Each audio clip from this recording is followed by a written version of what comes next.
Chapter 161. This is the first time Sue Sanson has received an encrypted message. She looked at the message sent by the underground auction and began to think, didn't Xie Yuan say that only the top leaders of the base were qualified to use encryption equipment? Then why does this underground auction also have its own encrypted channel? What is its background? This message pointed out my vest number. So was it sent to a group or specifically to me? In order to verify, she immediately contacted Lao Qin. But Lao Qin said that he had not received any message, but there was indeed an auction tonight, which was all based on the schedule, and the time had been set long ago. Sue Sanson hung up the call and frowned slightly. In other words, this message was sent to me specially. Is there anyone who wants to see me? At this time, Xie Yuan came over, patted her shoulder, and helped her analyze. The underground auction is set up in every base city, and the boss behind it should not be anyone in base city number 103, so there should be no danger from the inner city of the base. Sue Sanson was relieved when she heard that it had nothing to do with the top leaders of base number 103. In other words, at least she has not been directly involved in the life and death vortex of the base. Then this news is somewhat intriguing, which makes her curious. Could it be that the Sunset Afterglow consigned last time exploded, causing someone to want to meet me, the product planner? At this time, Xie Yuan's voice came again. Do you remember the 15 fire core crystals obtained in the last mission? Sue Sanson came back to his senses and nodded immediately. Of course, he must remember rare core crystals. Xie Yuan continued. The energy values of these fire core crystals are too low, none of them exceeds 20, and the total is less than 240, which is far from enough for you. For me? Sue Sanson was puzzled. Xie Yuan touched her little head and explained. In the last 30 days of the wind season, the temperature will begin to drop sharply. Under the protection of the base shield, the overall temperature outside will drop to -15 to 20 degrees.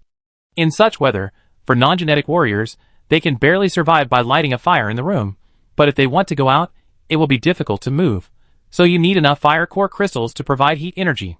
Sue Sanson opened her mouth wide. Is it so cold? Besides, there is no heating indoors in this doomsday, so Fengji will be frozen to death? This is not even talking about the snow season. Xie Yuan pursed his lips and continued. Fengji is going to participate in gambling on stones. Event? Then we can focus on the fire nuclear crystal. Of course, if you see fire, thunder, or wind nuclear crystals at the underground auction, you can also consider bidding for them. But be careful, if the price exceeds 150,000, it will not make much sense. Sue Sanson nodded. She was also thinking about whether to buy some rare nuclear crystals through the auction. After all, her main means of survival now is the meat skin Zongzi. But as the difficulty of the task increases, the level of the monster she needs to face is also getting higher and higher. The ability of the meat skin Zongzi is no longer enough. What are the abilities of the thunder and wind nuclear crystals? She was really curious. Xie Yuan thought about it and explained in the words she could understand best. The thunder nuclear crystal can provide ultra-high voltage energy for defensive armor. Any opponent who attacks at close range will enter the energy range of high voltage. Of course, it can also be installed on machine guns or machetes, and it also provides high voltage to add energy to each attack. Wind-type nuclear crystals can be made into teleportation weapons. For example, if installed on the soles of shoes, they can achieve a rapid displacement of 500 to 1,000 meters within 0.1 seconds. Of course, they can also be installed on weapons, which can greatly increase the attack speed of ammunition. After explaining, Xie Yuan concluded, Thunder-type nuclear crystals can enhance your defense capabilities, while Wind-type nuclear crystals can increase your escape speed. Defense, escape. Why do I feel despised? Sue Sanson muttered unconsciously. Well, compared to the advanced gene warriors, she does need to ensure her personal safety. At 6:50 in the evening, Sue Sanson put on the matchmaker's mole, drew thick eyebrows and beard, put on a windbreaker, carried a large sack, and arrived at the gate of the inner city of the base on time. In order to avoid unnecessary trouble in the inner city, Xie Yuan did not follow. Sue Sanson, Lao Qin, and Cyan met quickly. The three of them were familiar with the way. They took the suspension car, passed through the tunnel with white lights on, and entered the metal elevator. 2 seconds later, still without noticing whether the elevator was going up or down, the door opened. A middle-aged man in a black suit and white gloves came over and said with a smile, Please show your invitation card. Cyan and Lao Qin handed out their invitation cards. 1 minute later, with the middle-aged man's warm hospitality of welcome, Mr. Tianji, Mr. Qin Yaopei, Mr. De Jiu, The three entered the familiar private room outside the venue. Cyan looked at the large sack in Sue Sanson's hand and asked, "Do you need top-quality food today?" Sue Sanson glanced at the kimchi jar in the sack, and his heart was beating. He didn't know whether the jar could be rated as good by the group of expert judges with strange ideas, but he nodded calmly, yes. Soon, after Cyan clicked the button for the top-quality item, a masked woman of unknown age came into the room carrying a toolbox and said in a gentle voice, "Hello, I am today's reviewer." After that, she did not ask Sue Sanson to show the item she wanted to top quality. Instead, she stretched out her hand and handed a pure gold card to Sue Sanson. She said, "This is a special invitation card for the underground auction. The holder of this card can freely enter and exit the underground auctions in the 39 base cities." Sue Sanson looked at the pure gold card in front of him and raised his eyebrows. Seeing that Sue Sanson did not move, the evaluator passed the card in his hand forward again and further explained, "This special invitation card is now yours, Master Geo." Sue Sanson frowned immediately. "This card is a bit hot. Such a great card is given to me. Why?" Conspiracy theorist Sue Sanson's thoughts raced, and Cyan, who was sitting next to him, widened his eyes and immediately took a breath. You know, his uncle, the director of the logistics department in charge of materials in base city number 103, wanted this card for many years, but never succeeded. The reason given by the auction every time was that he was not qualified. And now, the underground auction actually took the initiative to give this golden card that many dignitaries flocked to the little kid next to him? Cyan looked at Sue Sanson next to him with doubts and confusion. Lao Qin, on the other hand, was shaking his hands, suppressing the turmoil in his heart, and kept winking at Sue Sanson. "Take it. Take it quickly. My ancestors, this huge pie has fallen in front of you. Why don't you give me a reaction? The Emperor is not anxious, but the eunuch is."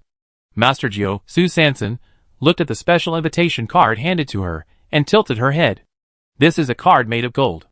This is the first time she has seen gold products in the end of the world. Because she has been here for so long, all kinds of metal objects used by people around her are either some kind of high-tech alloys or unknown substances with special powers. However, this card in front of her, which is made of traditional materials and simple workmanship, suddenly aroused a series of memories of her previous life. Feeling a little split for a while, Sue Sanson coughed lightly. "Why? This is only my second time here. You have to give me a reason." The evaluator did not seem to expect Sue Sanson to ask back at this moment, and was slightly stunned. How could she know why? The people above only asked her to give out the special invitation card, and then quickly took the people away, and did not tell her the reason. How could she give a reason? The tester looked at the time on the computer, and was a little anxious. She had no choice but to bite the bullet and reveal, "Our big boss wants to see you." Sue Sanson was shocked. "Big boss? Want to see me?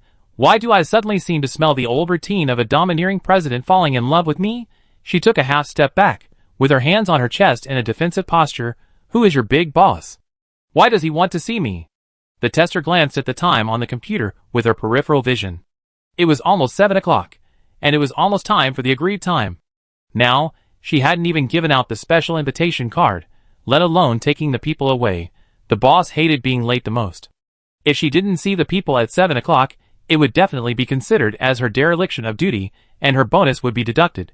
The tester clenched her fists. It seemed that she had to take action. So she suddenly reached out her hand, pulled Sue Sanson's arm, and ran out the door, while explaining quickly, "The boss is waiting in the reception room. Let's go quickly, you will know when you get there." Sue Sanson was a little confused by being dragged, and subconsciously wanted to break free, but the female tester had a huge hand strength, and was obviously a hidden gene warrior. Sue Sanson thought, "It's over. Isn't this going to be kidnapped?" However, the next second, she was dragged into a tea room with simple decoration. The tea room is not big, with a square Nama table in the middle, surrounded by 4 carved wooden chairs, and a wooden tray on the table. In the tray, there is a set of exquisite colored glazed tea sets.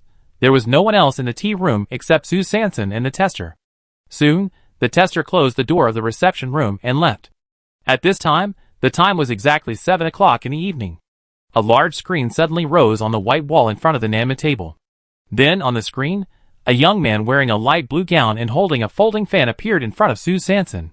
What's going on? Is this man the big boss? Chapter 162. Sue Sanson looked at the antique Nama table, carved chairs, glazed tea sets, and the young man in ancient green clothes and holding a folding fan on the screen, and felt very uncomfortable. What's going on? Have I traveled through time again? This time I traveled back to ancient times? No, this high-definition screen. This young man with thick short hair. How could it be ancient times? Sue Sanson frowned in thought, and did not move for a while. The man in blue on the screen looked at Sue Sanson, who was stunned on the spot. His lips curled slightly, and he chuckled in his heart. I thought I would meet someone special this time, but I didn't expect. TSK, woman. The man in blue stretched out a white and slender hand from his wide sleeves, picked up the sky blue teacup on the wooden carved corner table beside him in a very artificial way, sipped his thin lips, and drank a sip of tea in a fake manner. He sat in front of the big screen leisurely, tapping the beat in the air with the folding fan in his hand, as if he was very intoxicated and immersed in his own world. He drank the tea slowly, without speaking or urging, as if he was already used to such scenes. However, the eyeballs that turned quickly from time to time at that time still exposed his carefulness of constantly using the corner of his eyes to secretly look at Sue Sanson. At this moment, Sue Sanson's thoughts were racing as she quickly analyzed the situation. To be honest, this auction was full of weirdness. Not to mention the incredible evaluation results. Just look at its long history. The large number of additive-free human industrial products in the service list were obviously things that she had seen everywhere in her previous life, but seemed to have completely disappeared in the end times. In other words, if the boss in front of her is not an old goblin who has lived for thousands of years, then he is very likely to be a time traveler like her. Sue Sanson quickly glanced at the screen again. The man who was pretending to be drinking tea with his fingers raised, well, he is very likely to be a time traveler who loves ancient-style cosplay. The man in blue who was secretly observing Sue Sanson suddenly noticed her gaze, so he raised his lips again and sneered secretly. Sure enough, another one who was confused by my elegant and graceful figure. Ha, woman, here. Sue Sanson quickly sorted out his thoughts and immediately calmed down, so he pulled out a carved chair next to the Nanmu table and was. After sitting down in front of the big screen, he crossed his legs, put his left elbow on the table, supported his head with his palm, and asked in a leisurely posture, "Are you the boss of the auction?" The green-clothed man paused with his right hand holding the folding fan. Why didn't I hear a trace of excitement on his fair and pretty face, his handsome long eyebrows slightly wrinkled, and then immediately stretched out. He slowly turned his head, and his fox eyes stared at Sue Sanson on the other side of the screen with a playful look, and his thin lips opened slightly. Yes. I allow you to call me Master Du. How about it, Sue? Oh no, Sanson is the ninth master? His tone was frivolous and contemptuous, as if to say that I saw through the little tricks you played with words. Sue Sanson raised his eyebrows. Oh, not stupid. It seems that this is also a master of playing memes. Then, there is no need to beat around the bush. Going around in circles will only waste each other's time. So she pointed at the special invitation gold card that the evaluator had placed on the Nanmu table, and went straight to the point. What does this card mean? And why do you want to see me? The man in green didn't hear the expected words Master Du from the other party, and asked in displeasure, Are you touched? What? Sue Sanson rolled her eyes. Such an illogical behavior, which obviously contained a huge conspiracy, was touching her. She might have caught a cold. So he said impatiently, Boss Du is very busy, and I guess he has a lot of things to do every day. Let's stop playing guessing games. Hurry up, tell me if you have something to say, and put it away if you have anything to say. I have to serve it later. The man in green, Master Du, originally thought. He thought that the other party would tremble with excitement, and kneel down under his long gown after he asked back. He didn't expect that this woman would make him fart. It's really immoral. It's insulting. So he finally stopped pretending, and knocked the folding fan in his hand on the carved wooden table. His fox eyes, which were originally drooping, suddenly squinted at Sue Sanson on the screen, and said in a mocking tone, Do you think that your current play of lust and indulgence can make me look at you differently? You first came up with an interesting alias. Although the method was a bit clumsy, it was still clever. Then you thought of another one.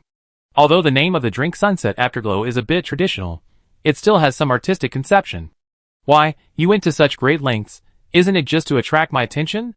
Your thoughts are still a bit thoughtful among so many stereotyped routines. This young master thinks it is interesting, so I decided to show mercy and fulfill your wish. Why, I haven't even said whether there is a next step, and you've already served it. Sue Sanson's mind was full of question marks. What? To attract your attention? Who are you? Are you a narcissist who only cares about your brain? This script has been out of fashion since the hit of Meteor Garden. How come you traveled through time and space and lost your brain? Where does this mysterious sense of superiority come from? Sue Sanson held her forehead and wiped the unnecessary sweat from her head, then pointed at the invitation card on the wooden table and said, "If this is the reason, then I will take this card. If there is nothing else, I will leave first." She stood up and prepared to find the reviewer Shangping, but she quickly made a judgment in her mind. From this point of view, this person is most likely a time traveler. She thought that the other party had discovered her identity as a time traveler, so he wanted to meet her specifically, which made her a little nervous just now. As a result, I didn't expect to meet a moron. She felt that this so-called big boss might not be normal in his mind. Otherwise, how could the expert appraiser under his command say that the cold noodle bowl was a purple gold bowl? Sure enough, the top beam is crooked and the bottom beam is crooked. She'd better slip away quickly, for fear that stupidity will be contagious. On the screen, Master Du in blue frowned slightly when he saw Sue Sanson was about to leave without saying a word. The playful and self-indulgent expression on his face disappeared in an instant, replaced by tightly pursed thin lips and a slightly scrutinizing look. Isn't it really to attract my attention? Is it true that, as the housekeeper said, she has a profound background? Wait a minute. Master Du in blue on the screen suddenly said, "It seems to be a misunderstanding. I think we need to get to know each other again."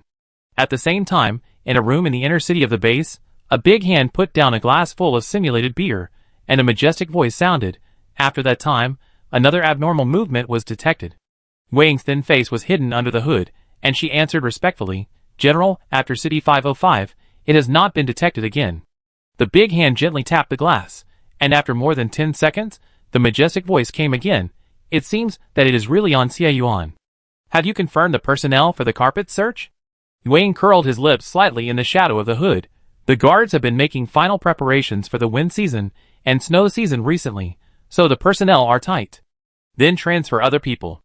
You have to figure out what our real goal is. City 505 needs to be searched carefully again. In addition, in the shantytown, all personnel movements in the past 45 days must be strictly checked. Yes. In addition, the experiment of the Brotherhood seems to have encountered some resistance. Bang, the glass was crushed. A bunch of trash. Let those beasts of the Brotherhood come to see me. Yes. Wang's hooded cloak quickly disappeared behind the door. Chapter 163. Sue Sanson stopped her hand as she was about to push the door open. She turned her head and looked at the serious man in blue on the screen. Her eyebrows raised. Oh, is she tired of acting and finally willing to return to her true self, thinking that the other party is the big boss of the underground auction after all? Since the platform boss has decided to restart the opening method, it would be bad for her, a small self-employed person who makes money from the platform, to not cooperate, right? She still has to walk quickly with the social etiquette. So Sue Sanson smiled and turned around, sitting back on the carved chair, and then took off the small towel she had been wrapping on her head and face, finally revealing her thick eyebrows and the three-dimensional matchmaker mole. Oh my god! The young Master Du in blue on the screen seemed to have never seen such a scene.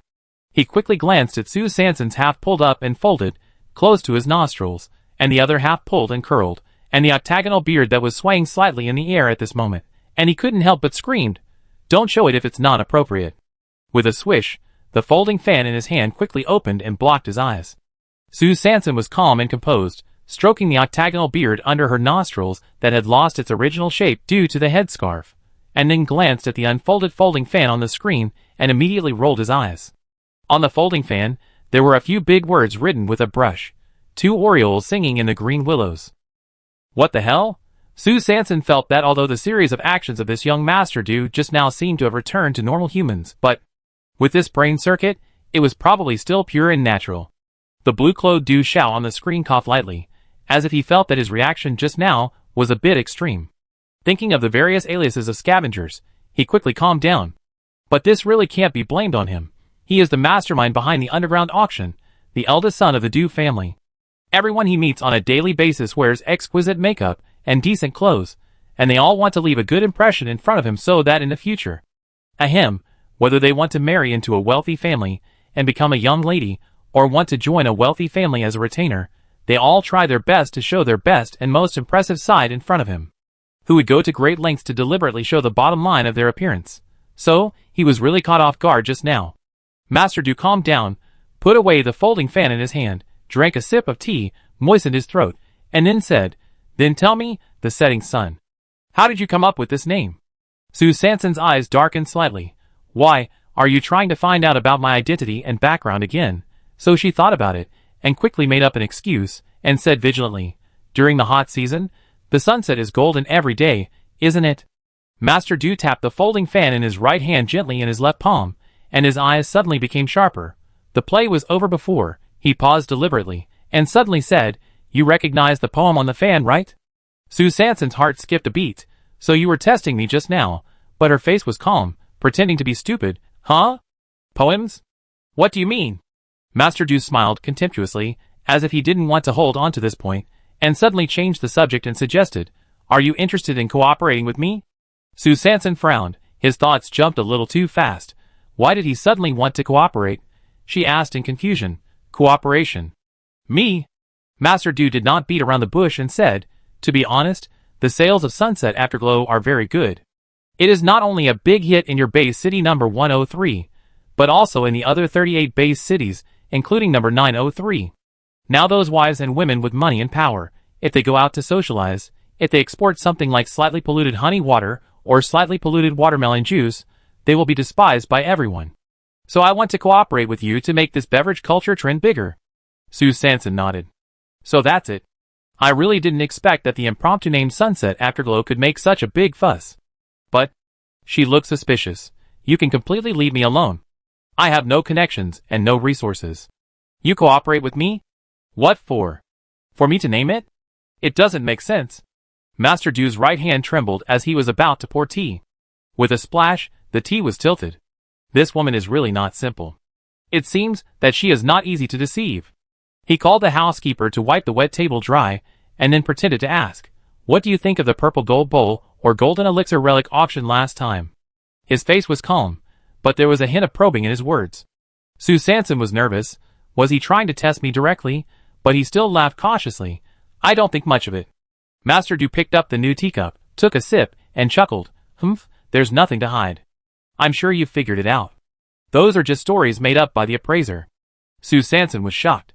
Oh my, this is revealing your identity to me directly, so I stopped hiding it and asked, since you know it's fake, why do you deliberately fake it? Master Du raised his lips and narrowed his fox eyes slightly. The truth is sometimes important, and sometimes not. As a businessman, I give customers what they like and hope for. They spend money generously, and I make money easily. One is willing to fight, and the other is willing to suffer. Isn't it good? Sue Sanson frowned and wanted to refute. Then Master Du's voice rose again. Do you think that in such a cruel end of the world, a stainless steel bowl will satisfy their spiritual world better than a purple gold bowl full of mystery and strong force fantasy? Don't be naive. In the end of the world, force is supreme. As a human, you can't escape fantasy, let alone give them a little hope. Sue Sanson's words that he wanted to refute were swallowed again. So, is this the real cruelty of the end of the world? No courage to face the truth and history? Sue Sanson couldn't judge. After all, she was not from here, and she hadn't felt the pain here for too long. So she raised her head and turned the topic back. So you want to cooperate with me to find someone who knows the truth and cheat a bunch of fools together? Blue-Claude Du Chao suddenly raised his head and looked at Sue Sanson with a serious look. Do you think those people's money is clean? It's just that they use the power and resources in their hands to squeeze the poor as much as possible. He paused, then spread his palms again, and said with a cynical smile, isn't it good to be the only one sober when everyone else is drunk? Sue Sanson hesitated for a moment. If you say so, in this in times with a huge gap between the rich and the poor, it is not impossible to specialize in some business of robbing the rich. She quickly established a set of self-consistent logic, and then continued to ask, how to cooperate? How to divide it? Master Du seemed to have been prepared, and his words were concise, and to the point. You are responsible for the copywriting and materials, and I am responsible for publicity and sales, and the account is 50-50. Sue Sanson frowned slightly. Copywriting is very simple, but materials are a bit difficult. Where can she get honey or fruit? How about it? Do you need to consider it for so long? I thought my proposal was very sincere. Master Du saw that Sue Sanson frowned and hesitated to express his opinion, so he urged her a little.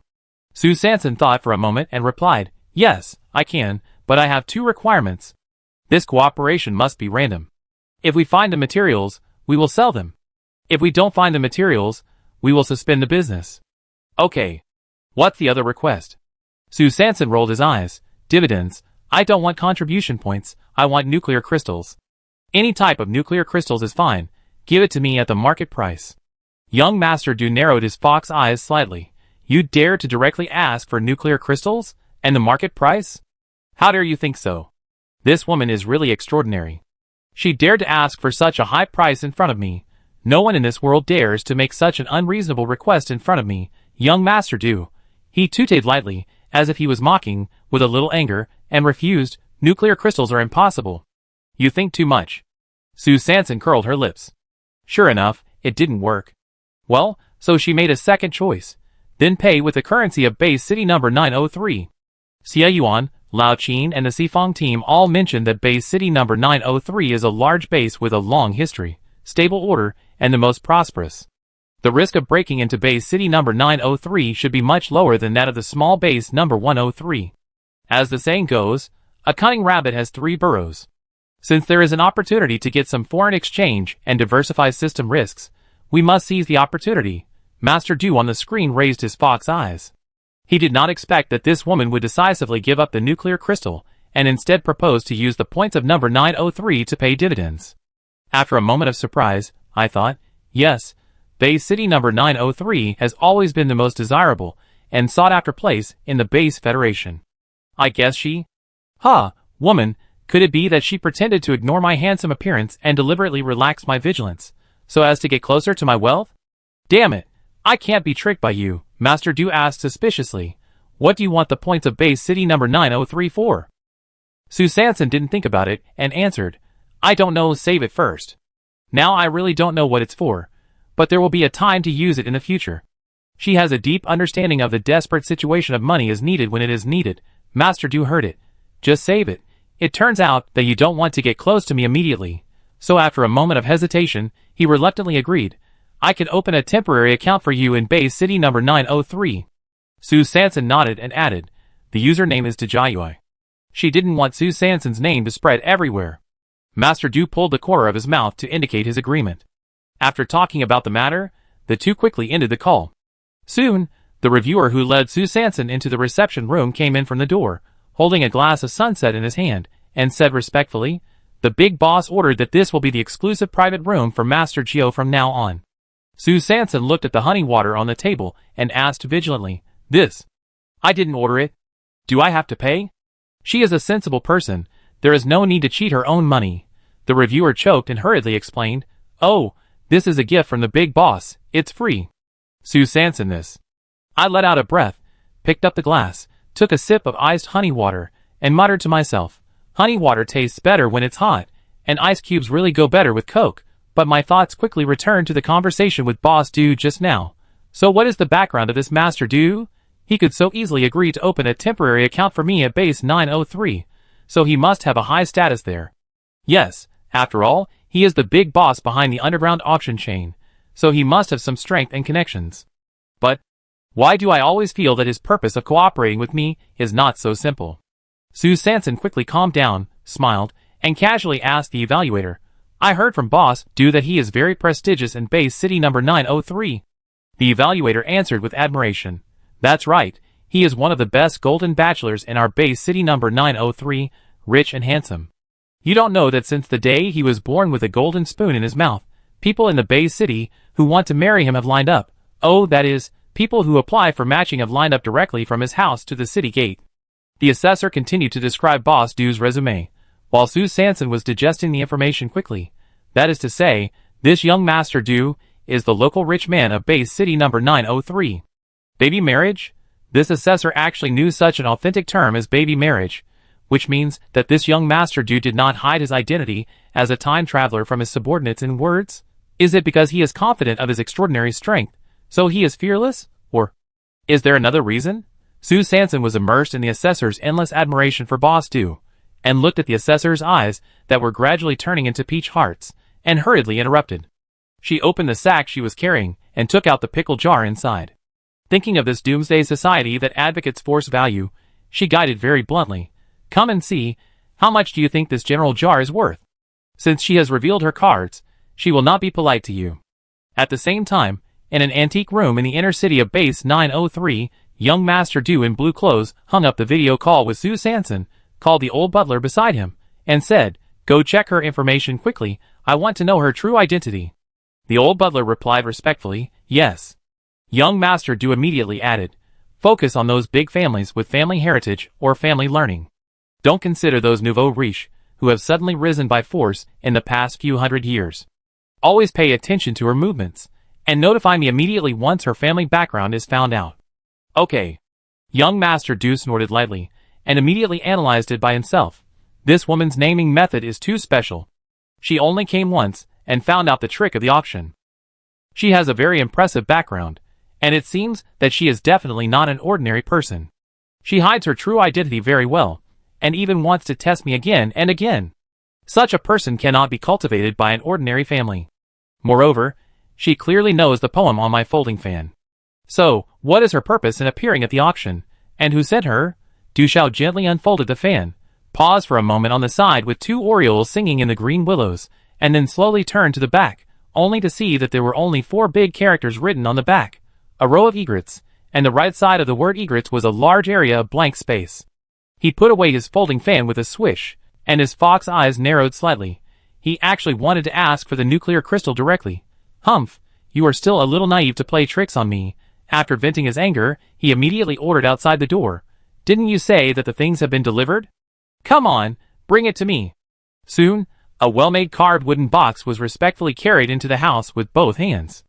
2 minutes later, the slender hands of the young Master Du in blue kept stroking the bronze mask in the carved wooden box, muttering to himself, "After so many years, I finally found you." He blinked the tears in his eyes due to excitement, turned around, and with a slightly choked voice, he ordered the old butler, "Find someone to study the mask immediately. I hope to know all the alien codes it contains as soon as possible." The old butler replied respectfully, "Yes, Master Z Tung." Chapter 164. Under the embarrassing but polite exaggerated operation of the reviewer, Sue Sanson watched her professionally identify the kimchi jar in her hand as a general jar with a reserve price of 40,000 contribution points, so she twitched her mouth with satisfaction. Sure enough, the antique business is as deep as water, and it all depends on the appraisal. The value of antiques depends on the backstage. Oh sorry, I don't know which lucky local tycoon will pay for this priceless general jar today. Sue Sanson glanced at the spare god of wealth brought in the sack, and his peripheral vision was locked on the 3 stacked in the right hand of the god of wealth. Big gold ingots. Her thoughts were scattered for a moment. She could imagine that if this god of wealth was successfully upgraded, the master of nonsense from base city number 903 would definitely hold a copy of the investiture of the gods and shout out with passion and tears, "This is the god of war, who is revered and worshipped by all the people, the pagoda-bearing Li Tianwang." Ha ha ha, it's outrageous. Sue Sanson was speechless for her own brain hole. Forget it, the god of wealth still has to be worshipped at home, and can't be used to slander casually, otherwise it will affect her fortune, which is not good. As for the bottle of Wuliangya, she thought for a moment and felt that good wine is hard to find, so it's better to keep it for herself. Since she is not short of money now, of course, good things should be enjoyed by herself. So he took a sip of the iced honey water in the cup, watched the reviewer leave, and then communicated with Lao Qin on the computer. "I have been upgraded to an exclusive room, and I have something to talk to you about after the auction." Then she quickly gathered her thoughts that had drifted away a little, and began to carefully recall all the information she had just learned from Boss Du and the reviewer. She felt that there were still many doubts. So she clicked on Xie Yuan's communication interface and wanted to consult, but immediately stopped. This information was sensitive, and Xie Yuan was too smart, which could easily expose her identity as a time traveler, so it was not easy to ask directly. Or, it would be safer to find a stupider one who was easier to fool. So she switched to Qin Ergu's interface and sent a message. "Ergu, have you ever been to school at the base?" Qin Ergu, who was dancing with a plunger on the 2nd floor and vowed to create a unique skill, saw the letter from his 3rd sister in the optical brain, and immediately put down the plunger that he had turned into pieces, and hurriedly replied, "Go to school? Do you mean the general education courses at the base?" Sue Sanson frowned. General education courses? So she followed the trend. "Ah yes, have you been there? What did you learn?" Ergu thought his 3rd sister was in the shantytown, and she probably only took the free courses on the optical brain version, so she must have. He didn't learn as much as someone like him who had received on-site guidance, so he explained very considerately, "Those who have taken it, basically everyone in the Bay City will go to it. It mainly talks about several major areas of knowledge: star year history, base laws, wasteland and city, scavenging skills, and other special skills, such as mechanical engineering, medical inspection, biological manufacturing, etc., but these skill courses require exams, and I didn't take the exam at that time. So, Sue Sanson looked at Chin Ergu's reply and keenly caught the 4-word star year history, so he further asked, "What is star year history mainly about?" Chin Ergu touched the back of his head in the second-hand store. This was the worst class he had ever taken. What was it about? He racked his brains to recall, but there was nothing in his mind except a plunger flying around. He was completely unable to mobilize more thinking ability, so he stumbled and pieced together a vague outline, and answered very hastily. From the year 001 of the star calendar, when the base federation was established, what major events have occurred in each base? Sue Sanson looked at the date on the optical computer. It was the year 336 of the star calendar. Only more than 300 years of history? Do you know the history before the star calendar? Chin Ergu was completely confused by the question. What happened before the star calendar? He couldn't even say what happened after the star calendar, let alone before the star calendar. What's more, before the star calendar, the old people said that it was a very scary and dark time. No one wanted to mention it, and no one knew what happened specifically. So he smiled bitterly and said helplessly, "I don't know. I guess not many people know." Sue Sanson looked at this answer and felt strange. No one knows? Is it just you who doesn't know, or does everyone else not know? She really didn't dare to have too high expectations for Chin Ergu's knowledge. So he thought for a moment, carefully considered the wording, and sent a message to Xie Yuan. "Do you know the world before the establishment of the base federation?" Xie Yuan was studying his parts in the studio. Looking at the message sent by Sue Sanson, he put down the tools in his hand, and quickly replied, "Before the first year of the star calendar, the connection between the bases was not close. Humans used each base as the center, and fought against the dangers of alien beasts and radiation." Sue Sanson looked at this series of detailed answers, and nodded slightly. Sure enough, Chin Ergu's world was still too small. Then he continued to ask, "What about before that? For example, the old century?" Xie Yuan looked at the light brain, and was slightly stunned. The old century? Did she suddenly remember something? So, is she really from those big families with inheritance? Otherwise, why would she know about cable meters, steaks, red wine, food processing, etc.? So many things that only upper-class people would mention? Xie Yuan quickly restrained his expression and replied, "The old century refers to the world more than 500 years ago. What happened in that era, most of us don't know, but I heard that only some big families still circulate some historical materials of the time." After Xie Yuan said it, his fingers clenched slightly, and he was very uneasy. He knew that he was already openly testing if she was really from a big family in her memories. After revealing his life story, will he leave? Sue Sanson looked at Xie Yuan's answer and immediately fell into thought. Big family? Historical material circulating? That is to say, the general public does not know about the things before the end of the world, so there is an opportunity for the underground option to make up stories and take advantage of loopholes?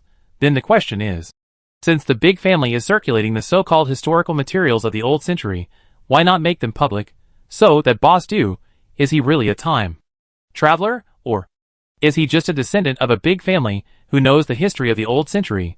If what Chin Ergu and Xie Yuan said is all true, that is to say, before the end of the world, something huge must have happened, causing a lot of information to be destroyed, and the so-called big families, who know the truth, for some reason, all chose to remain silent.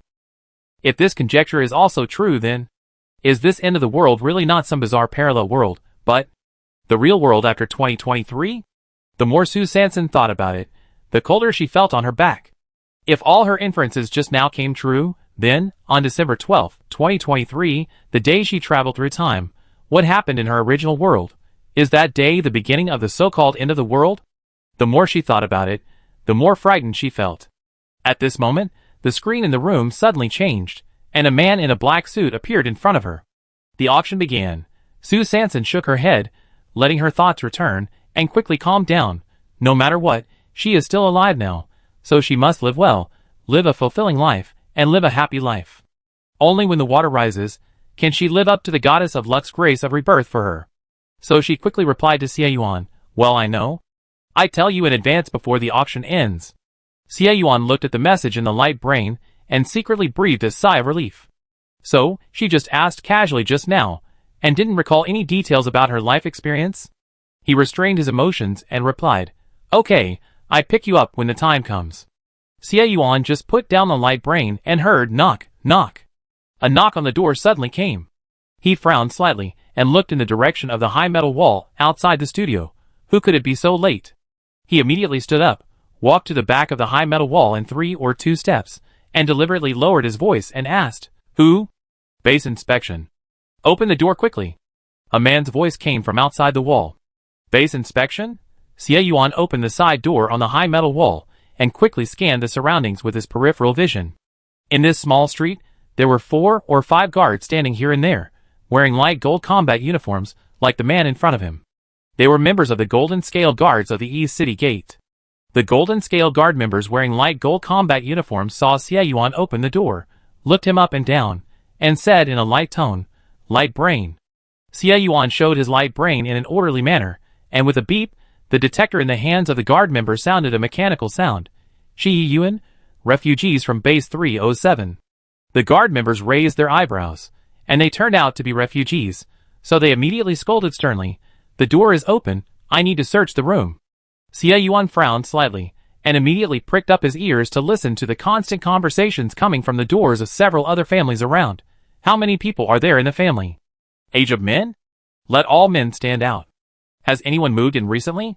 It seems that the base has begun to check the flow of people in the shantytown.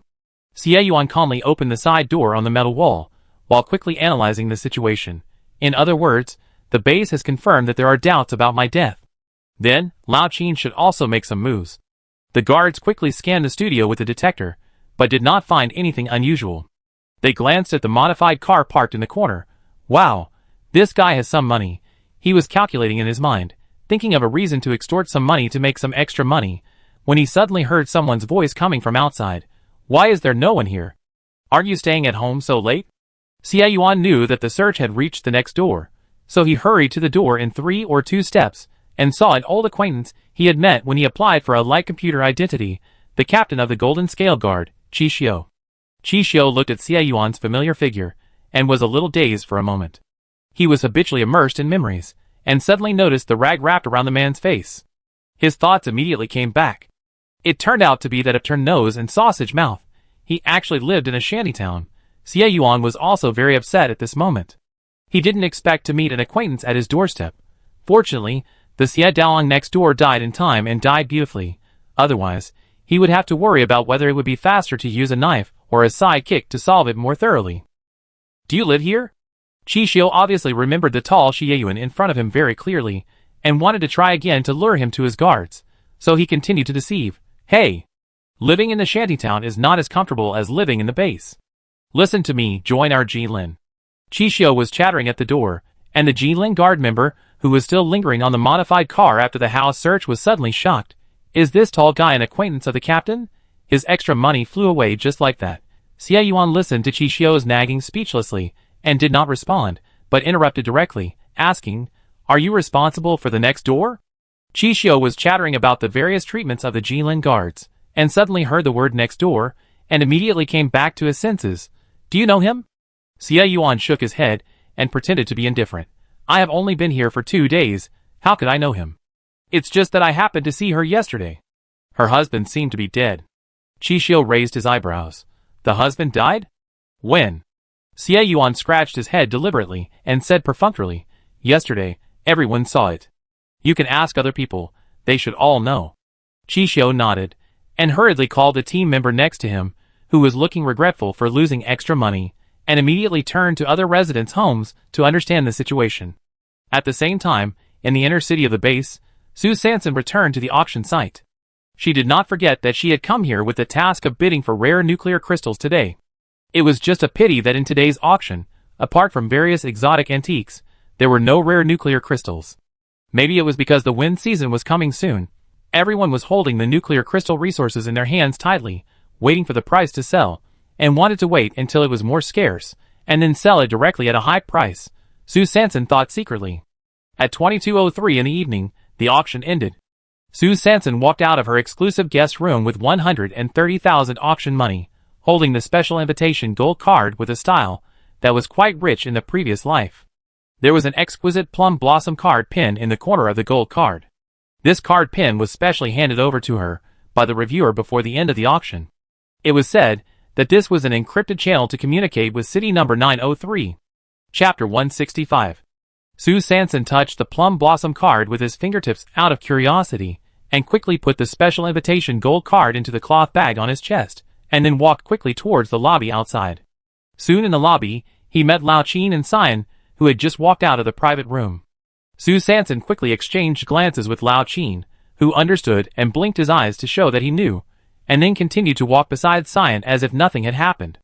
The three of them walked into the metal elevator in 2s and 3s, and took the suspension car back to the gate of the inner city of the base. As soon as Lao Qin walked out of the city gate, he suddenly clamped his legs together, raised his buttocks, bent his upper body suddenly, touched his stomach tightly with his right hand, looked around anxiously, gritted his teeth, and whispered, "I have to go to the toilet now. Xiao Tian, don't wait for me. I don't think I can come out in a short time, you go first." As he said that, he quickly ran towards the nearest public toilet with his hands and feet clamped. Cyan pushed his glasses on his nose with his index finger, and looked at Lao Qin, who was running away with his legs tucked together, speechlessly. He turned his head with a wooden face, pointed to the base's inner city parking lot next to the city gate, and said, "We are not on the way. If you need to take you to the South City Gate, I will give you a discount of 100 contribution points." Sue Sanson pulled the corner of his mouth, waved his hand quickly, and laughed dryly. "Ha ha. No need. I'm short of money recently, so I have to save a little." Cyan thought about the 8,000 contribution points he had just taken from Sue Sanson's auction items at the auction, and snorted, thinking to himself, "I actually met someone who is even stingier than me." Then he pushed his glasses on his nose again, nodded to Sue Sanson as a farewell, and turned to walk towards the parking lot. 5 minutes later, Sue Sanson met the actor Lao Qin at the door of the public toilet. The two quickly found Dahe, who had been waiting for a long time at the corner of a small street. Sue Sanson walked quickly to the front of the car, and was about to open the passenger door, when she saw Lao Qin's skinny old hand suddenly took a step ahead of her, and opened the door first, and then whoosh, the old man rushed in. Sue Sanson curled her lips, sighed lightly, took a step back, turned around and opened the door of the back seat. Lao Qin, who had just jumped into the passenger seat, had no time to speak, but saw Xie Yuan smiling at him with a tender and sweet face. "San." He just said one word and immediately fell silent, as if he was choked, and was choked for a while. Then, the tender and handsome face suddenly became serious. Xie Yuan coughed lightly, and quickly restrained his emotions.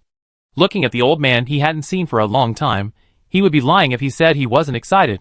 His eyes flickered slightly, and he curled his lips slightly. "Uncle Qin." Old Qin looked at the tall man in front of him, who was obviously several years younger. His body trembled, his voice choked, and his eyes gradually moistened. "Good. Good. It's good as long as you recover." As he said, he stretched out his hand again, and pinched Xie Yuan's broad and strong shoulders. His eyes kept looking at Xie Yuan from top to bottom, and from bottom to top. "It's okay. It's okay. I was worried that you didn't eat well. After all, the outside of the city is not like the base." Sue Sanson nestled in the back seat, looking at old Qin's loving look like an old father looking at his own son, and rolled his eyes. "You don't know how good our family's food is. That's okay, that's too good. He is no longer the hard-working and simple captain of the Dawn Guard in your memory. Has the captain of the guard ever eaten steak and ham? Has the captain of the guard ever drunk peach juice? The key is, does the captain of the guard need to worry about whether to drink carrot and pork rib soup or lotus root and pork rib soup before dinner every day? Can the captain of the guard have such happy troubles?" Xie Yuan quickly glanced at Sue Sanson in the back seat with his peripheral vision, obviously feeling guilty, and then immediately interrupted Lao Qin's nagging. "Uncle Qin is worrying too much. I am living a good life. Sanson, she takes good care of me. I am really fine." Lao Qin snorted unhappily. "Huh? Sanson, Sanson," calling so affectionately. "What's the matter? Has your iron tree finally bloomed? Every year, I used to persuade you earnestly to actively participate in the pairing activities of the guard during the snow season, and actively participate. Be careful that when you get old, your appearance will not be handsome, and your body will not be upright, and you will end up alone. What about now? What? You suddenly got it right after just a few days of not seeing each other?" Old Qin began to look at Sue Sanson with a squinting look, and the scrutiny in his eyes was self-evident. "Humph, although she is small, she looks pretty good without disguise, but Old Qin stared at the matchmaker mole on Su Sanson's right cheek, thinking of Qin Ergu, whose painting style was gradually being led astray, and a wave of resentment blocked his heart again. But this weird aesthetic is really not good. So he shook his head again, unilaterally rejecting the possibility of Su Sanson being Xie Yuan's match. Su Sanson looked at Old Qin's exaggerated and artificial series of expressions, and rolled his eyes. I'm still a child. I'm a child, okay. Don't make it seem like you're meeting the parents on a blind date, okay? Xie Yuan looked at the silent but eloquent eye contact between Lao Qin and San San, and felt like laughing.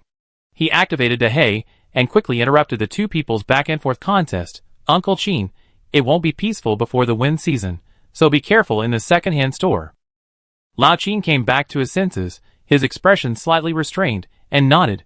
Okay, I pay attention. Suddenly, he thought of the small account book in his drawer, and the countless times of allocation amounts crossed out in this small account book. He didn't know how to bring it up, so he hesitated and said, that, Xiao Yuan, those things that little girl sold to me at a low price before. Xie. Yuan glanced at Lao Qin's painful and reluctant expression with his peripheral vision, knowing that he must have started to make his own calculations as a profiteer, and smiled slightly. These transactions were made by San San and you can just talk to her. The family's finances have always been decided by San San. I don't interfere. Family? Finance? Lao Qin turned his head and looked at Xie Yuan with a look of disappointment. You are so young.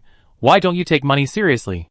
Financial power must always be in your own hands. Hey, this hasn't been matched yet. How can the power be completely handed over? And Su San, bearing the burning eyes projected by Xie Yuan from the rearview mirror, was a little at a loss for a moment. This man is really, what kind of tiger and wolf words are he talking about?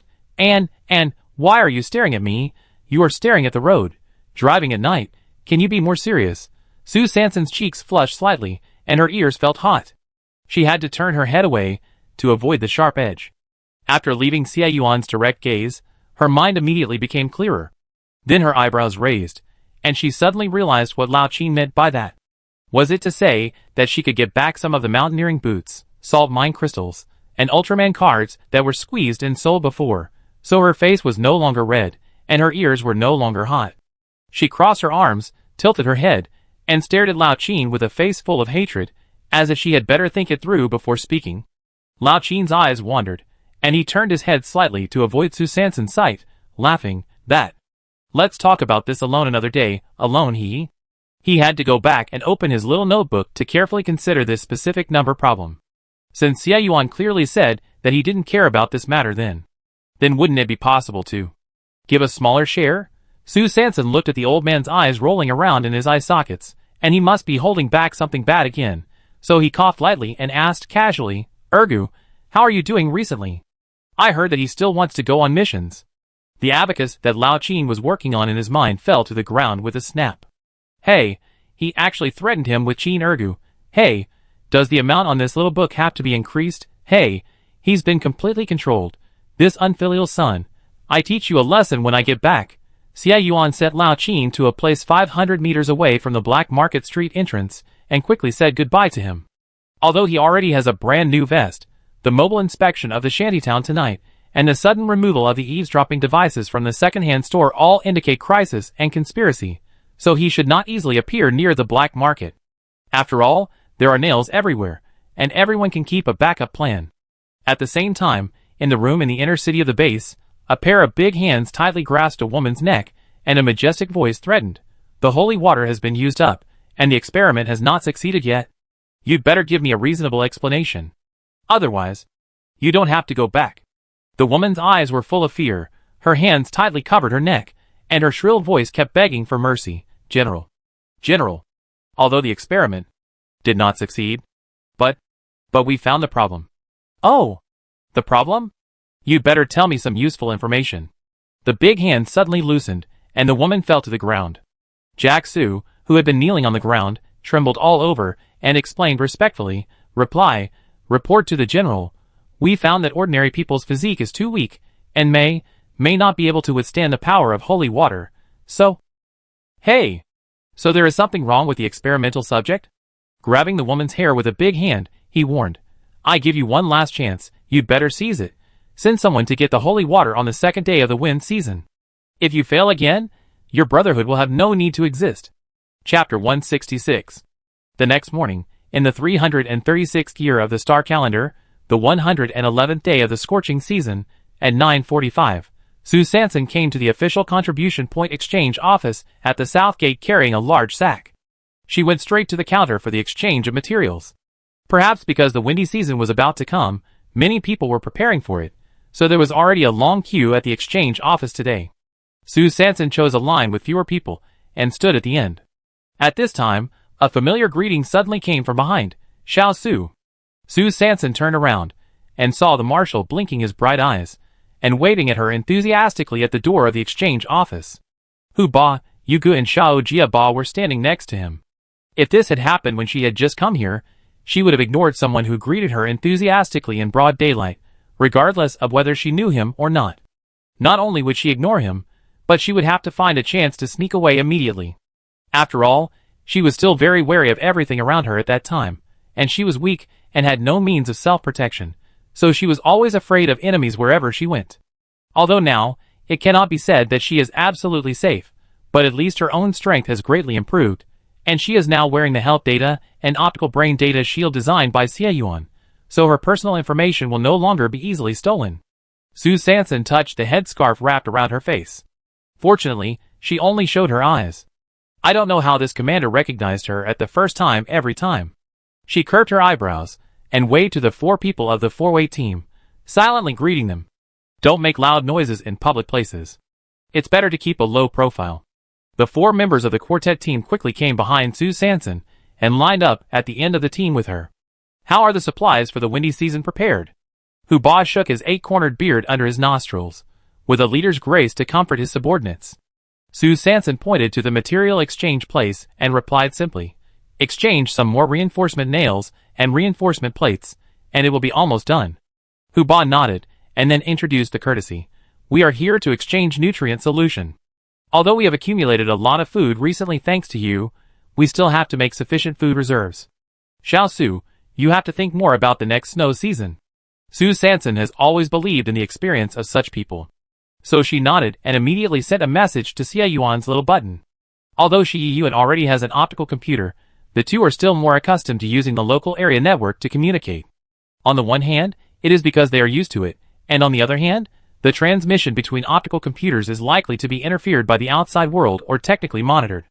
The part Xie Yuan currently has can only encrypt the local area network between them, so the two unanimously decided to continue to use the little button to communicate in the future. Xie Yuan's message was quickly passed back. "You can buy a batch of nutrient solution for backup." At this time, Yugu suddenly came over, patted Sue Sanson's thin shoulders, and gossiped with a beaming face. "Have you heard that the night before yesterday, a big case occurred in the Wanku Mountain smuggling cave?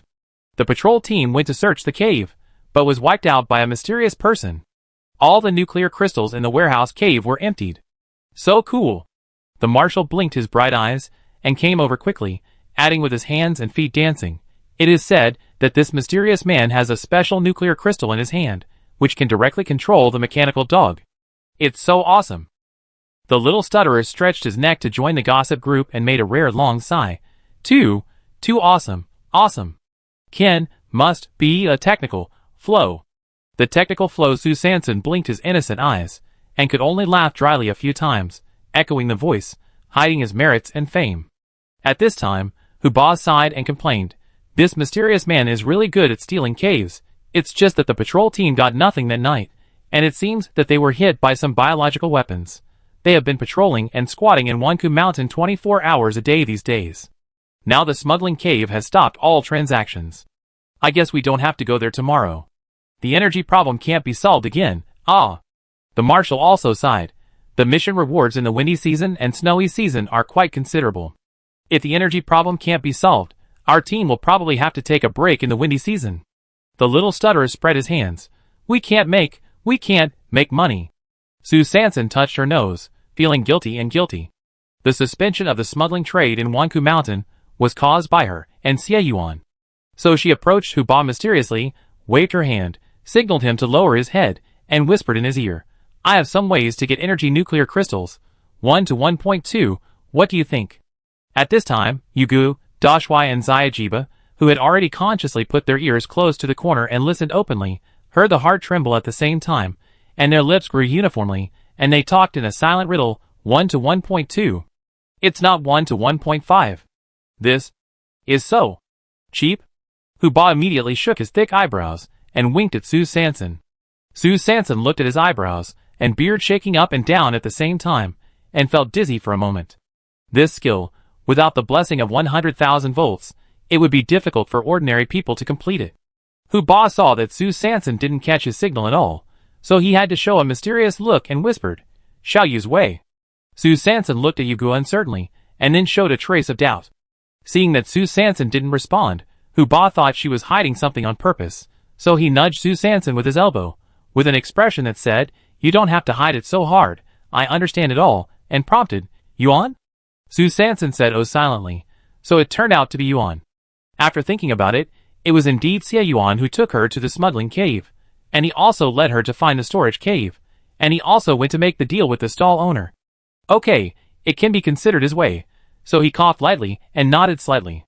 Hubai saw it, as expected. He knew that Yuan must be a powerful person. He could easily master such channels.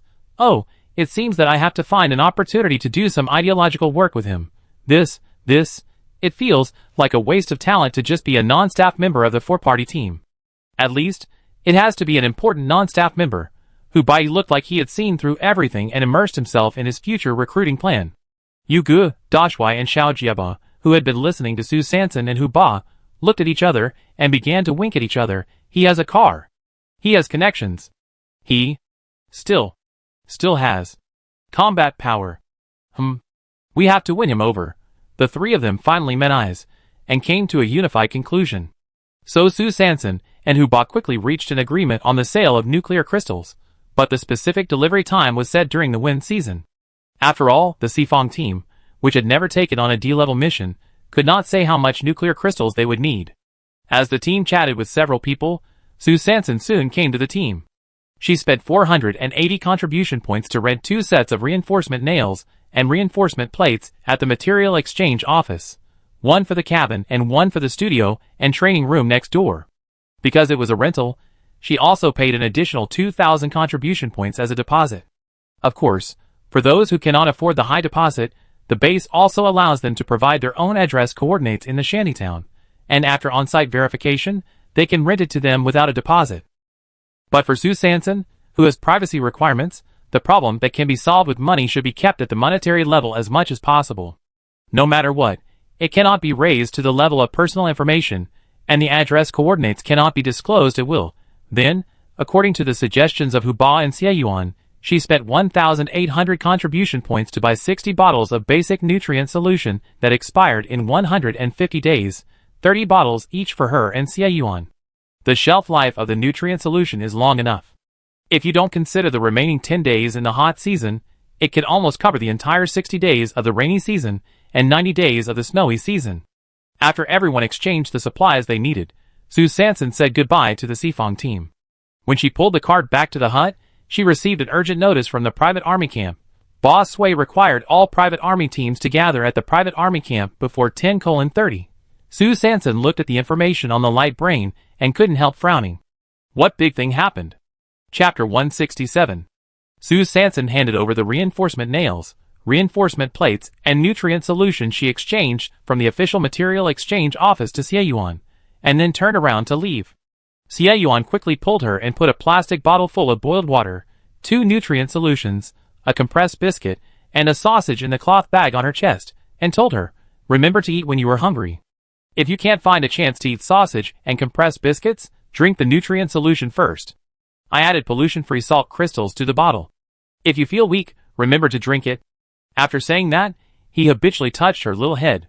Sue Sanson was a little reserved. She found that Xie Yuan loved to touch her head more and more recently.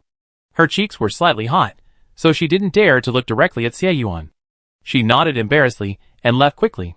When Sue Sanson arrived at the private army camp at 10:30, he heard Boss Sui announce an urgent message. The base is going to conduct a carpet search of city number 505. The guards are not enough, so we are recruiting people from our private army camp. I emphasize again that this mission is led by the guards, and the recruitment is mandatory. You can't be picky. As soon as he finished speaking, his light brain suddenly received a message. Boss Sui frowned and gestured to the muscular man beside him. I have something else to do. This time, I need to recruit at least 15 people. You organize it. Then he left in a hurry. Su Sanson looked at the busy man who could only speak half of his words every time, and Boss Sui's quickly disappearing back, and was a little speechless for a while. But he suddenly thought again, city number 505, isn't that the place where the original owner died and Xie Yuan was shot before she traveled through time? Carpet search? Searching for what? Xie Yuan? Su Sanson's heartbeat gradually accelerated. It seemed that the base was not only holding on to Xie Yuan, but also seemed to want to find something from him. Otherwise, why would they go to such great lengths and search so hard? But Xie Yuan was an ordinary high-level genetic warrior. In addition to being handsome, proficient in mechanical modification, super combat power, good driving skills, good personality, and very caring to others, he was easily shy and blushed before standing up. But after standing up, he had a first-class figure, was not noisy, and could handle both the living room and the kitchen. Ahem, what else was there worth being chased? Su Sanson's thoughts were racing. This. Suddenly, a voice came. She looked in the direction of the voice. Oh! It turned out to be the muscular man called Boss, who insisted on taking her to the public toilet on her first day at the private army camp. Why is he here to be the mouthpiece of Boss Sui's private army camp again? Su Sanson was complaining in her heart. The captain of the Qilin Helm team, Qilin, who was standing in front of a group of private soldiers, said seriously, everyone has heard that this emergency mission is a compulsory call-up. I know that in order to accumulate as much remuneration as possible before the wind season, your daily schedule is very full. So I propose that in order not to affect the overall efficiency of our private army camp, we should send the 3 teams with the lowest task completion rate to respond. Do you have any objections? As soon as the voice fell, the members of the various teams below began to nod frequently. At this time, a loud objection sounded from Ji Xingyan, the captain of the F-level Firebird team.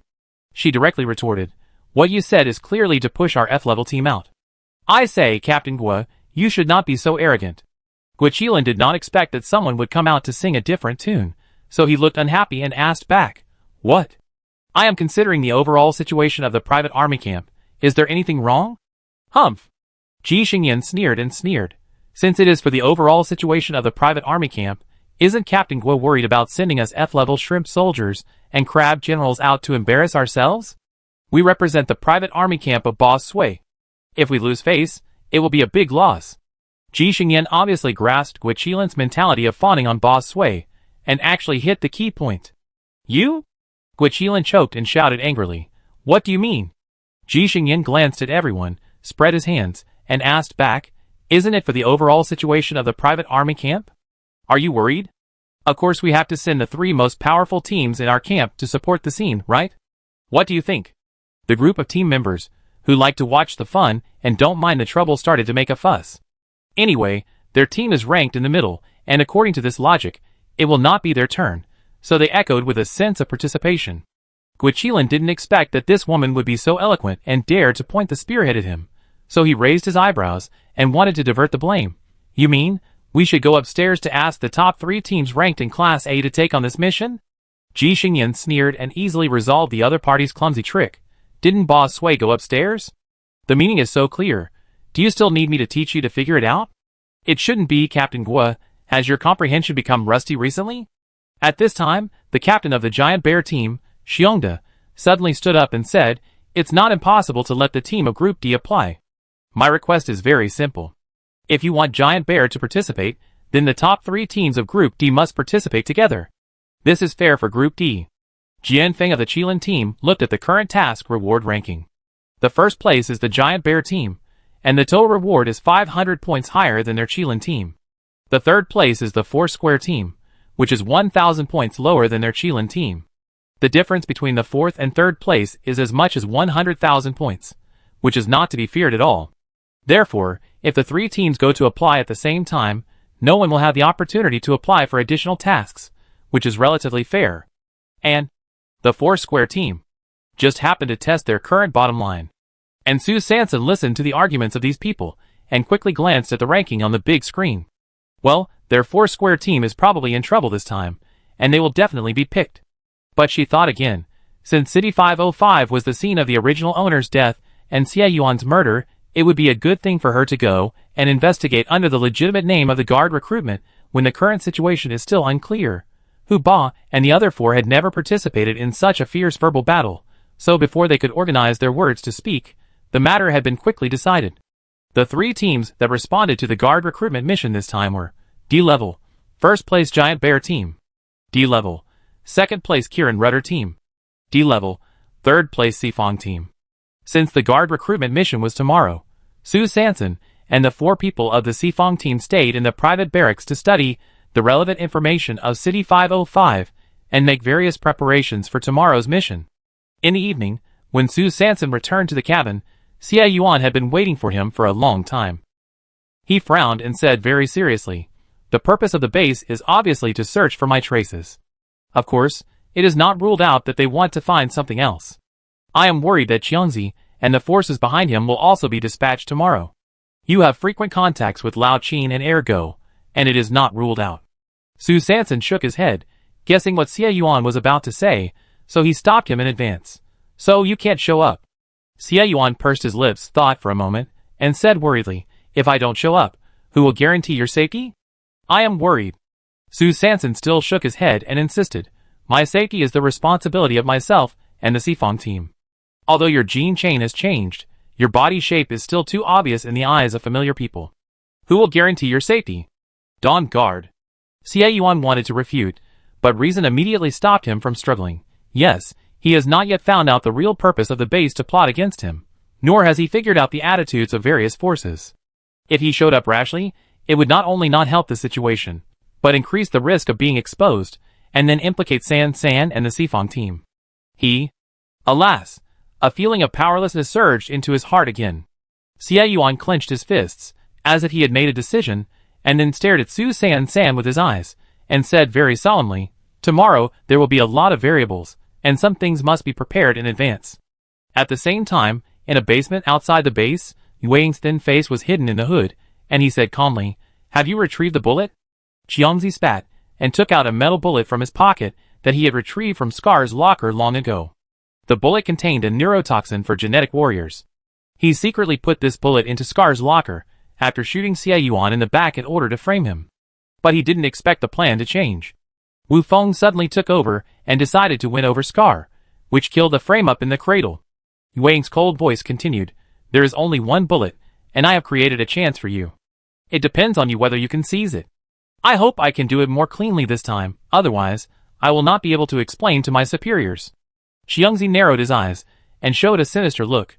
"No problem, but this time, I hope you can keep your promise." Wei Ying chuckled, "Same here." When Qiangzi quickly left the small street where the basement was located under the moonlight, Tiechui, Ulung and Maji, who were sent to the patrol team for punishment, happened to patrol this street. Tiechui looked at the familiar figure that disappeared quickly in the darkness and frowned slightly. This street is a famous dirty street with a mixture of good and bad people. Many shameful activities are traded here. The black market is reselling materials, while the dirty street is hiring murderers. So why did Qiangzi appear here? While Tiechui was staring at the corner of the street, Maji behind him was observing him calmly. At midnight, in a room in the inner city of the base, behind a glass of pale yellow simulated beer, a majestic voice sounded, "How is it going?" Wei Ying hid in the hood and replied respectfully, "I have given the order." "Very good. Ryu wants to win over the Dawn and Gale teams. We must not let him succeed and disrupt our plan." "Yes. Send someone tomorrow to test it again. I don't believe the energy fluctuation will disappear just like that." "Yes." Chapter 168. In the 336th year of the star calendar, on the 112th day of the Yinji period, at 7:45, Su Sanson and the four members of the Sifong team arrived at the guard spaceship parking spot 2.5 kilometers outside the South City gate on time. Because this mission was a call-up by the guard, all the call-ups were not allowed to drive the aircraft to the destination by themselves, and had to take the guard's special spaceship. The destination, City 505, was strictly blocked by Base City 103 since the day Xie Yuan was deemed dead. And it was clearly stated that no one was allowed to go there without authorization except for the official cleaning mission. And this information was also learned by Su Sanson and the Sifong team when they were outside the spaceship, queuing up with other people from various civil organizations, and listening to all kinds of gossip. I don't know if someone did it deliberately, or it was just a coincidence. The leading guard this time was the Dawn Guard that Su Sanson and Xie Yuan were most familiar with. Sure enough, this search mission was not simple. Su Sanson was queuing up among the Gene warriors, digesting the various news he had heard quickly. These forcibly recruited personnel came from the private army camp of Sui Lauda, from the 3 private army squads of the Free Union headed by Brother Biao, and from the 2 guards at the bottom of the East Gate and West Gate in terms of strength and performance, such as the Golden Scale guards led by Qi Xiu, Xie Yuan's old acquaintance.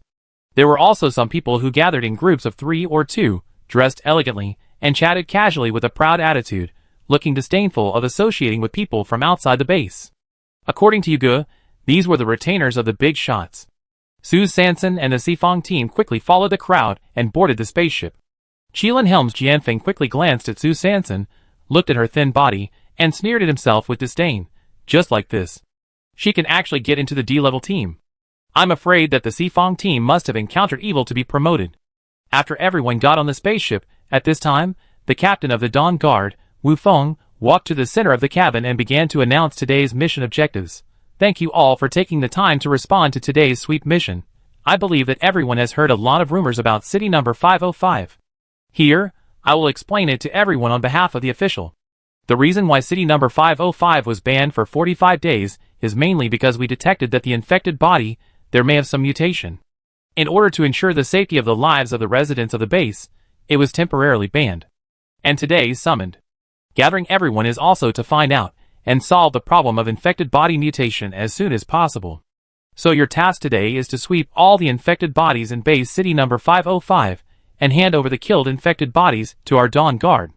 Of course, don't worry, we don't care about the nuclear crystals in the brains of the infected bodies, you can take them away.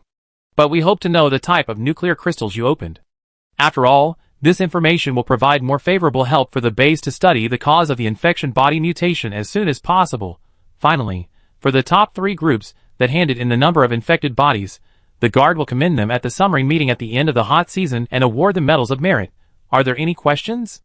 As soon as Wu Feng finished speaking, all the people present began to discuss. It turns out that the infected body is mutated. Has it evolved again? Will it evolve into some special abilities? If it has special abilities, it may be difficult to deal with it. This Medal of Honor is not easy to get. Today's combat strategy may need to be adjusted. We must get this Medal of Honor. Everyone immediately began to discuss, while Su Sanson and the 4 members of the Sifang team stood at the outermost edge of the crowd, as if they could not blend in at all. In fact, it was not intentional that they could not blend in, but mainly because they did not squeeze in. The average height of the 4 of them was less than 185 centimeters, plus one was 160 centimeters. In front of a group of genetic warriors, who were 195 to 205 centimeters tall, it was indeed difficult to squeeze into the central area with their physical fitness. So Su Sanson listened to Wu Feng's high-sounding speech in the corner, and sneered, "Find Xie Yuan if you want to find Xie Yuan, and you also made a drama of mutant infected bodies. It's really hard for you to think of excuses." Although she complained, she did not forget Xie Yuan's reminder to her. From the gathering to entering the cabin, she kept looking for the members of the Dawn Guard. It was a pity that, in the cabin, apart from Wu Feng, she did not see any other members of the Dawn Guard, so she could not make further observations and inquiries about the Dawn members. Hu Ba shook his octagonal beard under his nose and said excitedly, "Did you hear that? You don't have to hand in the nuclear crystals." Yuga quickly waxed his beard and nodded happily. "I didn't expect to get something. I thought this mission would be a waste of time." The Marshal opened his bright eyes and squeezed over to agree. "We don't need to rent a temporary protective shield today. If we can get more nuclear crystals back." The little stutterer immediately concluded, "Profit. Profit." Ah! Just when the members of the Sifang team were optimistic and out of place outside the crowd, planning how to retrieve the nuclear crystals today, the door of the public toilet at the end of the cabin corridor was suddenly opened. Qin Erga came out with a plunger, sweating profusely, and sighed, "Hey! Finally done. How come there are so many slots on this guard spaceship?"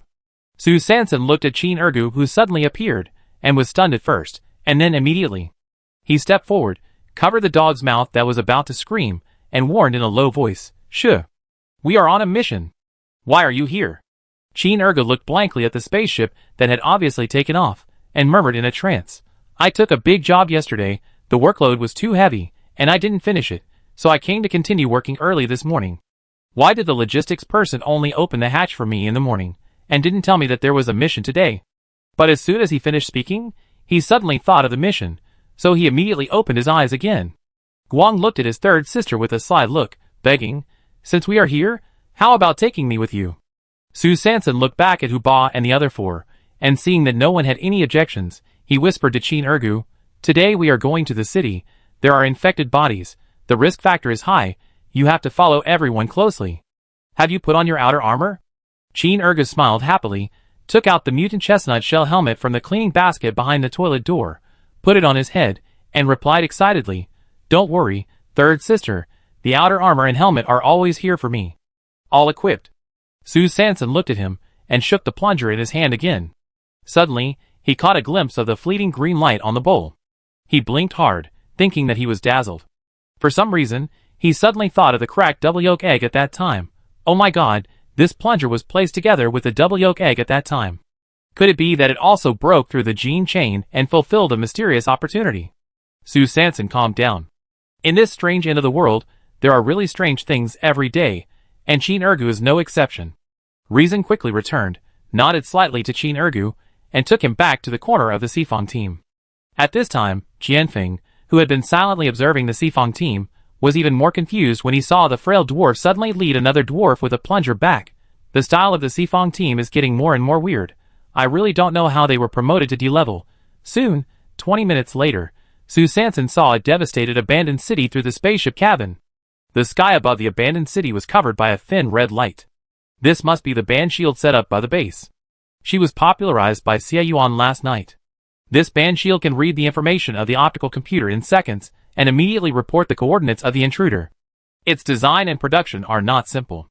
It seems that there is only such a band shield in the entire guard post. From this, it can be seen that the base attaches great importance to this area. When the spaceship began to descend, the red light covering the sky above the number 505 city suddenly disappeared, and the band shield was lifted. Then the familiar temporary protective shield flew out quickly in several directions, and then there was a familiar landing sound. Bang! The spacecraft landed on the edge of city number 505. Chapter 169. After Wu Feng shared the coordinate range of the temporary protective shield with everyone, he began to divide the area. Each recruiting team was divided into 2 areas. Before disbanding, he suddenly said, "In order to improve efficiency, we don't mind everyone helping other teams' areas after sweeping their own areas. After all, competition can maximize efficiency." Su Sanson sighed in his heart. Is it to lend a hand or to extend the claws? Looking at the Gene Warriors, who immediately whispered around, he sighed. Roll, this PUA routine is really eternal. Everyone quickly got off the aircraft. Su Sanson, Qin Ergu, and the 4 people of the Sifang team quickly ran towards the divided area. Of course, this run needs to exclude Su Sanson, because she was once again carried on Yuji's shoulders. Su Sanson sighed, looking at Qin Ergu, who was struggling with his short legs, and made up his mind. I must get a wind core crystal, and let Xie Yuan modify a pair of wind and fire wheels for her. 20 minutes later, Su Sanson and his group finally arrived at the coordinate range. Here was a half-collapsed low building. From the thickness of the debris piled on the ground, and the concrete blocks tilted in the air, it can be roughly inferred that the original building here was not high. The collapsed area of the roof was very large, unlike the dense residential buildings, where steel frames, like stairs, were exposed everywhere. So Su Sanson judged that this place was probably a factory, warehouse, or logistics area. It was just a pity that there was no sign of any supplies from the not-too-thick building debris piled on the ground. Yes, if it was a factory or warehouse, it would have been swept away by the authorities at the beginning of the apocalypse. How could it still be here? After everyone roughly scanned the surrounding environment, Hu Ba was about to start strategic deployment, when suddenly a conversation came from not far away. Action. Then, there were a few gunshots, and someone actually started hunting infected bodies directly in the coordinate range of their 4-party team. Oh my, is this helping hand reaching too far and too fast? Su Sanson thought that no matter how hard everyone rolled, they would have to wait for an hour or 2, and wait until the infected bodies in their area were almost cleared before they started to aim at others. Unexpectedly, they started to grab them directly at the beginning. Since you don't follow the rules, don't blame us for not following martial ethics. Come on, let me see how I roll you to death. Su Sanson and Hu Ba looked at each other, and they understood each other, and opened the area division map in the optical brain at the same time. Hu Ba shook his octagonal beard under his nostrils, pointed to the boundary between the Sifang team and the Qilin team, and said quickly, the sound just now seemed to be caught by the wind. They, the Qilin team, want to seize our territory, so we will fight back. Su Sanson shook his head, sneered, pointed to the southwest corner of the Sifang team area and suggested, this corner is adjacent to the Qilin team in the west, and the southwest, southeast, and northeast are adjacent to the areas of the other 3 teams respectively. Let's settle here and do something big. Hu Ba looked at the corner on the light brain, and his octagonal beard under his nostrils trembled rapidly. Xiao Su, you are still ruthless. So the Sifang team quickly headed towards the chosen southwest corner. 8 minutes later, Hu Ba confirmed to the little stutterer, who had already surveyed the surroundings. How is it? Is it convenient for blasting? The little stammer's eyes were still constantly measuring the data of several nearby areas. After a moment, he nodded slightly. It's not a big problem. We can all lead here. Su Sanson thought about it. Since the Sifang team has now been upgraded to D level, there are powerful characters around, and some strengths don't need to be concealed anymore. So she quickly reminded, put on the protective mask. I will also open a big one in a while. Hu Ba nodded, and then distributed the protective masks to everyone. Su Sanson very consciously pulled up the special mask that Xie Yuan gave her. So the Sifang team bought 5 protective masks at the beginning, and now there is one more, which is just right for Qin Ergu. So everyone was properly equipped, and after the little stammer's hand speed flew, after preparing 25 metal ball explosives, it was handed over to Hu Ba, Yuge and Dashuai. The 3 of them quickly dispersed, and buried the explosives in the entire area around the corner of the coordinate range of the Sifang team. The area not only touched the coordinate range of the Sifang team, but also covered the area of the Kalindra team in the west, as well as the corners of the areas of the other 3 teams in the southwest, southeast and northeast. After everything was ready, the 6 people quickly opened their positions. This time they used a pentagonal position, that is, Qin Ergu and the 4 people of the Sifang team stood at the 5 corners of the area, 150 meters apart from each other. And Su Sanson once again became a free man on the field, because there might be an emergency in a while. She needed to ambush in advance, just in case. Ready! Blast! Hu Ba gave an order, and the remote control in the hand of the little stutterer was pressed. Su Sanson also opened the meat skin zonzi on his chest at the same time. With a continuous sound of bang, bang, bang, the area where the Sifang team was located was suddenly surrounded by a bunch of gravel fountains. The stone chips stirred up by the explosives rushed up like a water column, flying in all directions, and then gradually lost power in midair due to the effect of gravity. Large pieces of debris fell rapidly, and fine dust slowly floated in the air. At the same time, a strong smell of fart rushed out from Su Sanson's chest, and the rolling air waves stirred the floating dust in the air, sweeping across the area of 1 kilometer in an instant. The explosion sounded particularly abrupt in this empty abandoned city. Guided by the explosion sound, the infected bodies hidden in all directions, and in the areas of different teams suddenly broke out of the ground, moved in full force, and ran towards the location of the Sifang team. However, some infected bodies, while running, fell to the ground with a duang. Duang. Duang. Less than 1 kilometer away from the explosion point. The Sifang team and Qin Ergu were obviously ready to fight, and had been waiting for a long time. Hu Ba, Yuge and Dashuai had quickly pulled out their machetes, and 3 gusts of knife wind quickly blew in the air. Xiao Jiaba took out the specially prepared large metal spray bottle from the metal box, and kept pressing down and lifting with his right hand, pressing down and lifting, and quickly added pressure to the large spray bottle. The plunger in Qin Ergu's hand also danced, and no one knew when he upgraded the metal stick on the leather bowl. He only saw his right thumb gently press on the wall of the metal stick, and the metal stick in his hand whoosh immediately stretched out and extended directly to 3 meters long. At the same time, the leather bowl on the top of the metal stick was faintly flashing green light under the bright sun, like a magical weapon that had been unable to hold back for a long time, eager to try and waiting for the master's call. Qin Ergu's eyes lit up. He had studied hard for many years, and worked overtime to create. Finally, he waited for the moment to display his unique skills, the dog-beating stick method. Oh no, the dog-beating stick method. He held the metal stick tightly, his muscles suddenly exerted force, and his arm suddenly stretched out, poking directly at the head of the infected body that was flying towards him. Pooh! The leather bowl on the top of the plunger directly covered the infected body that was constantly sucking saliva. The edge of the leather bowl flashed green light, as if there was some magic, tightly attached to the face of the infected body. Qin Ergu's eyes were stern. He held the metal stick tightly with both hands, clenched his back teeth, and twisted it hard. With a click, the head of the infected body was twisted off by the plunger. Chin Ergu watched the headless infected body he had successfully killed fall directly to the ground, and his spirits were lifted. The magic skills he had practiced hard were indeed perfect. He quickly knocked the top of the plunger on the pile of ruins, and the head of the infected body sucked on the bolt was rubbed off with a bose sound. Chin Ergu's eyes were full of excitement, and he picked up the plunger that had been resurrected on the spot with a passion, and immediately waved it towards the next infected body that attacked. He, Chin Ergu, was indeed a man who wanted to become a plunger hero. Chapter 170. At the same time, Little Stutter held up a special metal spray bottle in his hand, and pressed it frantically with his right hand. The mouth of the spray bottle was seen spraying white mist continuously with a sizzle sound. The thick mist attacked the infected bodies that were rapidly surrounding him indiscriminately. Little Stutter's hand speed increased rapidly, and the spray bottle was evenly covered.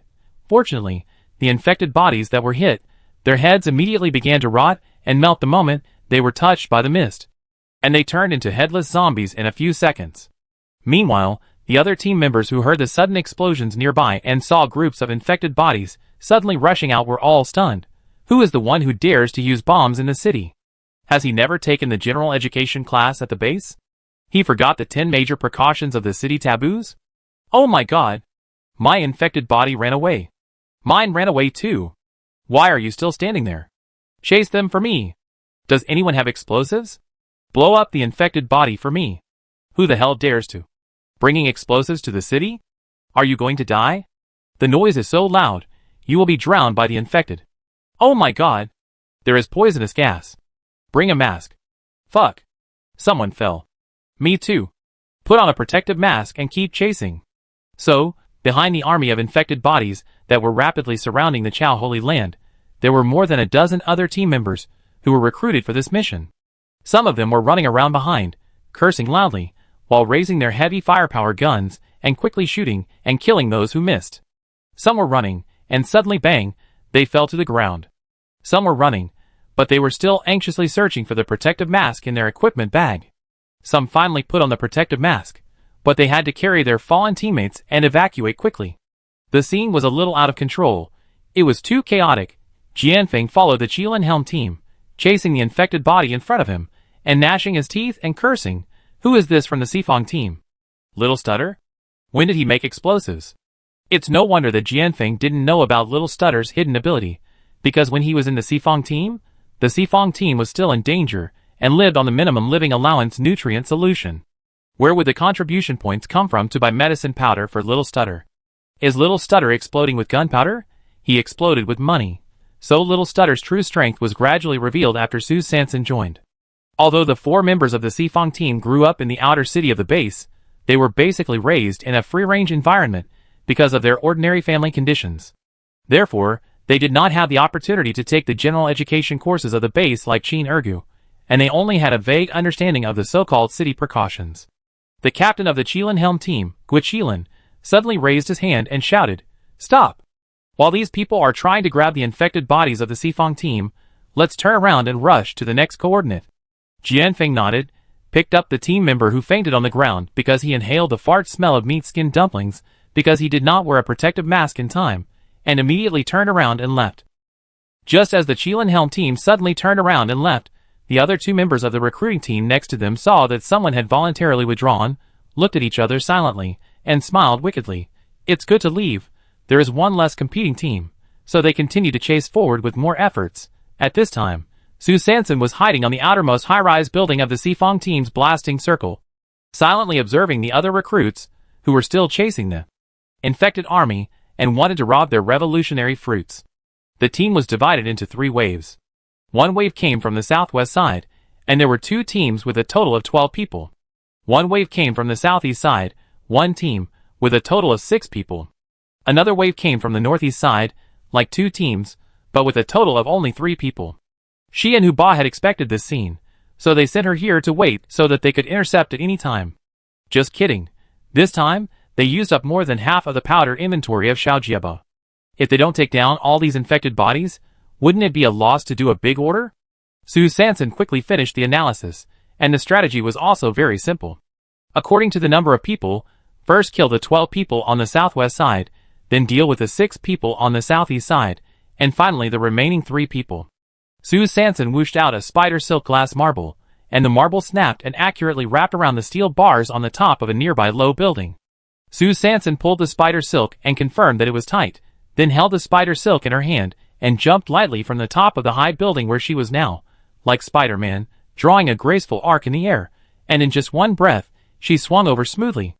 In this way, she quickly moved to the southwest corner, secretly hiding behind a low wall, quietly observing the 12 people who were chasing at full speed. Her eyes were fixed on the robbers, who were about to catch up with the infected army not far away. Her eyes narrowed slightly, and her mind quickly calculated the distance. 10 meters. 8 meters. 6 meters? Now, Sue Sanson suddenly took out a handful of conical snake scales from the cloth bag and shot them straight towards the robbers. Swoosh, swoosh, swoosh. The conical snake scales flew through the air, rubbing against the airflow, as if sparks were flashing. Bang, bang, bang. More than a dozen conical snake scales were lined up in order and instantly inserted into the hollow area between the robber group and the infected army. At the moment the conical snake scales landed, suddenly, there was a boom sound, and flames suddenly rose from the top of the snake scales. This batch of conical snake scales was specially upgraded and modified for her by Xie Yuan last night. The top of the snake scales was embedded with fire core crystals from Quanjai Alley. According to Xie Yuan, if these 15 fire core crystals were purely used to provide Sue Sanson with body heat during the windy and snowy seasons, this amount of energy would not be enough, so the two discussed that if that was the case, they might as well use them to upgrade weapons. So these more than 10 old century soybean-sized fire core crystals were embedded in the conical snake scales. In order to further increase the power of the fire energy, Xie Yuan added moderately polluted mutant pepper seeds between the fire core crystals and the snake scales. The mutant pepper seeds are flammable and strong, so these flames that had just risen on the ruins suddenly exploded directly, and in the airflow that exploded, tiny unidentified objects were ejected. The unidentified objects were quickly ignited and scattered in the gaps between the snake scales. In just 1 second, the snake scales, with flames, actually formed a wall of fire with a devastating force. The flame of the fire wall is very special, unlike the ordinary burning flames. The energy of the flame was huge, and it also had a faint sense of oppression. Oh no! They actually have fire-type nuclear crystals. Damn it! This is both a scent type and a fire type. Do you have to make it so big? The two recruiting teams that were directly blocked by the fire wall had to stop chasing and started cursing. But what's the use of cursing? I can't get through. I just can't get through. The captain of one of the teams touched the wind core crystal in his pocket and hesitated for a long time, wondering whether he should use his ultimate move in this mission that didn't even get any reward. He looked at the infected army that had already run away, spat, and finally loosened his fist holding the wind core crystal. Alas, it's not worth it. Finally, he ordered reluctantly, retreat. Let's go directly to the next coordinate point.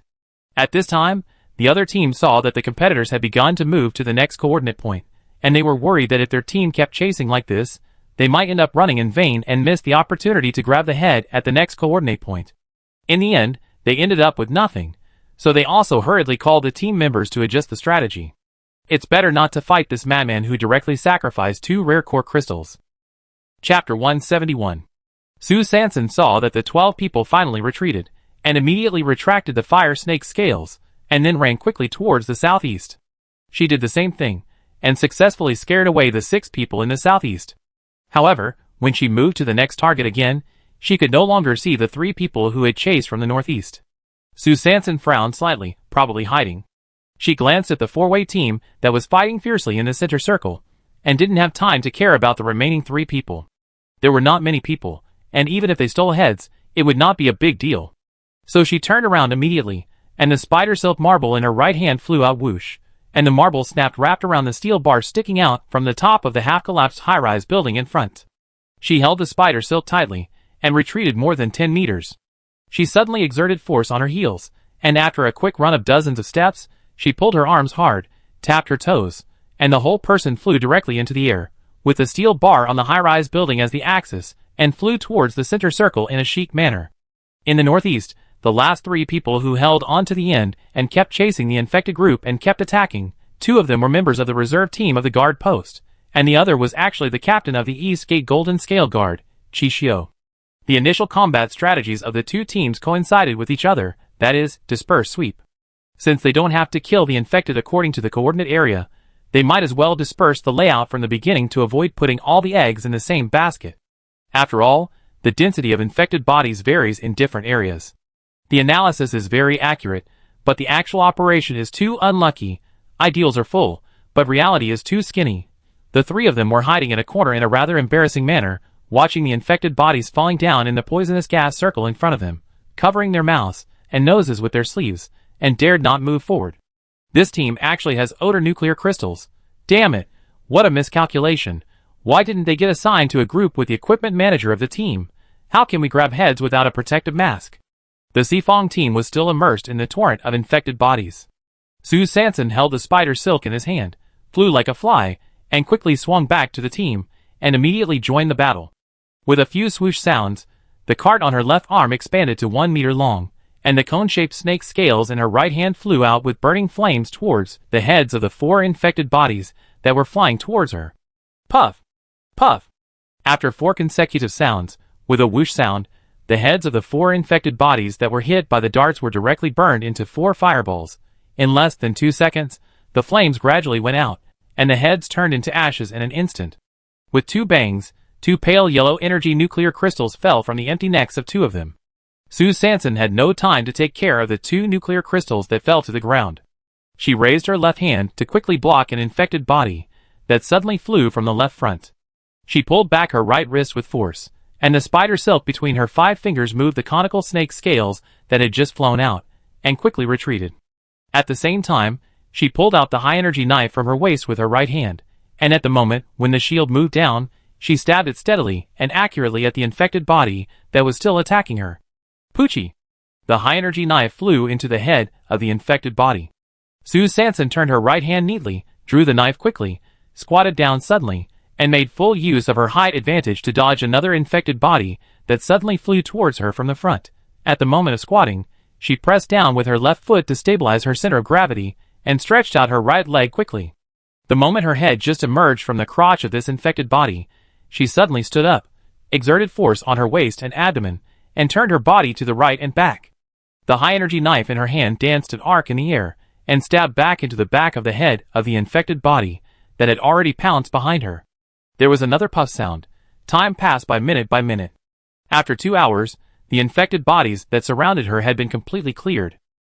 In order to save the energy value of the meat skin dumplings, Su Sanson carefully wrapped them up again after the army of infected bodies had completely fallen down. After all, it's a nuclear crystal. The energy will run out one day, so we have to save it. Qin Ergu suddenly pulled the metal rod of the plunger out of the pierced head of the infected body, feeling very excited. At this time, he suddenly saw 3 members of his team sneaking around outside the pile of headless infected bodies, stealthily picking the nuclear crystals in the brains of the infected bodies. And these 3 people were wearing the uniforms that he was quite familiar with during this period.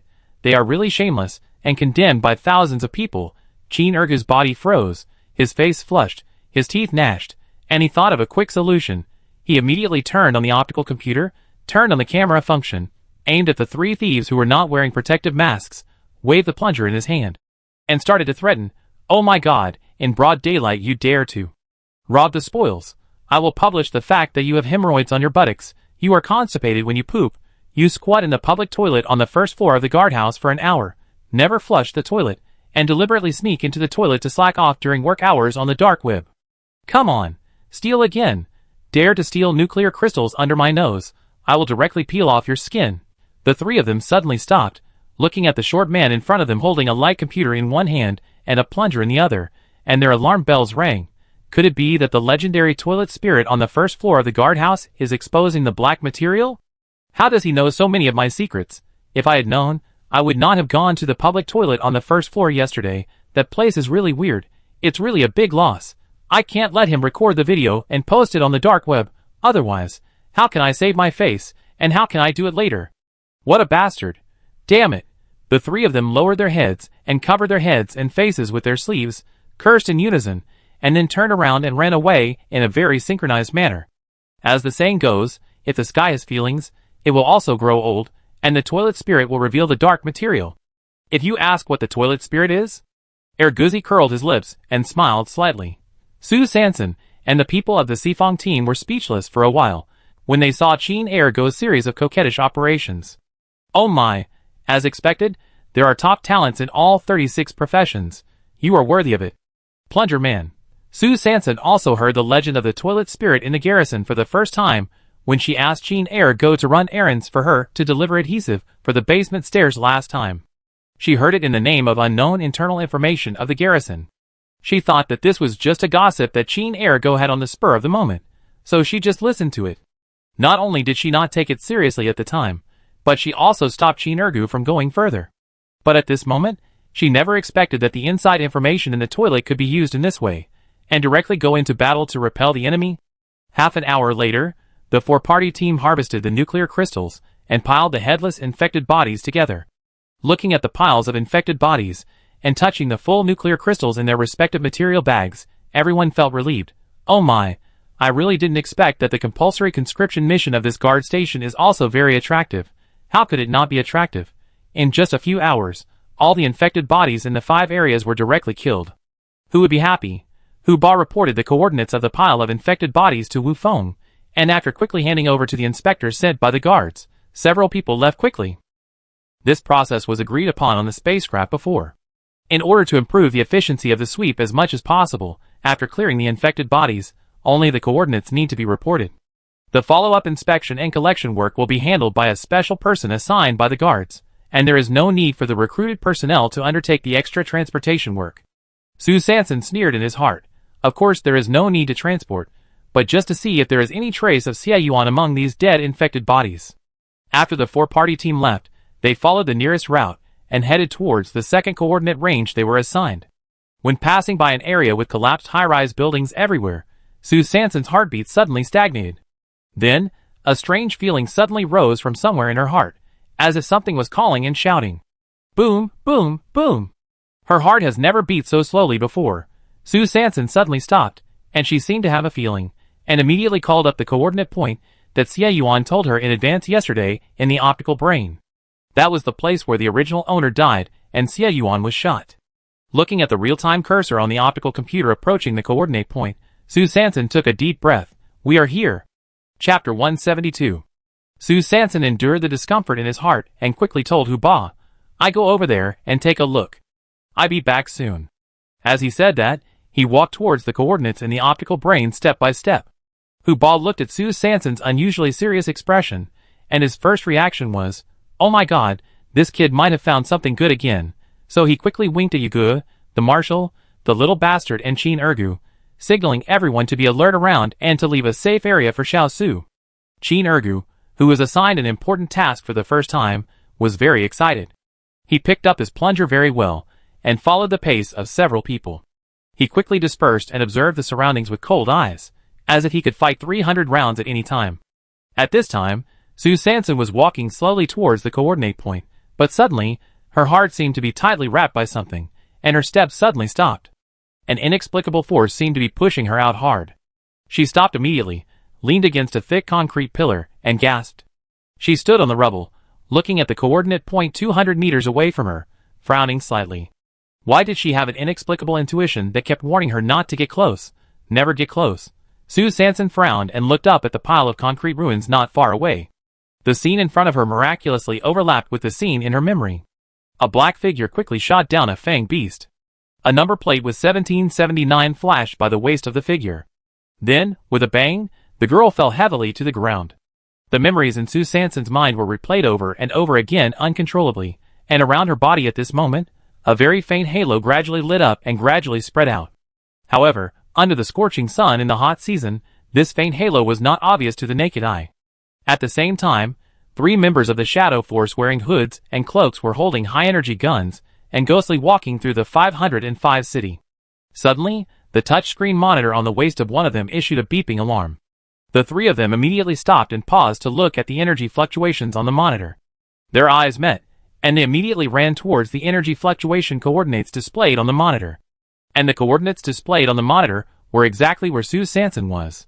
She was standing there in a daze, her pupils were dilated, as if she had lost her soul, or was possessed by a demon, and the halo around her was changing colors rapidly, sometimes red, sometimes orange, sometimes yellow, sometimes green. Soon, a colorful pure light passed through her body, and then quickly disappeared. The whole process was fleeting, and the colorful pure light that had just appeared was also blocked tightly by the concrete stone pillar behind Su Sanson. At this time, Chin Ergu, who was standing in the corner to guard the surroundings, seemed to feel something calling the plunger in his hand, and a green light flashed on the leather bowl. At the same time, the 3 shadow troops wearing hoods and cloaks had come to the ruins where Su Sanson was. The energy value in the monitor fluctuated more and more violently. The 3 looked at each other, raised their heavy firepower pistols, and dispersed immediately in the blink of an eye, ready to immediately encircle and suppress the energy fluctuation points displayed in the monitor. The 3 of them dispersed in different directions, and approached the concrete stone pillar where Su Sanson was quietly and quickly. After seeing the short figure behind the stone pillar, the pupils of the 3 people suddenly shrank, and they immediately raised their guns. 3 black muzzles were aimed at Su Sanson behind the stone pillar from 3 different directions at the same time. At this moment, Su Sanson was in a state of separation of mind and soul, and she didn't realize that there was danger coming towards her. Just when the 3 members of the Shadow Army were about to pull the trigger and shoot, suddenly, there were only a few chi sounds, and 3 metal bullets emitting thick white gas rolled to their feet. A high concentration of drug was instantly inhaled by the 3 people, and then the hands of the 3 people softened in unison, their heads tilted, and they fell directly to the ground. The shadow member holding the monitor, before falling to the ground, insisted on the last bit of clarity and pressed the send button on the monitor. Then, with a pop, he fell to the ground completely without any worries. At the moment he pressed the send button, a leather bowl suddenly fell from the sky and covered the entire monitor screen. A bright green light flashed on the leather bowl. A band that was being sent from the monitor to the inner city of the base was suddenly interfered with, and was directly cut off. The fragmented band was suddenly enveloped in this extremely elastic leather bowl, and the world was instantly dark. The signal that had not been sent out for a long time was now completely unrecognizable, like a headless fly, running around in the leather bowl, but could not find a breakthrough. Chin Ergu, wearing a protective mask, quickly rushed out from behind the concrete stone pillar, looked at the general beside him with a confused look, showing an expression of fear of causing a big disaster, and hesitantly explained, "I just saw him making a small move before he fell down, and I threw the plunger out in a hurry. It should be okay, right?" The marshal blinked his bright eyes under the protective mask, looked at the monitor completely covered by the leather bowl, slowly turned his head, and gradually raised his thumbs. His mouth opened and closed, and finally uttered only one word, "Master." At the same time, Hu Ba, Yugu and Xiao Jiaba came out from the corners, rolled the 3 cloaked shadow troops together, looking at each other, all confused. Hu Ba shook the octagonal beard under the nostrils of the protective mask, and spoke first. It happened suddenly.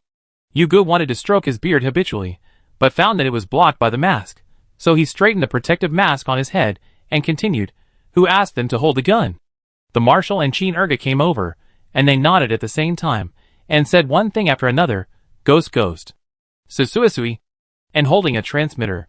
The stutterer concluded, "No. Not good people."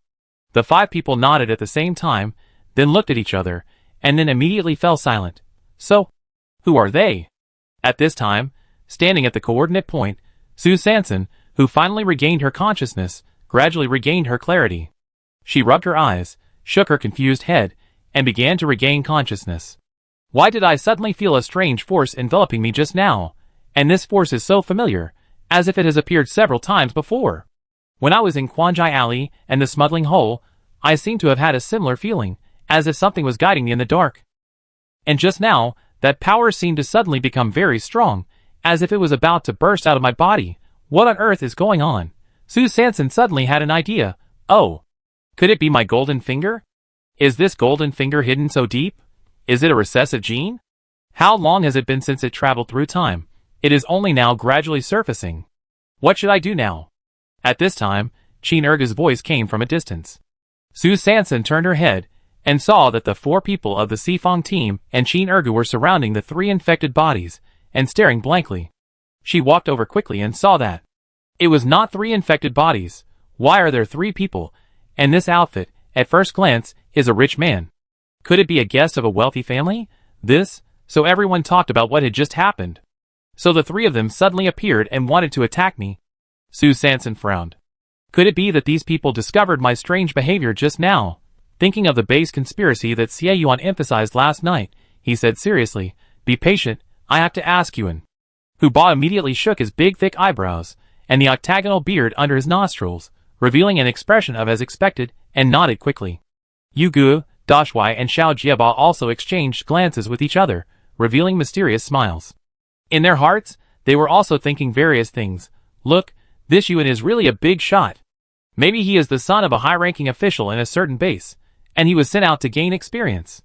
Very, very possible. Only Qin Ergu looked at this and that, looking confused. Who is Yuan? Su Sanson quickly connected to Xie Yuan's little button and quickly described what happened, but only vaguely mentioned the part where she had just appeared strange. Now there are many people here, and it is related to her golden finger, so it is better not to make it too public. When she returns in the evening, she will have a private consultation. Xie Yuan looked through the camera at the three people's clothes and equipment. The clothes were unfamiliar, but the equipment was very familiar. It was only the security forces in the inner city of the base were qualified to be equipped. He looked at the independent locators on the waists of the three people, which were constantly flashing, and asked, "Are they alive?" Su Sanson waved his hand quickly. "No, no." Xie Yuan breathed a sigh of relief. Fortunately, if they were dead, the three independent locators would definitely send signals to the base. Then he pointed to the monitor in the corner that was covered by a plunger for more than half, and asked, "Is this what the three of them have in their hands?" Su Sanson hurriedly took the monitor over, and with a bow, he pulled out the leather bowl sucked on it. As soon as the leather bowl was removed, the light screen appeared immediately. At the same time that Xie Yuan saw the result displayed on the light screen, the incomplete band trapped under the golden belt cover finally broke out of the shackles, like a swan out of a cage, and launched itself out in a hurry. Due to the interruption of the band, the signal that was supposed to be sent to the inner city of the base was mistakenly sent to the light brain of Wu Feng, the captain of the guard in the city number 505. Xie Yuan looked at the energy band displayed on the screen. His pupil suddenly shrank, and he said sternly, "These three people and this monitor must not be left. They must be dealt with immediately." Qin Ergu, who had been standing next to Su Sanson, listened to the familiar voice coming from the light brain. His eyes gradually widened, and for a moment, he was so excited that his whole body trembled, and his eyes were soon filled with tears. He slowly raised his trembling hands, suddenly grabbed the corner of Su Sanson's clothes, whispered his lips, and kept repeating, "Yuan. Yuan. Brother Yuan." Su Sanson's heart skipped a beat, forgot Qin Ergu. It's really hard to guard against. Chapter 173. At this time, Qin Ergu had already walked to the screen of Su Sanson's computer in 3 or 2 steps. Looking at the beard, upturned nose and sausage mouth on the screen, a hoarse shout was stuck in his throat. The tears in his eyes instantly returned. He was stunned for a moment, scratched his head awkwardly, and apologized, "Sorry, I recognized the wrong person." Su Sanson quietly breathed a sigh of relief. Well, fortunately, Xie Yuan disguised himself. At this time, the marshal slowly came to Qin Ergu, patted his shoulder, and comforted him. "Ergu, don't call me Brother Yuan, you should call me Brother Yuan. Come, read it with me, you, and haha, it's okay, I often couldn't pronounce other people's names clearly when I was a child."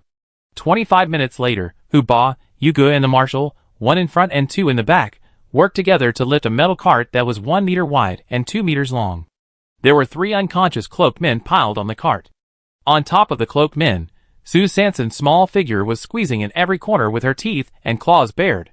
Her left toe was on the lower left corner of the cart, and her right heel was on the lower right corner of the cart.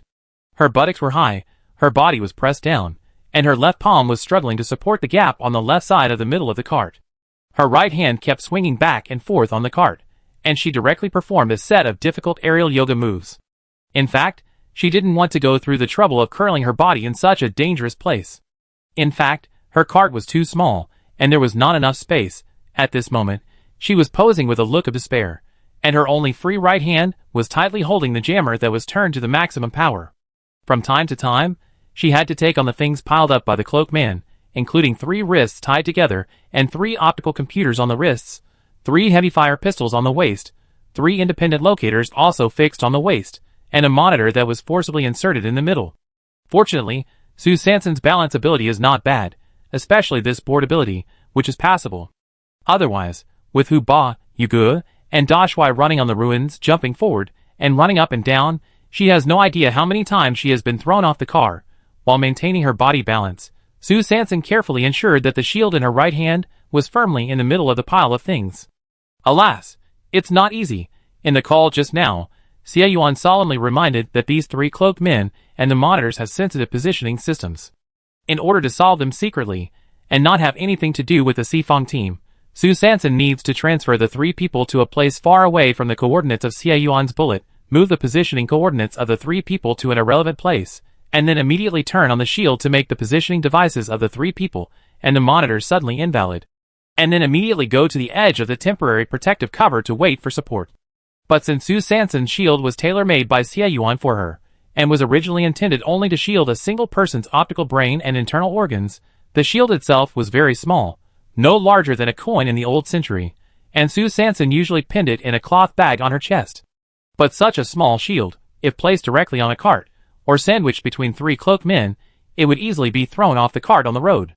This shield is not only small, but also has a very limited shielding range.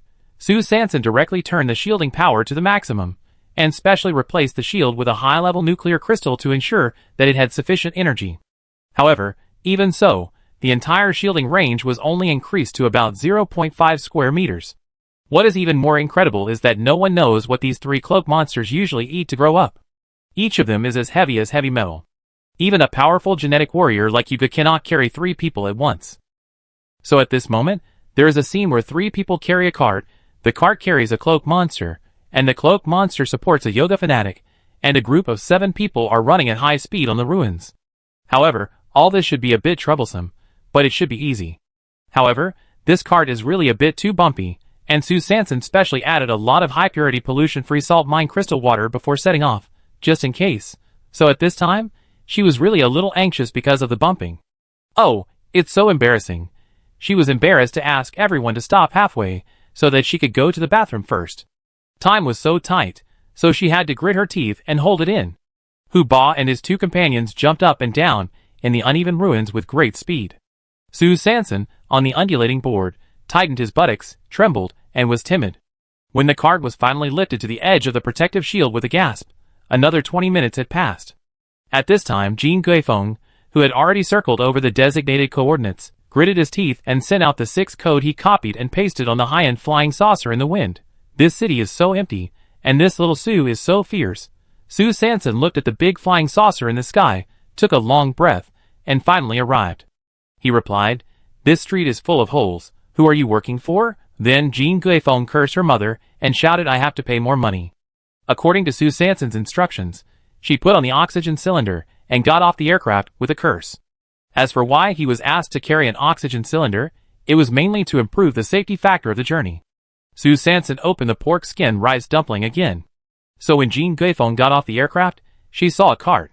There were 3 people lying on the cart, and 3 people standing next to the cart. The 3 standing people wore masks, and the 3 lying people wore hoods. He exclaimed, "Fuck? None of them can match 160 centimeters with this height?" He looked like he had seen a ghost. Where are Su Sanson? There shouldn't be an accident. Damn, I was careless this time. Just when Jin Guifeng saw that the situation was not good and was about to slip away, suddenly, a familiar voice floated from behind the concrete pile not far away. "Open the door quickly." "Danger?" The voice came from Su Sanson, who had just solved his personal problems, and finally felt relieved. Jin Guifeng shuddered, subconsciously came back to his senses, and immediately opened the door of the aircraft, with both hands very consciously. When Hu Ba and his 2 men unloaded the cloak monster into the cabin of the aircraft, Jin Guifeng looked at the 3 cloak men piled on the ground and jumped back in fear. Fuck. Don't tell me that the supplies this time are 3 infected bodies? Can Su Sanson not do so many tricks every time? My little darling will be in trouble sooner or later. Su Sanson rolled his eyes and deliberately threatened. "Get out of here quickly, you are still alive now. If you keep hesitating, you will probably be infected soon." Jin Guifeng widened her eyes and looked horrified. What the hell? The supplies this time are 3 living people? How the hell are we going to calculate the commission? Su Sanson waved his hand. "I talk to you about the commission when we get back. Let's go." At the same time, Xiao Jieba and Qin Ergu, who were specially left behind just in case, quickly moved to a ruin 1 kilometer away from the crime scene. The 2 of them took out their water bottles and rations very tacitly and pretended to take a halftime break. There are 2 main reasons for leaving the 2 behind. 1. The 2 of them were the weakest physically and could not carry the 3 unconscious people at all, so they could not help them if they followed. 2. Before hanging up the light brain, Xie Yuan reminded that someone in the guard team might have noticed the abnormality and would probably send someone to investigate, so they should pay attention to disguise and aftermath. So, the two were left behind. Sure enough, less than 10 minutes after Su Sanson and his friends left, Wu Feng ran over with several people from the Dawn Guard. He was leading the team to investigate Xie Yuan's clues nearby, and the light brain suddenly received an anonymous alarm message. The coordinates of the alarm information were not far from him. His heart trembled violently, and he intuitively felt that something big had happened.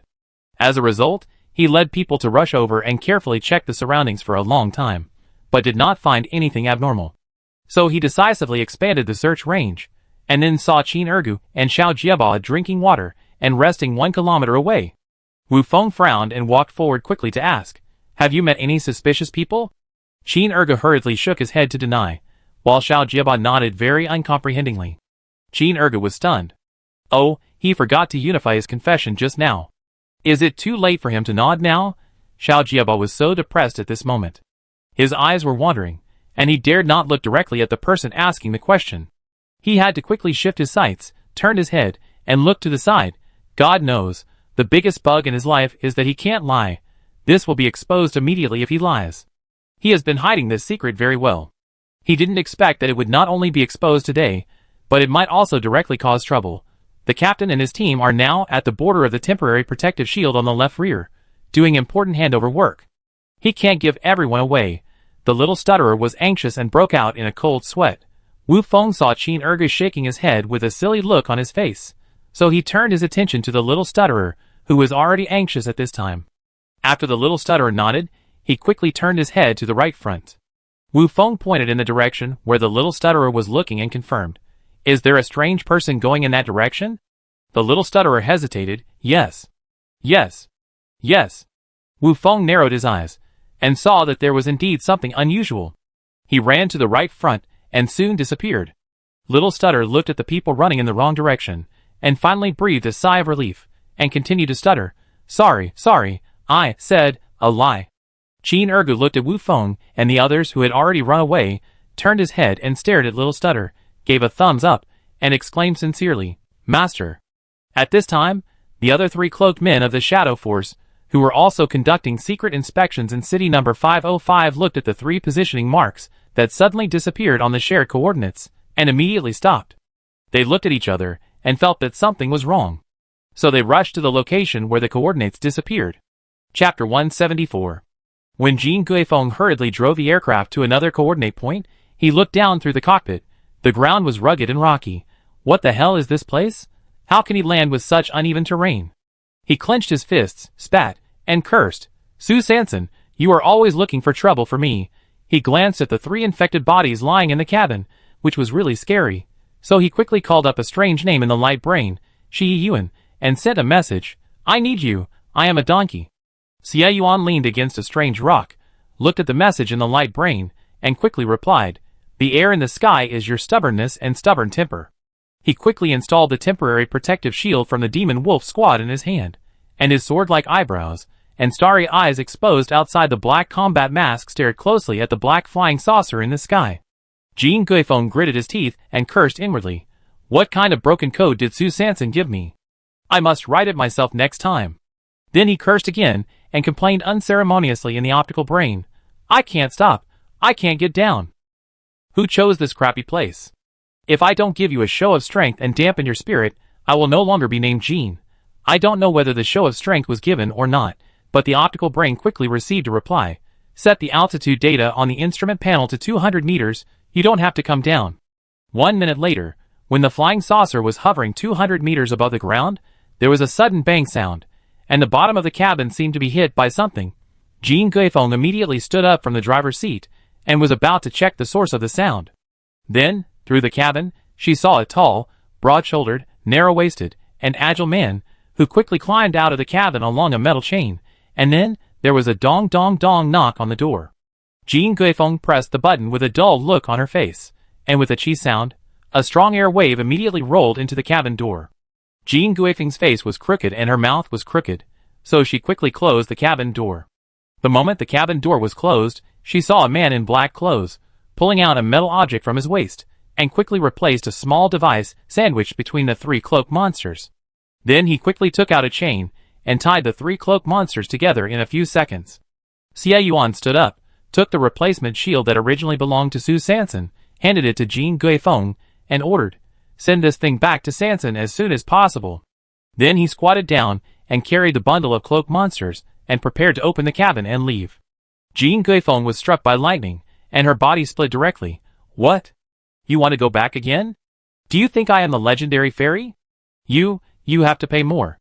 Just as he was about to say it, Xie Yuan suddenly turned around, recalling the strategy that Su Sanson told him in advance, and said lightly, "Don't worry, the money will be increased." After a pause, he added, "The kickback will not be less." He turned around and opened the cabin door. With a whoosh, he slid to the ground quickly along the metal chain stuck at the bottom of the flying saucer. The moment he landed, the buckle in his hand loosened, and the metal chain snapped off from the bottom of the flying saucer. Xie Yuan easily caught it with one hand and quickly gathered it. In the cabin, Jin Guifeng, whose eyes and mouth were once again blown crooked, was alone and messy in the strong wind. After trembling and quickly closing the cabin door, he finally found his thoughts that had been completely scattered. He suddenly had the biggest doubt in his history about the nature of his business. You damn it! Is this still the Shanfeng escort agency delivering supplies? This is clearly driving a Shanfeng car. Xie Yuan looked at the black flying saucer that quickly left and confirmed the direction. Good, it's back to city number 505. He then squatted down and checked the 3 cloak monsters, who were still in a coma. He first took out the monitor sandwiched between the 3 people and carefully checked the data records on it. Before, he just quickly scanned it through Su Sanson's optical brain and looked at the fluctuation value of the rare energy on it. His first reaction was that the healing energy in Sanson's body might be exposed.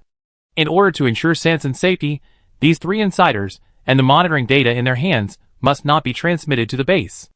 Otherwise, given the rarity of healing energy, the base is likely to send people to surround Sanson directly. Once caught, he will either become their experimental subject or become a life-saving medicine for some people. Therefore, he made a prompt decision and arranged this transfer strategy. It is safer to let him deal with the people in the inner city of the base. Now, after carefully studying the energy wave pattern on this monitor, it does not look like the healing energy fluctuation pattern that he has seen in the top-secret files of the base in his memory. The healing energy band should be a standard spiral, just like the gene chain, with 2 curves spiraling up. The wave pattern detected here is more like countless circles connected end to end, overlapping infinitely. So what kind of energy is this? Was it emitted from Sansan's body? Or overflowed from that coordinate point? Xie Yuan quickly suppressed his doubts in his heart. Now was not the time to dwell on this issue. There were more important things to solve at this moment. He took out a self-made high-precision pin from the toolkit on his waist, and made a simple optical path tampering on the 3 people's optical computers, independent locators, and transmitters of the monitors. Although the transmitters inside could not be directly destroyed, after tampering, at least all the signals sent by the devices would be transmitted in an infinite loop inside the machine. Xie Yuan carefully checked the optical path nodes again, and after confirming that the signals would not be transmitted externally, he began to dismantle them. 5 minutes later, the optical computers and independent locators of the 3 people were successfully dismantled by Xie Yuan. He looked at the heavy firepower pistols on the waists of the 3 people. The bottom of the pistols had a built-in micro-positioning device. All positioning devices installed on heavy firepower weapons and equipment must be safely dismantled using special means inside the base, otherwise they can only be temporarily shielded. And because these 3 pistols are important equipment of the inner city security department of the base, the locator on the equipment is also closely connected to the user's vital signs. Once the user's vital signs disappear, the locator will immediately explode even if it is shielded, and the power of this self-explosion can instantly disperse all shielding forces, thereby transmitting the blasting coordinates and attack information back to the base in real time. Xie Yuan frowned slightly, and tapped the pile of strange rocks beside him with his index finger. This is not easy to deal with. Since these 3 guns are already in hand, I can't give them up. I have to think of a way. Chapter 175. Xie Yuan looked carefully at a pinhole sensing point next to the locator at the bottom of the pistol. The sensing point was emitting a very faint light. Even a high-level gene warrior would find it difficult to detect its existence, but since Xie Yuan ate the double yolk egg, his 5 senses suddenly improved to a higher level, and he seemed to be much more sensitive than a normal high-level gene warrior. He looked at this tiny sensing hole, holding one of the pistols, and tried to gradually move away from the cloaked man that was paired with it. As the distance between the pistol and the cloaked man gradually widened, when it was about 2 meters away from the body range, the faint light emitted by the sensing hole changed significantly. The flashing frequency of the faint light quickly increased, and the brightness gradually increased. Xie Yuan immediately put the pistol back to the waist of the cloaked man, and the faint light immediately returned to its previous stable state. It seems that this is the vital sign sensor. Xie Yuan took out a self-made high-precision card needle, and carefully peeled it along the nano-card slot around the vital sign sensor. 5 minutes later, the sensor's activation device was found. Unfortunately, the activation device was closely connected to the self-destruct device. The removal of the self-destruct device also required the use of precision instruments inside the base. Xie Yuan frowned slightly and thought about countermeasures. At the same time, Jin Guifeng drove the car with the wind and returned to the sky above the boundary of the temporary protective shield of city number 505. He looked at the large area of ruins below and began to complain again. Damn it, what am I busy with every day? He suddenly wanted to just leave and quit his job, running back and forth, either in the wilderness or in the abandoned city, with no supplies. Who the hell is willing to do this? What kind of private soldier business is this? Who wants to work hard, go for it. But then I suddenly remembered the big cake given by the escort boss, which was a bit fragrant. What should I do? I also remember the kickbacks mentioned by the man just now, and suddenly I was looking forward to it. Fuck you. Isn't it just a ride? What's wrong with that? After cursing her mother and grandparents, Jin Guifeng quickly sent a signal. Is leaving really cruel? Or is persistence shameful? Su Sanson glanced at the flying saucer in the sky and was a little surprised. Did it come back so soon? It's only been less than 20 minutes, so he quickly replied. Why did the ship I'm waiting for come so late? The person I'm waiting for is still talking nonsense. Jin Guifeng landed immediately and opened the hatch. Before she could curse, the shielding device in her hand was snatched away by Su Sanson. She only left a sentence. You retreat quickly. If you are discovered, you will be finished. Then she was carried on the shoulders of her team members without looking back and ran away. Jin Guifeng was still in a daze, but her strong professional quality immediately sorted out the key words in Su Sanson's words. Quickly retreat. Fuck you. Jin Guifeng cursed secretly, turned around immediately, closed the hatch, started the hidden program, and disappeared in the sky above the number 505 city with the advanced flying saucer. In the strange rock forest, Xie Yuan held an ant and carefully placed it next to the vital sign sensing point at the bottom of the pistol. Then he used the high-precision needle in his hand to gently flick the starter of the sensing point. The sensing point went out for a moment, and then suddenly lit up again. The moment it lit up, the light of the sensing point stayed on the ant for 0.01 seconds, and then immediately entered a stable state. Xie Yuan held the ant in one hand, and the pistol in the other hand, and stood up, gradually moving away from the cloaked man lying on the ground. The light of the sensing point did not change until he walked 10 meters away. Xie Yuan curled his lips slightly. It seems that it worked. He restarted the vital sign sensor, and directly changed the life subject from the cloaked man to the little ant in his hand. So he followed the same method, and quickly rebound the other 2 pistols to the 2 ants. As for why, he didn't bind himself directly, it was mainly out of caution. Don't use yourself as the first attempt in any experiment. After all, it is not certain whether the life subject after binding will be monitored by the base. Moreover, these 3 guns were snatched from the 3 cloaked men by the Xifang team. How to distribute this trophy has to wait for San San and the Xifang team to discuss and decide. So before that, he certainly couldn't just claim it for himself. Xie Yuan put the 3 pistols and 3 ants into a metal box, sprinkled some soil in the box, and put some compressed biscuit crumbs. After all, the self-destruct device was still there, and the 3 ants couldn't die. After closing the metal box, he began to check the 3 cloaked monsters on the ground. The 3 people were ordinary genetic warriors, but why were they so heavy? In front of Jin Guifeng, he lifted up the 3 people in a flash. If the intensity of the recovery training in the past 2 days had not been increased enough, he would have almost lost his breath and fell to the ground. Alas, it's really not easy to pretend. Strength and luck are needed. Xie Yuan frowned slightly and felt that there was something strange about these 3 people, so he stretched out his hand to measure their forehead temperature. Very strange, the body temperature was low, but the breathing was very stable. It didn't look like they were seriously injured. It should be an ordinary fainting. He pulled out a dagger and gently cut the index finger of one of them. Suddenly, a stream of black liquid flowed out. The blood was black. Xie Yuan was shocked.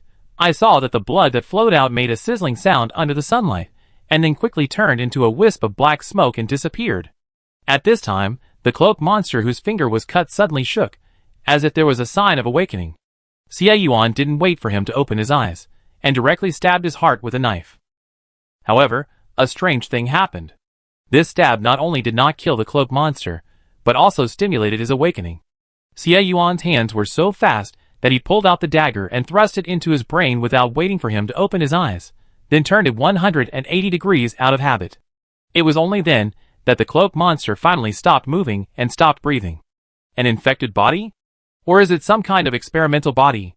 Xie Yuan quickly dealt with the other two cloak monsters while pursing his lips in thought. In the 505th city, the other three cloak monsters of the Shadow Army carefully checked the ruins, where the positioning coordinates disappeared, but did not find anything unusual. They looked at each other, and immediately reported the situation to the inner city of the base. In the inner city of the base, Yuang received the report, turned on the tracking and positioning disc, and immediately found something abnormal. The coordinates of the three shadow members disappeared, the optical brain lost contact, and the monitor also lost connection. But the status of the three heavy firepower guns is shown as normal. Could it be that the signal is interfered? The wind season is coming, and the possibility of signal interference exists, but Yuang quickly issued the next instruction. Immediately go to the key coordinate point to investigate, and report any abnormalities immediately. The three shadow members immediately called up the key coordinate point, and the ghostly figure quickly disappeared from the spot. The key coordinate point shown on the map is exactly where Xie Yuan was shot. Chapter 176. Three members of the Shadow Force quickly came to the key coordinate point where Xie Yuan was shot. One of them immediately pressed the remote control in his hand. Suddenly, a detection network formed by dark red rays appeared out of thin air in a circular area with a radius of 100 meters, and the key coordinate point as the center. The three people looked at the intact detection network and frowned. The detection network was not damaged. The detection results showed no abnormalities, indicating that no one, strange beast or infected body approached or explored this key coordinate point. Strange, the coordinates of the three people suddenly disappeared. Is there another reason? In the inner city of the base, Yuang, who received the news, also fell into deep thought, so the disappearance of the three people has no direct relationship with Xie Yuan. And so far, there is no sign that Xie Yuan or people related to Xie Yuan have come here to investigate. Could it be that he is really dead? At this moment, in the city of number 505, under the leadership of Wu Feng, the Dawn Guards, who had searched for a long time without seeing any unusual figures, had begun to suspect that the alarm message they had received before was an organized and premeditated plan to divert their attention and consume their time and energy. So Wu Feng ordered again to return to the key coordinates immediately and search again. At the same time, he also had to ask the witness he had just met what suspicious person he had seen. At the same time, Su Sanson, Hu Ba, Yu Ge and Da Shui quickly reunited with Xiao Jieba and Qin Ergu, and synchronized with each other what had happened in the more than 1 hour since they were separated. So Wu Feng led the Dawn Guards in that direction. Su Sanson pointed to the front right, and confirmed again. Xiao Jieba and Qin Ergu nodded. Did you see a man with a scar on his right eye? Su Sanson continued to ask questions. Qin Ergu nodded. Do you know Scar too? He and brother Qiangzi have bought things from my dad, so they are regular customers, hee. At this time, Su Sanson suddenly stood up, raised his eyebrows mysteriously at Hu Ba, and whispered, Yuan gave me a secret mission, I have to go there, you know, his background, I can't say more, so I'm afraid I have to act separately from everyone for the time being. Hu Ba's thick eyebrows and octagonal beard under his nostrils suddenly trembled rapidly. I said that Yuan was a big shot, look at you, now you finally admit it. Just admit it. He patted Su Sanson on the shoulder and said generously, Don't worry. I let you go follow you. If something unexpected happens, you can take care of each other. Ahem, what he was thinking in his heart was that it was just an extra reason for Yuan to take care of the Sifong team in the future, such as letting everyone take more rides, helping the team with a few missions. Su Sanson twitched her lips and looked at Hu Ba's meaningful smile. How could she not see Hu Ba's little thoughts? Well, anyway, it was to help Xie Yuan, so he should repay the favor himself. At this time Yu Ge, Da Shui, Xiao Jieba and Qin Ergu, who had already stretched their ears and leaned over to eavesdrop openly, also nodded immediately, saying that Hu Ba's move was simply too wonderful. Qin Ergu suddenly spoke, raised the plunger and said, Third sister, I go with you. Although Qin Ergu didn't know who Yuan was, nor what the secret mission Yuan had given him, as long as he followed his third sister, it would be right. So the 6 people quickly separated. Hu Ba, Dashui and Xiao Jieba rushed towards the second coordinate range of the four-way team, while Su Sanson, Yu Ge and Qin Erge ran in the direction where the Dawn Guards left. Of course, the real runners were Yu Ge and Qin Erge, and Su Sanson was just being carried today. But the three of them hadn't run for 1 minute when they ran into Wu Feng and his men who were returning quickly. Su Sanson's heart was shocked. Oh my, are all high-level Jin warriors running so silently? I didn't hear any noise at all. Su Sanson quickly glanced at Scar and the team. Scar seemed to have sensed something, and his peripheral vision immediately swept back to Su Sanson, who was lying on Yu Ji's shoulder. The two looked at each other for 0.01 seconds, and then quickly separated. Wu Feng glanced at Su Sanson and the others, and nodded slightly, as a greeting. He did not pay much attention to Qin Erge, whom he had met before.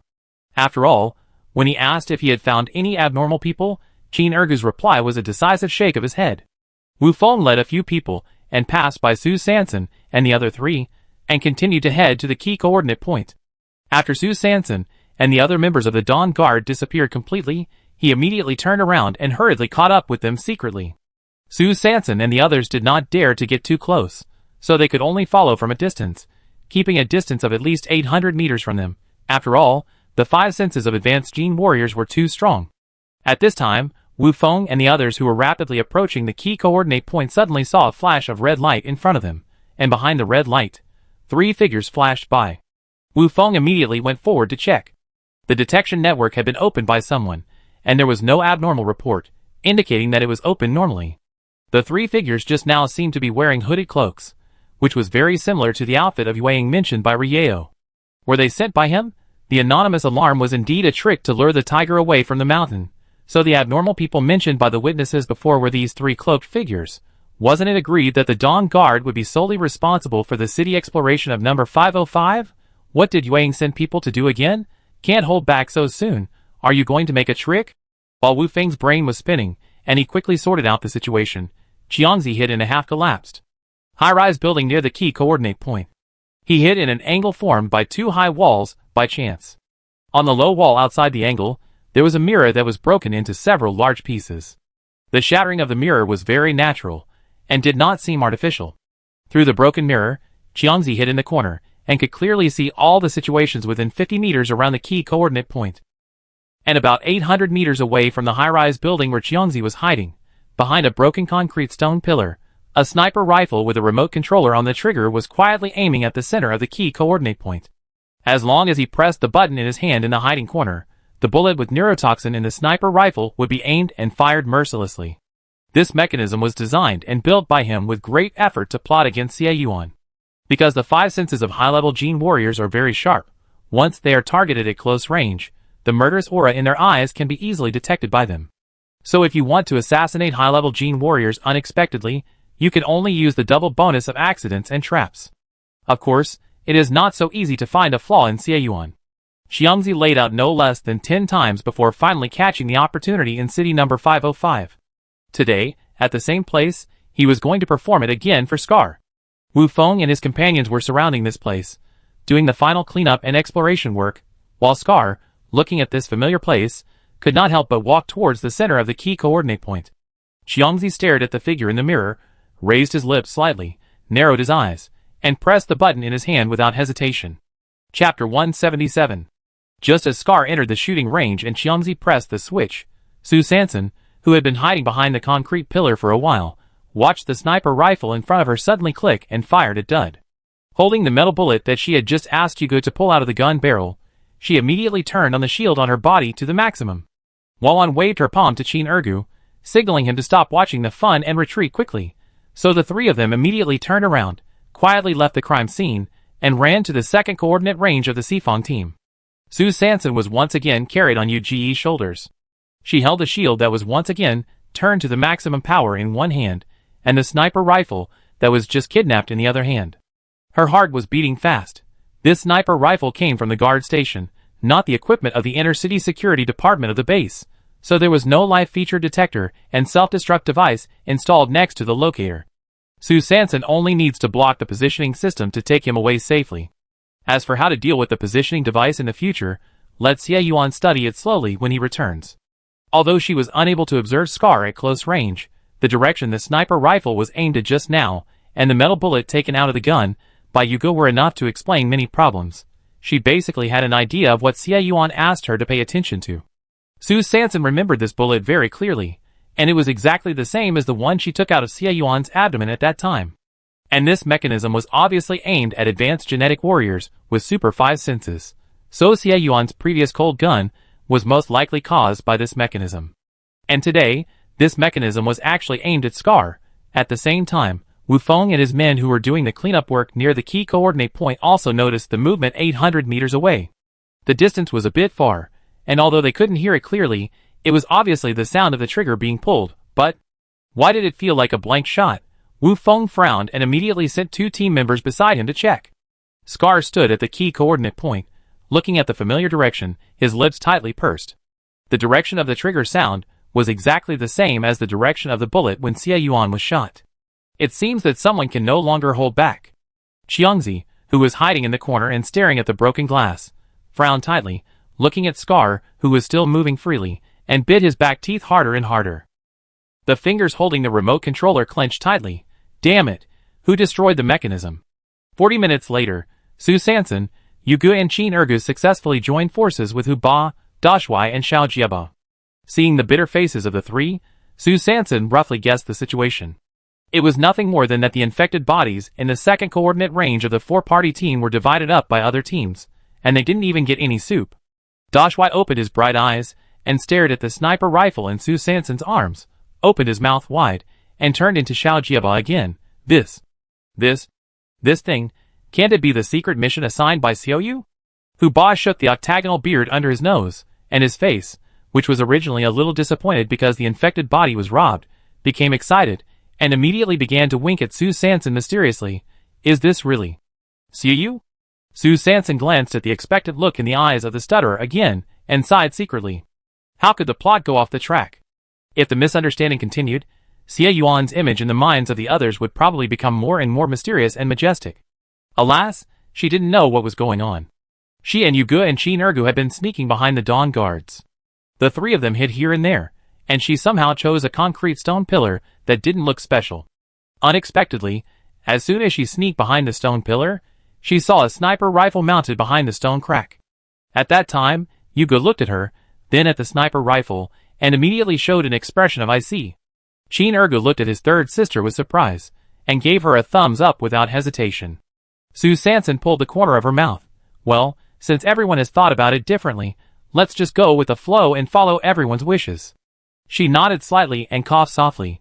Didn't I tell you before that I was going to go and look for this sniper rifle? Because I didn't see the Dawn Guards at that time, I wasn't sure if the rifle had been deployed. After searching for a while, I didn't find it, and then you knocked out the 3 cloaked men. Well, okay, she can use this excuse to cover up the abnormal energy fluctuations in her body at that time. Su Sanson continued, after saying goodbye to Jin Guifeng, didn't I hear that the Dawn Guards finally appeared? I thought I would chase them and look for them, but I didn't expect. Ha ha. Everyone widened their eyes and nodded continuously, revealing an expression of sudden enlightenment. Hu Ba was shaking his thick eyebrows, and the 8-cornered beard under his nostrils at a very high frequency. He smiled with an unfathomable smile and whispered, So, Xiao Yu meant, we should take this equipment. Ahem. Yugu stroked her 8-cornered beard and gave Su Sanson a meaningful look. Is it for our Sifang team?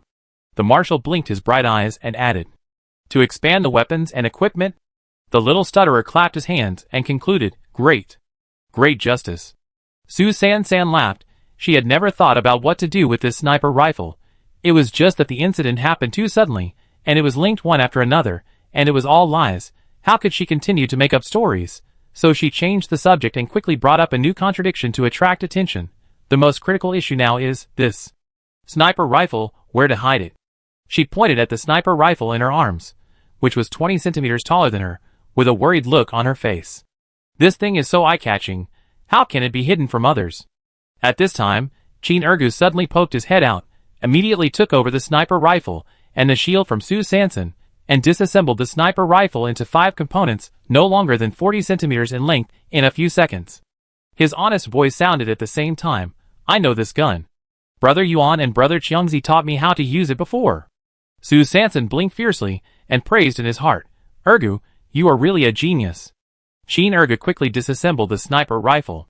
The little stutterer took over the baton from Ergu very consciously, and carefully put the disassembled 5 components and the shield into the metal box where he usually stored the powder. Su Sanson looked at the metal box that closed quickly and was completely relieved. This topic has finally come to an end. At the same time, in a room in the inner city of the base, Yuang hid under the hood and reported respectfully. 3 shadows disappeared, but the self-destruct device of the pistol was not triggered. This matter is very strange. The big hand on the glass cup loosened slightly, and a majestic voice sounded, "Give them some time, maybe they encountered some accidents, and we will discuss it again at midnight." "How is the energy detection? Is there any new progress?" Wang looked at the monitoring data sent back from the high-sensitivity sensor buried under the key coordinate point, and replied respectfully, "No key was detected. The sensor only captured some strange bands." "Strange bands?" Wang projected the strange bands on the detector, and several sparse semicircular ripples immediately appeared in the light curtain in the air. The ripples were very fuzzy and loose, and seemed incomplete. This band is very special. The sensor cannot accurately locate its source coordinates. I suspect it may be radiation interference before the wind season. Well, it is indeed a bit strange. The majestic voice paused for a moment. It is not ruled out that it is just interference dissipated in the air, but we still need to investigate it carefully. Yes. The big hand next to the glass cup stroked the screen on the metal table. The screen was showing a certain historical band, countless squares, infinitely superimposed, and constantly extending. The majestic voice murmured to himself, "Where is it hidden?" Chapter 178. At 17:25 in the afternoon, in City 505, after receiving the assembly order, all the recruiting teams had returned to the vicinity of the spaceship one after another.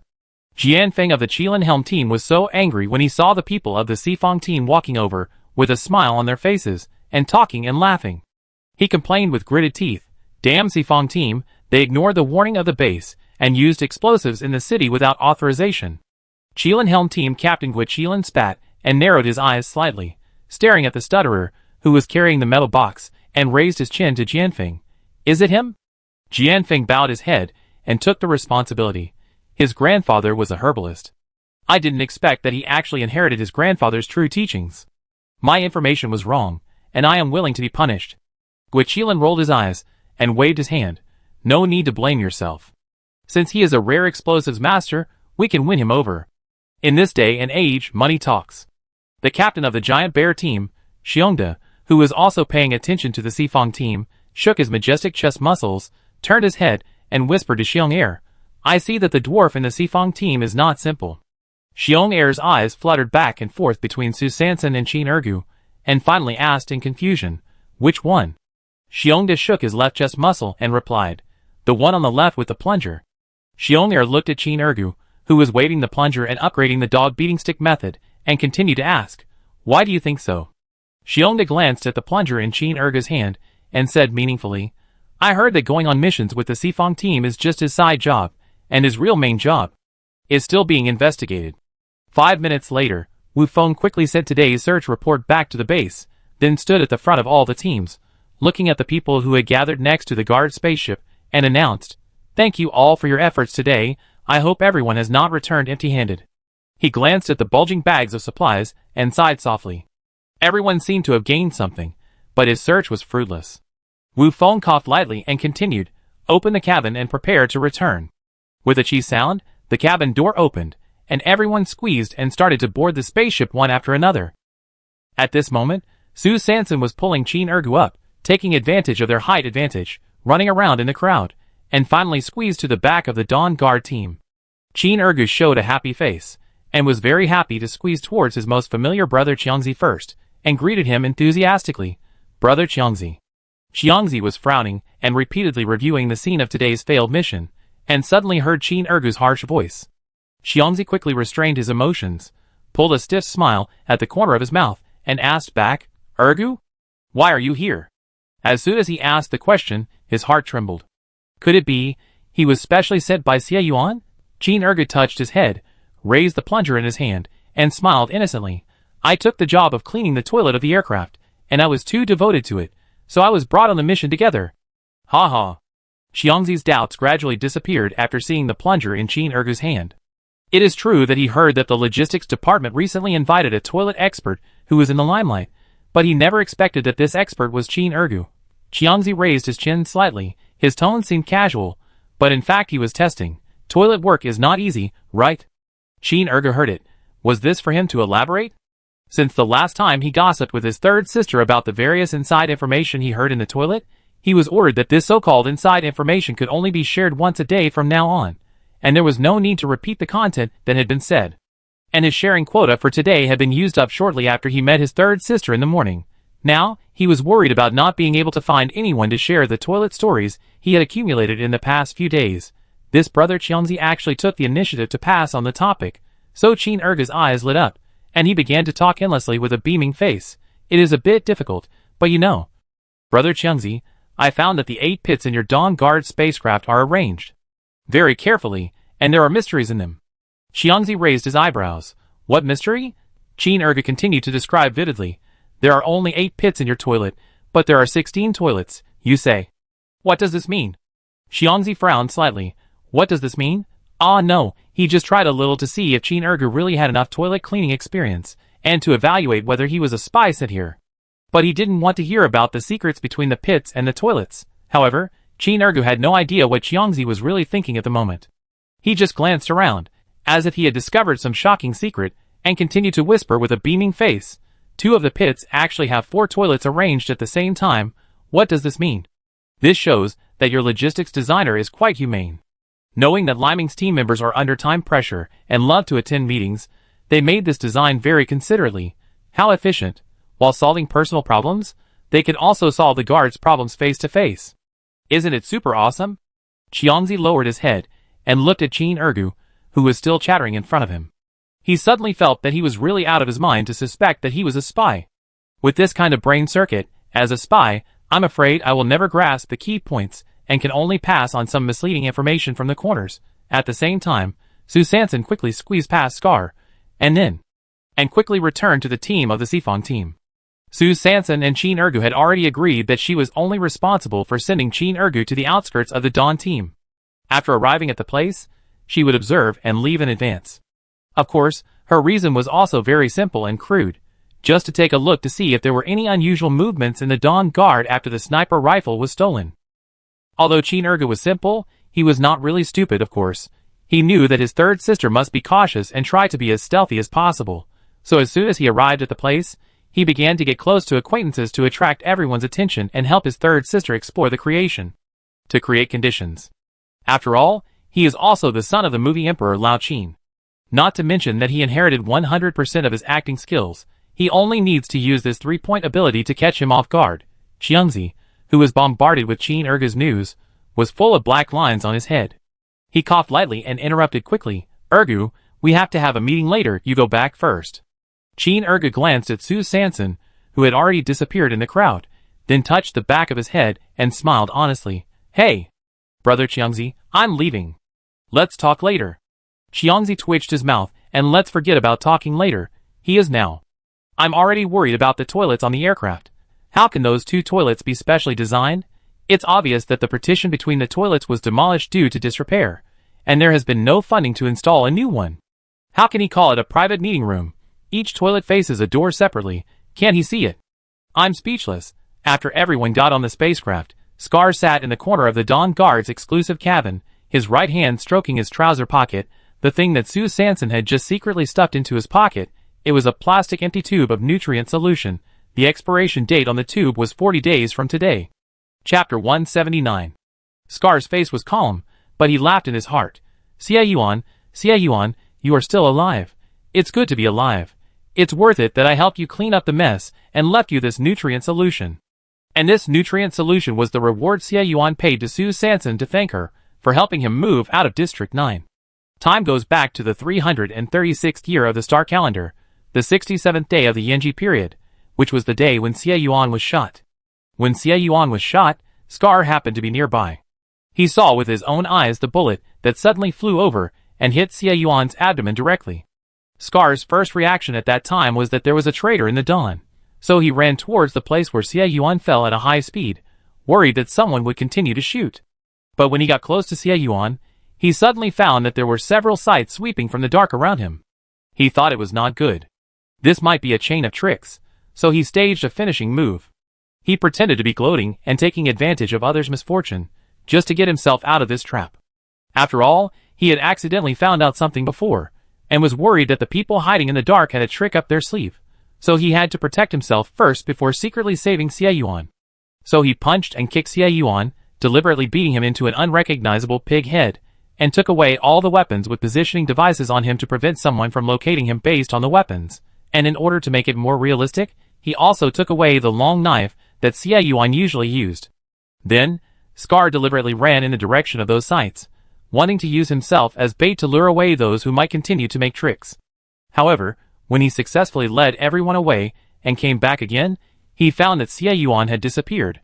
So after the spaceship returned, he took the initiative to lead the team to search and examine the bodies of the scavengers transported back to the base. In the corner, he found Xie Yuan, who was unconscious, and felt his breath, and found that he was still alive. However, because there were other people in the search and inspection, and he could not be sure whether he was under surveillance, he could not take Xie Yuan away directly, so he had to secretly leave a tube of nutrient solution in his waist bag on the one hand, so that he would have enough physical support after waking up. On the other hand, it was to send a signal to Xie Yuan that there were trustworthy people in the dark, ready to be called at any time. But he was worried that there might be other spies in District 9, so Scar did not reveal his identity directly to Xie Yuan. On the second day, when he learned that a survivor had been found in District 9, he was worried that Xie Yuan would be exposed, so he immediately took people to check, but he did not expect that Captain Wang of District 9 said that the survivor was a girl. After that, Scar quietly searched for the surviving girl in the dark. Coincidentally, one day, he accidentally scanned the girl's light brain information. After confirming her identity, he tried to get close to her several times, but because there was always someone following him, he had to give up to avoid unnecessary trouble. Unexpectedly, just now, the girl took the initiative to approach him. And this girl, of course, is Su Sanson. It seems that Xie Yuan has found out some things, and the current situation should be safe, otherwise, he would not take such a risk to send him a signal. Scar quickly sorted out his thoughts, then slowly stood up and walked towards the public toilet of the spacecraft. The empty tube of nutrient solution in his pocket was obviously just a tentative signal. He had to think of a way to reply to Su Sanson with a message to confirm his identity. As he left Liming's exclusive cabin and walked out, Xiangzi, who had been paying close attention to him, narrowed his eyes slightly and immediately stood up and followed him out. When Scar arrived at the public toilet, he saw Su Sanson and Qin Ergu, who had been waiting here for a long time. Qin Ergu nodded to Scar, said hello, and then ran quickly to Brother Xiangzi behind him, pointing at the public toilet with great interest while running, and shouted, "Brother Xiangzi, come quickly. I show you the effect of my cleaning. I guarantee that you will be amazed." Xiangzi pulled the corner of his mouth, his head full of black lines. "I'm fucking following Scar. Okay, you shouted my name so loudly, how can I follow you? Qin Ergu, are you deliberately making things difficult for me?" But before Qin Ergu ran to Xiangzi, Scar grabbed him with his backhand. He suddenly asked, "Can you get some expired nutrient solution from your dad?" Qin Ergu was suddenly grabbed and asked such an irrelevant question. He was confused for a moment and asked, "Expired?" "It's hard to say, I have to ask, but why do you take expired ones?" Daoba just smiled slightly and said briefly, "I'm curious, I just want to see it." After that, he added, "It's best to get some different varieties." Qin Ergu frowned, touched the back of his head, and nodded, "Then I ask for you." Su Sanson suddenly turned around and called Qin Ergu, "Ergu, haven't you finished the legendary story of the toilet spirit in the garrison last time? Hurry up, everyone is waiting." Qin Ergu heard it. Wow. His third sister actually took the initiative to increase his quota for telling toilet stories today. She also organized the audience in advance. That's great. So he grinned, turned back excitedly, and shouted to Brother Xiangzi, "Brother Xiangzi, I'm leaving first. You can go in and experience it yourself. I guarantee you will be amazed." So he followed his third sister happily. Scar pondered over what Su Sanson had said just now, the toilet spirit of the garrison? So it was the public toilet on the first floor of the garrison? What a unique meeting place. And Xiangzi was speechless as he watched Qin Ergu's figure jumping and disappearing. What kind of people are these? They can actually organize a crowd of listeners just for such a trivial matter in the toilet? It's ridiculous. And Scar stared at Xiangzi provocatively and chuckled. "Why, don't you want to experience it?" He raised his chin towards the toilet, his tone frivolous and sarcastic. At the same time, in a room in the inner city of the base, Yueying, wearing a cloak and hiding her whole face in the hood, respectfully asked, "The leader of the Yamaguchi Gumi in the base city number 307 wants to see you." Behind the glass of pale yellow simulated beer, a big hand gently tapped the metal table and asked, "Have they settled down so quickly?" Yuan glanced at the coordinates on the map and lowered his head to answer, "Yes. They bought another piece of land near the house we provided. I heard that they are preparing to build a dojo and want to recruit people."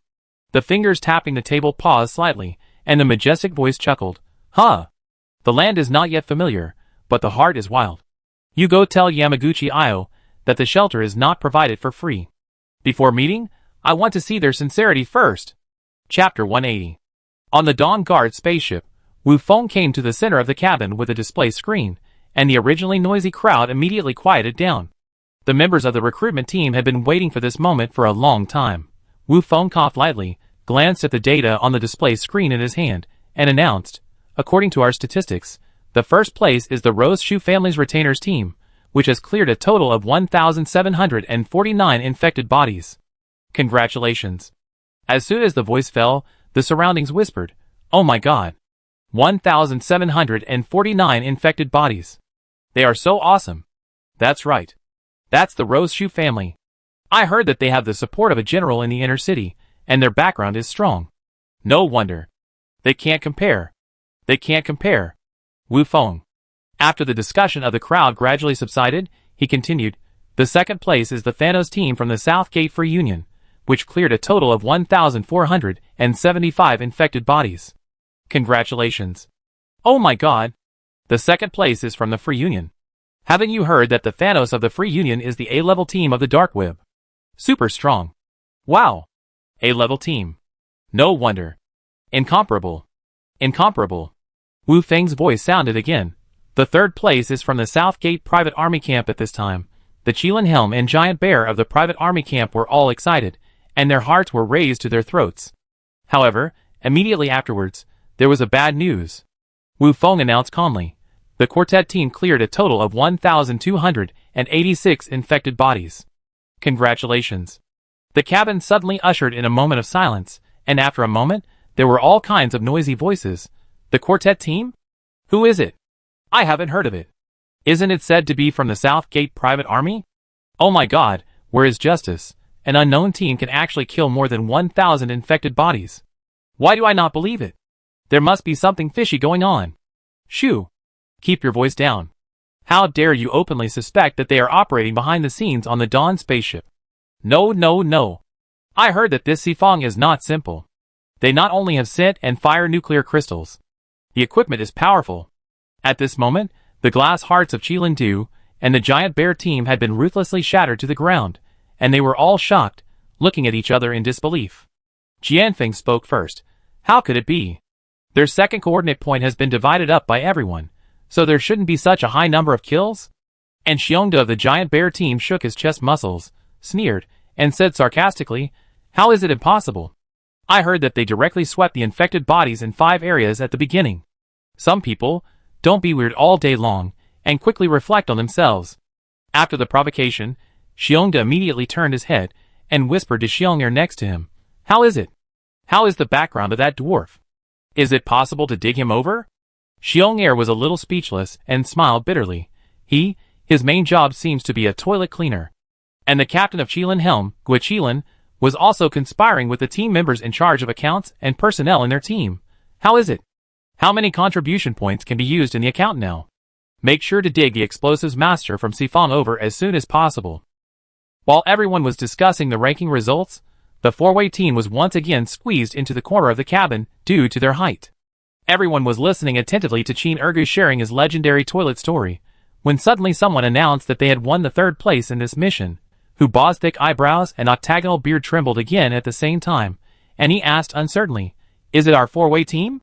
Yu Ge and the marshal kept nodding and confirmed, "It seems so." The little stutterer suddenly said, That meritorious award. Medal? That's right. The top 3 can get the meritorious medal issued by the guard station. At this time, Wu Feng's voice came again from the center of the cabin. "Congratulations to these 3 recruiting teams again. The meritorious medal will be awarded at the guard station summary meeting on the last day of the hot season. At that time, please be on time." 15 minutes later, at 5:40 p.m., the spacecraft landed. Su Sanson and the Sifong team separated after getting off the spaceship. The nuclear crystal harvest this time had been settled in advance, when everyone was on the spaceship. The team opened a total of 346 energy nuclear crystals, 37 advanced energy nuclear crystals, with a total energy value of 35,520. 102 intermediate energy nuclear crystals, with a total energy value of 65,100. 207 primary energy nuclear crystals, with a total energy value of 62,570. Everyone was very satisfied with the harvest this time, so Hubai made the decision and directly took out 90 primary nuclear crystals and 24 intermediate nuclear crystals, and distributed them to the 4 members of the Sifong team, Su Sanson and Qin Ergu. The dividends were also very simple and crude, with each person getting 15 primary nuclear crystals and 6 intermediate nuclear crystals. Of course, since Su Sanson not only consumed the energy value of the shit nuclear crystals this time, but also used the fire nuclear crystals in order to make up for her consumption of rare nuclear crystals, Hubai took out 10 high-level energy nuclear crystals and gave them to Su Sanson as her special compensation. In theory, Hubai should use equivalent rare nuclear crystals for equivalent compensation, but the equipment strength of the quartet team is so poor. In addition to the energy nuclear crystals, there are currently no other rare resources, so they can only deal with it this way. Of course, Su Sanson didn't care much about this. After all, this team grew up with her. They were all poor people who came out of the slums. Why should poor people embarrass poor people? What's more, today I have to thank everyone for taking action in time to stop the 3 cloak monsters who were about to attack her. Therefore, the debt of favor between her and the Sifong team could no longer be calculated with a few nuclear crystals. Therefore, after deducting the dividends, the total energy value of the nuclear crystals left by the Sifong team was 109,500. According to Yuji's previous estimate, the aircraft consumes 30,000 energy points per hour of endurance, so the harvest of the Sifong team this time can provide the aircraft with about 3.5 hours of endurance. After Su Sanson said goodbye to everyone, Qin Ergu smiled happily and happily pushed his old cleaning car, bumping and bumping, towards the South City Gate Black Market. Today, he won unanimous praise and recognition from everyone in the Sifong team with his outstanding skills and miraculous brain circuits. This not only allowed him to get the nuclear crystal dividend, but also he was solemnly appointed as a formal non-staff member of the Sifong team. The current rank and title are highly consistent with Xie Yuan classmate, of course. Hubai secretly wanted to upgrade Yuan to an important non-staff member, but he didn't have time to ask the owner's opinion. Su Sanson protected the nuclear crystal in a cloth bag in one hand, and carried the metal box with a small stutter in the other hand, and came to Area 9 of the refugee camp. She hid in the number 9.006 barracks and stayed for 5 minutes, carefully observed for a moment, and after confirming that no one was following, she quickly ran towards the hut in the shantytown. In the metal box in her hand, there was a disassembled sniper rifle, and Xie Yuan needed to study how to remove the positioning device quickly. At the same time, in a room in the inner city of the base, Yuang was hidden in the shadow of the hood, standing in the corner, reporting in a low voice. The nail could not be pulled out, and the mission failed. The majestic voice sneered, "Since the mouse is useless, change it as soon as possible." Tens of thousands of kilometers away in the 903 base city, in a Chinese-style courtyard with pavilions and towers, the big boss of the underground auction, Master Du, dressed in a long gown, holding a folding fan, sipped the tea in the sky-blue porcelain cup, and then asked slowly, "How is the investigation going?" An old man with a calm face and decent clothes stood outside the pavilion and answered respectfully, "Reply, Master, I have checked all the family genealogies known so far, and have not found any with San San or De Jiuyi. Similar or related characters." Du Xiao tapped his folding fan on the table twice, paused, and continued to ask, "Where is the Su family?"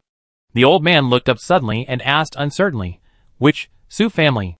Du Xiao opened the folding fan with a swish, shook his wrist lightly, and the folding fan was gently fanned a few times. He murmured, as if answering, and as if talking to himself, "Who else? Naturally, the Su family of the Immortal Gate." The old man frowned and couldn't believe it. That Su family didn't disappear more than 500 years ago? Du Xiao tightened his fingers holding the folding fan, looked up at the distance, his eyes deep. Her way of thinking and knowledge cognition, at first glance, are from an ancient family. Since there is no trace of her in the family tree, then maybe she is not in the family tree at all, or in other words, her family does not have a family tree at all. But The old man still didn't want to believe this bold guess. However, Master Du narrowed his eyes slightly and reminded, "Don't forget, her surname is Sue." Chapter 181. Su Sanson returned to the hut and sent a message to Jean Guifeng. "You know, there are no supplies this time. Do you prefer to use contribution points to settle the bill, or directly use nuclear crystals?" Jean Guifeng was sitting in the lobby of Shafeng's sales department, sulking alone. "Damn it, this Su Sanson is really getting bolder and bolder. He dared to make me run back and forth with an empty car. I ran back and forth 4 times, but I didn't see any supplies. What should I do? This business. I won't lose money." At this time, the light brain suddenly received a greeting from Su Sanson, and Jean Guifeng's clenched back teeth loosened immediately. He still has a little conscience, and finally remembered me. So he rolled his eyes again and again, quickly weighing whether it would be better to take the money directly to show his value in the escort agency, or to take the nuclear crystal to show his unique personal ability. As for the money, how much? How is the nuclear crystal calculated? Su Sanson raised his eyebrows. "Shouldn't I ask you, and you give me a quote? How come I am the one who makes the offer now?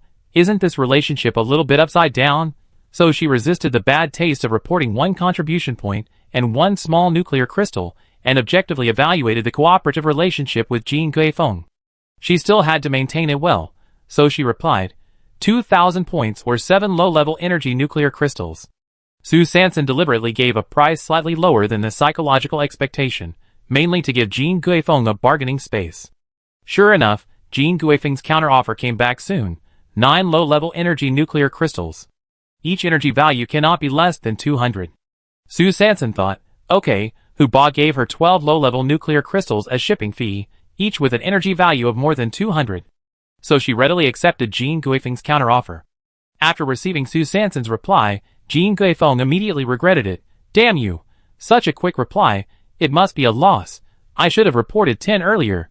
Su Sanson ended the conversation with Jean Guifeng and walked straight to the studio next door, and saw Xie Yuan concentrating on disassembling the independent locator in his hand. The independent locator was of course looted from the 3 cloaked monsters. Xie Yuan heard the noise, so he raised his head and looked at Su Sanson with a gentle look. After confirming that she was not injured, he asked with concern, "Is everything going well?" Su Sanson nodded, so the 2 of them communicated with each other about what happened today, and then strung together the entire plot line. Xie Yuan thought for a moment and said, "That is to say, you felt that there was some special energy in your body a long time ago, and today when you were close to the place where I was shot, this power suddenly became very strong. The 3 cloaked weirdos should have detected the energy fluctuations in your body, so they rushed over to attack you." As he said, Xie Yuan handed the monitor beside him to Su Sanson. The monitor screen showed the latest historical detection pattern, which was countless circles connected end to end, overlapping infinitely. Su Sanson looked at this fluctuation trajectory and frowned slightly. Could this be the mysterious power in her body? Xie Yuan explained from the side, "This fluctuation trajectory is very special. I have never seen it before, so it is definitely not the healing energy in your body. As for what it is specifically, I still have to find a chance to study it." How to study? Su Sanson carefully recalled what special skills she had acquired since she traveled through time. But thinking about it, it seemed that except for being luckier than others, traveling through time did not bring her any significant abilities. Wait a minute, lucky? Lucky, yes. She was indeed a little too lucky. Even Xie Yuan was amazed at this many times. Could it be that the energy of this wave was related to her luck? After seeing this wave pattern, Xie Yuan actually guessed that this energy might be related to her ability to find treasures and escape danger. But after all, it was just a guess, and there was no point in saying more without confirmed information. He pursed his lips, continued the previous topic, and answered Su Sanson's question. "Didn't you make an appointment to meet with Scar? Maybe he can help with the test."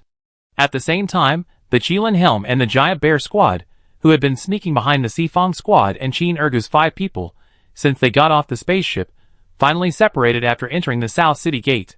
The separation was forced, because the Xifang team was going east to return to the private barracks, while Qin Ergu was going west, pushing his old second-hand toilet sweeper, stepping on the happy beat back to the black market. Xiong Er of the Giant Bear team once again glanced ahead, at Qin Ergu who was still jumping, the plunger in his hand, and the sweeper in front of him, and whispered, "Xiongda, are you sure it's him? Why doesn't he look like him?" Xiongda shook his chest muscles, and replied mysteriously, "I heard that he can communicate with spirits." He may have opened his eyes, and can see through the secrets in other people's hearts. Such a genius. How can we miss it? Xiong rubbed his big face hard. Well, if the toilet spirit is also a kind of spirit, then he can communicate with spirits. Just when the giant bear team was about to block Qin Ergu's way and start poaching people, Ergu suddenly turned and walked directly into a public toilet on the side of the road. Xiongda looked at the figure disappearing in the women's toilet and muttered to himself, I said, she was hidden. You are a woman. Qin Ergu, who had already hidden in the last pit of the women's toilet, frowned. Why are these people following me? Are they coveting the nuclear crystals I got today? Oh my! How can I tolerate this? So Qin Ergu skillfully took out a vest from the bucket of his toilet sweeper, quickly put it on, and then pushed the toilet sweeper into the cleaning utility room next to it. Yes, this public toilet is also one of Qin Ergu's many business outlets. 2 minutes later, a short and fat woman, with a flowered scarf on her head and moles and wrinkles on her hands, staggered out of the door of the women's restroom. After slowly turning to another small street, the woman quickly detoured to the black market at the South City Gate and left. After sitting stupidly at the door of the public restroom for 30 minutes, Xiongda and Xiong finally realized something was wrong. Xiongda laughed out loud. Hey! Interesting. It's worthy of the person I picked. As for the Sifong team, since everyone was walking in the direction of the private army camp, they did not have too much defense against the Chilinhelm team that was following closely behind. Just seeing the wind, walking behind, constantly looking at the little stutterer in the team in front, frowning and feeling nervous. If the captain successfully digs the little stutterer over, then will my position be lost? I didn't expect this little stammer to hide so deeply. Unfortunately, Guichilin had been waiting for the opportunity for the little stammer to be alone so that he could talk to him privately about the transfer. But the 4 people in the 4-way team were like magnets, always sticking together. From getting off the spaceship, to returning to the private army camp, and then leaving the private army camp, he couldn't catch the little stammer alone. The next day, the 336th year of the star calendar, the 113th day of the Yinji season, 9:35 in the morning.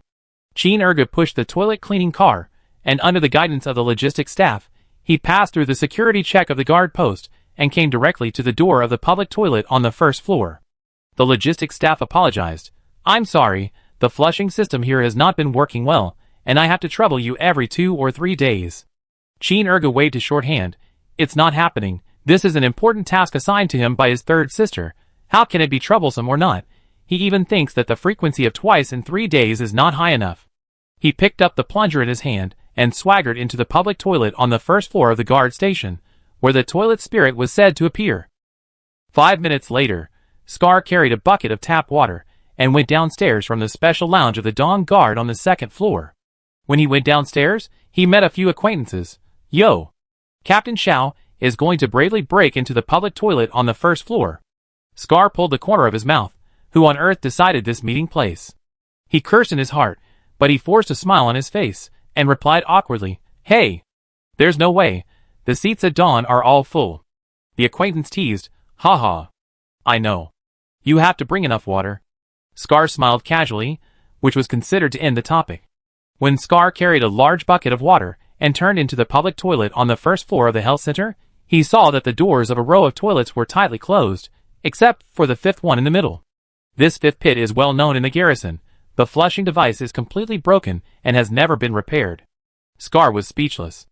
According to the logic of choosing the meeting place and the obvious hint in front of him, he walked into the most disappointing 5th pit with a heart in his hand. He was actually a little worried about the 5th pit. After all, the flushing device has always been broken. What if he sees something he shouldn't see? Then he... The 5 senses of this advanced gene warrior are quite sharp. The visual and olfactory impact is not comparable to that of ordinary people.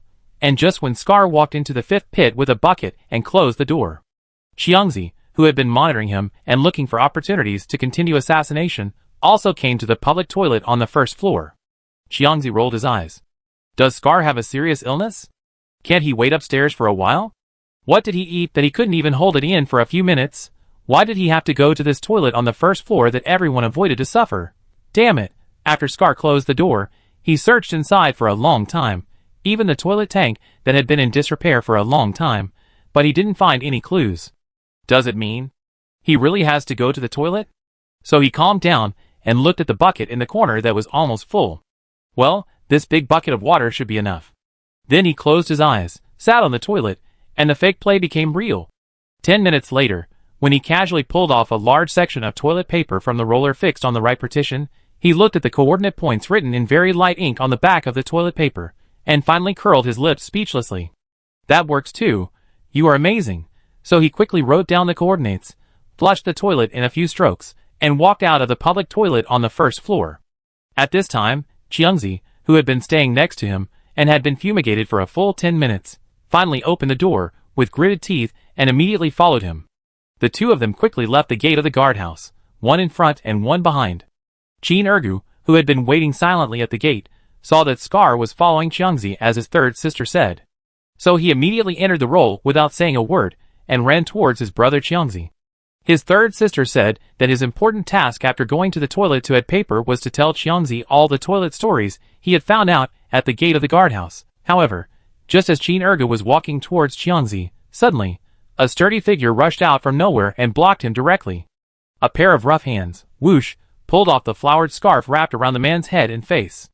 The flowered scarf was lifted, and a huge matchmaker's mole appeared on the man's right face, and there was a long hair floating on the matchmaker's mole. The matchmaker's mole lady put her hands on her waist, with a murderous look on her body, and her angry eyes swept Qin Ergu from top to bottom.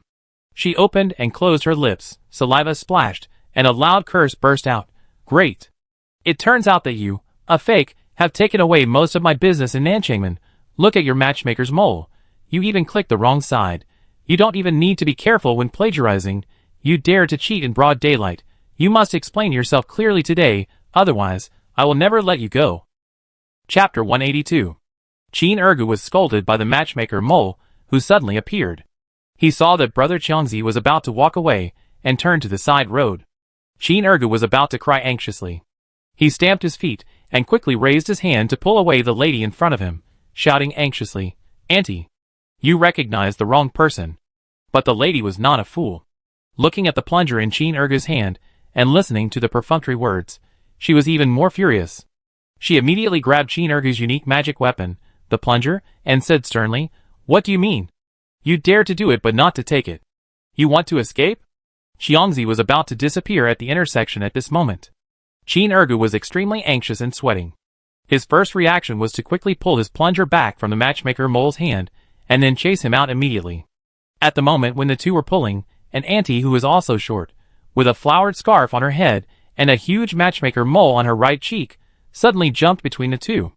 Su Sanson put his hands on his waist, with an imposing and domineering manner, staring at the matchmaker mole lady with a squinting eye, and said in a bad tone, I heard that someone is looking for me again. How come? It seems that the intelligence work is not done well, and even the target is not clear. Su Sanson provoked, while winking at Qin Ergu with his peripheral vision. Qin Ergu immediately understood, and quickly loosened his hands, that were still tightly holding the plunger, then started to pound on the spot with his short legs, and ran away in a whoosh. Su Sanson took over the baton from Qin Ergu, holding the plunger in his hand, and started tug-of-war. She stared at the matchmaker, Auntie Mole, without giving her a chance to react, and started to speak directly. Auntie, the industry is dangerous, the world is difficult, the water has depth, and it is all in the internal circulation. It's just a lofty ambition, each depends on their own ability, and once a new routine comes out, it will inevitably be copied. The cake is so big, how many candles are lit, and then fall? Who can guarantee that they will always be invincible? The old people are on the job and never give up. New people are rising, and there are many talents. The competition is so fierce, the technology is constantly changing, and focusing on toilet cleaning is bound to be a lack of successors. In addition to improving your profession, you have to expand your side business. Come on, you calm down, analyze the pros and cons, chew it carefully, and then make up your mind. See, is this the truth? SKR. Just as Auntie Mole, the matchmaker, was stunned by Su Sanson's series of raps, and began to doubt her life, Qin Ergu finally caught up with Qiangzi with his short and fast legs. Qin Ergu suddenly said, Brother Qiangzi, I heard that you just went to the public toilet on the first floor of the guardhouse. Did you fetch water? Let me tell you, the toilet spirit lurking there is really weird. Did you just go to the toilet without using toilet paper? Qiangzi was concentrating on following Scar, and suddenly heard Qin Ergu's voice. What did he say? I just didn't use toilet paper. How did he know? Damn, I really didn't use toilet paper, but I just sat there for 10 minutes and didn't really go to the toilet. Why should I follow his train of thought? Just as Chin Ergu finished speaking, the pedestrians on the street stared at Xiangzi with horror, as if they had heard some incredible and shocking secret, or as if they had seen some disgusting and dirty things. They all jumped back several meters, then looked around, whispered from time to time, and even pointed. Xiangzi pursed his lips tightly, and clenched his hands into fists. Why did he feel that evil had suddenly struck him in broad daylight? He turned his head with gritted teeth, and was about to say something rude to Chin Ergu. Chin Ergu came running over, anxiously saying, "Brother Xiangzi, I finally caught up with you. Come back with me, fetch a bucket of water, and flush the toilet. Otherwise, if that toilet spirit is unhappy, everyone will know that you don't use toilet paper when you go to the toilet tomorrow." Xiangzi, is it still useful for me to flush the toilet now? You have such a loud voice. Do we have to wait until tomorrow? It has already spread all over the streets. And at the moment when Xiangzi was tripped by Chin Ergu, Scar took the opportunity to quickly change his route, and his figure quickly rushed to another small street, and then ran towards the coordinates at a high speed. 15 minutes later, Scar finally arrived at the entrance of a remote alley. He glanced around, but did not see Xie Yuan. Just as he frowned, wondering if he had marked the coordinates wrong, an old man with gray hair and a pair of octagonal beard appeared at the entrance of the alley on a second-hand electric tricycle. The old man shook his octagonal beard under his nose, raised his chin to Scar, and simply said 2 words, "Get on the car." Scar looked at the back of the second-hand electric tricycle, which was occupied by a large barrel. He hesitated for a moment, then took a deep breath, twitched his mouth, resignedly opened the lid, got into the barrel, and finally did not forget to close the lid. Seeing that the people were already in the truck bed, Huba directly turned the horsepower of the fire tricycle to the maximum, and drove towards the street with a whoosh. As soon as Huba's fire tricycle turned onto the street, a team of uniformed patrol members quickly followed. The team leader Niu Qifeng looked at the tricycle that disappeared quickly at the corner of the street, and the large plastic bucket with the word "dung bucket" written on it in the truck bed, and his eyes twitched. He looked at a dilapidated public toilet next to him, and immediately dispelled his doubts about the disappeared dung truck, and then ordered the team members behind him, "Search!" At this time, the little stutterer walked out of the dilapidated public toilet with a happy face, and quickly glanced at the patrol team searching nearby, silently memorizing their appearance and the number plates on their chests. 30 minutes later, Huba finally stopped the second-hand motorcycle that he had driven to pieces. He looked at the deformed tires with a guilty look and knocked on the lid of the dung bucket.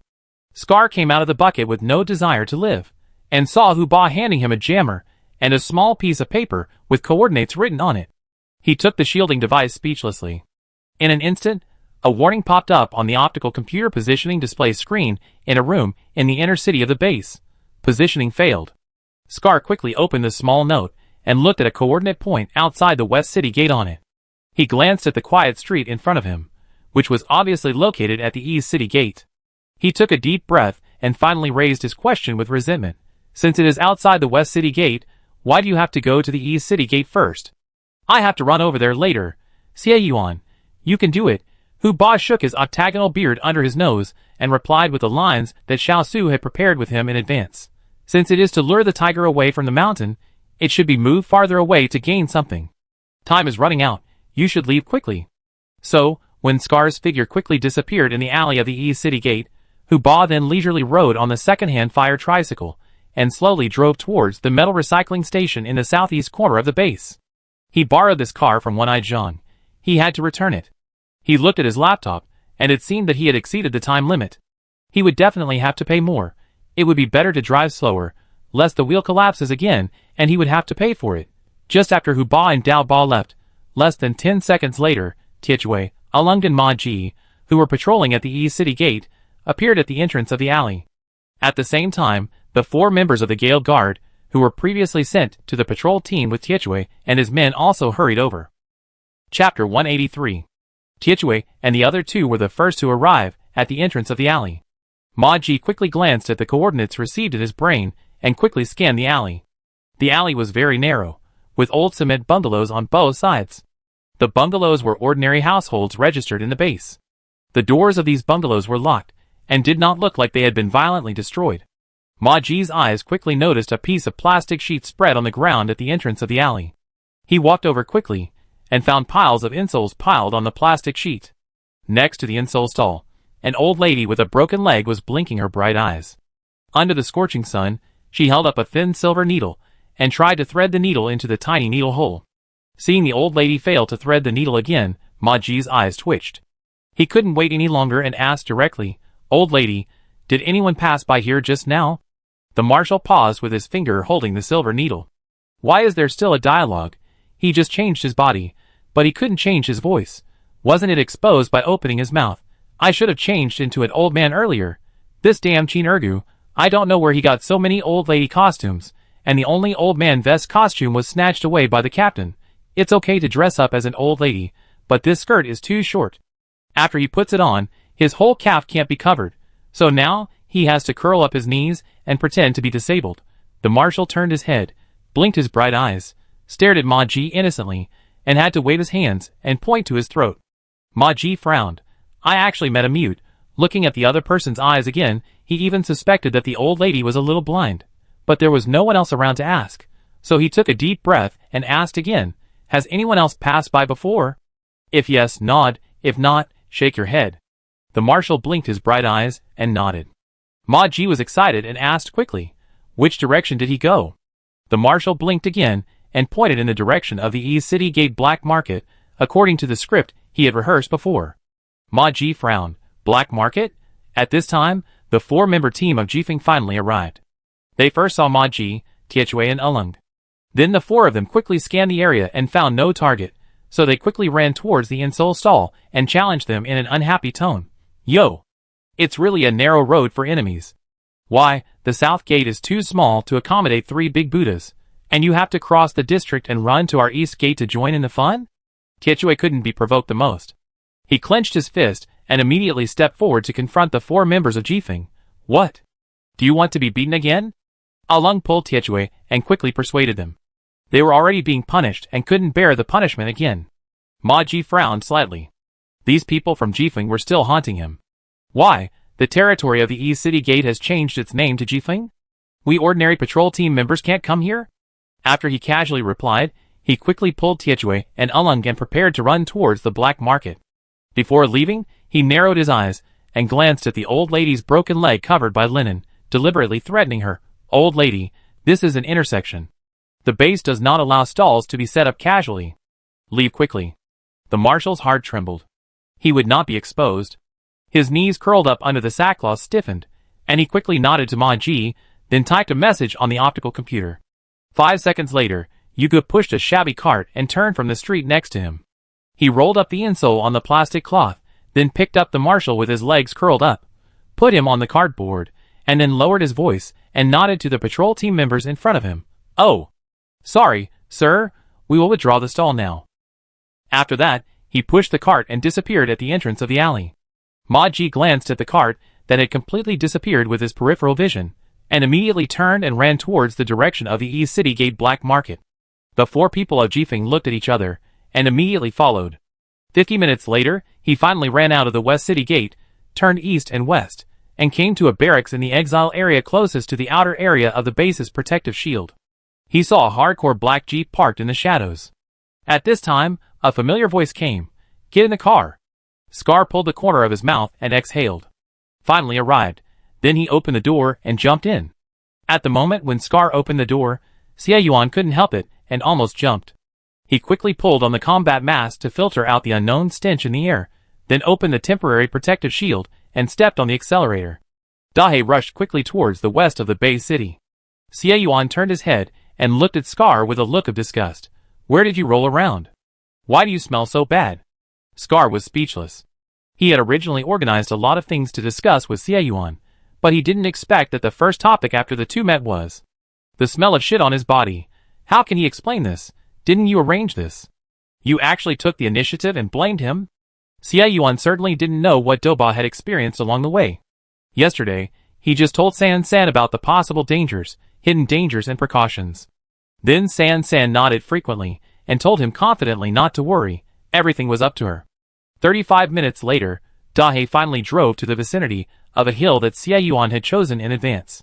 The rocks here are rich in magnetism, which is an indispensable raw material for tracking chips, so this hill also forms a small independent magnetic field due to its rich magnetism. In an independent magnetic field, any tracking and anti-tracking devices will be interfered with, causing the signal to fail. This place was actually discovered by Xie Yuan many years ago, when he was on a mission alone. He quickly glanced at the hill. Very good, there was no sign of mining, and no one should have discovered its existence. Although they had brought shielding devices, it was not easy to meet this time. Their lives were at stake, and it might involve the top leaders of the base, so it was better to be cautious. Xie Yuan parked Dahe in the center of the hill, the area with the strongest magnetic field. Then he turned his head and said, "At first, I thought that the tube of nutrient solution was secretly stuffed to me by Qiangzi. Now it seems that I was too naive at that time." Daoba glanced at Xie Yuan, who looked very energetic and even seemed to be a lot younger. He was surprised for a moment. I don't know how this person recovered from his injuries, and he seems to be living a good life. He felt a little relieved, chuckled, and teased, "It's okay, everyone makes stupid mistakes sometimes. I will laugh at you for 3 years at most. Oh no, 5 years. After Xie Yuan laughed at himself, he took out 2 metal bottles from the driver's seat drawer. One of them was labeled, Black and Red Experimental Liquid. The other was labeled, Cloak Monster Blood. Since Xie Yuan discovered Niu Zhuanhua's body when he visited the East Gate Exile area that night, he collected the strange black and red liquid and kept it under the mist of the stagnant element. Similarly, he also collected the black blood he found on the cloak monster yesterday. There's something fishy about these 2 bottles of liquid. I smell a hint of danger in them. Find a chance to go to the testing center and have them tested secretly."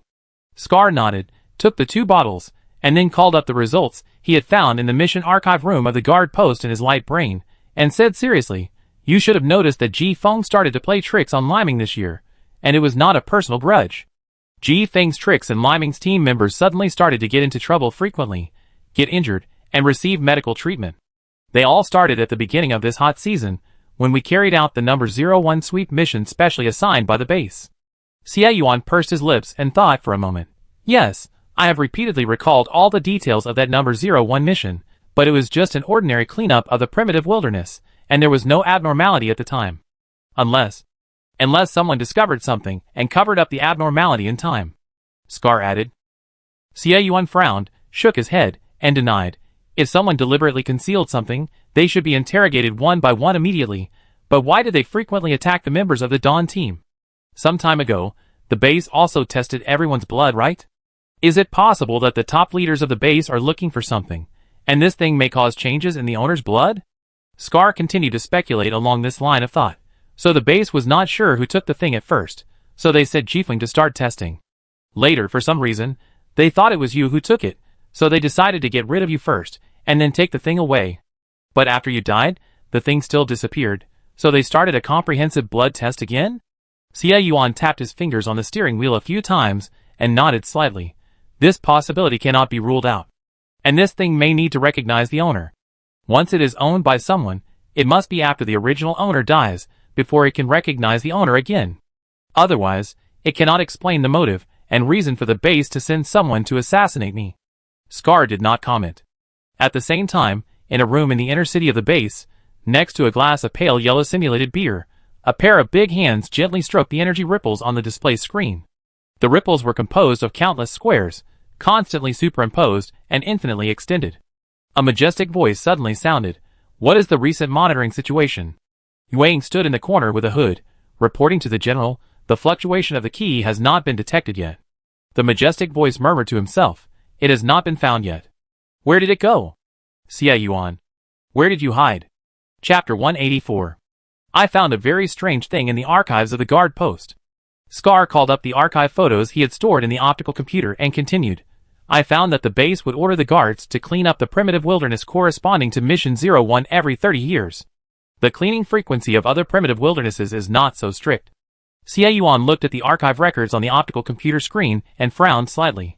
In other words, someone is regularly looking for the thing we speculated in the primitive wilderness of Mission 01, and I happened to find it when I led the team on a mission at the beginning of the hot season this year. Every 30 years, this is a task that requires several generations to continue to perform. So what is it? Xie Yuan was thinking about various possibilities quickly, and at this time, Scar's voice suddenly sounded. "The light of dawn, Wu Feng gave it to me directly before." Xie Yuan stretched out his hand and spread his palm. "Did you bring it?" Scar's mouth twitched. "I gave it back to him." "That thing is too hot." Xie Yuan was speechless. Scar handed a package hidden in his coat to Xie Yuan, and continued to ask. "Wu Feng is trying to win me over. Qiangzi has already betrayed. How do you want to deal with it? Xie Yuan opened the package, and it was the blade of the long knife he used before. He smiled slightly and replied, Wu Feng is trying to win me over, and Qiangzi directly attacked you and me, which shows that there are differences in the forces behind them. It is better to make good use of them. Some things do not need to be done by yourself, but it will alarm the snake and cause complications. Let them toss it themselves. I don't think Qiangzi has gained anything from you. Maybe someone is already dissatisfied with his performance. Scar blinked inside. Your heart is still so dark. Xie Yuan raised his eyes, glanced at Scar, and said faintly, You are the same, playing hide-and-seek with him all the time, but you didn't do anything? Scar snorted, Yes, Captain, I learned this from you. Xie Yuan put away the knife, stretched out his right hand, stared into Scar's eyes, and said solemnly, Thanks, good brother. Scar chuckled, shook Xie Yuan's hand back, and continued to tease, Haha, it's rare to hear Captain Xie say thank you. I am really flattered. Xie Yuan glanced at him, and said speechlessly, Aren't you usually a very serious, cold and cool person? Why did you suddenly start to talk nonsense? Could it be that you have been under too much pressure recently, and have been holding it in for too long, so you came to my place to let yourself go? Scar glanced at Xie Yuan, showing an unfathomable smile, and replied, I have been holding it in for too long. I thought someone else was holding it in for too long. I think the little girl is not yet an adult. Xie Yuan turned his head away, not even willing to give a glance, and directly elbowed Scar with his elbow, threatening, If you want me to give you a ride, you'd better shut up. Scar looked at Xie Yuan's face full of shame and anger, and was immediately amazed that this iron tree that had been there for thousands of years actually blossomed on a little girl. Xie Yuan threw another punch. Is it over yet? I'm warning you. Don't get too close to her. You are the most dangerous person now. Scar dodged Xie Yuan's punch by moving to the side. I am the most dangerous person. What about you? Then he said innocently, Don't get too close to her. I didn't take the initiative, okay? It was clearly her yesterday. Try to say it again? Xie Yuan's tone turned cold. Scar saw that the situation was not right, and he could not continue to joke, so he took a step back decisively. Yes, it was all my initiative, okay. Excuse me, Eastgate, thank you. What do you mean it was all your initiative? Xie Yuan was obviously still immersed in the previous word game, and seriously corrected, Remember, you can't take the initiative to approach her, and she will not take the initiative to appear in front of you in the future. Scar choked. Then how do we decide the time and place for our next meeting? Xie Yuan gave him a glimpse of the corner of his eye, and only said lightly, You will know when the time comes. When the time comes? Scar's heart trembled. I won't have to go to the fifth stall of the first floor toilet to have a shot again, right? 1 hour and 20 minutes later, Xie Yuan's big black stopped in a parking lot 2.5 kilometers away from the east gate. He pulled out the list of tracking personnel sent to him by San, and signaled to Scar. The first patrol team to track you. Be careful in the future. The captain named Niu Qifeng is very difficult to deal with. Among the 3 people of Iron Hammer, I suspect that there are people from the Qiangzi faction lurking, and the 4 people of Jifeng can be used well. Scar nodded. I won't add you as a contact. It's better to keep a distance as much as possible. I take the shielding device first, just as compensation for the knife. If there is any new discovery, we will talk about it next time we meet. After speaking, he touched the energy wave map given to him by Xie Yuan in his pocket, and hurriedly got out of the car and quickly disappeared in the parking lot. The energy wave map showed a strange wave pattern, countless circles connected end to end, infinitely overlapping. At 9:30 p.m., Scar sat in the captain's office of the Dawn Guard, deliberately fiddling with the new optical computer he bought from the East Gate Black Market, and looked at Wu Feng, the captain of the Dawn Guard sitting opposite him, and said, Captain, what do you want to talk to me about? Wu Feng quickly glanced at Scar's new optical computer with his peripheral vision, and asked casually, Newly bought? Scar nodded and explained, Yes, the previous one suddenly broke down, the signal device failed, and I don't know what happened. Wu Feng paused, his thoughts racing. So his location suddenly disappeared in the morning, because the optical computer broke down? No wonder he went to the East Gate Black Market. Then he continued, How have you considered the matter I discussed with you before? Scar frowned, showing a very tangled expression, and sighed, Hey! Captain, you know, your members of the Wind have a lot of opinions about our liming, and the hostility is very strong. If I go, I'm afraid it will be difficult to convince them. Wu Feng raised his eyebrows. Has he finally figured it out? Has he started to consider the feasibility issue? Don't worry about the problem of convincing the people. I can appease them. Scar raised his eyes, and tilted his head to look at Wu Feng, meaning that you continue, I'm all ears. Wu Feng chuckled. He likes to deal with smart people. Of course, I have conditions. Scar snorted in his heart. As Xie Yuan said, the faction Wu Feng belongs to must have a plan. But he still looked very respectful and calm. Well, tell me. Wu Feng didn't beat around the bush and said bluntly, I will help you convince the others, and you have to help me convince the others. He paused and continued to make it clear. Although I am the captain of Liming now, at least 2/3 of the people actually obey your orders. I have been here for so many days, and I still have some vision. Scar spread his hands and deliberately looked puzzled. I actually never understood it. Since the people of Liming listen to me, and the people of Jifeng listen to you, why don't you stay in Jifeng as the captain, and have to come to Liming to gnaw on this hard bone? Wu Feng stared at Scar's eyes for a long time before slowly speaking. Obeying orders is the duty of the guards. I don't need to explain it anymore. Scar sneered in his heart, I'm afraid you want to secretly control 2 high-powered guards. But he still looked calm and composed. Okay, but I have a suggestion. Instead of helping each other to win over the crowd, why don't you just let me get on board directly? I am the captain of Jifeng on the surface, but I still lead Dawn in reality. You don't have to work hard to win over everyone, and I don't have to work hard to please Jifeng. How about it? Isn't it much easier this way? Wu Feng raised his eyebrows, looked at Scar's meaningful smile, tasted the subtext, and tried to ask, do you want to join? Scar leaned back in his chair and asked, Captain Wu, don't you want me to join? Guy! At the same time, in a basement in the dirty street of the South City Gate, Xiangzi sat in front of a metal table with a look of resentment. I did make a mistake yesterday, but there are still a few days before the summary meeting. Before that, I promised to complete the task. Wei Ying's thin face was hidden in the hood, and his tone did not change. There is only one bullet, and you seem to have wasted it. Xiangzi clenched his fists, his face was sinister. I don't need bullets, I can get rid of him. Wei Ying did not express his opinion directly, but asked, I heard that he went to the black market at the East City Gate today, and you lost him. Xiangzi bit his back teeth, very unhappy with such questioning. Didn't you send someone later? Didn't you fail to catch up in time? Wei Ying's mouth corners hidden in the hood slightly curled. There is only one bullet, and sometimes there is only one chance. As soon as the voice fell, suddenly, a silver needle with black poison whoosh pierced Xiangzi's temple. Wei Ying's voice slowly sounded in Xiangzi's gradually dilated pupils, and a face full of surprise and questioning, and you have wasted all my patience. Pa! Xiangzi fell to the ground completely. Wei Ying ordered, clean it up. Yes. Ma Ji came out from the corner, and dragged Xiangzi's body out neatly. Wei Ying's voice came again. Last time, it was said that the guy named Tiechui seemed to have noticed something.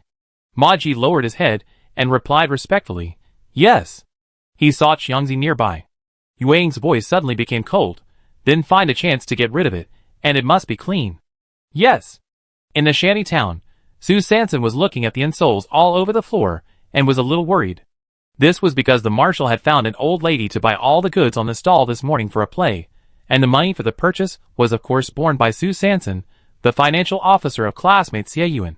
Since the money was reimbursed to the marshal, this guy would definitely take it for nothing. However, there were suddenly so many insoles at home, and Su Sanson didn't know how to deal with them for a while. Just when she was staring at a pile of insoles in a daze, she suddenly received an encrypted message in her brain. Long time no see, Master Jiu. Chapter 185. Su Sanson took out the special invitation gold card given to her by the underground auction. The corner of the gold card, the plum blossom card nail she pinned on it, was indeed flickering slightly. It seems that this message was sent from base city number 903, and the encrypted channel connected by the plum blossom card nail was used. Su Sanson politely responded, What's the matter, boss do? The light brain quickly received a reply, I have opened your temporary account for you, and the dividends of Sunset Afterglow have been deposited as scheduled. Converted into the points of base number 903, the current balance in your temporary account is 314,159.26. Su Sanson looked at this number, with both zeros and integers, and rolled his eyes. Why don't you just send out the 3 words of pi? What's wrong with you today? You're playing with numbers instead, right? Complaints are complaints, but courtesy is still required. Thank you, Boss Do, for your hard work despite your busy schedule. I thought the conversation was over, but the other party quickly sent another message. It's better to thank you in person, so it will appear more sincere, right? I can extend your temporary account for up to 90 days. You know, Base 903 has many rules and restrictions, and I can't do some things too much. For the safety of your property, you'd better come here before the snow season to upgrade the temporary account to a formal account. Sue Sanson frowned. Does this mean she should go on a long trip? So she went directly to the studio next door, where Xie Yuan was working overtime to process the positioning system on the sniper rifle, and then she saw Sanson suddenly push the door open. Why aren't you asleep yet? Xie Yuan put down the tools in his hand and asked with concern. Sue Sanson shook the light brain and half explained and half consulted. Is the city of base number 903 far away? Is it possible to go there? At the same time, in a Chinese courtyard in the inner city of base number 903, beside the carved wooden table, Master Du looked at the message on the light brain that had not been replied for a long time, sipped the light tea in the sky blue porcelain cup, and said, if she doesn't come, is there any other way? The well-dressed old housekeeper stood respectfully aside, hesitated for a moment, and replied, the master means that we have to confirm it in person. In the shantytown studio, Sue Sanson sat on a small bench and voted out the chat records in the light brain. Xie Yuan sat next to him and quickly browsed the information again. After thinking for a moment, he said, if it is the windy season, I am afraid I have to take a detour. With a small broken egg. At the current flying speed, it will take at least 2 days and 2 nights to arrive, a total of 96 hours for the round trip. If calculated based on 30,000 energy points per hour, then at least 2.88 million energy points will be consumed. And the family's current savings are 2.625 million energy points.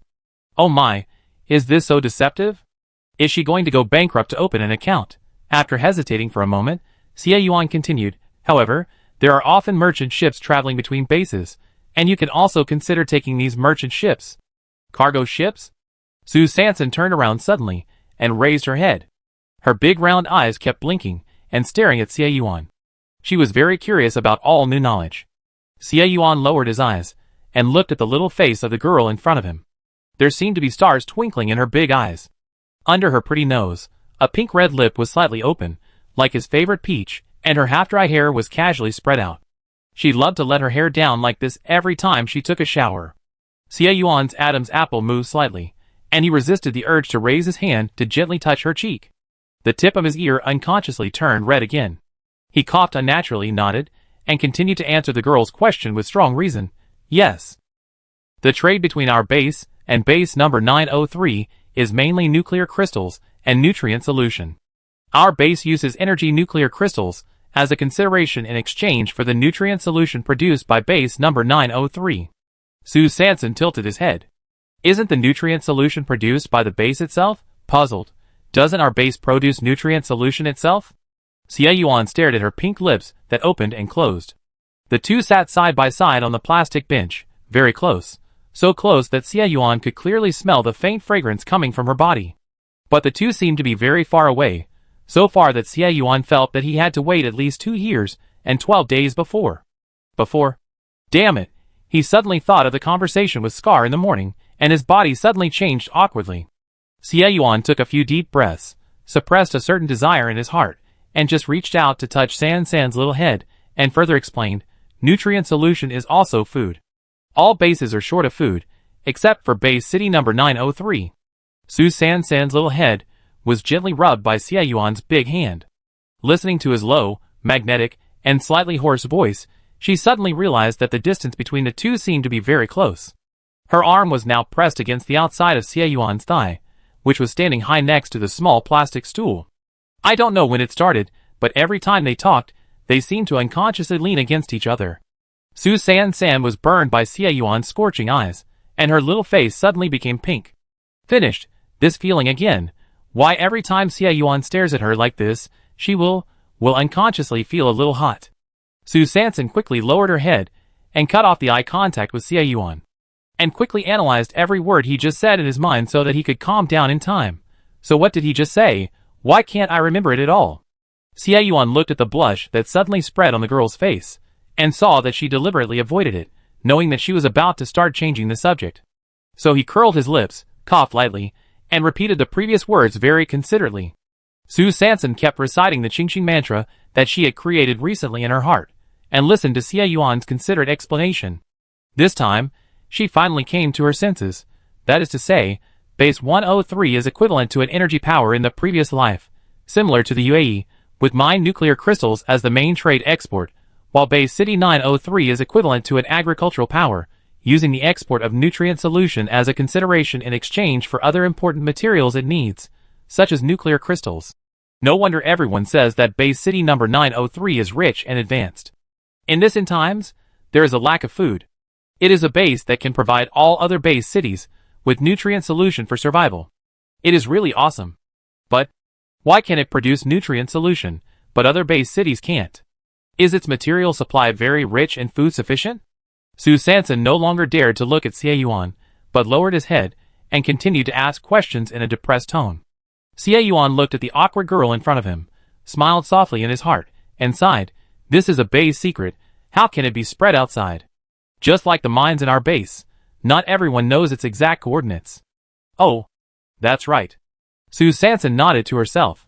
These are all strategic resources at the national level, and they must be well managed and strictly controlled.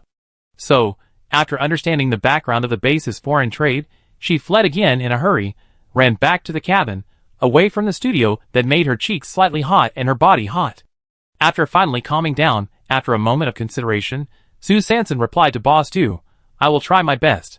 She decided not to say death yet, and wait until the time comes to respond flexibly. At midnight, on a rooftop in the inner city of the base, Ryu shook his red hair, stood under the starry sky, with his back to the full moon.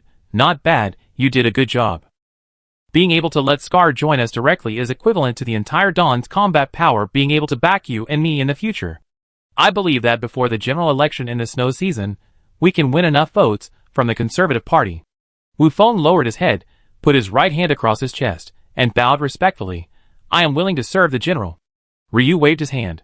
No need to be polite, you know. I never care about these formalistic things. By the way, I heard that the new Yamaguchi Gumi is interested in recruiting people at the base? Wu Feng nodded, his face solemn. Yes. They used a rare nuclear crystal to take a large piece of land, and planned to build a dojo there. I am worried that the general... Ryu turned around, looked at the full moon in the sky, and sighed. If the general recruits the Yamaguchi Gumi, we may have another competitor in the future.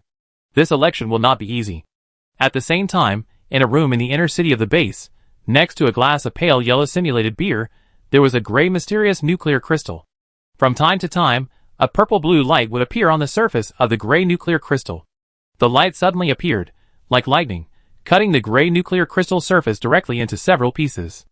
In just 0.01 seconds, the light flashed by, and the gray nuclear crystal returned to calm again. A pair of big hands gently stroked the nuclear crystal, and a majestic voice suddenly sounded. What did Yamaguchi Io say? Wayne's face was hidden in the hood, standing in the corner of the room, and he answered calmly. He said that this super high-level nuclear crystal of the Thunder system is the heirloom of their Yamaguchi Gumi, and also a little gift from them. Oh! A little gift? Wayne continued. Of course, Yamaguchi Io also said that the entire Yamaguchi Gumi is willing to submit to the general. Ha ha ha. Very good. They know what's good for them. The majestic voice suddenly laughed. By the way, how is the deciphering of the ciphertext in the armory going? Wayne shook his head. Not yet successful. Huh? I didn't expect that this Ryu actually has some real skills. Since the decryption of the arsenal has not been completed, we can't act rashly on Ryu's side. Wayne looked up and hesitated. I saw Scar's name on the latest list of nominees for the captain of Jifeng. Oh! The majestic voice paused and continued. Have they won over Scar? Has Scar found any clues about Xie Yuan? Wang lowered her head. No. The surveillance results of the South City Gate black market also showed that Xie Yuan did not appear in the black market after the eavesdropping device was removed. The majestic voice murmured, strange. It shouldn't be. Key. Since there are no new fluctuations, it means Xie Yuan should not be dead, but there is no trace of him. Could it be that he left base 103? Wang frowned, not quite agreeing, but he was poisoned by neurotoxin, so he shouldn't be alive. The big hand stroked the glass of simulated beer, and the majestic voice was very sure.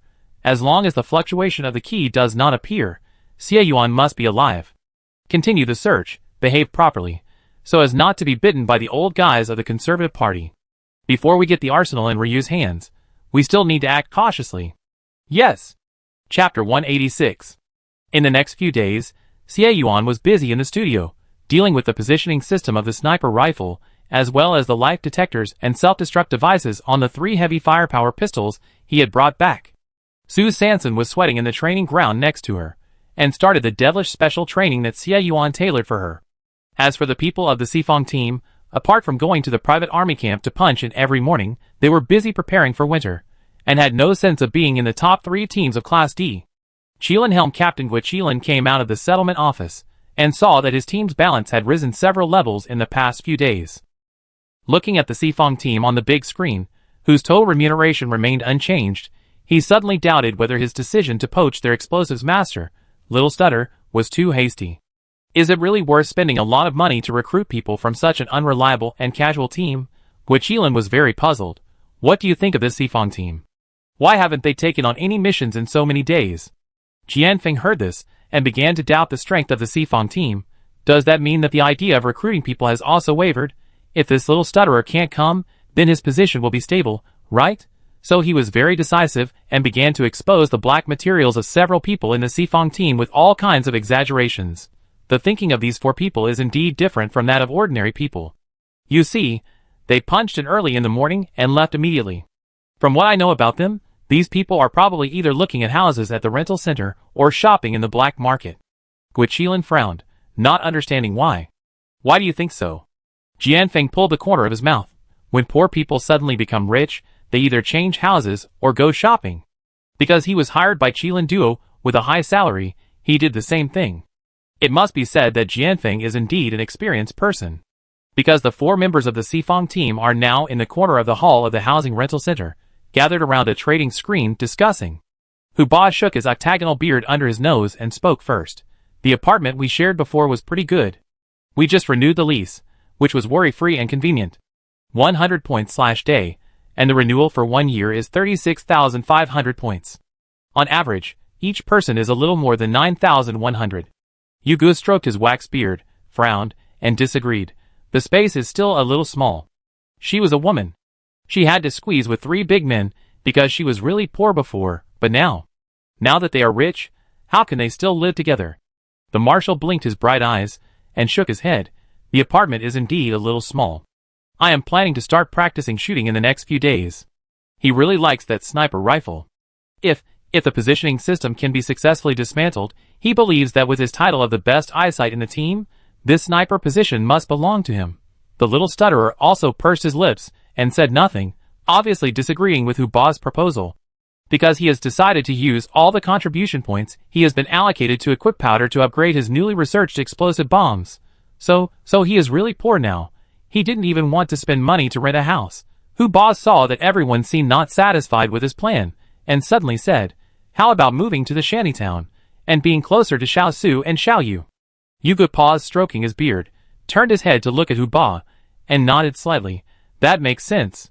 De Shui also blinked his bright eyes, and agreed. I heard that Xiao Su's family has a training ground. Little Stutterer immediately perked up.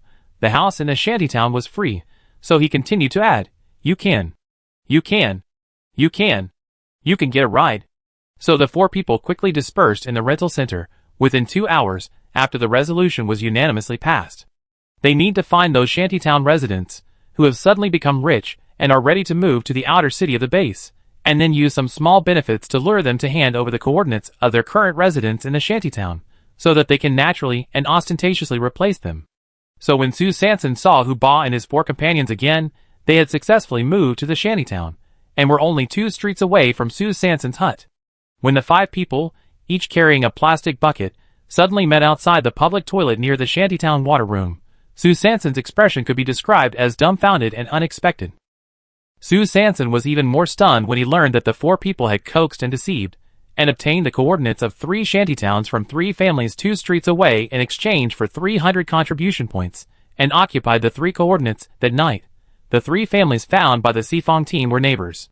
The 3 families worked together to find some rare materials during the scavenging mission, and the materials were sold at a high price. They all made a lot of money, so they went to the rental center together to prepare to change houses, and they were targeted by the Sifong team. So the 4 people of the Sifong team spent the next 2 days purchasing and installing various things, such as solar converters, power storage devices, metal plates, metal doors, reinforcement nails, and reinforcement plates. Of course, Some of these things were bought from Lao Qin, some were asked from Lao Zhang, and some were directly exchanged at the official contribution point exchange office. But all the things were done, and the total cost was less than 4,000 contribution points. This cost was much less than what Su Sanson spent on decorating the hut at that time. This was mainly because the four of them had been working hard in the Bay City for so many years, and still had some belongings. For example, Xiao Jiaba had a fresh air system, which was left to him by his grandfather. Although the model was a bit old, it was still usable. Another example was a vacuum drying device, which Yuga had one. And the design concept of the four of them for the new house was completely based on Su Sanson's hut. The four of them directly connected 3 adjacent coordinate points, each of which occupied about 20 square meters, a total of 60 square meters. The four of them replanned the 60 square meters as a whole. Hu Ba, Dashui, and Xiao Jiaba shared a room that occupied 15 square meters. As the only woman among the four, Yuga finally had her own separate room, which occupied 8 square meters. The remaining space was transformed into the training ground that Dashui had always wanted. Then, the 4 Jin warriors worked together to dig a basement in the room with a length, width, and height of 8 meters, 6 meters, and 5 meters respectively. Under the guidance of Xie Yuan, the soil dug out of the basement was used to build a 4-meter-high wall around the 3 coordinate points with a special adhesive. The outside of the wall was blocked with plastic sheeting. Between the plastic sheeting and the wall, an additional layer of defense system was also made with the moderately polluted mutant bell pepper seeds that the 4-party team had previously distributed. When the new home of the 4 people was completely completed, the time had come to the 336th year of the star calendar and the 120th day of the hot season. After Su Sanson and Xie Yuan visited the new home of the 4 people, they nodded frequently, saying that their new home was very good, and then raised a very fatal question. After you move to the shantytown, how will you solve the base identity? Hu Ba shook his 8-cornered beard under his nose and sighed. Hey! Yes! We are also worried about this. Su Sanson rolled his eyes and suggested, how about you find Lao Zhang and rent a toilet in the recycling station together? So 3 hours later, Hu Ba and his 4 people rented the only toilet in the recycling station of Duyaner at a price of 4,000 contribution points / 2 years, and then successfully refunded the rent of the current house for the next year. So far, the moving of the 4-party team has finally come to a perfect end. Su Sanson looked at the price of 4,000 points / 2 years, and thought about how she spent 50,000 points to rent a black market toilet for 2 years, and suddenly felt extremely unbalanced. They are all toilets, but in different locations. The price difference is too big, old Qin is too ruthless. But she suddenly saw the transfer record of 230,000 points that Qin Ergu had given her. And she felt a little relieved. Fortunately, Qin Ergu's generous spending brought her some comfort. And the rich man, Qin Ergu, was busy sweating in the toilet of the aircraft of the Aurora team of the Free Union. Following him all the way again, Xiong Er, who was hiding in the shadow of the aircraft, was whispering to Xiongda beside him. I still feel that he is not a psychic. Xiongda shook his chest muscles, and finally began to hesitate. It's really strange. I see that it has been almost 10 days, and the 4-party team has not received a mission. Seeing that the total remuneration of our giant bear and Qilin Rudder has exceeded theirs by 180,000 points, why is this dwarf still happy to soak in the toilet all day, and how come the scope of this business seems to be getting wider and wider? Qin Ergu has been really busy these days. What can he do? Since the last time at the gate of the guard station, his third sister didn't know how to negotiate with the matchmaker Andy Mole, so that Auntie directly gave up the business territory she had worked hard for many years at the South City Gate, and now it seems to be entering the Light Brain live broadcast sales industry. Now, the entire burden of cleaning toilets at the South City Gate is now on Qin Ergu alone. If he hadn't recently developed his own dog-beating stick method, if it were an ordinary person, even if they could use the plunger to great effect, they wouldn't necessarily be able to match Qin Ergu's hand speed and efficiency. Chapter 187. Star Calendar Year 336, Yinji Day 121, 7:30 in the morning. After many days, Su Sanson finally stepped into the gate of the private army camp again.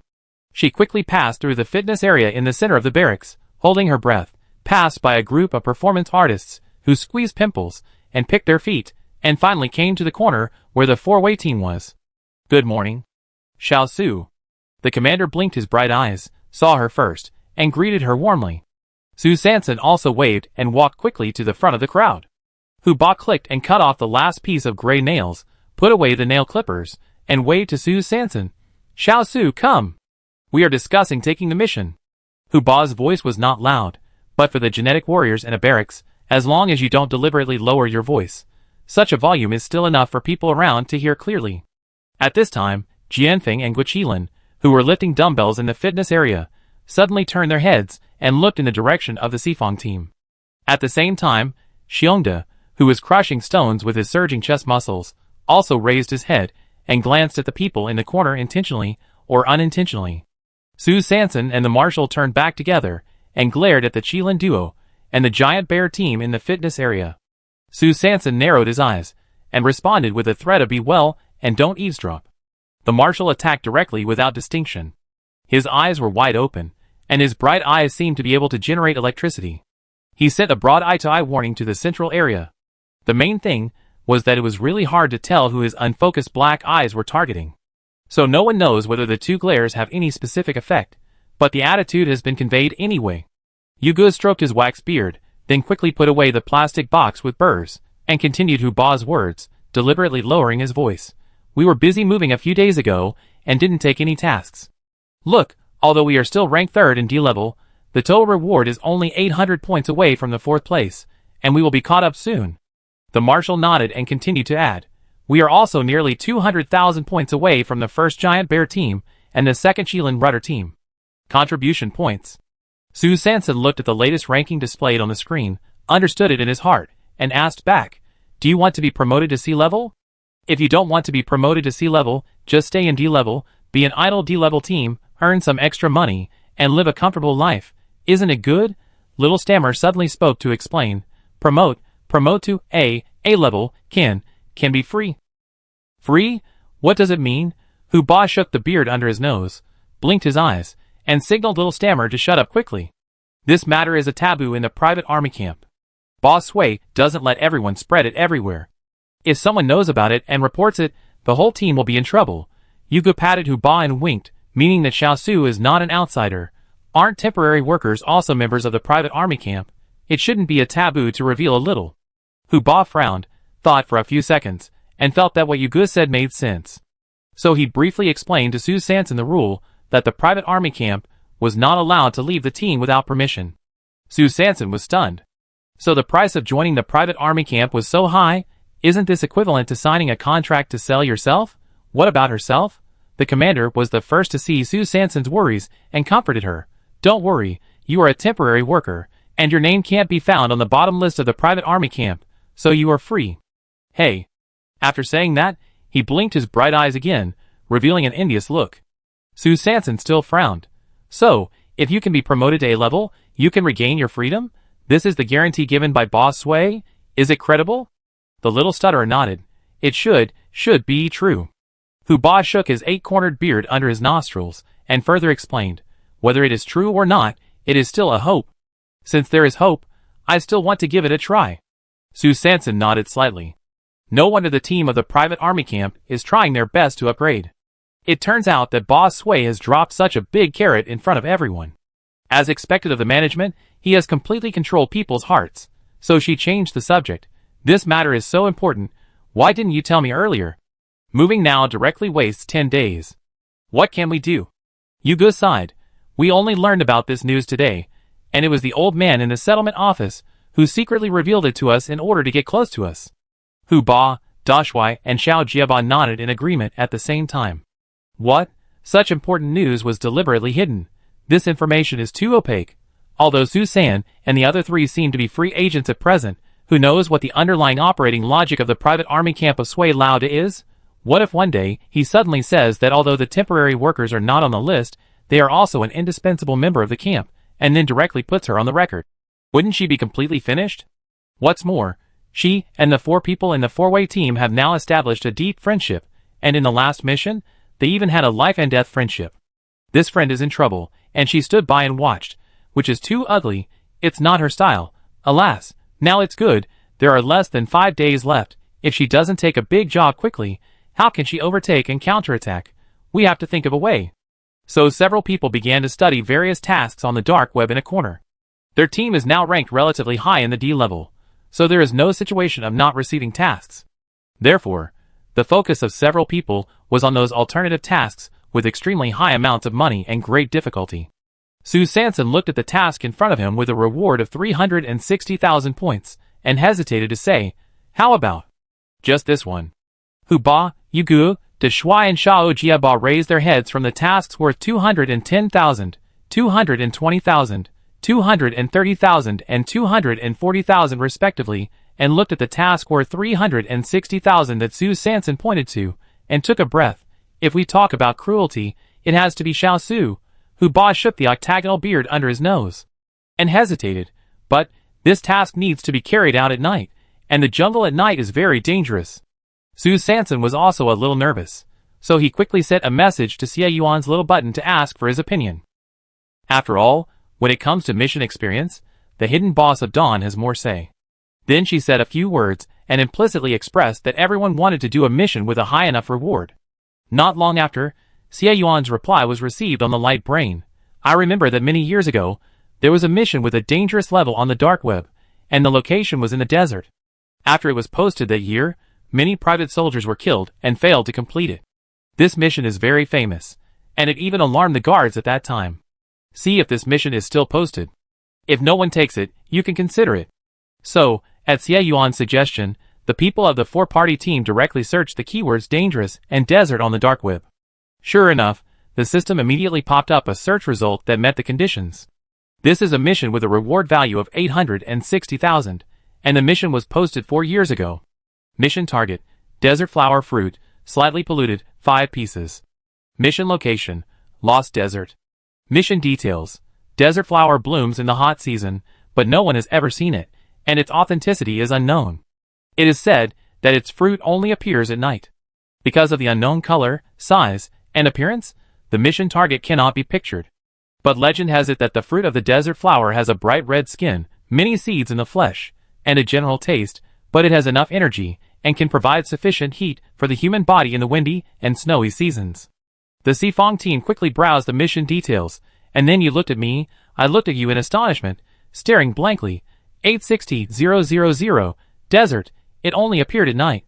This, if you want to say it's really cruel, I'm afraid it has to be Xiaoyu. Just as the Xifang team and Su Sanson were digesting the mission information in front of them, Xie Yuan's message came again. Everyone get ready first, and set off tonight. Remember, don't apply for the mission first. Chapter 188. The 4 teams quickly dispersed to prepare for the evening mission. After Su Sanson returned to the cabin, Xie Yuan immediately popularized the relevant information about the Lost Desert for her. The Lost Desert, as the name suggests, is a desert that can easily make people lose their way. The Lost Desert has a very wide range. If you are in it, you can see endless yellow sand. No matter which direction you go, the surrounding scenery does not seem to change. Because apart from the yellow sand, it is still yellow sand. Unless you follow the navigation instructions closely, it is easy for humans to completely lose their way in this yellow sand. And making people lose their way is not the most terrifying thing about it. The most daunting thing is its extremely hot temperature and the special radiation it emits. The special radiation does not directly harm the human body, but it will affect the positioning data of the navigation system and weaken its accuracy. At the same time, it will cause the precision components of spacecraft, aircraft, and other transportation tools to fail instantly. What's more terrible is that all the water sources carried by humans will deteriorate immediately once they are exposed to this special radiation for more than 3 hours. No matter how densely the water source is sealed in the container, the special radiation of the Lost Desert can completely contaminate it. The moment a human body drinks this deteriorated water source, it will die immediately. However, under the scorching high temperature of the Lost Desert, humans must ensure that water sources are replenished every hour, otherwise they will soon die of dehydration. Therefore, this desert is not only confusing, but also directly kills people. The reason why Xie Yuan chose this task is that there happened to be a water core crystal at home that can restrain this special radiation. Before the water core crystal produces water, the solid form of the core crystal can perfectly resist the special radiation of the Lost Desert. So everyone only needs to put the water core crystal into a closed space before taking in water each time, so that it can automatically produce water. Once the water source is generated, drink it immediately, and you can easily deal with this problem.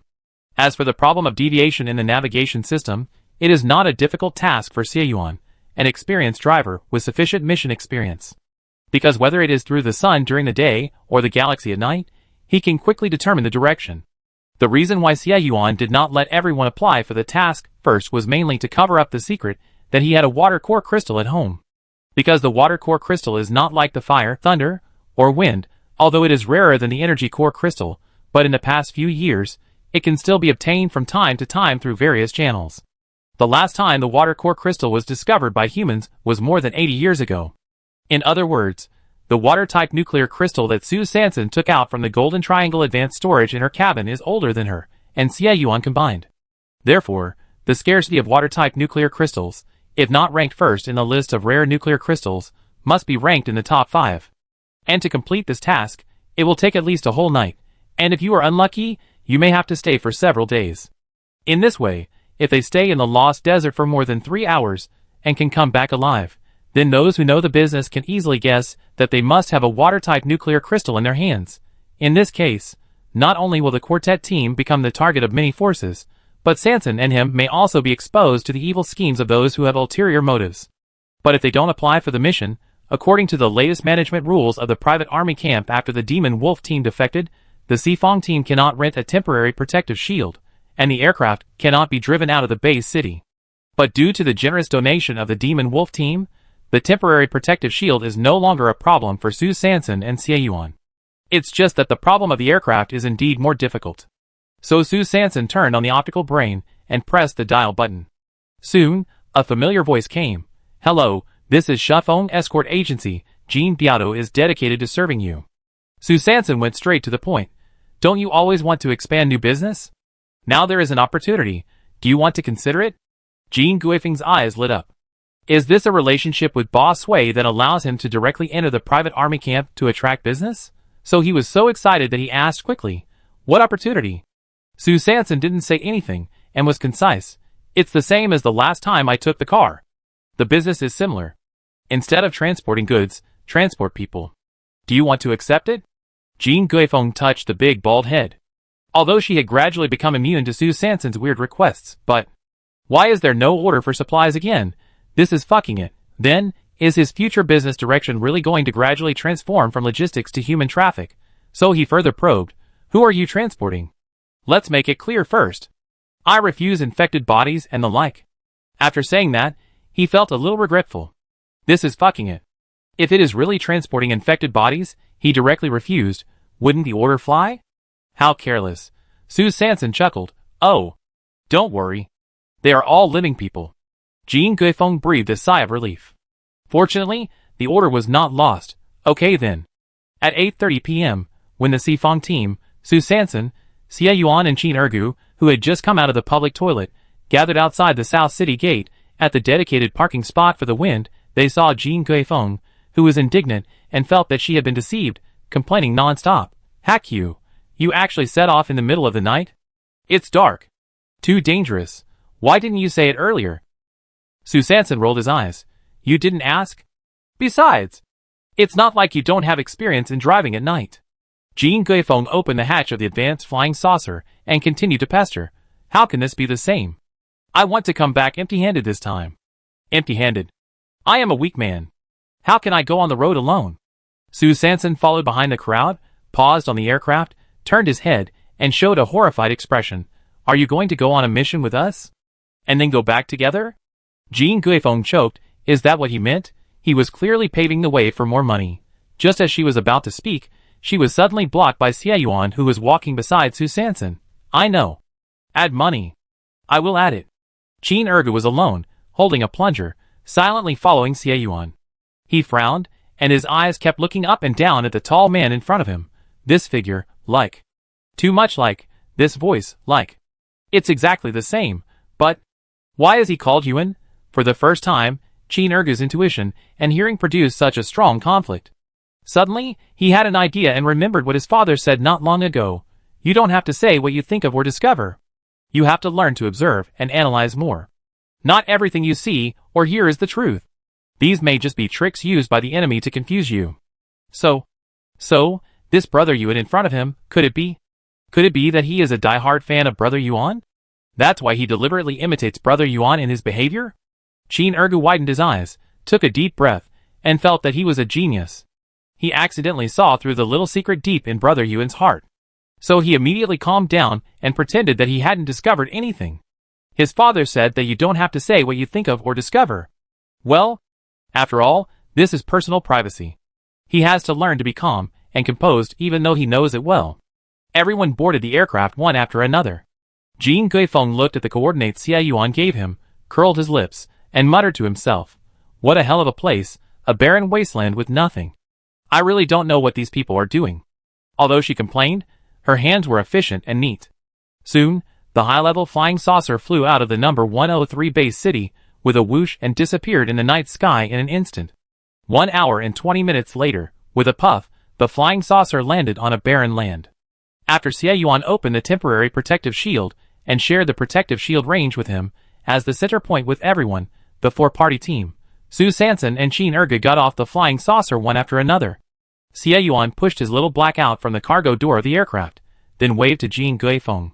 After seeing the flying saucer take off again and completely disappear in the night sky, he pressed the key switch in his hand. With a chi sound, little black quickly stretched and extended. In just 2 or 3 seconds, it expanded into the familiar big black. Xie Yuan opened the co-pilot door for Su Sanson, and then called everyone to get in the car. The people of the Xifang team were amazed at Xiao Yu's cool transformation of big black, while scrambling to grab the middle position in the back row. 5 seconds. When the 4 people of the Xifang team and Su Sanson were in place, Qin Erge, who was only half a beat slower, was still holding a plunger with an innocent look on his face, standing beside the car, staring at the back seat that was already packed, at a loss. Xie Yuan coughed lightly, making a mistake. He forgot that there was Erge. So he got out of the car quickly, opened the trunk of Dahe, and folded the back seat directly to the side. In an instant, the space of the back seat and the trunk were connected into one. There were 4 people in the 4-way team plus Qin Erge, a total of 5 people, and there was more than enough space to stay in it at the same time. It was just that there were no seats, so everyone could only sit on the ground. But this was nothing for the Jin warriors, who were on missions for a long time, and Qin Erge, who was with the toilet every day. Everyone took their positions, and Dahe started immediately, and quickly moved towards the destination of this mission, the Lost Desert. Chapter 189. On a hot night, the dark curtain was dotted with stars, sparkling like someone's jewelry box accidentally knocked over, spilling a handful of broken diamonds. Under the vast starry sky, a small black cube was moving rapidly across the wasteland. Behind the small cube, the dust stirred up by the tires rolled forward in the air, and the thick gray-black dust and smoke, with the rhythm of the small cube moving left and right, meandered and rolled away. Under the starry night sky, it was like a gray-black dragon, flying in the clouds. In order to reach the Lost Desert as soon as possible, Xie Yuan directly installed 2 energy system nuclear crystals on the energy converter of Dahe, and stepped on the accelerator to the bottom. The car was speeding up. 28 minutes later, Dahe quickly passed through the wasteland and entered the Gobi Desert. The Gobi Desert was covered with large and small gravel, and the road surface was uneven and undulating. Xie Yuan pressed the button next to the driving screen, and heard a few clicks, and the metal chain slid quickly. The 4 tires of Dahe were instantly wrapped by 2 armored tracks. The people who were originally bumped up and down due to the poor road conditions instantly felt the care from the modified car, Huba shook his octagonal beard under his nostrils, and kept sighing that he was really a wise man who actually made friends with such a hidden and powerful person. Yugu, Dashwai, and Xiaojibo looked at each other, and their eyes expressed that no matter how fast the big boss ran, they must hold on tightly in the future. Qin Erge was surprised in his heart that this Anja's modification technology was so awesome. She has learned the essence of Brother Yuan from the outside to the inside. Then she couldn't help but touch the matchmaker mole on his left cheek, and secretly made up her mind. No, I must also learn from my third sister in all aspects, and without blind spots. Su Sanson, who has been listed as a role model, sat in the driver's seat, sometimes looking up at the brilliant Milky Way in the night sky, and sometimes turning her head to sneak a glance at Xie Yuan, who was concentrating on driving. My thoughts were a little scattered, and suddenly I was inspired to write poetry. When the Milky Way fell, at the end of the world, you held the steering wheel and looked into the distance, and I was still a little evasive, like a shy flower that finally bloomed, accidentally floating through your heart. Xie Yuan drove the big black skillfully and shuttled quickly across the Gobi Desert, while paying attention to the girl beside him with his peripheral vision. Seeing her looking at the starry sky outside the window with amazement, and noticing that she occasionally glanced at him, he found that her little face was suddenly flushed for some reason. Xie Yuan curled his lips and smiled knowingly. she should like this night sky very much, and also like me under the night sky. 10 minutes later, Xie Yuan's low voice suddenly sounded, "We are almost there. Get ready." Then, Big Black gradually stopped, and everyone got off the car quickly, and a wave of heat swept over. The night at the Yinji base is generally around 30 degrees, and the temperature here is at least 45 degrees. Xie Yuan drove Big Black to the middle of the two large rocks next to it, using it as a simple cover barrier for Big Black. Then he jumped up, flipped out of the skylight, pressed the button, shrunk Big Black into Little Black, and joined everyone in 2 or 3 steps. Xie Yuan pointed to the front of the Gobi Desert. That's the border of the Lost Desert. Everyone looked in the direction of Xie Yuan's finger. On the boundless Dead Sea, there were silent waves. The hot air in the air was steaming up from the waves, as if there was sand fog wrapped, rolling, and slowly rising into the air. Hu Ba and the other 4 looked at the desert sea in the distance, swallowed their saliva, and frowned. The Lost Desert is really terrible, and this journey may be difficult. As the only 2 non-genetic warriors in the team, Su Sanson and Qin Ergu could only roughly distinguish some outlines in the distance, the boundless sea of sand, and the rolling sand dunes by the stars in the Milky Way. More details are unknown. But Su Sanson's tightly pursed lips and Qin Ergu's tightly clenched fists have expressed their attitudes towards the scene in front of them, which are a bit uncertain. Little Stutter took out 2 night vision goggles from the metal box and handed them to Su Sanson and Qin Ergu. These were exchanged by the Sifong team at the supplies department in the afternoon. Without external light sources, the colors will be a little distorted, but at least it's better than what you have now. After thanking them, Su Sanson and Qin Ergu immediately put on the night vision goggles. The moment they put them on, Su Sanson's eyes were no longer pitch black, but a very clear black and white picture. Although the outlines of some objects were still a little ambiguous due to color reasons, the overall effect was indeed, as Little Stutter said, much better than her previous night blindness. Then, under the prompting of Xie Yuan, everyone dried up all the water sources carried in the metal bottles before officially entering the Lost Desert, so that the body could replenish enough water at one time, so that at least it could ensure that they could last for an hour. Xiao Jieba distributed the protective masks of the 4-party team again, and Su Sanson and Xie Yuan pulled up the black combat masks tacitly. Xie Yuan glanced at everyone and emphasized the discipline again. "I will lead the way in front in a while. Everyone must be careful, and do not act without authorization." Everyone nodded, indicating that they would remember it in their hearts, and then followed Xie Yuan and quickly headed towards the edge of the Lost Desert. This time, Su Sanson was not carried on Yuji's shoulders. On the one hand, it was because the concentrated special training some time ago had improved her speed a lot.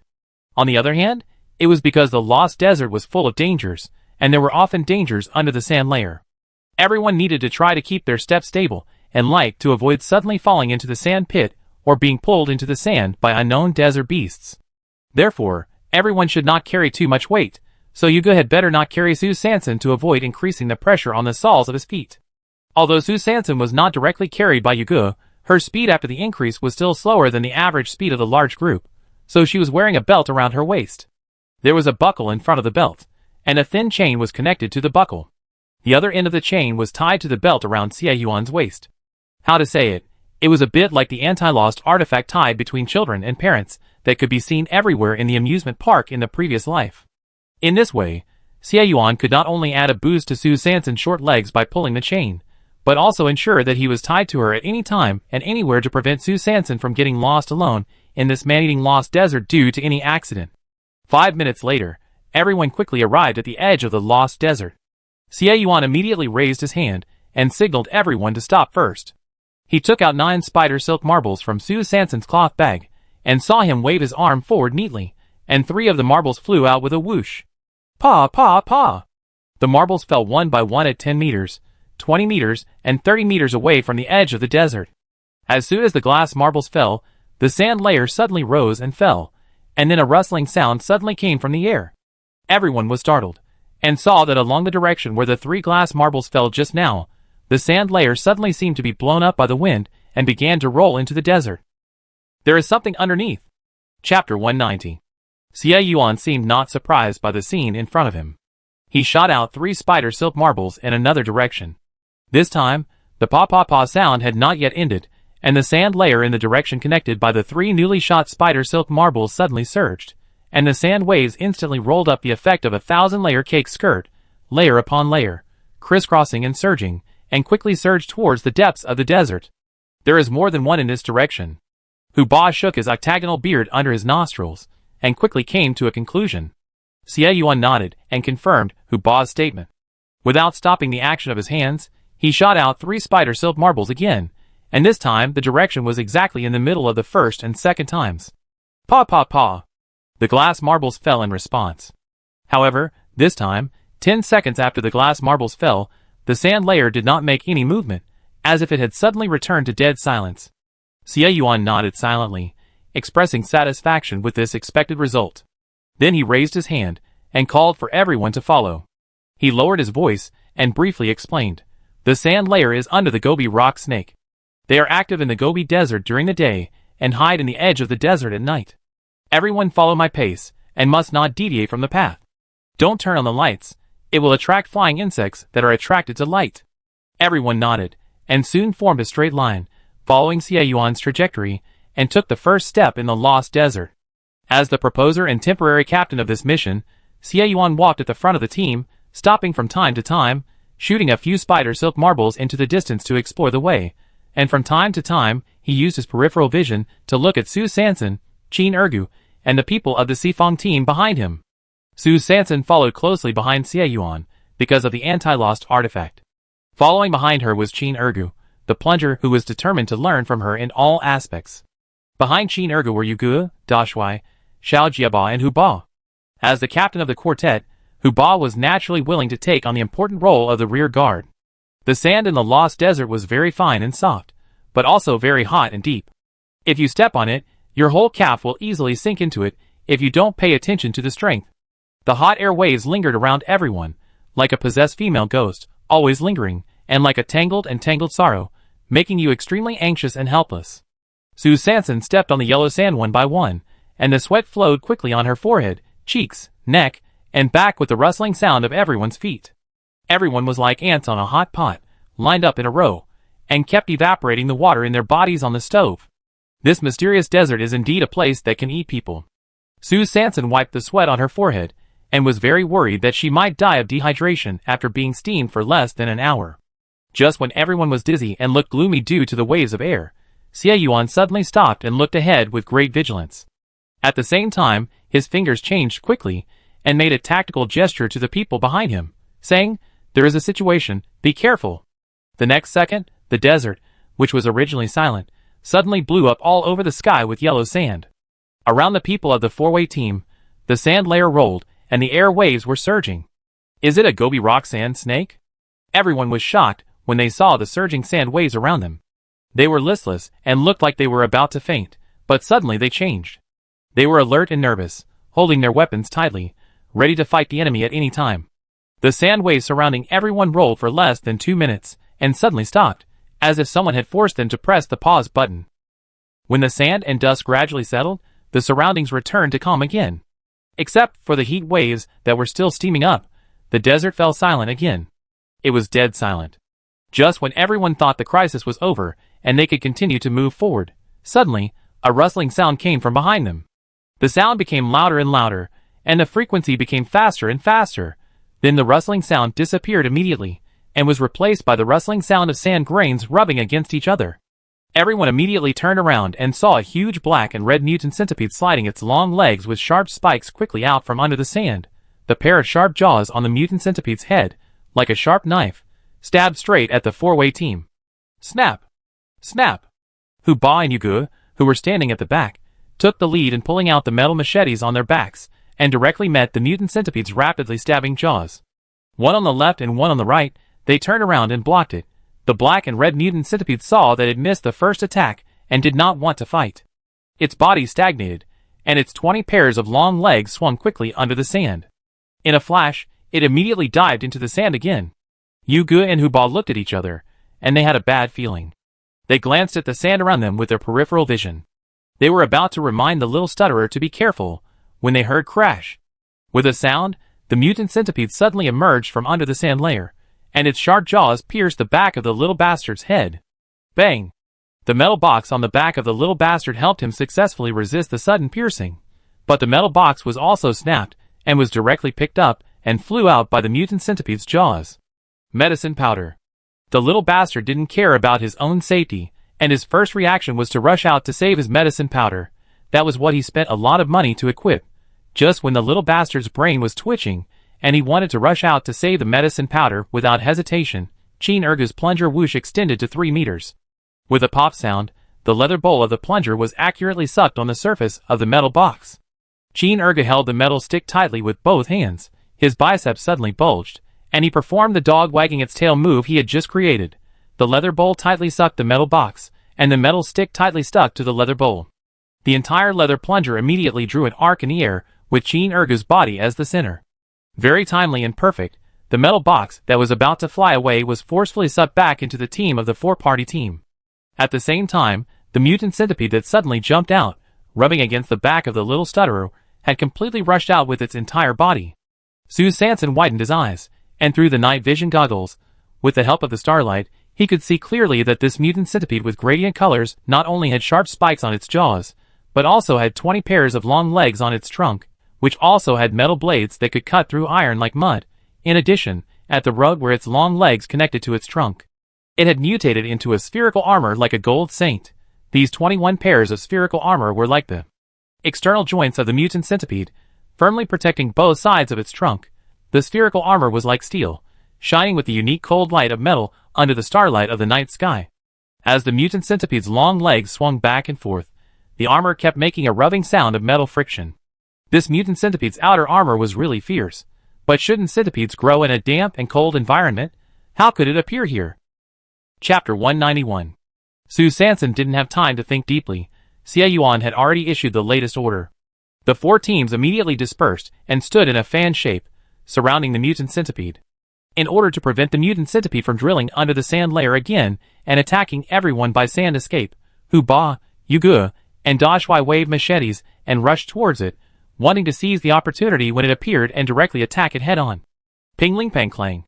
The machete and the sharp long legs of the mutant centipede were in close contact, and in the hot air waves, sparks were constantly rubbed out, and bursts of crisp sounds were emitted at the same time.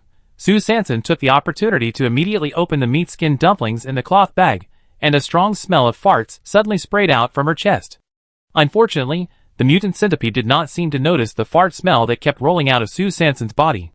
It was not afraid of the range attack of the smell-type nuclear crystal. Not good. It was at least a 3-star beast. Su Sanson saw that the meat-skinned rice dumpling had no effect, so he immediately wrapped it up. This thing is a bit smelly, but the fart smell is limited, so it can't be wasted. Hu Ba's machete swung down fiercely, and then he turned his head and quickly winked at the little bastard. The little bastard understood, and immediately pulled the metal box off the plunger in Chin Ergu's hand with a bow sound. Then he immediately took out 3 metal balls from the metal box, and shot them straight at the head of the mutant centipede. Bang! Bang! Bang! With 3 loud noises, the metal balls instantly exploded on the mutant centipede's body. However, except for the spherical armor on its body, which was rubbed back and forth by the vibration of the explosion of the explosives, making a few rubbing responses, the mutant centipede did not seem to be affected at all.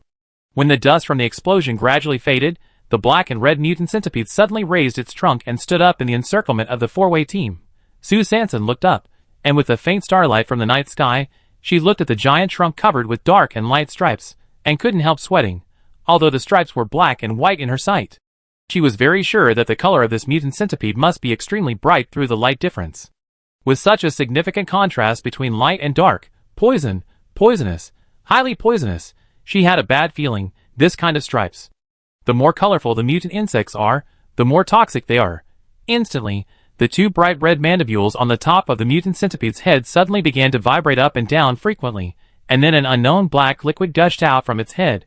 The black liquid was squeezed by the small holes on its head and sprayed directly towards the people of the 4-way team. Xie Yuan shouted, "Dodge!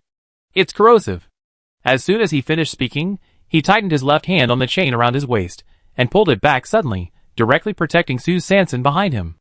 At the same time, he rolled on the spot, and immediately withdrew from the spray range of the venom with Su Sanson. Instantly, a sizzling sound came to everyone's ears, as if something was burning rapidly. The black liquid sprayed by the mutant centipede just now was sprinkled on the yellow sand around it. The sand grains were corroded and burned instantly, as if they had encountered high-concentration sulfuric acid, making a harsh sound. Fortunately, Xie Yuan's reminder just now was timely enough. The 4 members of the Sifong team and Qin Ergu, relying on their relatively nimble legs and feet skills, successfully avoided this terrible black fountain. Although he managed to avoid it, the next thing would be difficult. If he couldn't break through the black fountain, how could he get close to it? If he couldn't get close, it would escape into the sand, and everyone would return to the passive state of I am in the light, the enemy is in the dark. Xie Yuan frowned. When the 4-party team attacked the mutant centipede before, he was silently observing. The long legs of the mutant centipede were very flexible. Once a weapon was fired, it could easily deal with it, and launch a counterattack at the same time. It seems that he couldn't take it head-on, but had to take it from the side. Xie Yuan took out a few spider silk glass marbles from the supply bag on his waist, and temporarily untied the metal chain tied to his waist. He needed to temporarily stay away from the position where the large army was standing, and make some arrangements alone.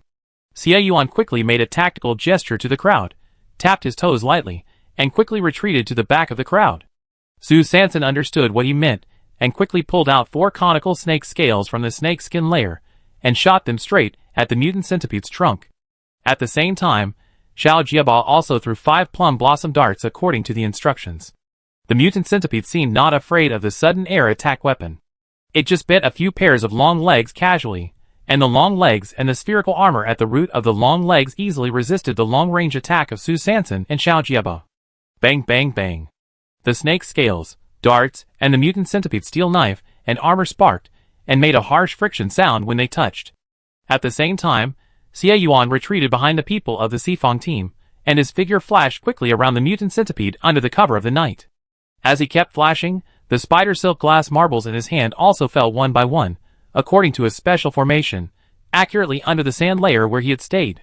5 seconds later, the mutant centipede resisted the long-range attack of Su Sanson and Xiao Jiaba in a few moves, and its body suddenly pressed forward and down. With a bang, its originally upright trunk crawled directly on the sand layer. Then, its 20 pairs of long legs began to swing rapidly in the fine sand again. Not good. It's going to escape in the sand again.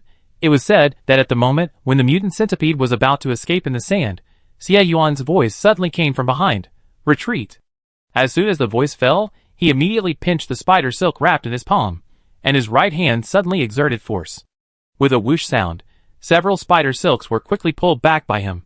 In an instant, the glass marbles that Xie Yuan had previously scattered in the sand layer, when pulled by the spider silk, suddenly gathered rapidly in the direction of the mutant centipede. At the same time, the spider silk that Xie Yuan intertwined in a special way between the marbles, along with the rapid movement of the glass marbles, actually shrank inwards, with the mutant centipede as the center. Bang, bang, bang. While the mutant centipede's body continued to sink into the sand layer, the mandibles on its head did not forget to block the glass marble that suddenly flew inwards. The glass marble was easily knocked to the ground by the mutant centipede, which just completed the last link of Xie Yuan's careful plan. As the glass marbles fell to the ground, the spider web wrapped around the marbles was completely formed. A lasso made of spider silk and glass marbles was instantly stuck at the connection between the head and torso of the mutant centipede. Xie Yuan exerted force on his waist, turned around neatly, tightened the spider silk with both hands, and ran quickly in the opposite direction of the mutant centipede with his long legs. Through the restraint of the spider silk lasso, he tried his best to prevent the mutant centipede from taking the next step. At this time, the mutant centipede, whose entire body had been completely trapped in the sand layer, was about to bury its head in the sand, when it suddenly felt its neck tighten, and some unknown object strangled its throat. The mutant centipede's head pressed down harder, trying to use its speed to quickly rush under the sand layer. But how could this sophisticated lock and the person who set the lock give up? The harder the mutant centipede tried to drill under the sand layer, the more the spider silk between its head and neck pulled it in the opposite direction. The mutant centipede had a bad intuition, and subconsciously began to twist wildly, trying to break free from this inexplicable bondage. However, no matter how its trunk and 20 pairs of long legs swung under the sand layer, its head could not dive smoothly. The mutant centipede kept shaking its head, trying to get rid of the unexpected restraint. But the more it shook, the tighter the collar that strangled its fate became. Xie Yuan had already run to the sand dune 15 meters away, trying to use the height of the sand dune to pull the mutant centipede out of the sand like fishing. The mutant centipede was not a vegetarian either. Its long legs kept sliding in the sand, trying to stop the spider silk from pulling upwards.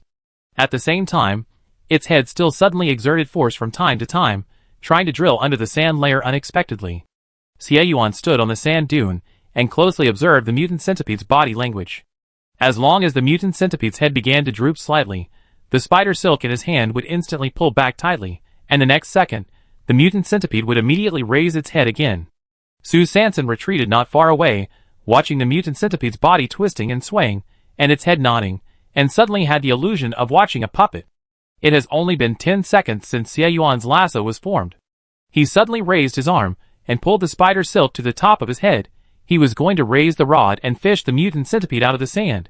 How could the mutant centipede, whose head was hanging alive on the surface of the sand, be willing to take the bait? It used its tall and huge body to twist and turn its body under the sand with its head as the axis. In an instant, the fine sand around the mutant centipede began to roll, and a huge vortex of sand sea was rolled up by it. The sand rolled up, and the sand waves were surging. Chapter 192. The mutant centipede's body was spinning rapidly under the sand layer, twisting violently into a spiral shape, and with the 20 pairs of long legs swinging left and right, the whole mutant centipede was like a spinning top in an electric mixer, constantly lifting, turning, and spinning the surrounding sand. In an instant, a huge vortex sand pit gradually formed with the mutant centipede as the center. The range of the vortex, as the mutant centipede rotated, immediately expanded several meters outward. Ah! Qin Ergu was standing closest to the vortex, and he saw that one of his feet was deeply trapped in it, and the whole person was about to be swallowed alive by this terrible sand pit. Hu Ba picked up the long knife and thrust it hard into the sand layer where Qin Ergu was deeply trapped, then suddenly exerted force with his arm, and the long knife was close to Qin Ergu's buttocks, and suddenly lifted it up. The long knife directly shoveled Qin Ergu into the air. At the same time, Yu Gu was quick-witted and raised his hand to grab one end of the plunger in Qin Ergu's hand, and pulled it back violently. Qin Ergu was pulled up from the vortex. Back off. Long-range attack. Xie Yuan saw that everyone had finally escaped from the sudden vortex, and the trembling head of the mutant centipede indicated that it seemed to be about to use a big move again, so he immediately called on the four-party team to retreat in time and attack from a distance at the same time. Su Sanson once again shot out 4 cone-shaped snake scales, and Xiao Jiaba also quickly matched 3 of his newly developed high-speed explosive bombs, and bombarded the head of the mutant centipede. Bang bang bang. Boom boom boom. The mandibles on the head of the mutant centipede successfully knocked off the cone-shaped snake scales, but failed to dodge the 3 high-speed explosive bombs that were chasing them in time. The high-speed explosive bomb exploded next to the mutant centipede's maxillofacial foot, sparks flew, and shrapnel flew everywhere. There was another series of pingling-bang-clang collisions, and the metal shrapnel flew out, constantly piercing the mutant centipede's maxillofacial foot and head. Finally, the mutant centipede's maxillofacial foot was injured by this extremely aggressive continuous explosion. There was a crack at the connection between the maxillofacial foot and the head. The maxillofacial foot was shaking at this moment, as if it would break in the next second. The mutant centipede suddenly felt pain and was completely enraged. I saw its head trembling violently, driving the shaky maxillofacial foot to start vibrating at a high frequency. Not good. It is going to fire the black fountain again. Just when the fountain was about to be shot out, there was a bang. Gunshot. A metal bullet suddenly broke out of the cocoon in the hot airflow, rolling up the sound waves and carrying the tail flow, accurately hitting the crack between the mutant centipede's maxilla and head. Pa! With a crisp sound, the mutant centipede's left maxilla fell. However, this is not over yet. The bullet passed through the crack on its left side, and continued to break through the air in the airflow, carrying the fragments of the mutant centipede's maxilla. Bang! It pierced the connection between its right maxilla and head again. Pa! With another crisp sound, the mutant centipede's right maxilla fell to the ground at almost the same time. The marshal blinked his bright eyes, lying on the sand dune beside Xie Yuan, looking up from the sniper rifle's scope in a daze, and asked uncertainly, "The bullet, is it not wasted?"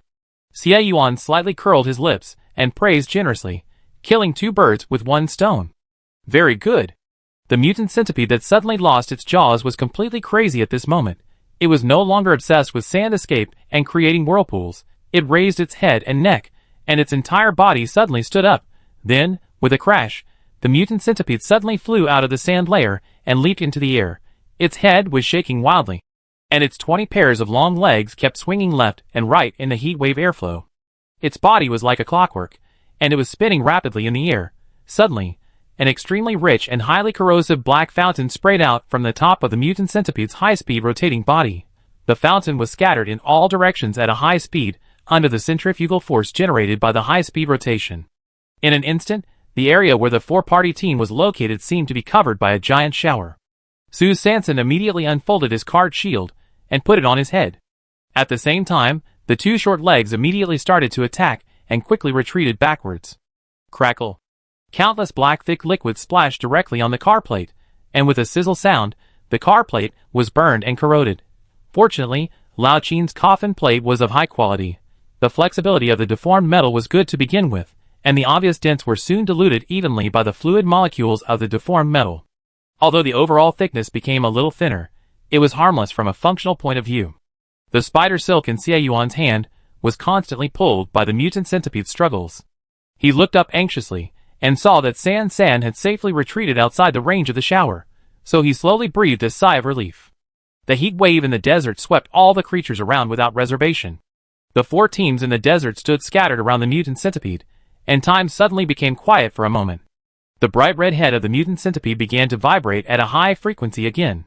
Black Fountain is coming again. This is not a solution. Sue Sanson looked at the completely restored cardboard on her left arm. Her eyes shone, and she quickly made a decision.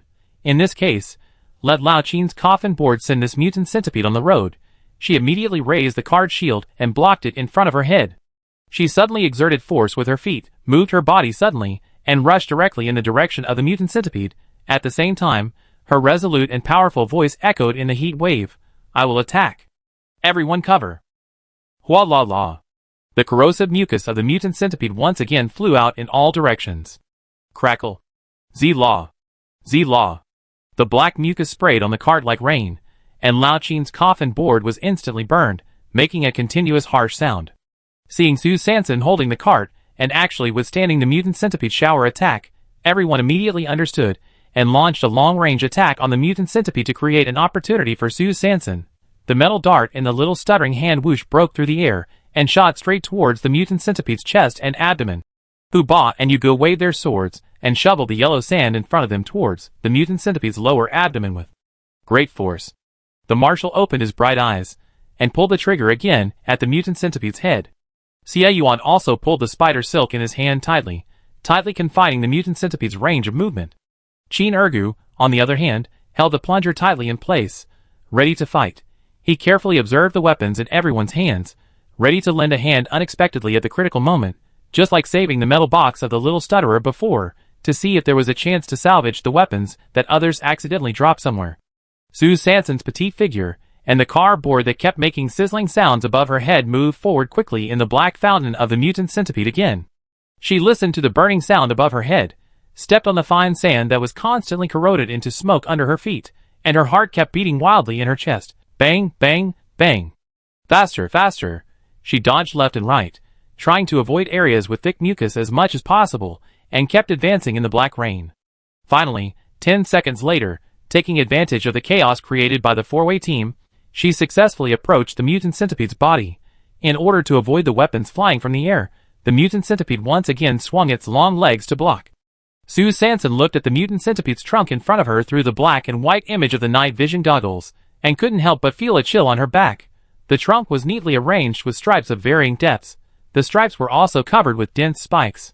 What a poisonous creature! Her pupils shrank, and she trembled for no reason. But time was tight at the moment, and she couldn't be distracted by fear. Sue Sanson clenched her back teeth, and recalled the key points of the movements that Xie Yuan taught in the training room. She saw the right time, squatted down with her right leg, and jumped up. Her left foot stepped on the spherical armor at the connection between the long legs and the trunk of the mutant centipede's lower abdomen before the flying sand swept by Hu Ba. She tapped her toes lightly, relying on the spherical armor hanging on the mutant centipede's trunk, and continued to bounce, quickly jumping from the lower abdomen to its head. At the moment when the mutant centipede was unable to react, Sue Sanson neatly pressed the switch of the high-energy knife in his hand. At the moment when the mutant centipede was about to swing its bright red tentacles again, with a puff, he inserted the blade directly into the center of its head, and then jumped along the central axis of the mutant centipede's trunk. The long knife in his hand, with sparks of energy and a large amount of black and red body fluid, directly split the mutant centipede in half from top to bottom in just 0.5 seconds. The moment Sue Sanson landed, he bent his knees and rolled over, and quickly dodged to the side. The next second, there was a splash sound, and the mutant centipede's body fluids flowed down like ink. Then, there was another bang, and the mutant centipede fell completely on the sand. The people of the Sifong team looked at the giant that fell down, and then looked at Su Sanson, who was standing by and gasping for breath, and they were all a little stunned for a moment. I didn't expect Xiao Su to be so fierce. Awesome. Awesome. Awesome. Awesome. Awesome. Third sister is mighty. At the same time, Xie Yuan immediately put down the spider silk in his hand. His feet were full of wind, and his figure disappeared on the sand dune in an instant. The next second, he quickly came to Su Sanson's side, looked at her carefully, and saw that she was just a little dazed at this time, and she didn't suffer any external injuries. Only then did he finally let go of his worry. Then, Xie Yuan pulled out a long knife on his back. This long knife was reassembled from the blade that Scar brought him that day. Although the handle with the number 1779 was not in his hand, the blade was still familiar with its master's moves. Under the night sky, it was sharp, tough, bloodthirsty, and ruthless. He turned his head suddenly, turned over and jumped lightly, inserted the blade of the long knife into the head of the mutant centipede, and gently raised his wrist. A fist-sized, black and red nuclear crystal was taken in his hand. Chapter 193. Everyone gathered around immediately, looking at the black and red nuclear crystal in Xie Yuan's hand. All of them were very surprised. What is this? Xie Yuan pulled up the chain on Su Sanson's waist, buckled it on his belt again, touched the surface of the nuclear crystal, felt the slight tingling in his palm, and guessed. It should be an acid nuclear crystal, but the color is special. Just as everyone nodded repeatedly, showing an expression of so that's it, suddenly, there was a boom. The sand layer where the mutant centipede fell suddenly began to sink, and a huge deep pit suddenly appeared. The mutant centipede's highly corrosive body fluids remained around the deep pit, and the sizzling sound continued. And under the deep pit, it seemed that there was a huge suction force, dragging the sand and everything in the sand down madly. The pit is very large. The suction force under the pit is also very strong. Before the people of the quartet team could react, they were all sucked into the pit. The sudden feeling of weightlessness immediately swept over Su Sanson's body. It's over. I'm afraid she's going to fall into the bottomless abyss. This was her first reaction when she fell.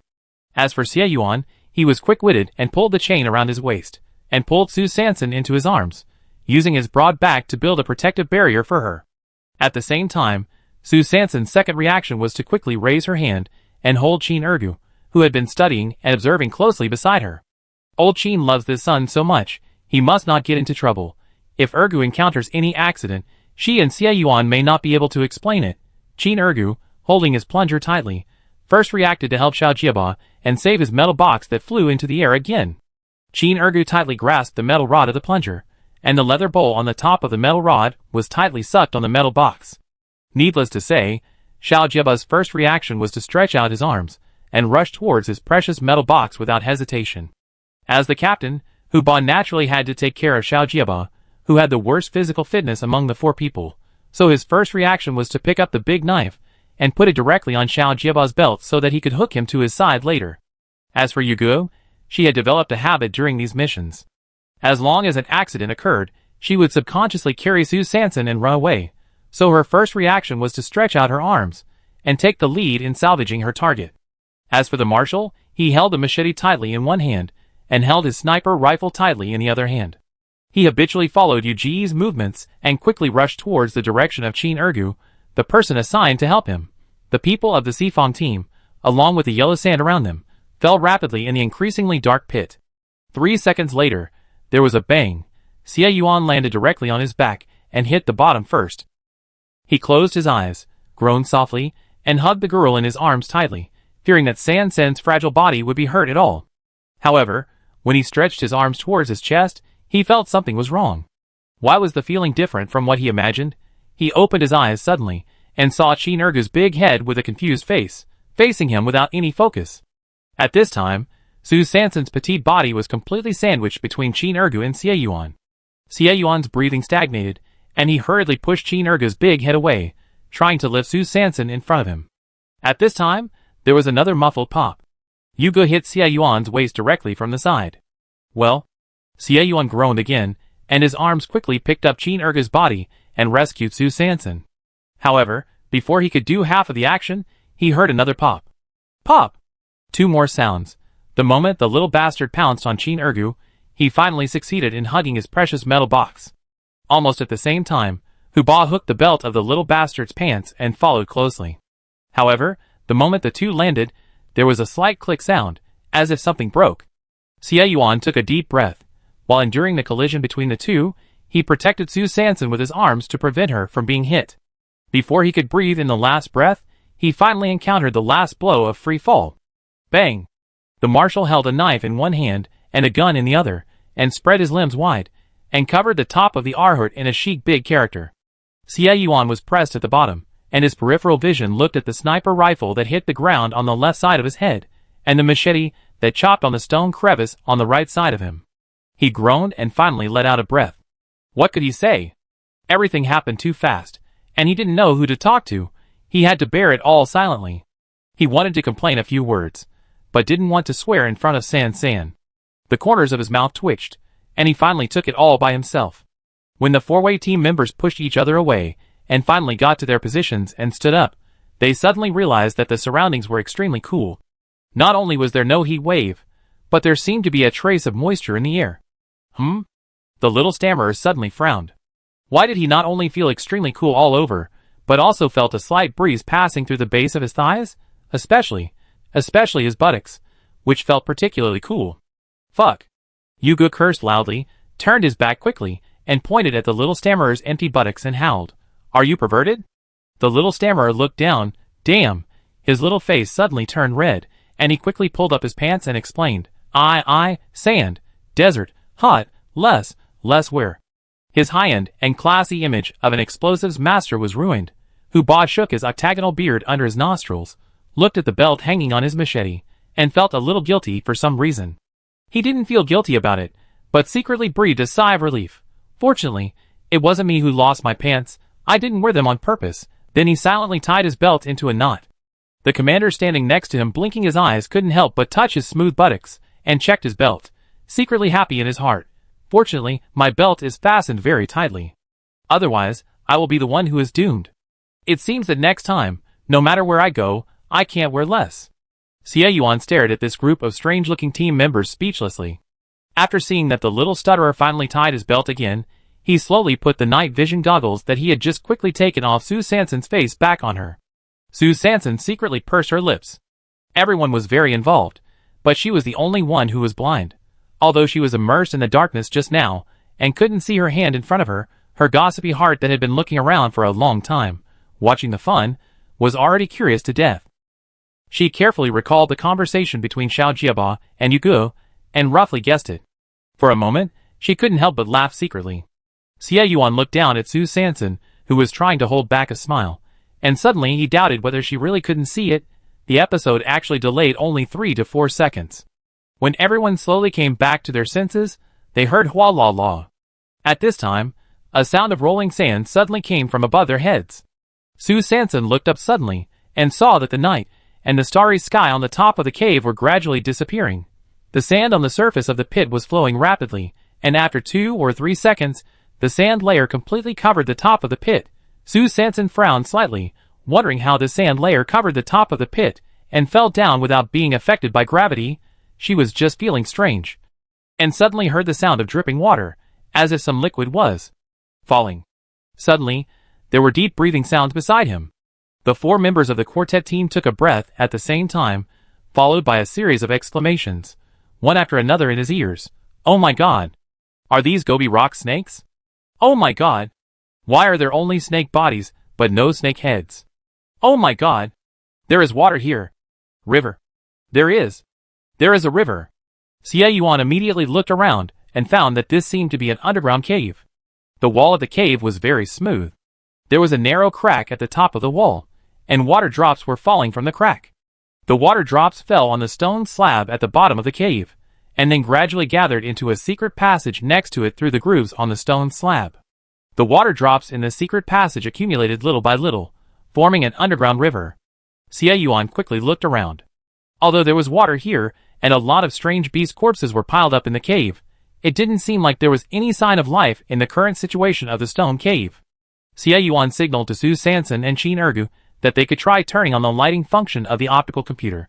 Su Sanson and Qin Ergu had been watching black and white TV for too long, and had long wanted to upgrade the graphics card and increase the pixels. At this moment, they suddenly learned that they could turn on the lighting, and they both couldn't wait to turn on the flashlight, and then they were stunned by the surrounding scene. Sue Sanson looked at the mutant centipede corpse that had also fallen to the ground not far away. The corpse had been split in half by her, but the 20 pairs of metal long legs with spikes, and the slender trunk covered with red and black stripes still made her a little scared. What shocked her even more was that the spherical armor between the metal legs and the torso turned out to be skinned snake heads. Looking at the pile of Gobi rock sand snake bodies that were bitten to pieces in the corner, what else is there to understand? This underground pit is probably the nest of this mutant centipede monster, and this mutant centipede monster has the habit of collecting and showing off snake heads. Fortunately, it has enough long legs, otherwise, with so many Gobi rock sand snakes, I don't know where to hang it for display. Sue Sanson looked at the crooked and winding underground river deep in the pit again. The doubts that had been hanging in her heart were finally solved. Such a humid cave is indeed suitable for animals, like centipedes that like shade to survive. No wonder there is a centipede monster that can abnormally appear in the desert. But the previous doubts were solved, and new problems were born. She looked up at the hole above her head that was completely blocked by sand, and couldn't help but frown. This anti-gravity phenomenon is totally unscientific. Is there any special substance around here? Chapter 194. Xie Yuan observed the cave for a while, and then touched the walls around. The walls were very smooth and tough, and it was difficult for either a dagger or a blade to penetrate them. Even if the high-energy knife blessed by the nuclear crystal could barely penetrate, it was very difficult for the soles of shoes to gain leverage on such a smooth cave wall. It seemed that it would be difficult to climb back to the surface of the sand layer from the original path. Xie Yuan looked at the sand layer on the top of the cave again. The sand layer was suspended at the top, with no signs of falling, as if it was blocked by some strange force or barrier. Even if you climb to the top, it will not be easy to get out. Xie Yuan and Sue Sanson looked at each other, and they were obviously confused about the sand layer on the top of the cave. Xie Yuan whispered, "Maybe it's the energy of the isolation system, but the cave wall is too smooth and we can't go up.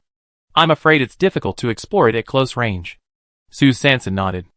Isolation system, it turns out that there is such a strange substance. Everyone drink water first and rest for a while. Since it's so cool here, Xie Yuan decided to replenish supplies and rest. Sue Sanson understood, and quickly took off a necklace from his neck. The pendant hanging on the necklace was the most important magic weapon of this trip, a water-based nuclear crystal with a dark blue body. Xie Yuan took out the water bag prepared in advance from his waist, took off the water-based nuclear crystal on the necklace, threw it into the water bag, and then closed the lid and sealed it. 1 minute later, the lid was opened and the water bag was filled with clear water. While everyone was not paying attention, he sprinkled some pollution-free high-purity salt crystal powder into it, distributed water to everyone, and did not forget to remind, although this underground river is under the desert, it is impossible to determine whether it is polluted, so everyone must not use it without permission. Everyone nodded, and while drinking water, they were shocked that the water source produced by the water core crystal was so magical. It not only quenched thirst, but also instantly restored physical strength. 5 minutes later, Xie Yuan looked at the time. It was almost 10 o'clock. Legend has it that the desert flower grows in the central hinterland of the Lost Desert. When I just fell down, I deliberately observed the direction. The direction of this underground river is just heading towards the central area of the Lost Desert.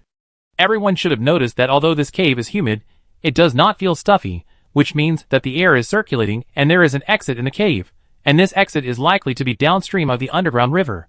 Xie Yuan quickly shared his analysis with everyone, and everyone nodded. However, before getting up and leaving, the four-party team had another important thing to do, which was to test the corpses of the strange beasts in this cave one by one, adhering to the principle of testing if you see it, and taking it away if you detect it. Everyone quickly dispersed. After 10 minutes, the light brain warned with ding. Severe pollution, and the corpse-touching activity came to an end soon. All the corpses not only had no nuclear crystals, but were also heavily polluted. Alas! This result was a bit of a blow to the Sifong team, which had been going smoothly, and had achieved great results in the mission several times. Xie Yuan's voice sounded at the right time. The Lost Desert is a highly polluted area. Most of the exotic beasts here have been severely polluted for a long time. The purpose of our trip, in addition to the fruits of the desert flowers, is to get the fire nuclear crystals that are abundant in the Lost Desert. These fire nuclear crystals are commonly found in the strange beasts that live in the desert for a long time. So after we get out successfully, I believe everyone will be able to gain something. The reason why Xie Yuan proposed to come to the Lost Desert, in addition to helping the four-party team get a high reward, There is another important purpose, which is to find enough fire nuclear crystals for Sue Sanson so that she can successfully survive the windy season and snowy season. The 15 soybean-sized fire nuclear crystals that were accidentally obtained when digging the bronze mask before have been used up by Sue Sanson in city number 505 to prevent other recruited teams from stealing the revolutionary fruits of their four-party team.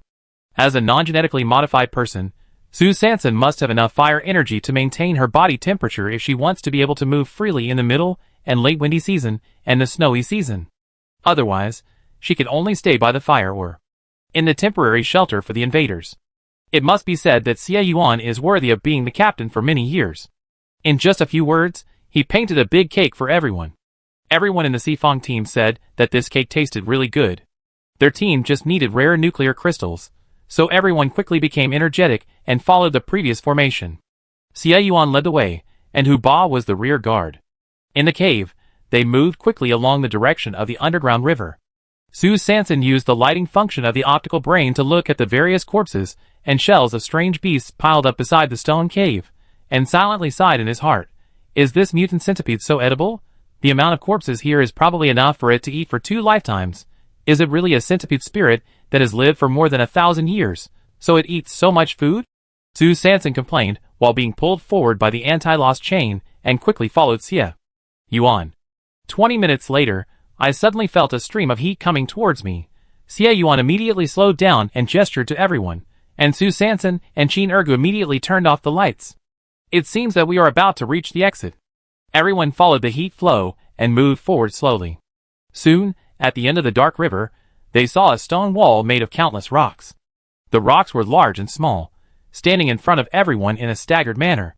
The stone wall was very high, estimated to be 100 meters long. There were cracks on the top of the stone wall, and a stream of heat was seeping into the stone cave through the cracks. Xie Yuan untied the chain around his waist, temporarily handed Sue Sanson, who was not fast enough, to Yuge, and he took the lead in climbing up the stone wall. A few seconds later, Xie Yuan quickly reached the top of the stone wall, and then carefully explored along the top of the cave. The stones on the top were relatively small, and the number of cracks in the stone was increasing. There were many long and thin fibers in the cracks of the rocks, like the roots of some plants. Xie Yuan raised his hand, pinched a handful of roots in front of him, and pushed them hard with his fingers. Dry, but very resilient, it should be some kind of drought-resistant plant growing in the desert. It seems that there is a desert above his head. Just as he was thinking and coming to a conclusion, the roots of the plant in his hand suddenly moved, and then, with a whoosh, it seemed as if it had grown legs, and it quickly shrank back to the surface of the rock and escaped. Xie Yuan frowned, subconsciously clenched his fists, and at the moment when the roots were about to slip away, he ruthlessly grabbed them in his hands. Time suddenly stopped for a moment. The next second, the roots in Xie Yuan's hand seemed to have taken some powerful pills, and suddenly gathered their strength, and shrank back to the rock layer above his head. Xie Yuan pursed his lips, and the muscles of his right arm immediately tightened, feeling the force transmitted from the root system in his hand. There are actually strange beasts that look like plants in this lost desert? Xie Yuan bit his back teeth, and was aroused by the sudden huge force. Just after he and the root system in his hand were deadlocked for 5 seconds, there was a clang sound. A large rock above his head was actually directly lifted up by this huge force. While the rock rolled beside him, the root system in Xie Yuan's hand made a crack sound, and the root system was torn off. Immediately afterwards, a pair of round, watery eyes with the big eyes special effects of Karslan, under the blessing of countless layers of thick false eyelashes, were blinking and staring at Xie Yuan's handsome face, which was suddenly a little stunned. The big eyes blinked hesitantly, while shrugged and sniffed, while chewing the food in his mouth calmly. It glanced at the remaining half of the root in Xie Yuan's hand, hesitated for 1 second, and finally raised its proud chin and turned its long head away with disdain. At this moment, the people of the four-party team standing in the cave, waiting anxiously, heard the movement just now, felt the heat wave that hit them instantly, and thought that Xie Yuan had successfully opened the exit to the desert, so they quickly climbed up with their hands and feet. Everyone rushed to the cave entrance together, just poked their heads out, including Xie Yuan. A total of 7 people, 14 eyes, once again met the big eyes of Kazalin, who suddenly turned back beside the rock. The big eyes heard the movement, turned their heads, and calmly scanned the 7 people, and then glanced at them with disdain, and then raised its proud chin again, and turned its long head away. Did it just give me a cold look? The marshal asked Qin Ergu. Chin Ergu wanted to rub his eyes, but found that he couldn't because of the protective mask, so he could only blink hard. Does it have whites of the eyes? I can't really tell. Su Sanson looked at the two high peaks behind this extremely proud head under the starlight, and couldn't help but sigh in his heart. What a big camel. Chapter 195. This is a mutant camel, the ship of the desert, and it's vegetarian. Don't be nervous. Xie Yuan explained to everyone, while secretly exclaiming, I didn't expect to meet the ship of the desert in the Lost Desert. Wasn't it said many years ago that it had been extinct? Could it be that their tribe migrated here? Su Sanson looked at this Bactrian camel, which was 2 times bigger than the elephant in his previous life, and breathed a sigh of relief. Luckily, you are a vegetarian. Otherwise, it would be another fierce battle. Everyone quickly climbed out of the rock cave. Xie Yuan and Hu Ba worked together to cover the big rock that had just been overturned by the mutant camel. Since there is an underground river, although we don't know if it is polluted, it is also a precious water source. We should try to preserve it, so that it will not be evaporated in vain by this terrible heat wave. When Xie Yuan and Hu Ba slowly put the stones in place, the surface of the underground river at the bottom of the cave suddenly rippled, as if something was surging under the water. Su Sanson stood on the rock, and was once again tightly wrapped by the scorching hot air. She scanned the surroundings with the help of the starlight, and saw that there seemed to be sparse vegetation around. Although the vegetation was not dense, it grew very regularly, as if it had been specially planned by someone. The vegetation spontaneously formed a large circle. Su Sanson looked at the large circle in the middle again. There were stars shining in the circle, like a meteor falling to the earth. It turned out that this was an oasis. The sparkling lake not only reflected the Milky Way, but also the scorching hot air of the Lost Desert. Dreamy and dangerous, Xie Yuan buckled the chain on Su Sanson's body back to his waist, looked at the mutant Bactrian camel that was still chewing plants by itself, and wondered in his heart, is there only one? Isn't the desert ship a group of strange beasts? He snapped his fingers, trying to attract the attention of the desert ship.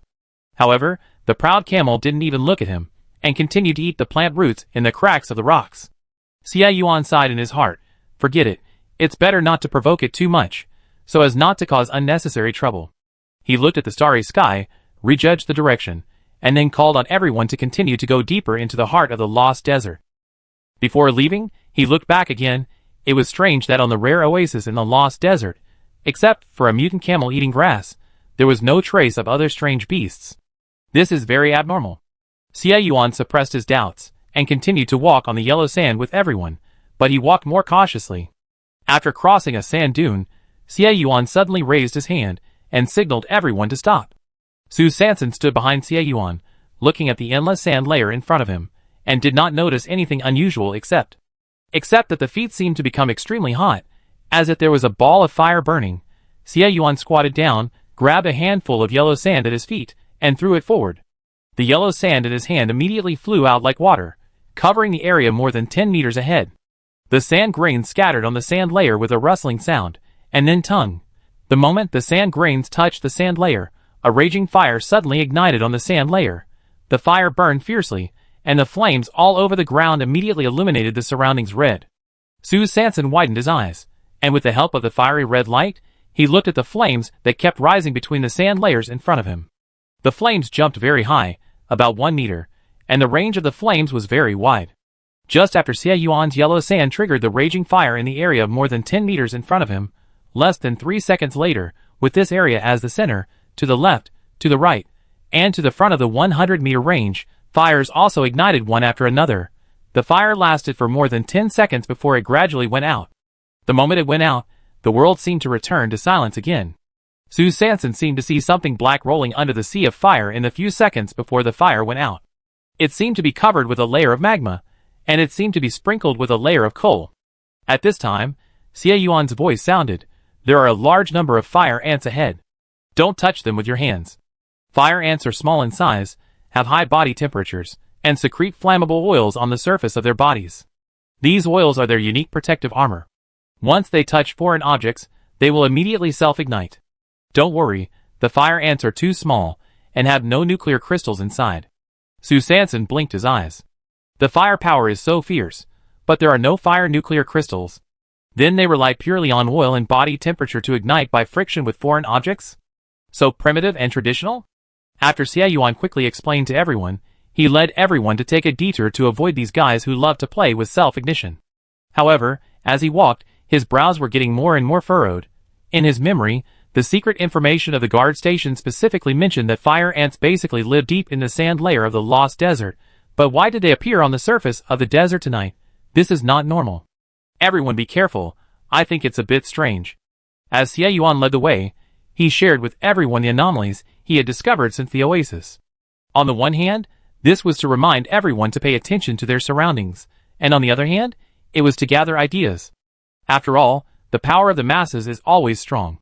Everyone quickly bypassed the area of fire ants, and continued to move forward along the back of the sand dune. After another hour, after everyone had replenished a round of water, the marshal blinked his bright eyes, and suddenly warned everyone with a breath. Look! Everyone immediately fell to the ground, and hid their bodies behind the sand dunes. Su Sanson looked in the direction of the marshal's finger, with the help of the starlight. In the distance, along their route, there seemed to be a large black shadow on the vague outline of the sand dunes, as if something huge was lying there. Xie Yuan frowned. If he guessed correctly, it should be a dark night sand wolf, but dark night sand wolves are exotic beasts that live in groups. There are always more than 20 of them. Why is there only one on the opposite sand dune? And, judging from this posture, it doesn't look like it's an ambush, but rather like lying on the ground.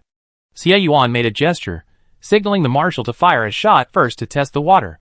The marshal looked at the 3 bullets left in his pocket, and was reluctant to do so. The bullets were made for him by the little stutterer in the afternoon. Because time was really tight, only 5 bullets were fired in total. 2 bullets had been used up in the previous fight with the mutant centipede. But he also knew that the sand dunes in the distance were at least 1,000 meters away from them. Even if Xie Yuan's glass marbles could be thrown accurately, they had no explosive power. If they encountered an ambush by some exotic beast, not only would they not be lethal enough, but they would also alert the enemy and expose everyone. So, no matter how reluctant you are, you still have to use it. The marshal took out a bullet, loaded it gently, nodded to Xie Yuan, and then crawled behind the sand dune, aiming the sniper rifle at the monster opposite. Bang! The trigger was pulled. The bullet suddenly broke through the air at the moment of the explosion. The metal bullet was like a sharp sword, flying fiercely in the heat waves that kept steaming up in the lost desert. Pa! Everyone listened to the sound of the bullet, and looked at the unchanged outline in the distance. They hesitated for a moment. Where did the bullet go? Is this missed? Just when the little stutterer was about to sigh and regret the bullet he had carefully made, he suddenly heard a scream of woo, followed by a wow. The sound of a heavy object falling to the ground. Everyone saw that the shadow area on the sand dune in the distance suddenly doubled, as if there was another monster. The marshal blinked his bright eyes, raised his head from the scope, looked at the surprised expressions on everyone's faces, and said uncertainly, "Aren't there 2? I thought you wanted me to shoot the one that was obviously still alive." Xie Yuan looked sideways, staring at the marshal's eyes, and was shocked. "Is this a third eye? I didn't even notice that there was a second one lying in ambush." Everyone opened their mouths, surprised, but soon came back to their senses. This dark night sand wolf is so cunning that it even knows how to use its companions as bait. Unsure whether there are more dark night sand wolves lurking behind the sand dunes, Xie Yuan untied the chain on his belt, entrusted Su Sanson to Yuge, and confirmed with the marshal again, "Only 2 were seen?" The marshal blinked his bright eyes and replied, "Well, one seems to have died a long time ago, and the other one was shot and is probably dying soon." Xie Yuan nodded, holding the long knife in his hand, turned around, and walked quickly to check it out alone. He soon came to the opposite hill, and the first thing he saw was the dark night sand wolf lying on the ground. As the marshal said, this sand wolf was dead, and the blood flowing in the sand layer had completely dried up and evaporated. And next to it, there was another dark night sand wolf lying, which had just been directly shot in the head by the marshal. Thick blood continued to flow from the sand wolf's head. Xie Yuan swung the knife neatly, and pierced the sand wolf's head mercilessly, with the tip of the knife facing up. With a light flick, a fist-sized fire core crystal was thrown into the air. Putting away the core crystal, he chopped at the head of another sand wolf in the same way, and a fire core crystal of the same size was also opened. Ding! Severe pollution. Ding! Severe pollution. Although Xie Yuan felt that it was a bit redundant to detect the pollution level of the alien beasts in the Lost Desert, he still tested it when he thought of the resolute eyes of the Xifeng team, and San San who were determined not to let go of any alien beast. But the result was obvious. He put away the nuclear crystal, and immediately called everyone over. Just when the Xifeng team arrived, suddenly, a heat wave swept towards them. Tongue! With a bang, countless flames suddenly appeared on the sand layer. The bodies of the two Dark Knight Sand Wolves and the people of the Sifong team were immediately wrapped in a large sea of fire. Chapter 196. It's the fire ants! Sue Sanson exclaimed in her heart, looking at the raging fire that suddenly rose around her. She was so anxious that her little heart suddenly rose to her throat. She immediately untied the meat-skinned dumplings in the cloth bag, and suddenly, a strong smell of farts spread out from her chest. The strong smell of farts quickly rolled and entangled with the hot air waves of the lost desert. However, the surrounding fire ant colonies seemed to be completely unaffected, and the fire was still burning fiercely.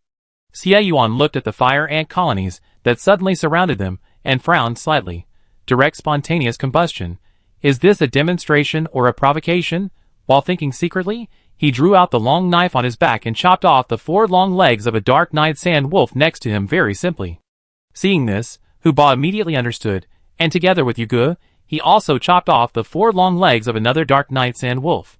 Although the size of the Dark Knight Sand Wolf is not as large as the desert ship and the mutant camel, it is not a small beast. Each leg is about 1.5 meters long. Xie Yuan picked up 4 long legs of the Dark Knight Sand Wolf. When the flames of the fire ants burned to his feet, he directed everyone to do a backflip and quickly moved to the body of the Dark Knight Sand Wolf. The flames of the fire ants quickly wrapped the body of the Dark Knight Sand Wolf. While they burned the body with the flames on their bodies, they quickly swung their front feet and quickly devoured the wolf meat roasted by the flames.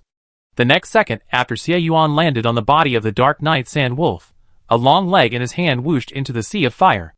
With a pop, the long leg of the Dark Knight Sand Wolf was fiercely inserted into the sand layer. With a fly, the long legs of the Dark Knight Sand Wolf were ignited by the flames of the fire ants. Although the flames were fierce, the flames were only about 1 meter high. At the same time, Xie Yuan bent his knees, exerted force on his left foot, and jumped directly into the air. His agile figure walked on the waves in the airways of the lost desert. His long legs spread in the air, and his right foot first touched the thigh of the Dark Knight Sand Wolf inserted in the sea of fire. And the moment he touched the thigh of the Dark Knight Sand Wolf, the second thigh in his hand also flew out at the same time. With a pop, the second thigh was also inserted very accurately in front of Xie Yuan more than 10 meters away. Xie Yuan bent his right knee, exerted force on his right leg, and jumped into the air again. Yu Ge followed Xie Yuan's second jump. She picked up Sue Sanson with her left hand and Qin Ergu with her right hand. When Xie Yuan jumped again, she also jumped into the air. Her figure flew over the sea of fire, and her toes stepped firmly on the thigh of the first Dark Knight Sand Wolf. Pa! After bearing heavy pressure twice in a row, the thigh of the Dark Knight Sand Wolf sank several dozen centimeters. Huh? The flames of the fire ants instantly jumped up. Just when the fire was about to completely wrap the first thigh of the Dark Knight Sand Wolf, Yu Ge had already jumped again and flew towards the second thigh. At the same time, Hu Ba, who was also holding 4 thighs, did the same thing and threw the first thigh into the sea of fire with a paw. After he jumped, the marshal immediately followed with the stutterer. Just like that, the members of the quartet team used the 8 fire pillars built by the Dark Knight Sand Wolf's thighs to quickly cross the sea of fire like jumping over piles. Oh my god! I'm so handsome! Oh my god! I'm so handsome! After Yu Ge and the marshal landed safely, they looked back at the blazing fire behind them and couldn't help but comment. Xie Yuan walked quickly to the marshal and handed him 2 fire nuclear crystals. Yours.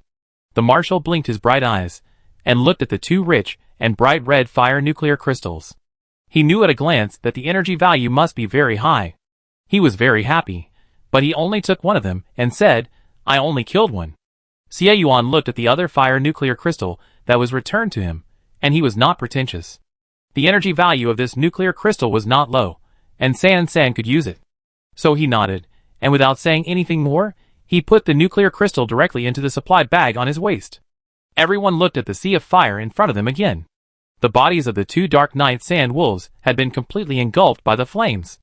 The 8 wolf legs that had just been stuck in the sea of fire disappeared completely. Sue Sanson smelled the burnt barbecue smell in the air, and suddenly felt a little out of place. Maybe it was because he hadn't eaten teppanyaki for too long, and his stomach actually felt a little hungry. He sniffed the strong barbecue smell in the air again. It was really fragrant. Gurgle.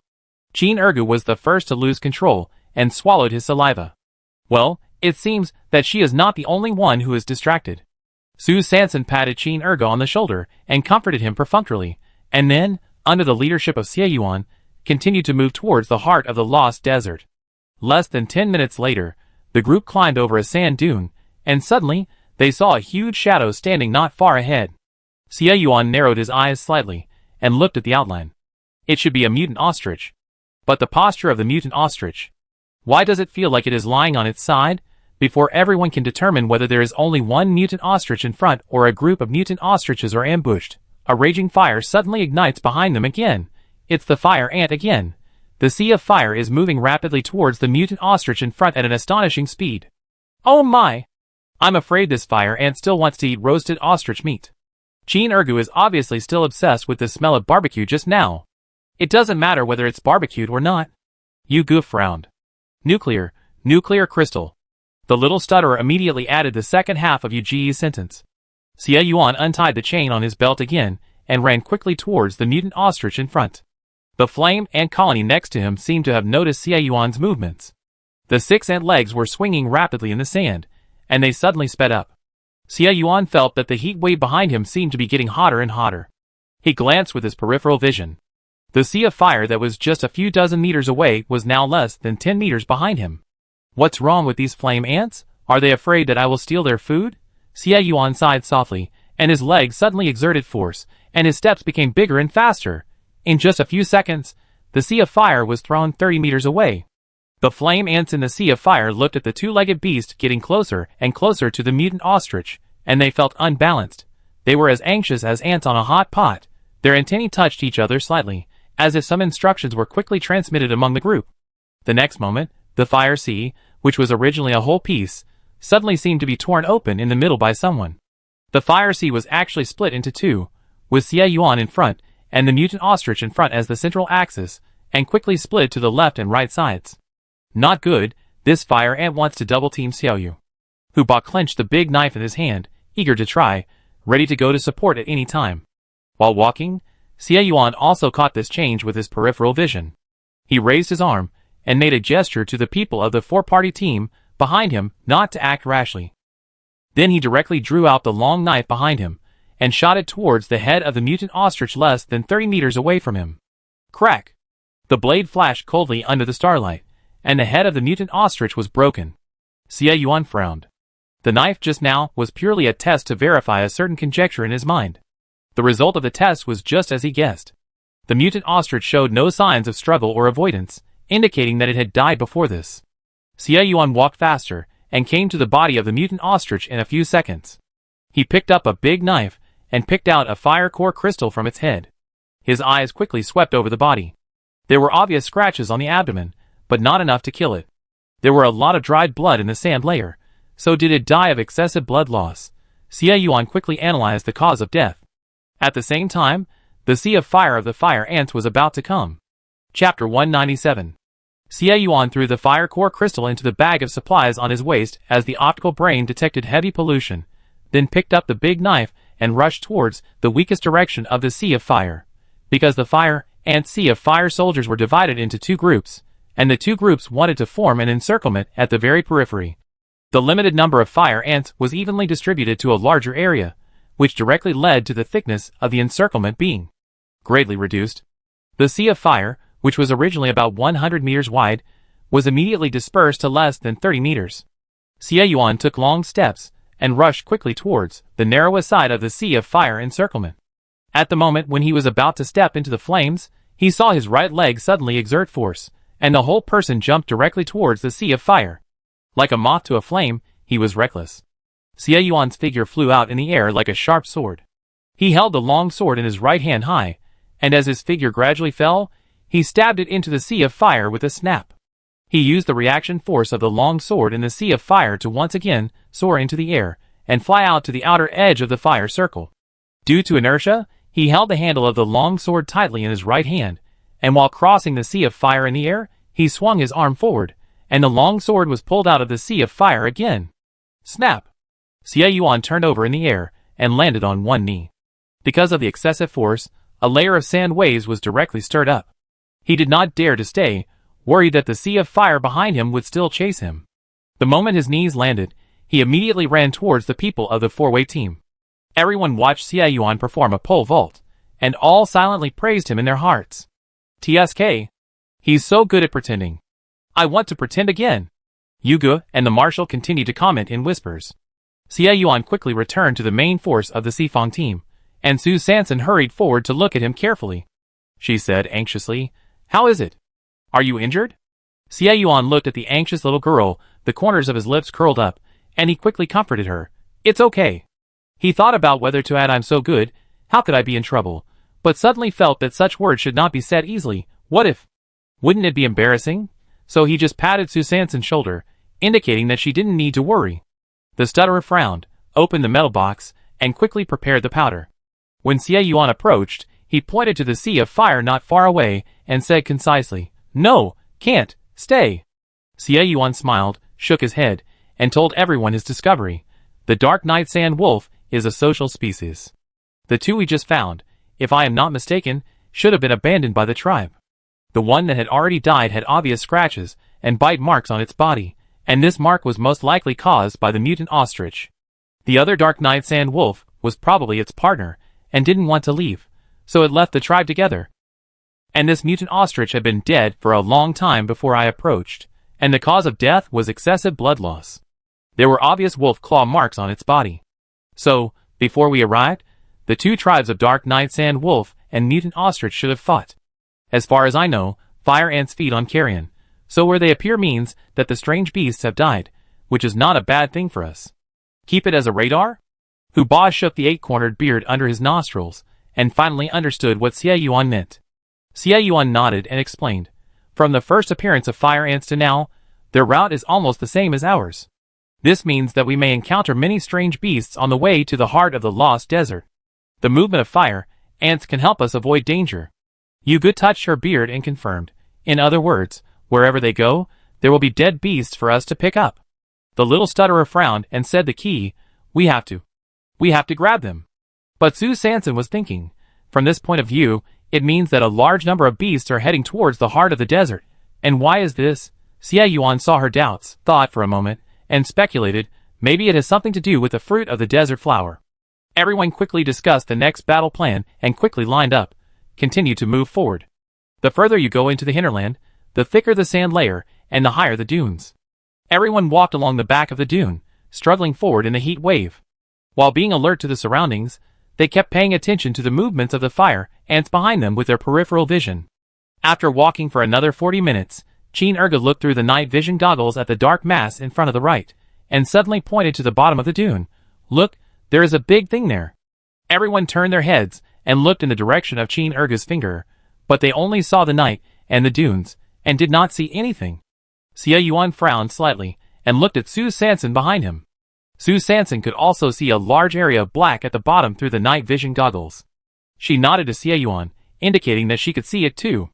Su Sanson took off her night vision goggles, and handed them to Xie Yuan. After Xie Yuan put them on, he finally saw the dark mass of things under the dune through the infrared imaging lenses. It's the lost rat. He immediately explained, their skin is special. Under the starlight at night, it will automatically reflect the color of the surrounding sand particles to confuse distant enemies. Everyone was shocked. There was such a strange beast, so they took turns to put on night vision goggles, and looked at the bottom of the dune. And at this moment, the army of fire ants behind them suddenly began to accelerate, and went directly to the lost rat at the bottom of the dune. Everyone in the quartet team immediately became excited, and the treasure hunting game began. Su Sanson immediately took off the cart on his left arm, and unfolded it to 2 meters long and 1 meter wide. She jumped up and jumped onto the cart lightly, with her feet stuck in the knot of the hemp rope tied to the cardboard in advance. Just as Su Sanson got on the cart, the 4 team members saw that they were familiar with this link. After all, they had experience once. So the 4 people directly followed the positions when they collected mutant sweet potatoes and mutant bell peppers before, and got on the cart with ease. Yuga was close behind Su Sanson, holding her shoulders tightly with both hands. Dashwai and Xiaojiba were on the left and right, with their feet hooked around Yuji's ankles, and their hands hugging Yuji's arms. Hu Ba was still the same as before, with his lower limbs stuck between the legs of Dashwai and Xiaojiba, holding Dashwai with his left hand, and dragging Xiaojiba with his right hand, and he occupied the rear of the cart very steadily, which had little space left. Xie Yuan glanced at the desert ship that was already packed to the brim, and then quickly glanced at Qin Ergu, who was circling the cart, racking his brains to find a place to stand. He untied the anti-loss chain buckled around Su Sanson's waist, flicked his wrist, and buckled the chain on Hu Ba's belt with his backhand, then grabbed Qin Ergu's shoulder with his right hand, and said sternly, "Hold on tight." Qin Ergu, who was thinking about getting on the cart, was suddenly pulled behind the cart by Xie Yuan. His short body fell directly into Xie Yuan's arms, and he suddenly heard the command from above, asking him to hold on tight. So his face was stern, and he immediately opened his hands and hugged Xie Yuan's strong waist tightly. "Xie Yuan, I told you to hold on to the chain." Hu Ba, who was unfortunately chosen by the chain of judgment, looked at the not-so-strong belt around his waist, and his anus tightened immediately. Damn, it's empty inside. However, no one had time to adjust their posture, because the energy conversion switch on Su Sanson's cart had been turned on. With a whoosh, the cart swooped down from the top of the sand ridge towards the pile of lost rat corpses at the bottom of the sand dune, like a surfboard, at the top of the cardboard. The high-level nuclear crystal of the energy system specially embedded by Su Sanson flashed a rich yellow light under the starlight. In the nuclear crystal, pure yellow ripples were constantly rolling and flowing, which was a manifestation of the rapid consumption of nuclear crystal energy. The speed of the cart was very fast. Under the addition of gravity acceleration, layers of sand waves were stirred up on both sides and the back of the cart. Hoo! Su Sanson felt the heat wave coming towards him, and his body tilted to the left and right on the cart, trying his best to maintain his body balance, while also controlling the direction of the cart. The 4 members of the quartet team, as old drivers who had a dive experience, said very sincerely, "So this is the taste of freedom." At the back of the cart, Hu Ba's belt was completely pulled open and tightened. The belt that Hu Ba had tied into a knot before, while being pulled back with great force, stubbornly held onto the waistband. So, the whole waistband was also pulled back. Suddenly, the door opened wide. Hoo! Strong wind and heat waves kept drilling in and out of Hu Ba's waistband. Hu Ba's heart was in his throat. He quickly glanced at the waistband that was still standing firm at his waist. He felt the heat rushing through his thighs, and wanted to cry but couldn't. This was too free.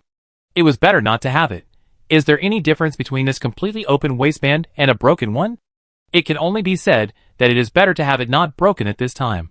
A model worker, the waistband was pulled hard. Xie Yuan, holding the chain tightly with both hands, leaned back 60 degrees, put his feet together, and used the soles of his shoes as the board. He maintained a standard yacht surfing posture. Behind the board, with the rhythm of the board, he sometimes leaned to the left to draw an S-shaped arc, and sometimes swung to the right to shovel out sand waves. However, if the unknown object hanging on his waist, the plunger sticking out of the unknown object, and the unknown object and the plunger were removed, because of their unscientific postures, they kept thumping in the rapidly moving sand layer, like a pile driver that was about to run out of oil, constantly stirring up sand waves around themselves. It would be even more perfect. Xie Yuan shook the sand that had already covered his face, and cursed inwardly. What kind of freedom is this? This is a fucking sandstorm. Qin Ergu turned sideways, hugged his brother Yuan's narrow waist tightly with both hands, and buried his big head directly in Xie Yuan's arms, and his short legs sank deeper and deeper in the sand layer. The sandstorm shoveled by the short legs hid Qin Ergu's legs, waist, shoulders, back of the head, and Xie Yuan's face mercilessly. The cart was moving very fast, and wherever it passed, sand waves flew. From the sand ridge to the bottom of the sand dune, there was a half-meter deep gully between 2 rapidly moving sand waves, which was clearly visible from top to bottom. The gully was not wide, but it was regular enough. From a distance, it looked like an artificial canal, and from a close distance, it looked like a super-large children's slide. If the desert could be planted, then if an old farmer from the old century passed by here, he would definitely exclaim, "This land is plowed. It's really fucking skilled." Chapter 198. In fact, it has only been 3 to 4 seconds since the board was opened. Su Sanson drove the cart at lightning speed, quickly caught up with the army of fire ants, and then left them far behind. Wawawawa Su Sanson bent his knees, quickly lowered his body's center of gravity, and drove the cart straight to the pile of lost rat corpses. Suddenly, he turned quickly, slid around the pile of corpses, and slid out of an S-shaped curve to slow down and drift.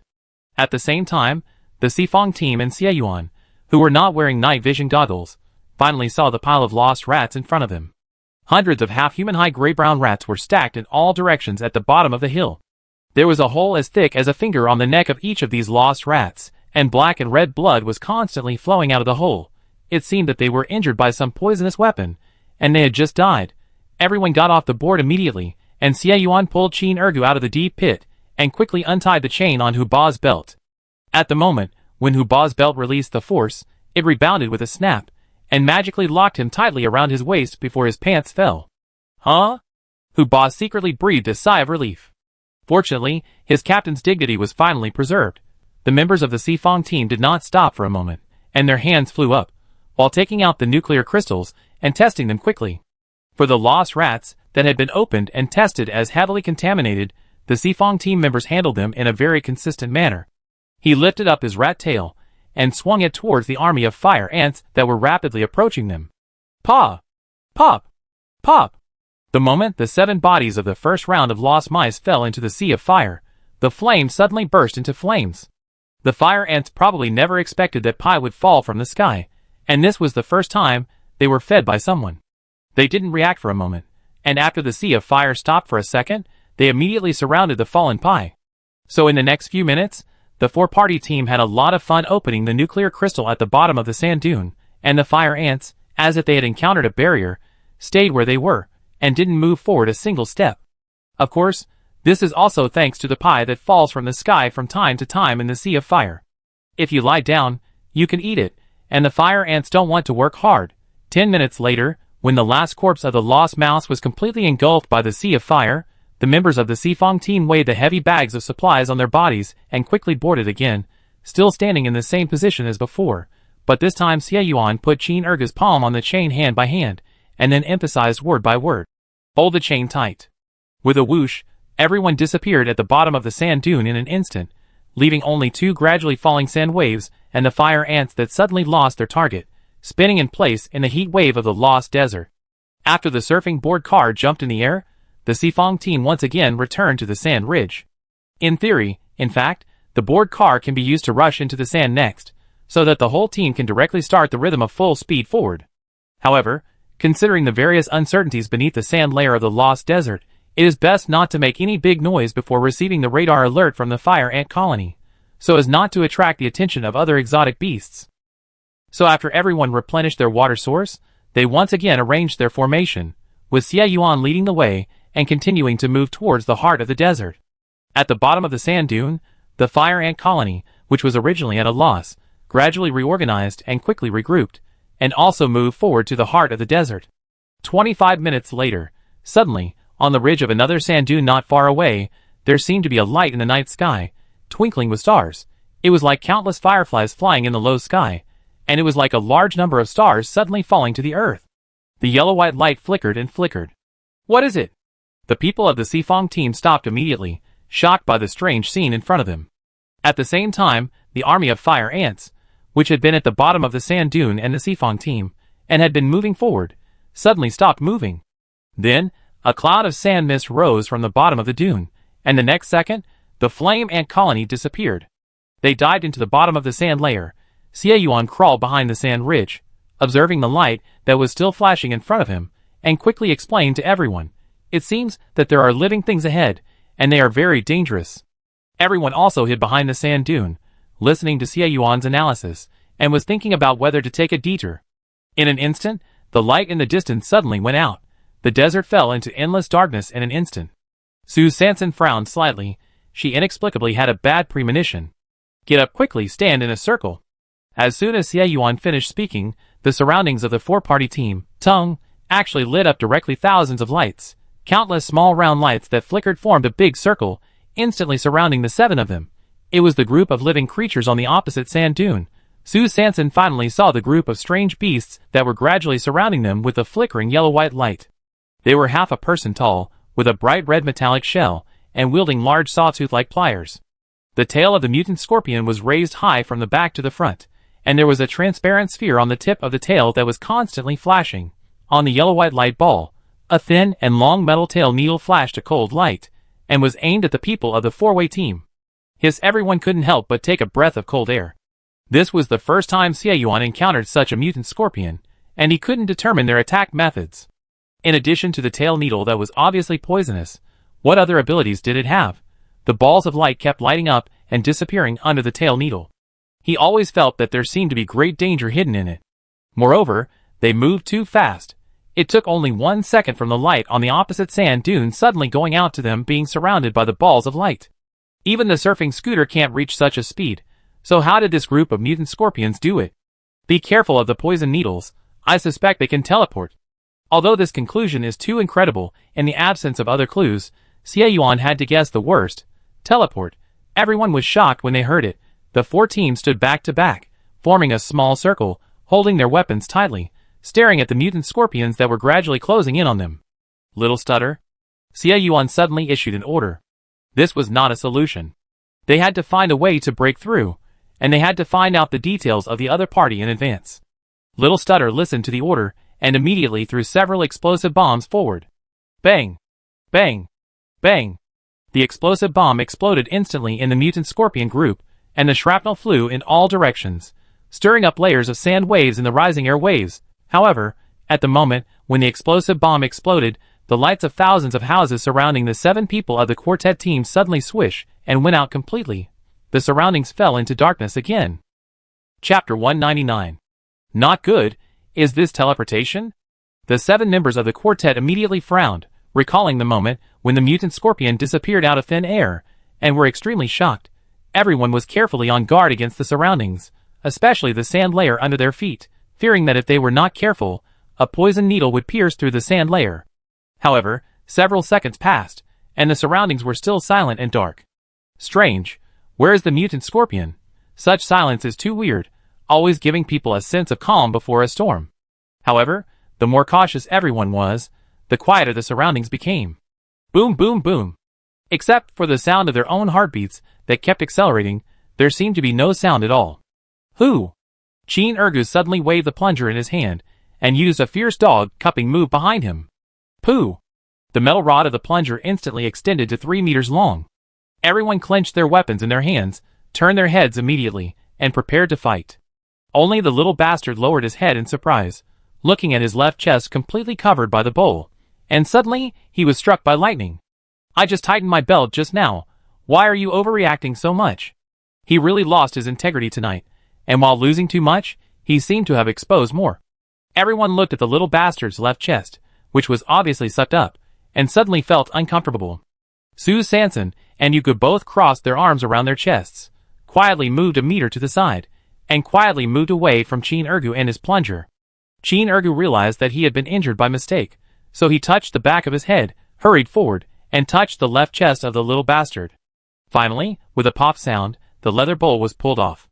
However, just as everyone was getting back to their positions, suddenly, the next second, shwa! The surrounding lights lit up again.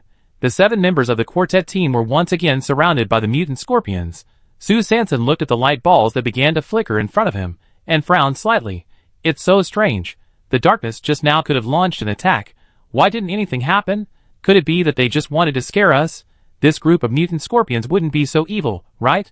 Unless they are waiting for something. Otherwise, why didn't they attack for so long and just surrounded us? So, what are they waiting for? Su Sanson stared at the mutant scorpion closest to her in front of her, squinting slightly. It was this mutant scorpion again. Su Sanson was very sure that the mutant scorpion that appeared in front of her this time was the same mutant scorpion that suddenly appeared in the previous round. Why was she so sure? It was mainly because as long as she was in a stalemate, her eyes would involuntarily start to observe in various ways, and her brain would also diverge uncontrollably. For example, during the first round of confrontation with the lights on, Su Sanson found that the tail of the mutant scorpion closest to her was particularly long, so she uncontrollably counted the number of segments on the tails of the mutant scorpions around her, and then she was surprised to find that the tails of other mutant scorpions only had 6 segments, while the one close to her had 7 segments. So when she saw this 7-segment mutant scorpion again at this moment, she was so sure that this was the same one. This 7-segment mutant scorpion, could it be a Scorpion King? Su Sanson's heart suddenly began to beat, but his right hand had already reached into the cloth bag on his chest. The next second, he heard a few swoosh sounds, and 4 conical snake scales with sparks suddenly broke through the air and flew directly towards the 7-segment mutant scorpion. Swish! The lights went out again. The surroundings fell into darkness again. Strange. Su Sanson looked through the night vision goggles at the mutant scorpions that disappeared again, and his brain began to think rapidly. So, as long as someone attacks, they will disappear? But they only surrounded and did not actively attack. So what is the meaning of surrounding? Why didn't they fight back? Did they not want to, or couldn't? Sue Sanson's thoughts flew, and suddenly, she had a flash of inspiration. Something flashed in her mind. Sue Sanson immediately turned around and asked for a flash bomb from the metal box of the stuttering little, and then quickly fiddled with her short legs to bury the flash bomb in advance, where the mutant scorpion appeared just now. 5 seconds later, schwa! The lights of thousands of houses lit up again, and the 7-segment mutant scorpion appeared in the same position again, and when the flickering light ball surrounded everyone again, Sue Sanson immediately detonated the flash bomb buried in the sand pit in advance. Voila! Countless white light rays, with the 7-segment mutant scorpion as the center, suddenly scattered in all directions. However, at the moment, when the flash bomb exploded, everyone was stunned by the scene in front of them. The mutant scorpions covered by the strong light range of the flash bomb suddenly became pale and blurred, while those mutant scorpions that were not exposed to the strong light were still the same as before, hanging strange light balls, flickering. Sure enough. Run! They are just shadows. Sue Sanson rushed out as soon as she finished speaking. Everyone watched with their own eyes as Sue Sanson passed through the body of a mutant scorpion. It suddenly dawned on them. This is all fake. They were all fooled. Even the marshal's eye of heaven couldn't see through it. While Sue Sanson ran out quickly, she quickly sorted out the cause and effect. Now she was completely sure that these mutant scorpions that simply surrounded but never took the initiative to attack were just a trick under the light and shadow, and the reason why they would disappear immediately after being attacked, and then reappear after a few seconds. It must be because the mutant scorpions were secretly ambushing the 7 of them, so they didn't allow this light and shadow trick to be discovered, lest the prey escape before the main body arrived. Just as the 4-party team followed Sue Sanson and ran away from the encirclement, on the opposite sand dune, about 1,000 meters away from the coordinates where the lights first came on, there were suddenly rolling sand waves. Like a large army passing through, a large group of unknown creatures were rushing towards the sand dune where Sue Sanson and the others were. Xie Yuan tilted his ears, listened to the faint sound of sand friction coming from behind, and turned his head immediately. It's a pity that they have now moved to the bottom of another sand dune, and the source of the sand sound behind them was just blocked by this towering sand dune. Although he couldn't see the situation behind him, he could guess with his toes that the group of strange beasts chasing them from behind must be the group of mutant poisonous scorpions whose light and shadow tricks had just been exposed. However, how could the crisis of the lost desert be so simple? Just when the 4-party team ran to the bottom of the sand dune and thought they had completely left the group of mutant poisonous scorpions behind them, suddenly, boom! Bursts of thunder roared suddenly from the top of another sand dune in front of them. Along with a 3-dimensional surround of the deafening roar, there was also a sky full of sand fog that gradually spread and flew up in front of them. In the sand fog, there were huge unidentified objects rolling from the back of the sand dune in front of them, towards the 4-party team at the bottom of the sand dune. Oh my! Is this a sandstorm or a mudslide? Chapter 200. There is a mudslide blocking the road in front, and a scorpion army chasing behind. The Xifang team, who were attacked from both sides, had no choice but to change their route again at the bottom of the sand dune, and quickly moved to the right along the bottom of the sand dune. However, before they moved a few hundred meters from the bottom, the mudslide rolling down from the top of the sand dune behind them suddenly changed its route, from the original vertical down, to a curve to save the country, and rolled towards the direction of the Xifang team. Sue Sanson listened to the rumbling thunder behind her, which not only did not disappear, but was still increasing, and looked at the chain tightly pulled up by Xie Yuan around her waist, and couldn't help frowning. This won't work, it feels like she can't run, so she immediately unfolded the cart on her left arm, and shouted to everyone, "Get ready to board." Just when everyone in the Xifang team took their positions, and quickly stood in their previous positions, Sue Sanson was about to start the flying sand surfing mode. There was a stereo sound of boom boom that instantly surrounded them. 2-meter-high brown-black balls had completely surrounded them, and were quickly approaching the 7 people. Still a step too late. Sue Sanson was calculating the angle, distance, and posture in his mind, thinking about how to use the slope of the sphere to take off on the ramp, and then a 90-degree aerial flip. Suddenly, the giant spheres around him stopped. The 4-way team looked at the spheres that suddenly stopped and pursed their lips slightly. Isn't it another encirclement trick? Little Stutterer immediately opened the metal box, and quickly adjusted the flash bomb. He seriously suspected that these big balls were probably projections. Just when Sue Sanson was about to throw out the conical snake scales in his hand to test it out, the next second, 2 slender tentacles rustled out from behind the big ball. The tentacles were pitch black, with serrated blades on the top, and the metallic shell shone with a glossy luster under the starry sky. The weapons in everyone's hands were immediately placed in front of their chests. Since the tentacles have appeared, it means that there is an ambush behind the big ball, which is obviously not the light and shadow tricks before. The battle is about to start. However, the next second, the painting style suddenly became a little weird. After the tentacles rubbed the top of the big ball for a few times, a black head that was many times smaller than the big ball gradually appeared in front of everyone. The head was brown and black, and was oblate. There was an obvious crack in the middle of the oblate shape. There were no eyes, mouths, or key organs such as mouthparts on the left and right of the crack. Everyone looked at the open chestnut with two tentacles on its head, and they were a little unsure for a moment. What kind of strange beast is this? Why does it have no eyes? Then, after the open chestnut, a triangular shelled hazelnut with a metallic luster appeared. Then, everyone looked at the hazelnut, and finally a wavy small fan appeared after much anticipation, as well as the eyes, tentacles, and mouthparts on the small fan. Everyone looked at these fan-shaped heads, and then took a deep breath, and suddenly realized, what kind of habit is this? Why is it still out backwards? Xie Yuan pursed his lips, looked at the strange beast in front of him with strange behavior, but a familiar shape, and said uncertainly, is this a black armor beast? Su Sanson widened her eyes, and sighed in disbelief. What kind of black armored beast is this?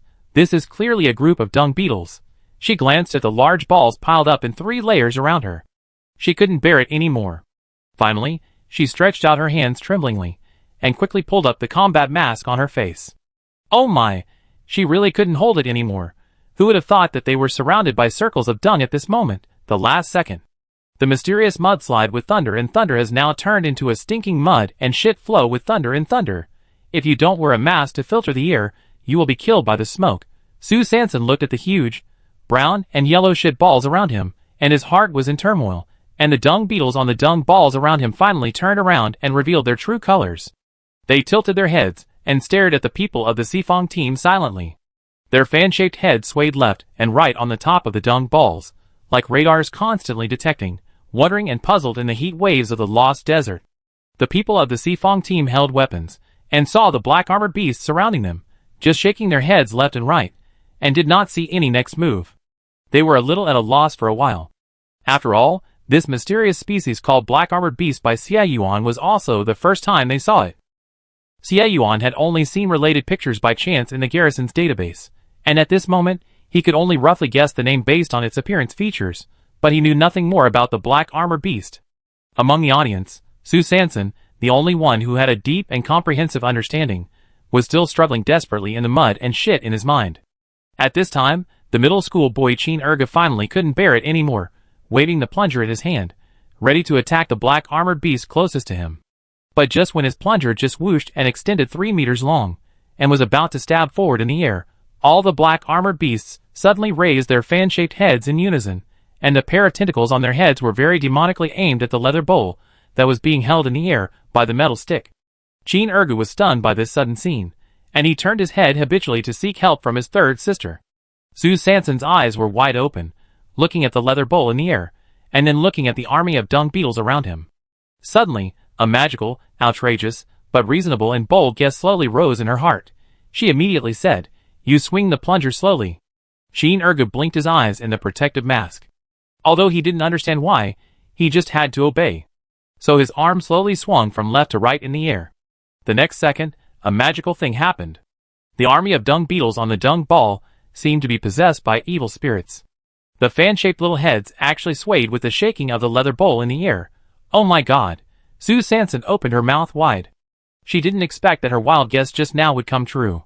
This is probably the true smell of the same smell, the same shit. Su Sanson wanted Qin Erge to do a few more tests to further confirm what she thought in her heart, but the crisis of the lost desert never waited for anyone. At this time, a group of mutant poisonous scorpions, flashing warning lights and moving at full speed from another sand dune, finally crossed the mountains and ridges, rolled up the sand and dust, and approached the city. The world flickered again. Under the flickering light, Su Sanson looked at the circles of dung balls around him, and the army of dung beetles on the dung balls that were completely attracted by the plunger. He looked at the mutant poisonous scorpions surrounding the dung balls, and couldn't help shouting in his heart, "What's going on?" The 7 of them were surrounded by a pile of dung balls, and they had no choice but to do it. But what about this group of lighting technicians who create supernatural effects? What is the purpose of tightly surrounding the dung balls? Are the brain circuits of artists so mysterious? Chapter 201. Just as Sue Sanson's thoughts were flying, he unilaterally thought that the mutant scorpions surrounding the outermost circle might want to prove themselves. Although they were brave, they also wanted to fight a bloody battle. The light ball that flickered on and off in the periphery suddenly went out for a moment. The entire lost desert fell into darkness again, with only the stars in the sky, sprinkling faint starlight. Not good. These mutant scorpions are not going to play any tricks again. The next second, when the light ball lit up again, the mutant scorpions that were tightly wrapped around the outer periphery of the dung ball just now had flashed 50 meters away. The people of the Seafong team were also a little confused by this sudden change. Sue Sanson's mouth, hidden under the combat mask, twitched speechlessly, showing how smelly this circle of dung lumps was. It can be said that the enemy was repelled thousands of miles away without any effort. She couldn't help but touch the meat-skin rice dumpling in the cloth bag, and felt that the shit nuclear crystal that had accompanied her for many days didn't seem so fragrant. Sue Sanson immediately turned her head and shouted to Chin Ergu. Ergu leads the team. We take the opportunity to break through. Chin Ergu received instructions from his third sister, and the plunger in his hand immediately drew an arc in the air. The metal stick was swung by him with a clanging sound. The leather bowl opened its deep mouth in the heat wave, like a hungry beast that had been accumulating power for a long time. Chin Ergu raised his arms and shouted, sword pointed at the mutant scorpion group, and shouted loudly, "Chase!" The leather bowl in the air swooshed and lit up a green light. The green light flashed around the edge of the leather bowl. The dung beetles, who had been staring at the bowl, seemed to be possessed. At Chin Ergu's command, they all swished and flipped over the dung balls in unison, with uniform movements, quick and decisive actions. Their front feet touched the ground, and their entire bodies stood upside down on the sand. Their hind feet and middle feet, shining with a metallic luster, were placed diagonally on the surface of the dung balls, which were several times higher than their bodies.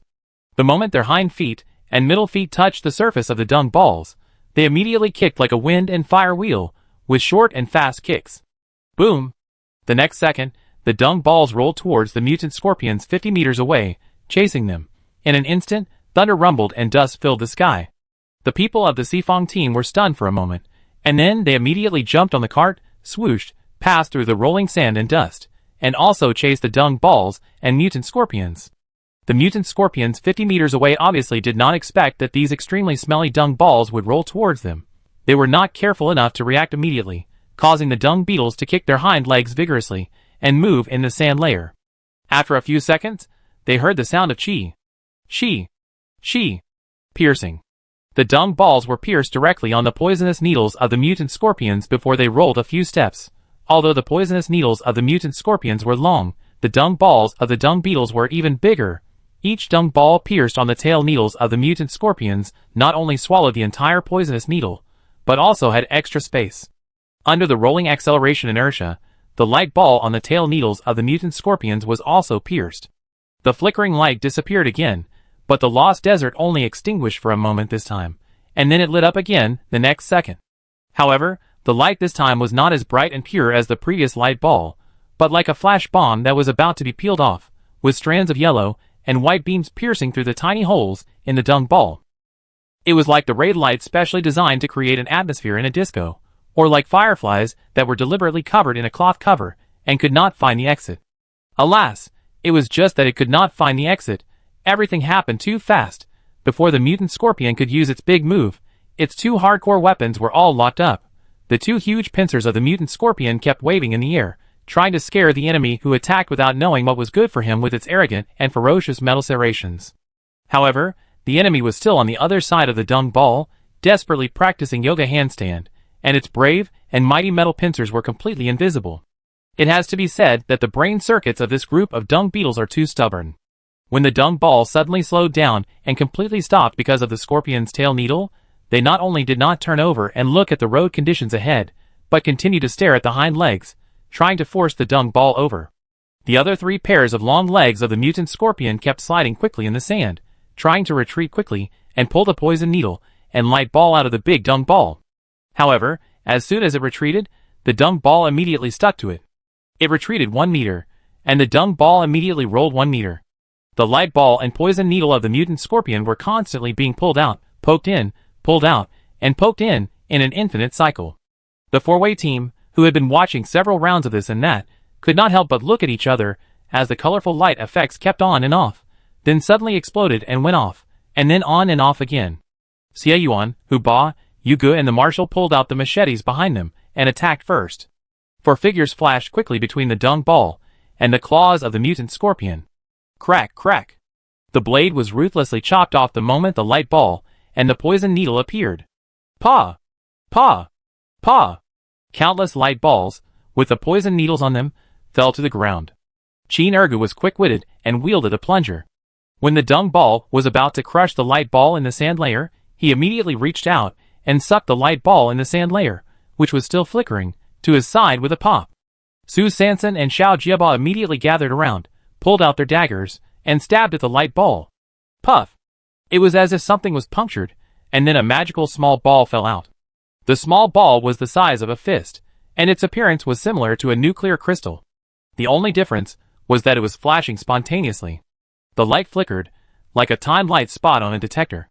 Su Sanson and Xiao Jieba looked at each other, not sure what it was, but their intuition told them that it should be a big treasure, so the two of them sped up their hands, puncturing all the large light balls that Qin Ergu had sucked from all corners of the battlefield, and quickly harvested the small balls inside. 5 minutes later, Xie Yuan, Hu Ba, Yu Ge and the marshal had cut off a lot of light balls and poison needles. Just when everyone thought that all the mutant scorpions would be completely wiped out by them, suddenly, on the top of the sand dune not far away, a large area of lights began to flicker. Oh my god! Reinforcements are coming! The four teams all looked at the sudden lights all over the mountain in the distance, and couldn't help but frown. The number is too large. The dung beetle's dung balls are not enough to trap all the scorpion tails. If they face each other head-on, there may be variables. After all, at this moment, they are just picking up leaks, and have not really experienced the head-on attack of the mutant scorpions. Chapter 202. Retreat. Xie Yuan put away his long knife, and made a decision immediately. He had never seen a mutant scorpion with its own light effect before. He was not alone now, and it was impossible for him to risk his life to test it. If he angered the other party, and used some strange tricks, it would implicate all the people in the San and Si Fong teams, so he decisively chose to retreat. Everyone went up the board again, and the chain in Xie Yuan's hand was hooked on Hu Ba's belt again. The indomitable belt is unrestrained and loves freedom. When the wind of freedom began to shuttle back and forth in Hu Ba's waistband, Qin Ergu raised the plunger in his right hand, and tried to stick out the leather bowl in the sand waves stirred up by the cardboard, and shouted, "Little guys, retreat." A green light flashed on the edge of the leather bowl, and behind the sand waves, he was still pushing the dung ball, and the mutant scorpion hard, playing "You retreat an inch, I advance a foot." The dung beetle army in the game suddenly received a call from the gods. The thin legs that were kicking hard with dung suddenly stopped and turned the car around. There was a sudden roar of boom, and the air was filled with dust, and the air was surging. One after another, the huge dung balls, without saying a word, rolled towards the direction where the bowl was. Because the mutant scorpion army was watching closely behind, the four-way team didn't care about the loud momentum at this time, for fear of attracting the attention of other beasts. More importantly, even if they were quiet and sneaky at this moment without making any sound, the surging dung behind them, which was inseparable from them, would probably not be able to turn on the silent mode. So, in the Lost Desert, on the sand layer not far from the center, two sand waves were seen rushing past. In the sand waves, a group of masked men, whose faces could not be seen clearly, 5 of them hugged each other and posed in front, and the other 2 were holding a shaky chain and practicing arm strength in the back. And behind the sand waves, there was a sandstorm that was as majestic as the mountains and rivers, and in the sand fog, large dung balls were looming and rushing down. After 15 minutes, the people of the Sifong team finally ended this overwhelming retreat. Qin Ergu turned his head, waved a plunger, and waved to the neatly arranged dung ball army behind him. Disperse. The dung beetles lying on the dung balls looked at each other, and then they left slowly, turning back every 3 steps, and rumbling on their yoga balls. Huh? The people of the Sifong team finally breathed a sigh of relief. These black-armored beasts were obedient, but this scene was too bold, which was really not conducive to their next marching strategy. Xie Yuan looked up at the starry sky. They had already entered the center of the Lost Desert. If the data was correct, they should be not far from the desert flower. The four-way team returned to their previous walking position again. After replenishing a round of water, they continued to move forward. They walked along the dune ridge for about 40 minutes. At this time, A huge sand dune nearly 100 meters high appeared in front of them. The range of the sand dune was so large that it stretched for 1,000 meters from left to right. Look! There are living things! The marshal's eyes of having caught the abnormality again. On the 100-meter high sand dune slope, countless black shadows were slowly emerging from under the sand layer. The black shadows that emerged were large and small. Some were obviously in groups, while others were lonely and arrogant lone rangers. After the shadows emerged from the sand layer, they quickly moved upward along the dune. Soon, the entire top of the dune was densely covered with shadows. Is this preparing for a meeting? Qin Ergu asked without thinking. Is there going to be a ceremony on the other side of the dune? Yu Ji's imagination also began to diverge. Xie Yuan, Hu Ba and Xiao Jiaba pursed their lips slightly without saying a word, obviously confused by the scene in front of them. At this time, Su Sansen's body suddenly stagnated. Boom, boom, boom. His heartbeat suddenly slowed down, like a heavy drum hammer hitting his chest violently. She frowned slightly. It was the same feeling again.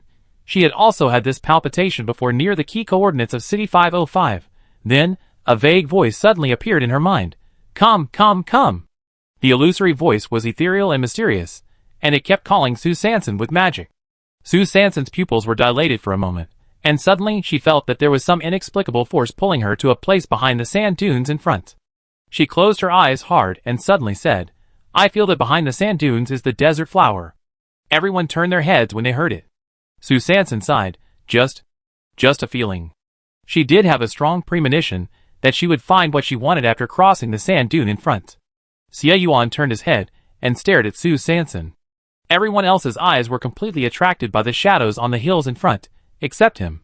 He kept an eye on San, mainly because he was afraid that something unexpected would happen and he would not be able to rescue her in time. So, when San paused and her pupils were dilated, Xie Yuan saw it all. Moreover, he also keenly noticed a strange phenomenon that even Su San herself did not know. At the moment when her pupils were dilated, a very faint 7-color halo flashed from her body. The halo appeared and disappeared very quickly. If you were not paying attention to Su San, it would be difficult to notice it. Is this the energy represented by the ripple? Xie Yuan suddenly thought of the historical ripples recorded by the detector on the cloak monster, countless rings connected end to end, infinitely overlapping. He quickly suppressed his thoughts and agreed, your feelings are always accurate.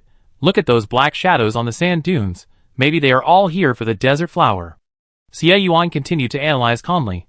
Along the way, we encountered many groups of strange beasts. They were all heading in the same direction, perhaps for the things behind the sand dunes in front. And in the heart of the lost desert, there are precious materials that only appear on certain nights in the hot season. Fruit. Little Stutter suddenly spoke. Xie Yuan nodded, not ruled out. Go and see. So the four-party team lined up again and continued to move towards the direction of the big sand dune in front. 5 minutes later, everyone came to the bottom of the big sand dune, looked up at the hundreds of meters high sand dune, and the densely packed black shadows on the top of the sand dune, and swallowed unconsciously. So many strange beasts, it feels quite dangerous. Chapter 203. Xie Yuan chose a direction with relatively few shadows, and led the four-way team to start climbing up the slope. The sand on the big sand dune was very fine and fragmented, and the altitude of the sand dune was high, so it was easy to get stuck in it. No wonder they had seen so many strange beasts suddenly emerge from under the sand layer before. It was not to create a mysterious atmosphere, but because the sand on the dune was too soft and too loose. Everyone climbed up the slope of the sand dune with 1 foot deep and 1 foot shallow, and there were rustling sounds around, and the sound of strange beasts running back and forth kept coming. However, from beginning to end, they only heard the sound but did not see the beasts. Could it be that these strange beasts had no time to fight now? Su Sansen was puzzled, while struggling to pull her short legs out of the sand, and then took a big step forward. 15 minutes later, the members of the quartet team gradually climbed to a position close to the top of the dune. The 7 people looked up and saw that the entire top of the dune was surrounded by countless strange beasts that they knew, didn't know, had seen, and had never seen. These strange beasts didn't seem to care about the members of the quartet team behind them, who were looking at them with wide eyes. They crawled on the sand layer, heads up, tails down, and their eyes were fixed on a certain place on the other side of the dune. It seemed that they were observing something, and waiting for something. The members of the quartet team exchanged glances with each other. These strange beasts really didn't pay much attention to them. It was really strange. Unexpectedly, they could live under the starry sky with a group of strange beasts. It was really rare to see. Sue Sanson looked at the time on her computer. The next hour was almost here, and it was time for everyone to rehydrate. So she took off the necklace with the water core crystal from her neck and handed it to Xie Yuan. Xie Yuan once again took off the water bag from his waist, put the water core crystal into the water bag, and then closed the lid. Once the enclosed space was formed, the energy of the water core crystal began to catalyze rapidly. Gurgle gurgle. Soon, clear water was generated. Just as Xie Yuan closed the lid of the water bag and the energy of the water core crystal began to surge, the strange beasts in front of the four-party team suddenly turned their heads, and their pairs of eyes with dim light stared straight at the water bag in Xie Yuan's hand. Fuck! What's going on? Xie Yuan was quick-witted and opened the lid of the water bag the moment he noticed something was wrong. The energy of the water core crystal, which was still bubbling and gurgling, suddenly retracted. The water core crystal instantly returned to its dark blue solid state, lying quietly at the bottom of the water bag, and the water level at the bottom just rose by less than 1 centimeter. The strange beasts staring at the water bag gradually became confused after the energy of the water core crystal suddenly disappeared, as if the moment just happened was just an illusion. The strange beasts shrugged their noses and sniffed back and forth in the hot air. They found that there seemed to be nothing unusual, so they slowly turned their heads away. Sue Sanson frowned. It seems that the strange beasts in the Lost Desert are very sensitive to the energy of the water core crystal. Yes, in such a hot place, if she found a clean water source, she would definitely chase after it eagerly. Oh, what should I do? They have to drink water. In order to save time, Sue Sanson unfolded the card again. Since the beasts ignored them, they didn't need to hide anymore. They just used their ultimate moves and rushed to the high-level board. So 30 seconds later, after stirring up 2 epic sand waves, the four-party team finally went down the big sand dune again.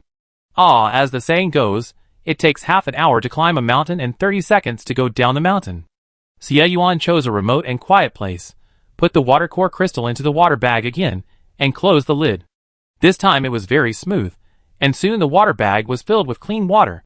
Xie Yuan took out the water core crystal and hung it back on Sue Sanson's neck. He was about to take out some pollution-free high-purity salt crystal powder from his trouser pocket to add some materials to the water bag. At this time, suddenly, a long big head came to the edge of his trouser pocket. The big head kept arching Xie Yuan's wrist, and the small nose gap was stretched to the maximum, sniffing around and drilling into the trouser pocket. The moment Xie Yuan's wrist touched the foreign object, he turned his head immediately. Oh my god!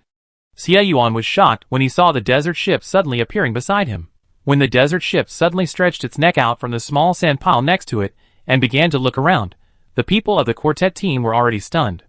The cold and arrogant mutant camel didn't know what was wrong with it at this moment. It suddenly turned into a clingy spirit, and its long head kept pushing against Xie Yuan's trouser pocket. Xie Yuan tightened his fingers in his trouser pocket. What was in it was precious, pollution-free, high-purity salt crystals. This guy, could he have come here by smelling the smell? Xie Yuan quickly winked at Sue Sanson. Sue Sanson understood, and immediately took out a small piece of slightly contaminated high-purity salt crystal from the cloth bag on his chest. This small piece was the other 1/8 of the kickback she had taken from Jean Gui Fomer at the time. Sue Sanson quickly took the salt crystal and waved it in front of the big head. The mutant camel's big eyes with thick false eyelashes blinked, and immediately turned its head toward Sue Sanson, opened its mouth, and stretched out its tongue, as if it was waiting to be fed. Sue Sanson didn't want to take it, so he just raised his hand and threw it. The big head flexibly probed, and the tongue rolled easily again, followed by a crunch-crunch chewing sound. Seeing that the desert ship had finally settled down, Xie Yuan quickly sprinkled the pollution-free high-purity salt crystal powder in his trouser pocket into the water bag, and the four-way team could finally replenish their water and physical strength. The mutant camel quickly chewed the small piece of slightly polluted high-purity salt crystal, and was obviously still not satisfied, and turned to rub against the cloth bag on Sue Sanson's chest. Sue Sanson sighed lightly, took a step back helplessly, spread his hands, and tried to negotiate with the desert ship. It's gone! Look, it's really gone! The mutant camel tilted its head, glanced at Sue Sanson for a while, and then turned back to Xie Yuan's trouser pocket and raised its head slightly. This expression was very popular, and it was clearly saying, I don't believe you. Sue Sanson was speechless watching from the side, and felt that this desert ship was probably a spirit. But she was not too surprised. After all, Even the dung beetle army could obey Qin Air's dog-skin plunger's call. It should be reasonable for her to have a good talk with the mutant camel now. So after she and Xie Yuan took turns to fight with the mutant camel finally raised its arrogant head and regained its cold expression. After rolling its eyes at everyone in the Xifang team, it turned its head and walked away with its long legs. Qin Ergu blinked and confirmed to the commander sincerely, "I saw it clearly this time." It really rolled its eyes. 20 minutes later, when everyone returned to the top of the sand dune with a chuckle, the atmosphere around them seemed to be more tense than before. Some of the strange beasts that were crawling on the ground before had already stood up slightly, with their hind legs slightly bent in a posture of accumulating power, and their front legs quietly extended, as if they were ready to attack at any time. The people in the Xifang team looked at each other, and hurriedly looked for an opening at the top of the sand dune. 1 minute later, everyone turned left and right, and finally found a temporary open stand under the space between the jaw and front feet of a giant sand lizard. Everyone crawled under the head of the giant sand lizard and looked towards the other side of the sand dune. Oh my god, at the bottom of the sand dune, there was a large area of strange plants that looked like mutant aloe vera. The plants were tightly clustered together, with long, thorny leaves, thick and smooth, scattered like orchids with a certain point as the center, and spread out to the surroundings. And on these thick and long thorny leaves, there were many fiery red fruits. The oval fruit's skin was covered with scaly protrusions, which were arranged neatly and orderly. The fruit was slightly glowing red, and was gradually growing at a speed visible to the naked eye. Chapter 204. Su Sanson blinked hard, looking through the night vision goggles at the large clusters of plants in the distance that looked like mutant cacti and Medusa's hair, and was stunned for a moment.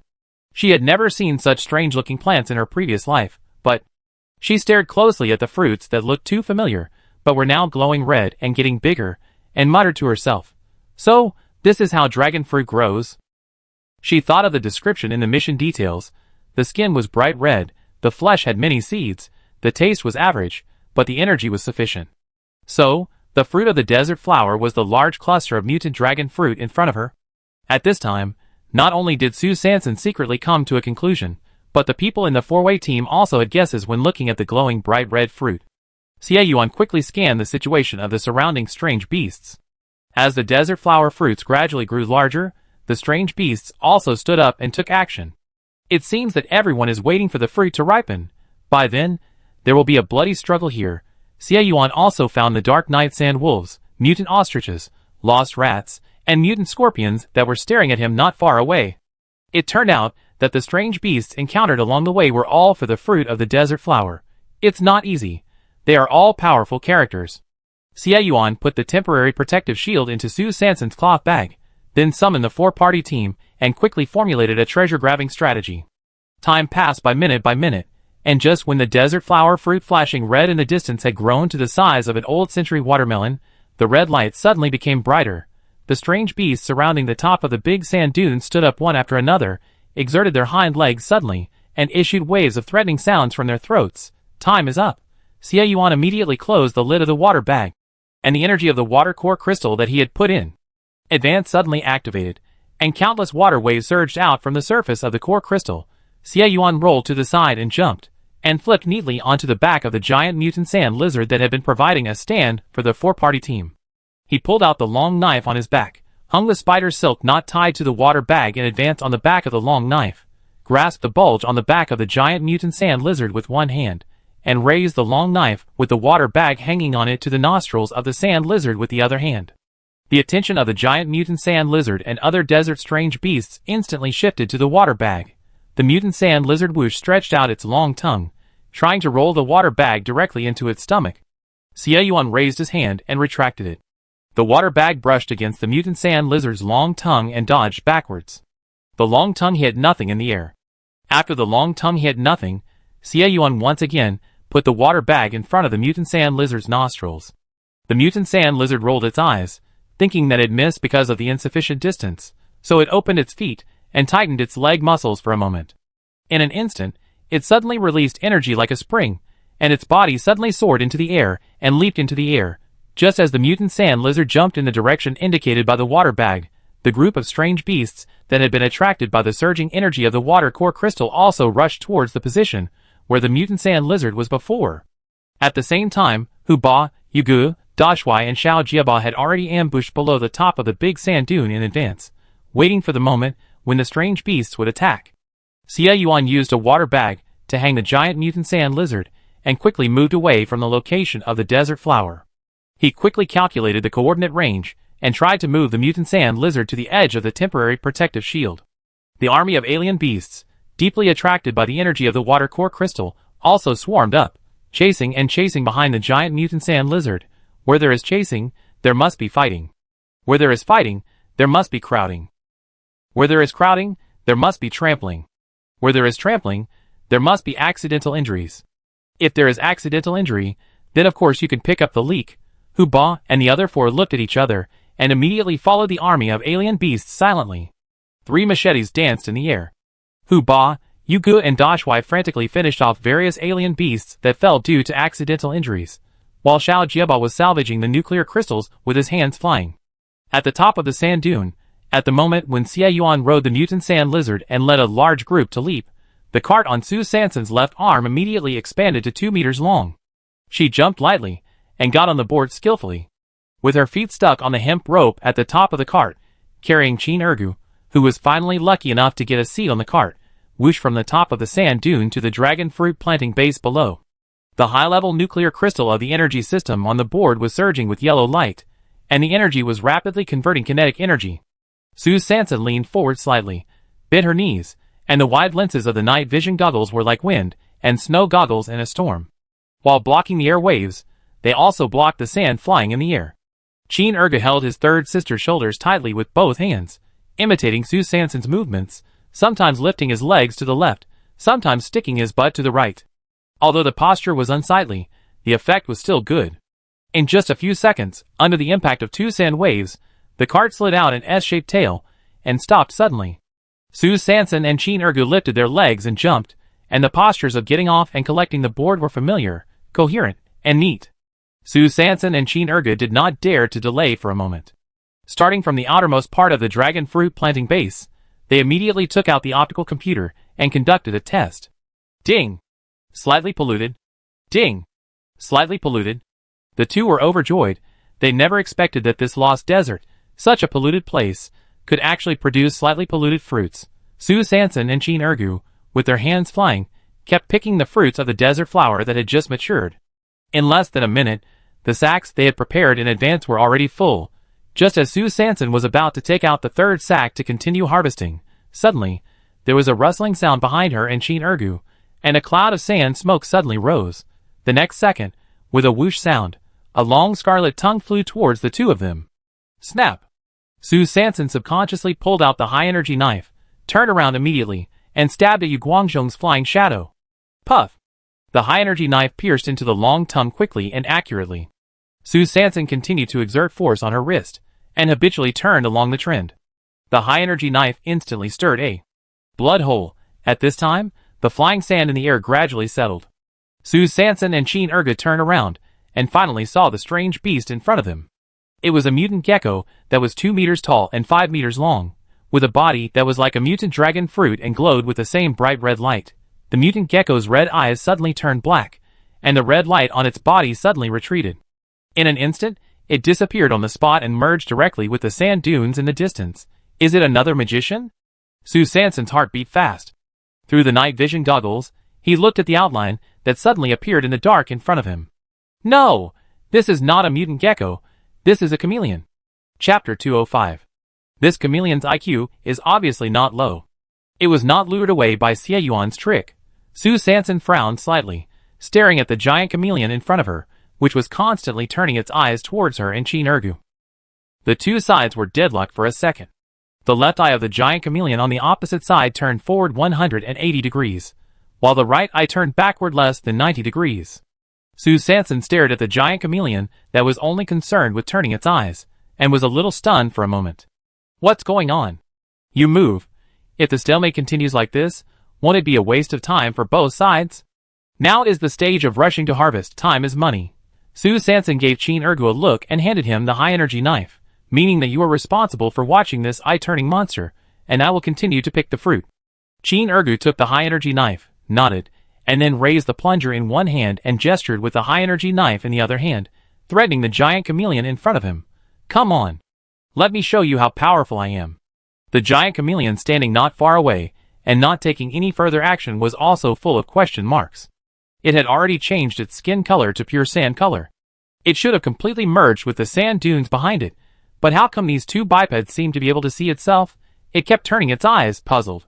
Of course, this giant chameleon didn't know that the reason why Sue Sanson and Chin Ergu could distinguish its body shape so easily was entirely because of the night vision goggles they were wearing. One of the principles of night vision goggles: in the absence of sufficient light source, it will automatically capture the infrared heat energy emitted by surrounding objects and form an image through heat energy. So at the beginning, when the giant chameleon appeared imitating the red light of the dragon fruit, Sue Sanson and Chin Ergu could clearly distinguish the color of it, but when its red light faded, and the chameleon kept itself consistent with the color of the sand dunes, Sue Sanson and Chin Ergu watched it disappear on the spot and merge with the sand dunes behind it. But the next second, after the thermal imaging function of the night vision goggles was automatically turned on, the figure of the giant chameleon naturally appeared again. And this made us have to look back and sigh. The group of mutant scorpions that flickered were so powerful, they can not only create false light phantoms, but also use the flickering light effects to disrupt the thermal imaging self-starting function of the night vision goggles. Sue Sanson has taken out the third sack and started to pick mutant dragon fruits. Meanwhile, Chin Ergu was still in a stalemate with the giant chameleon staring at each other. 1 minute later, suddenly, there was another whoosh sound, and the giant chameleon's long tongue suddenly stuck out, and Chin Ergu immediately drew his sword. But at the moment he drew his sword, the giant chameleon's eyes moved, and the two-legged beast could really see him. It turned out that the long tongue just now was just a test. The giant chameleon saw that he had missed the opportunity, and immediately opened his hind legs to the left and right. With a swoosh, his body turned quickly, and his long tail suddenly swept up the dust on the ground, and swung it towards Chin Ergu. Chin Ergu bent his legs slightly, and at the moment, when the long tail flew over, he retracted his waist and abdomen, and quickly jumped into the air. The soles of his shoes rubbed against the scales on the giant chameleon's tail, and he barely avoided the attack. The giant chameleon failed to sweep the tail, and did not dare to fight, so his four legs quickly dug the sand alternately, and ran away. Where are you running? Chin Ergu's two short legs also moved quickly, and behind the giant chameleon, he waved a plunger, and broke through the sand in the sand fog. Sue Sanson was still in the mutated pitaya planting base, working tirelessly as a fruit farmer. When the sixth sack was half full, the detection data of the optical brain suddenly came out. Ding! Moderate pollution can be used. What happened? Sue Sanson immediately took out another sack and packed the moderately polluted pitaya just found separately. And a strange thing happened.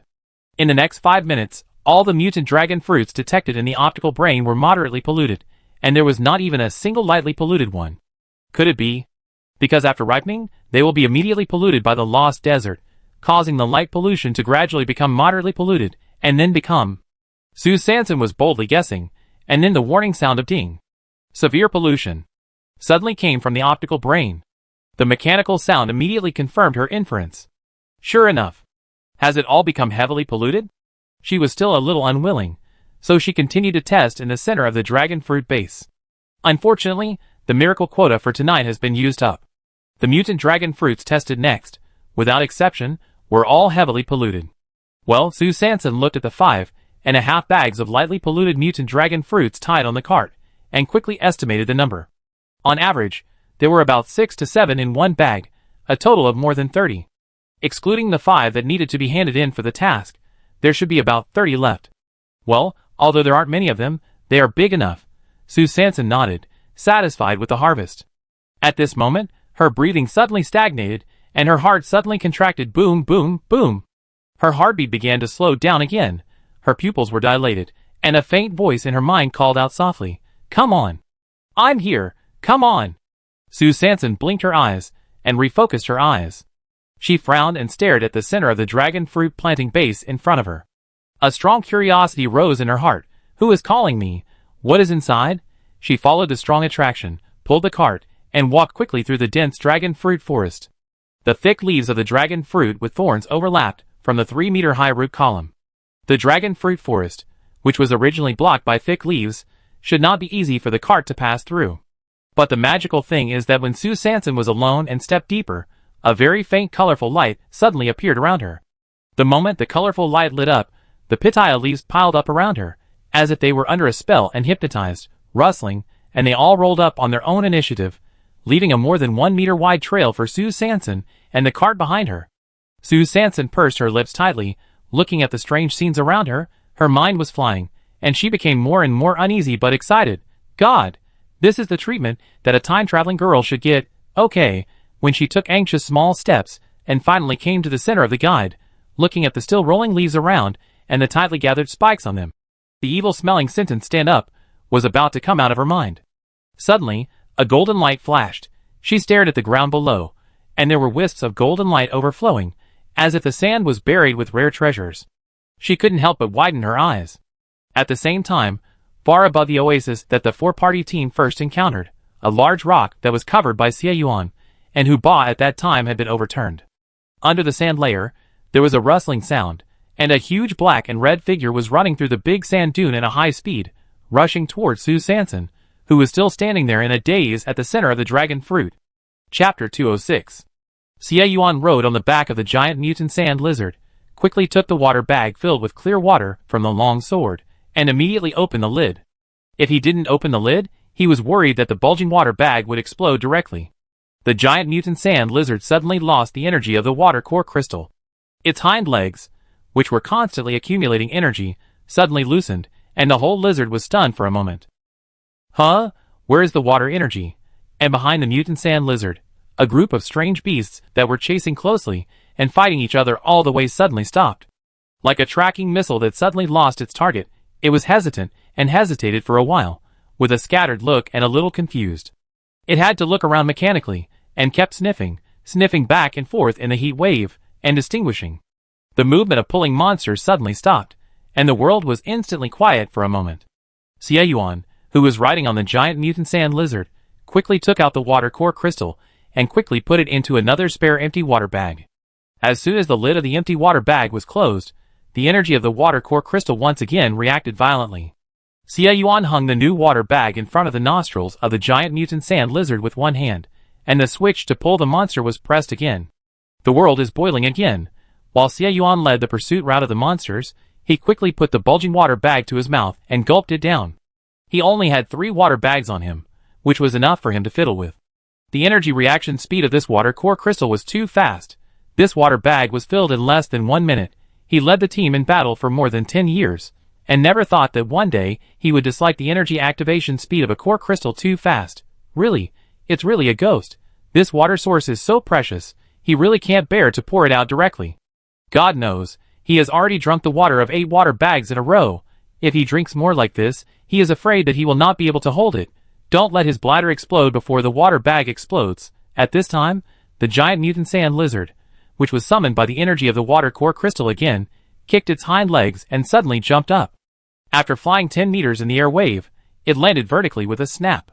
Xie Yuan's figure shook, and then his thighs shook violently. He closed his eyes and clenched his back teeth. He almost did it just now. At the same time, at the dragon fruit planting base, Sue Sanson looked at the golden sand layer under her feet and was shocked. Oh my God, isn't this a big treasure? Her eyes lit up. She immediately squatted down, took out a dagger, and dug fiercely. Speaking of excavation techniques, Sue Sanson has now practiced quite well. Soon, a dazzling walnut with golden light was held in her hand. This is a... Just as she was carefully feeling the energy transmitted to her palm by the crystal, suddenly, a heat wave came, and then a huge black shadow flew from behind her. Sue Sanson's heart trembled. There is actually a yellow bird behind. She put the crystal into the cloth bag, rolled her body quickly, and immediately hid behind the root column of a large dragon fruit next to her. At this time, there was a bang.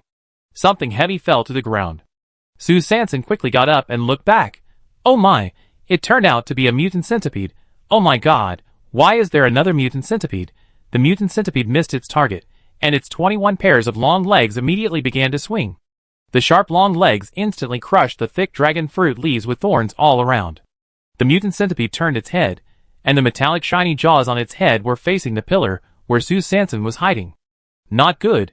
Her high-energy knife was given to Erguzi, and the cart was occupied by the dragon fruit again. She now has neither defense nor attack. She is just a crispy ham waiting to be slaughtered. Sue Sanson's heart was beating bang bang. Damn it, it has been a long time since I encountered such a desperate situation. What to do? What to do? Calm down. Her mind was racing, and she quickly analyzed the current situation. There was no other way, so she could only leave first, but how could she escape? Sue Sanson glanced at the thick leaves around her that were still curled up, and she made up her mind. So she took a gamble. The mutant centipede whoosh straightened its slender body, and the black and red stripes looked even more sinister and ghostly under the bright red light of the dragon fruit. The mandibles on the mutant centipede's head trembled instantly. Oh my god, it's going to spray venom.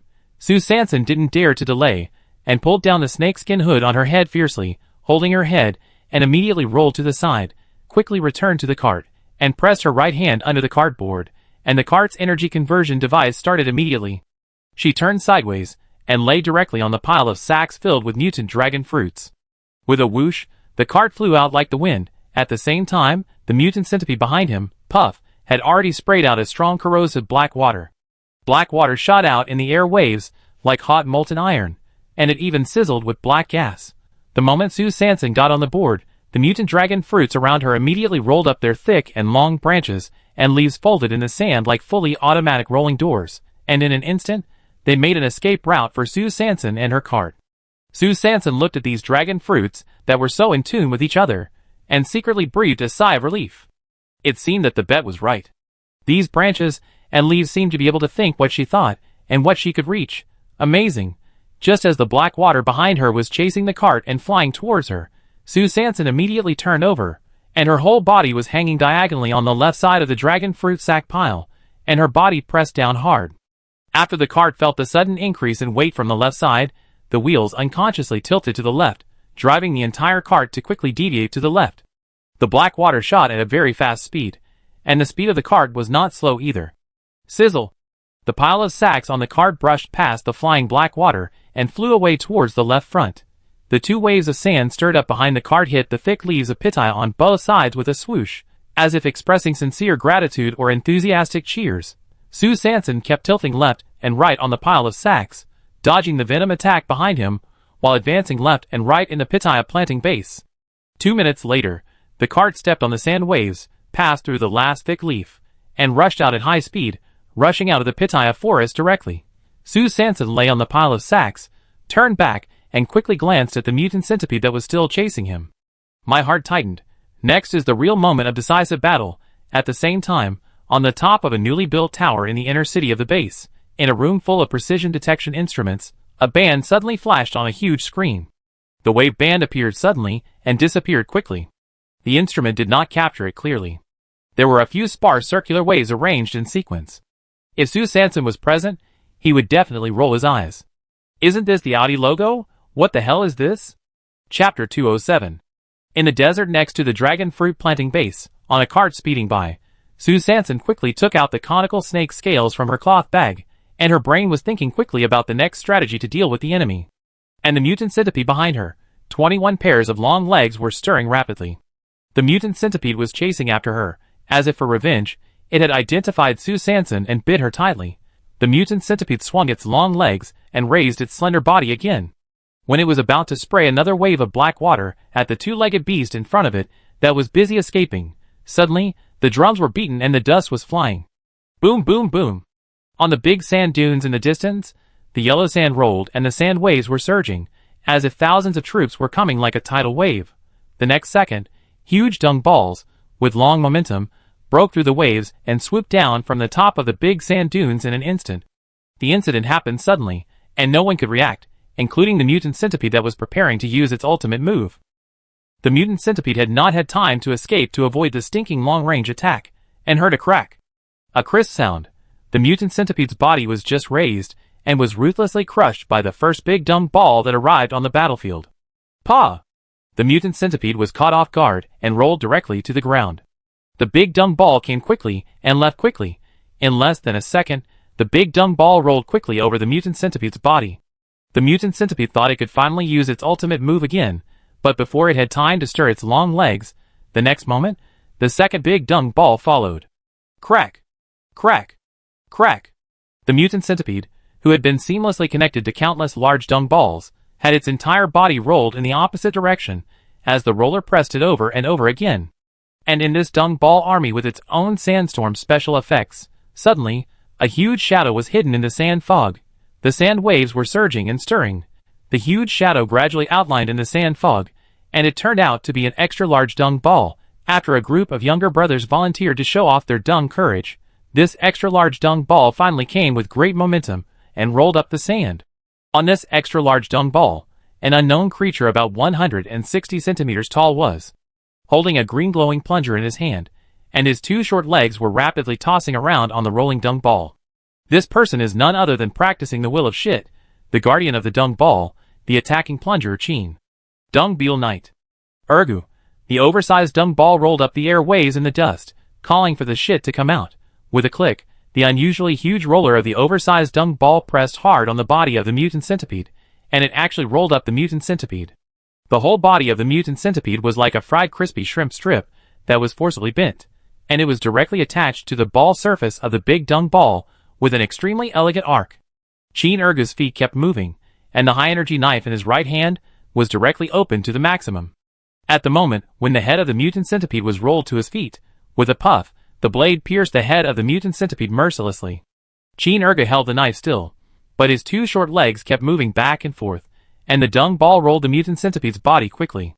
In the blink of an eye, the mutant centipede was disemboweled from head to tail by Chin Ergu. As expected of his third sister's true anatomical teachings, although the process was a little bizarre, at least the results were the same. The mutant centipede's thick black body fluid gurgled out. Most of the body fluid was crushed into the sand layer, and some was directly absorbed by the extra-large dung ball. At this time, the plunger in Chin Ergu's hand flashed green, and in the hot air flow of the lost desert, a wisp of black gas slowly rose from the dung ball and tightly rotated around the leather bowl at the top of the metal stick. The bowl shook, and the black air was actually absorbed directly into it. Sue Sanson stood aside, stunned. Could it be that Chin Ergu is the protagonist? This is a magic weapon, and there is a younger brother. Did she travel to a male-oriented novel, and the role she played was the cannon fodder master of the silly male protagonist? At the same time, Xie Yuan, who had just drunk another water bag of water, secretly burped. Did I get the wrong script? He suddenly caught a glimpse of the light spot on the small button on his chest. This was the gathering signal set by Sanson. It seems that it's done. Huh? Xie Yuan breathed a sigh of relief. Finally, his bladder was finally saved, so without saying a word, he took out a small piece of pollution-free high-purity salt crystal from his trouser pocket and waved his left hand vigorously in the air. The next second, sand mist suddenly filled the air at the bottom of the sand dunes in the distance, and then a tall and cool head, blinking a pair of big eyes covered with false eyelashes, suddenly broke out of the sand. Xie Yuan gritted his teeth and tightened his abdomen. When the mutant camel rushed over, he used his waist to jump from the back of the giant mutant sand lizard to the gap between the mutant camel's first hump and neck. This time, Xie Yuan generously threw a small piece of pollution-free high-purity salt crystal that he had specially broken off in his hand. The mutant camel's head flexibly stretched out, and the tip of its tongue rolled in the air easily, and the chewing sound of crunch was heard immediately. Perhaps the feeding this time made the desert ship very satisfied. After Xie Yuan patted the left side of its neck and snapped his fingers, the mutant camel actually stepped on its 4 big feet in tacit understanding, and ran towards the end of the group of strange beasts. At this time, the giant mutant sand lizard and the strange beasts behind the giant mutant sand lizard, which suddenly lost the guidance of the water nuclear crystal energy, suddenly froze in place. Their eyes were dull, and they fell into endless confusion. Unfortunately, this confusion will not have a follow-up. Xie Yuan rowed the desert boat, and soon found Hu Ba and his 4 companions who were still at the end, grunting and picking up leaks. Get in the car! Xie Yuan greeted everyone concisely. Hu Ba and his 4 companions had already prepared. Several of them put their weapons on their backs, carried the little stutterer and jumped onto the mutant camel. Hu Ba grabbed the little stutterer and sat behind the first hump. The marshal protected the sniper rifle, and got stuck between Hu Ba and the second hump. Yugo was alone, hugging the second hump and sitting behind the second hump. Xie Yuan snapped his fingers again, and the 4 big feet of the desert ship suddenly moved out, and soon joined Sue Sanson and Chin Ergu at the bottom of the big sand dune. Under the dark night sky, the Milky Way spanned the sky like a bright ribbon, and the stars were dotted. Between the undulating sand dunes, the sand waves broke through the waves like a sharp knife, and the sand and dust were everywhere. Sue Sanson lay on the pile of mutant dragon fruit sacks on the cart, and rushed in the direction he came from in the scorching air. Next to the cart was the desert ship running wildly beside it. Behind the desert ship was a rolling army of dung balls. At the forefront of the Dung army, on a supersized dung ball, a rising hero of the end of the world, Plunger Man, was busy performing acrobatics. At the same time, in the inner city of the base, on the top floor of a newly built tower, in a room full of precision detection instruments, Yuang's cheek was hidden in the shadow of the hood, looking at the Audi logo on the big screen and muttering to himself, "Circular ripples." He immediately called up the key coordinates of the previous number 505 city, the incomplete band captured by the sensor, and a few sparse semicircular ripples. So, is it the same energy? Yuang looked at the origin of the band on the big screen and frowned slightly. Lost Desert. Chapter 208. For 45 in the morning, it was already the 336th year of the star calendar, and the 122nd day of the Yinji season. The four-way team finally returned to the edge of the Lost Desert with the special effects of a sandstorm. Su Sanson got off the board first, followed by Hu Ba and the other four. Xie Yuan broke off a small piece of pollution-free high-purity salt crystal from his trouser pocket and threw it to the desert boat, then clamped his thighs and slowly got off the camel. The Shit Knight, Qin Ergu, stood on the oversized dung pile, waved the plunger in his hand, said goodbye to his brothers, and kicked his short legs to get off the ball. After seeing off the desert boat and the army of dung piles that kept looking back every 3 steps, they immediately ran towards the Gobi Desert. 30 minutes later, when the big black was galloping across the wilderness again, a glimmer of light appeared on the horizon. Everyone was tired, but they were full of energy sitting in the car, immersed in their own world with great excitement, and they always felt that everything that happened in the past 7 to 8 hours was so long and so savory. Hu Ba raised his arm and sniffed secretly. Why do I feel that the smell this time is more ecstatic than Xiao Su's pork skin dumplings? My body odor should not have mutated to this extent. Xiao Jiaba tightened his belt and silently shrank his feet. What's this smell? I have already died once today, and my stinky feet must not be exposed again. Yu Ge frowned slightly, carefully identified the air with his nose, and then turned his head and stared at the marshal. The marshal moved his nostrils slightly, blinked his bright eyes, and looked at himself in confusion. No way. I just didn't wear anything underneath. That shouldn't be the case. At this time, Qin Ergu, who was squeezed behind the marshal, stared at the unknown object on his soles, without saying a word.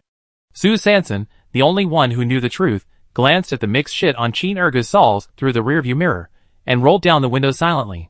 Xie Yuan, who was beside him, was unusually quiet, mainly because he had never found an opportunity to escape alone to solve his personal problems before, so at this moment, he drove the big black very fast, racing against time to quickly move to the next destination. In the outer city of the base, in a staff dormitory, Jin Guifeng, who was drooling and sleeping soundly, was suddenly awakened by a shrill ring. This was a cordial call from afar, and it was also money waving to him enthusiastically. Jin Guifeng sat up Tang, looked at the coordinates on the light brain, and cursed inwardly, "You fucking!" Immediately put on clothes, and rushed out like a fly towards the downwind anchorage outside the South City Gate. At 5:30 in the morning, when the flying saucer with the wind appeared in the sky, which was already turning pale, the members of the Sifong team, who had already heard 2 or 3 things between the black armored beast and the dung tuozi from Su Sanson, all looked at Qin Ergu with a mysterious look on their faces, and then silently put on the protective masks that they had taken off after leaving the desert. Hu Ba under the mask shook his octagonal beard under his nostrils. It turned out to be you. Yu Ge finally took a deep breath and sighed. You are hiding too deep. The marshal breathed a sigh of relief. Hey! Fortunately it is you, I said. The little stutterer secretly rejoiced. Hey! Hey hey! Fortunately. Fortunately. Qin Ergu scratched his head, blushed, looked at the soles of his shoes, and silently put on his mask. Xie Yuan walked out from behind the big rock next to him with ease, looked up at the flying saucer approaching in the sky, and smiled as he interrupted Su Sanson, who was excited and wanted to talk about Black Armored Beast Extra Chapter. Here it comes. Su Sanson paused and immediately looked up. At this time, a message popped up in his brain. You are the wind, I am the sand. Su Sanson immediately replied, Tuan Tuan Yuan Yuan, I want to go home. With a bang, the flying saucer landed, and Jin Guifeng, with a big bald head reflecting the morning glow, just leaned out of the cabin door and exclaimed, Oh my god! I'm going to faint. Just as he was about to fall to the ground, he suddenly felt something was wrong. Why can't I fall when I only smell it? He had already prepared to faint on the ground the moment he inhaled the energy of the odor-type nuclear crystal, just like the last time in the primitive abandoned city with the mutant cobra. But he stood there in a daze, looking at the four-way team members wearing masks and fully armed, and was a little dazed. Damn it! Could it be that my genes mutated, and I developed a natural antibody that can fight against the energy of the smell system? Xie Yuan sighed, patted Jean Guifeng's shoulder gently, and broke his fantasy with one sentence. Is there water in the toilet? Someone here needs to be deodorized. When the flying saucer returned to the anchorage outside the South City Gate, it was already 6 o'clock in the morning. Su Sanson pointed at everyone, then spread his hands, and said helplessly, "You can see that there is no material harvest this time, and our main purpose this time is to find nuclear crystals." After that, he took out 2 fire-type nuclear crystals of similar size from the cloth bag and handed one to Jean Guifeng. Fire-type? How about it? Not bad, right? Jean Guifeng's eyes widened, and a golden light burst out from his eyes that was more dazzling than his big bald head. He pointed at the fiery red nuclear crystal in Su Sanson's hand and stammered in disbelief. Rare. Rare. Nuclear crystal? Su Sanson smiled and nodded, his deceitful mouth opened and closed. We only found 2 this time. According to the convention, we split it 50-50. It's just this kickback. I really can't give it. Jean Guifeng stared blankly at the fire-type nuclear crystal that had been transferred to his hand at this moment, and his heart was surging, stirring up thousands of layers of huge waves. Damn it, this is a rare nuclear crystal. He has been escorting for so many years, and he has never heard of anyone's commission containing rare nuclear crystals. He is going to be famous in the escort agency. Jean Guifeng's brain was spinning, and he had already begun to imagine how the boss would praise his excellence and fighting spirit at the escort agency summary meeting at the end of the hot season. He pursed his lips, suppressed the corners of his mouth that were already too happy, and coughed lightly with a forced look. Okay. Considering that it is a rare nuclear crystal, the kickback will be forgotten this time. And the little stutterer, who was holding the metal box tightly at the side, stared at Su Sanson with admiration. My God, such acting skills, such a skill of lying without thinking. Why don't I have it?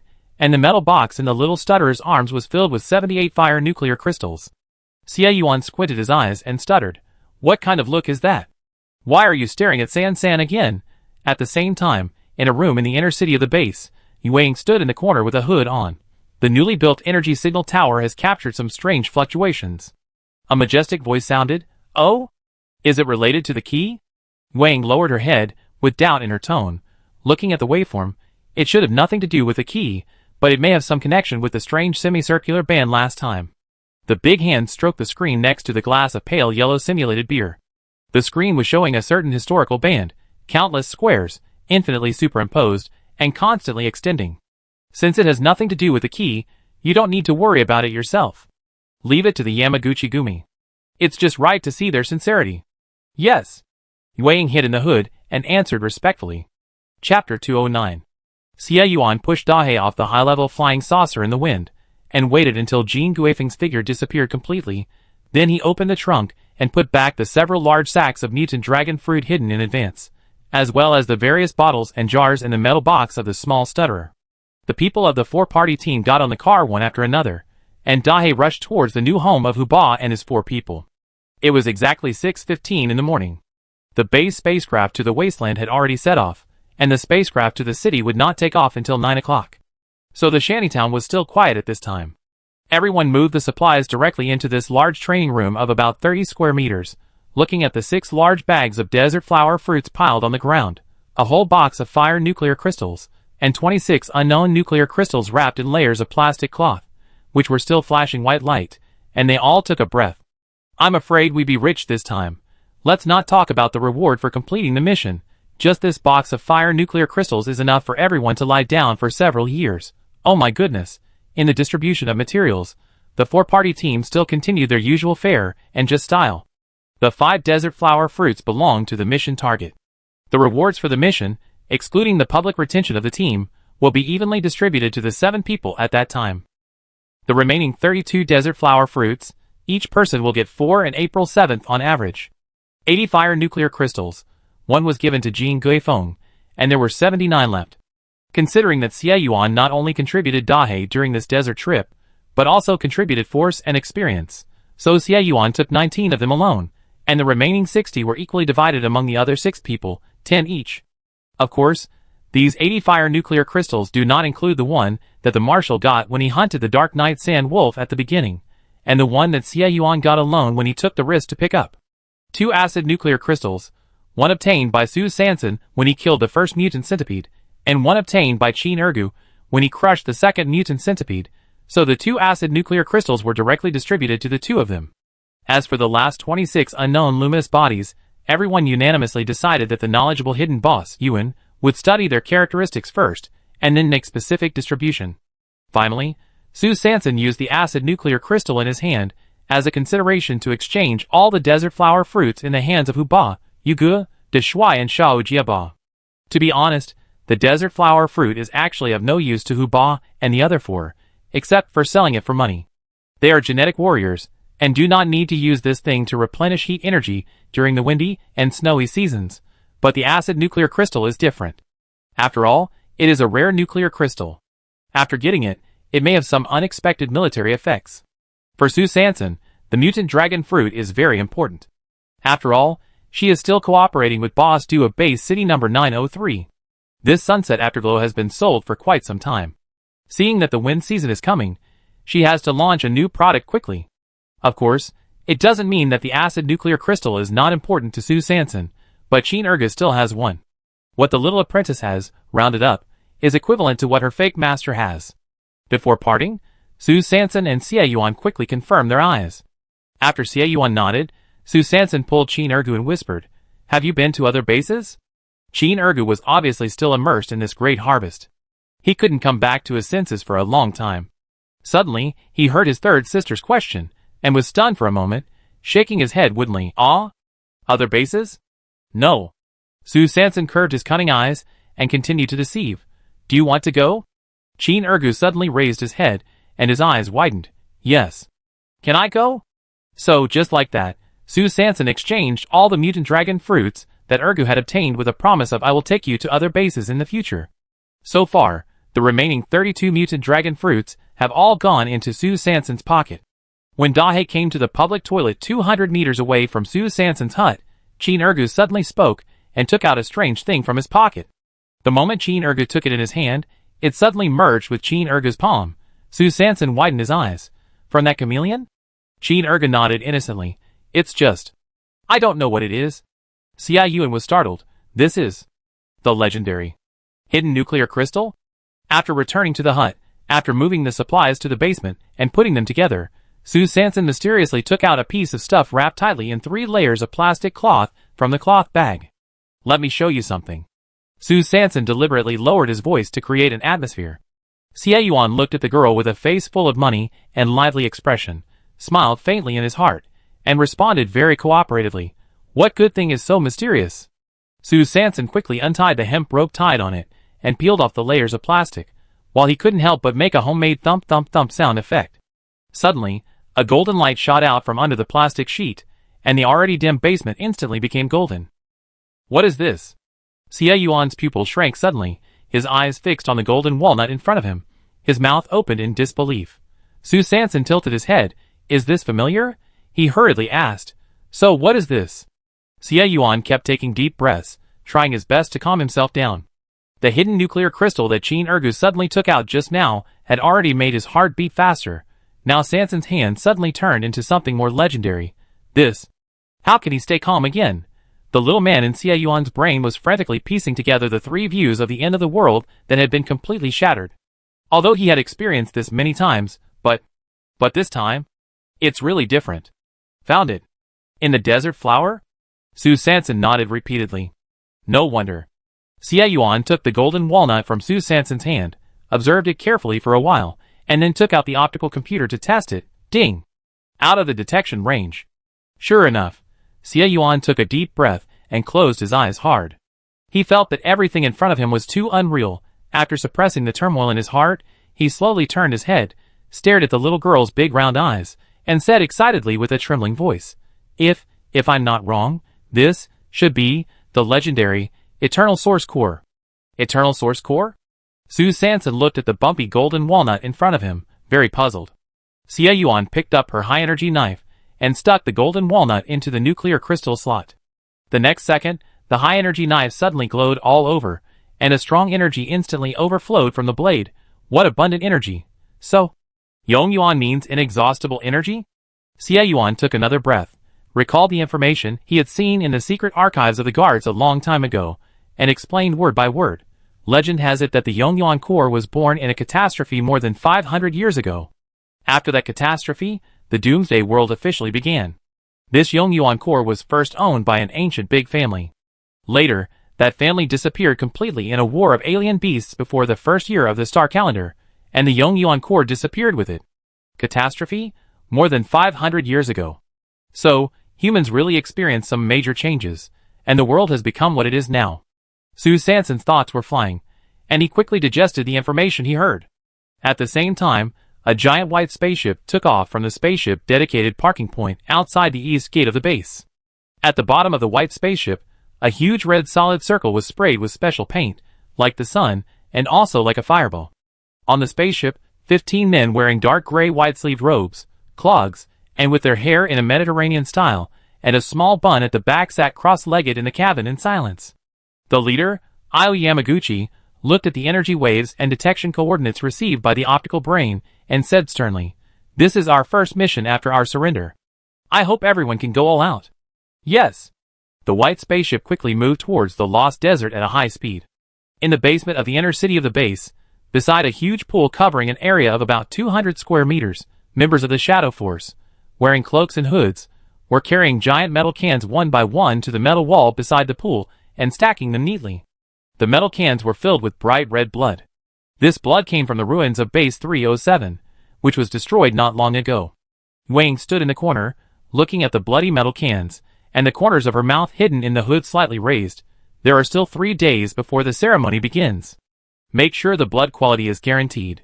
Yes. Star calendar year 336, 124th day of the Yin season, and the penultimate day of the Yin season. At 6 o'clock in the evening, Hu Ba, according to Xie Yuan's arrangement, quietly applied for the task of Lost Desert, desert flower fruit on the dark web. Then the Xifang team pretended to leave the gate of the private barracks amid the sarcastic whispers of the Giant Bear and Qilin Rudder teams. The leader of the Giant Bear squad, Xiongda, shook his chest muscles, looked at the leading total reward of the Giant Bear on the big screen, and breathed a sigh of relief. They actually still remember to go on a mission? I wonder what they did in the past 10 days. Xiong Air glanced at the people of the Kirin Helm who were still desperately analyzing the mission details, trying to seize the last few hours of the day to catch up with the Giant Bear, and shook his head. It's in vain. The people of the Kirin Helm not far away were discussing fiercely. Look. The Xifang squad is on a mission. Hey! Why do you care about them? They are 350,000 points short of us. Yes, our current opponent is the Giant Bear. Hurry up and find a way to catch up with the 50,000 contribution points difference with the Giant Bear. We have to do something big. At least a mission of more than 200,000 will feel safe. After the people of the Xifang squad went to the equipment department to get the temporary protective shield, they hurried to the second-hand metal recycling station in the southeast corner of the base. Xie Yuan had been waiting here for a long time. Su Sanson took the temporary protective shield of the private army camp, waved goodbye to Hu Ba and the other 4, and then boarded the little broken egg of the Xifang team with Xie Yuan. Xie Yuan drove this old manual transmission aircraft at a high speed, and left the base quickly with Su Sanson. On the surface, they were going to the so-called Lost Desert to complete the task of the desert flower fruit on behalf of the Xifang team. In fact, the two wanted to take this opportunity to go to the 107th city, the Stagnation Element building. Since it was just a formality, why not just go through the motions? The 4 members of the Xifang team went straight into the metal house of One-Eyed Zhang with ease. Hu Ba took out a large piece of mutant sweet potato from the sack and shouted to One-Eyed Zhang, "Old Zhang, look at what good stuff we brought you." One-Eyed Zhang looked at the mutant sweet potato in Hu Ba's hand, and his anus tightened. Is this the culprit who released poison gas here at the same time last time? Chapter 210. With a cheese sound, the little broken egg upgraded and modified by Xie Yuan landed in a wilderness. The wilderness is located in the middle of the Lost Desert and city number 107. Only by stopping the little broken egg here can we ensure that the staff of the private army camp, who monitor the positioning coordinates of the aircraft, will not doubt their destination, and at the same time, we can get as close to city number 107 as possible. Regarding this solo trip, Su Sanson explained to the Xifang team that she and Yuan just wanted to borrow the aircraft to go out and solve the positioning problem of the other 3 heavy firepower pistols, and the Xifang team also accepted this reason with great trust and readily gave up the aircraft. Anyway, tonight's trip to the Lost Desert is just a show for everyone, and they can just experience the pleasure of slacking off. Moreover, the four of them knew very well that Sue Sanson and Ewan must have some secret mission to perform, but they were so familiar with each other, and the two hidden bosses had always been very caring for the team, so they also tacitly did not ask any more questions.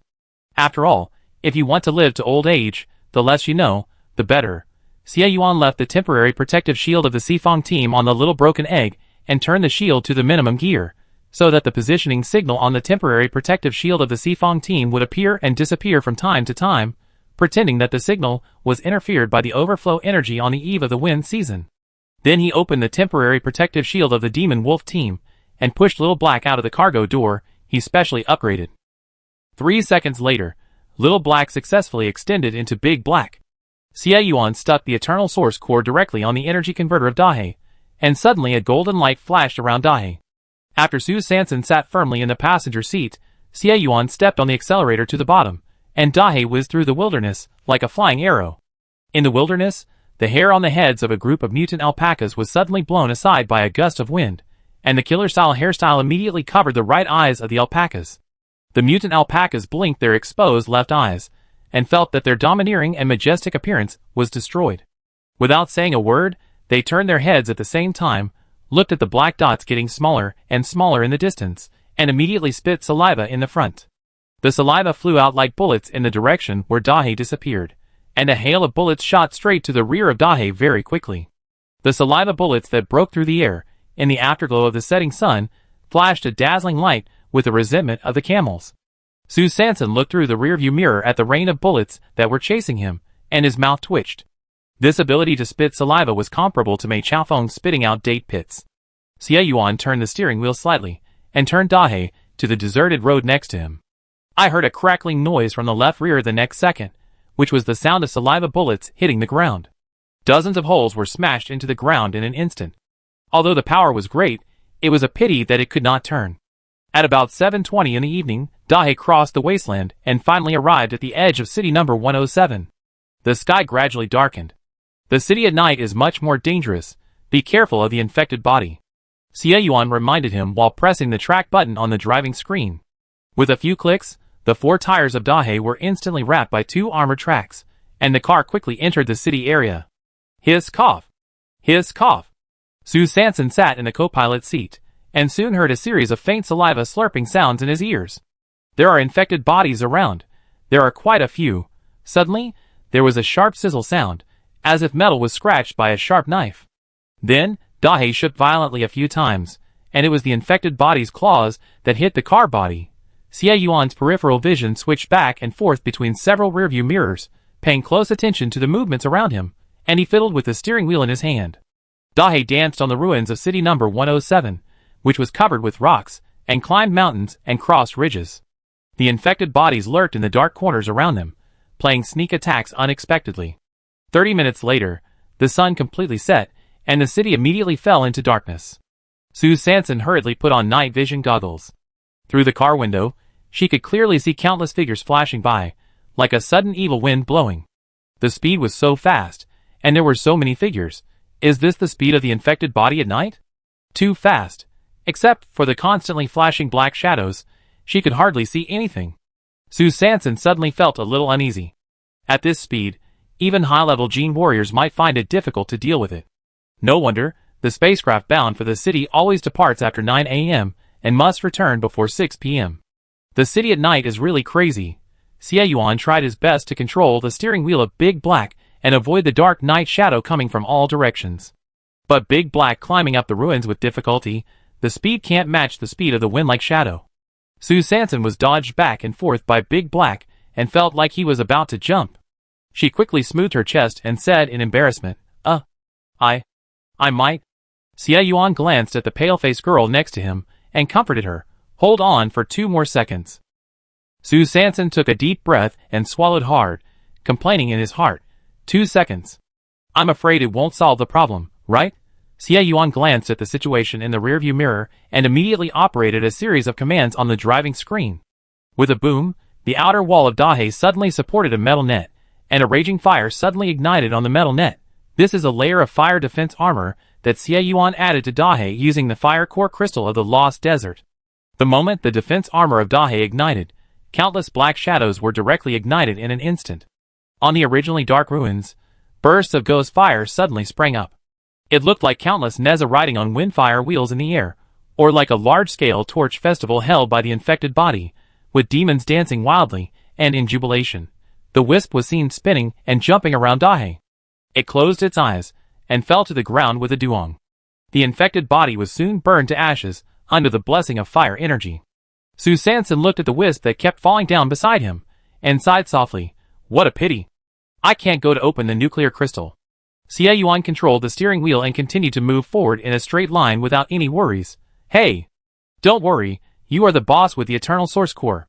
Su Sanson turned his head, pouted, and the corners of his lips unconsciously hooked up. That's right. I am now a hidden big boss who is rich enough to rival a country. The two continued to move towards the historical coordinate point in Su Sanson's mind, but when Big Black was about to approach the concrete jumble that Su Sanson was familiar with, it suddenly stopped. It was Xie Yuan's right foot that was on the accelerator, and unconsciously loosened it. He stared at the front with his eyes and frowned. Su Sanson turned his head and asked in confusion, Why did it stop? It's not far ahead.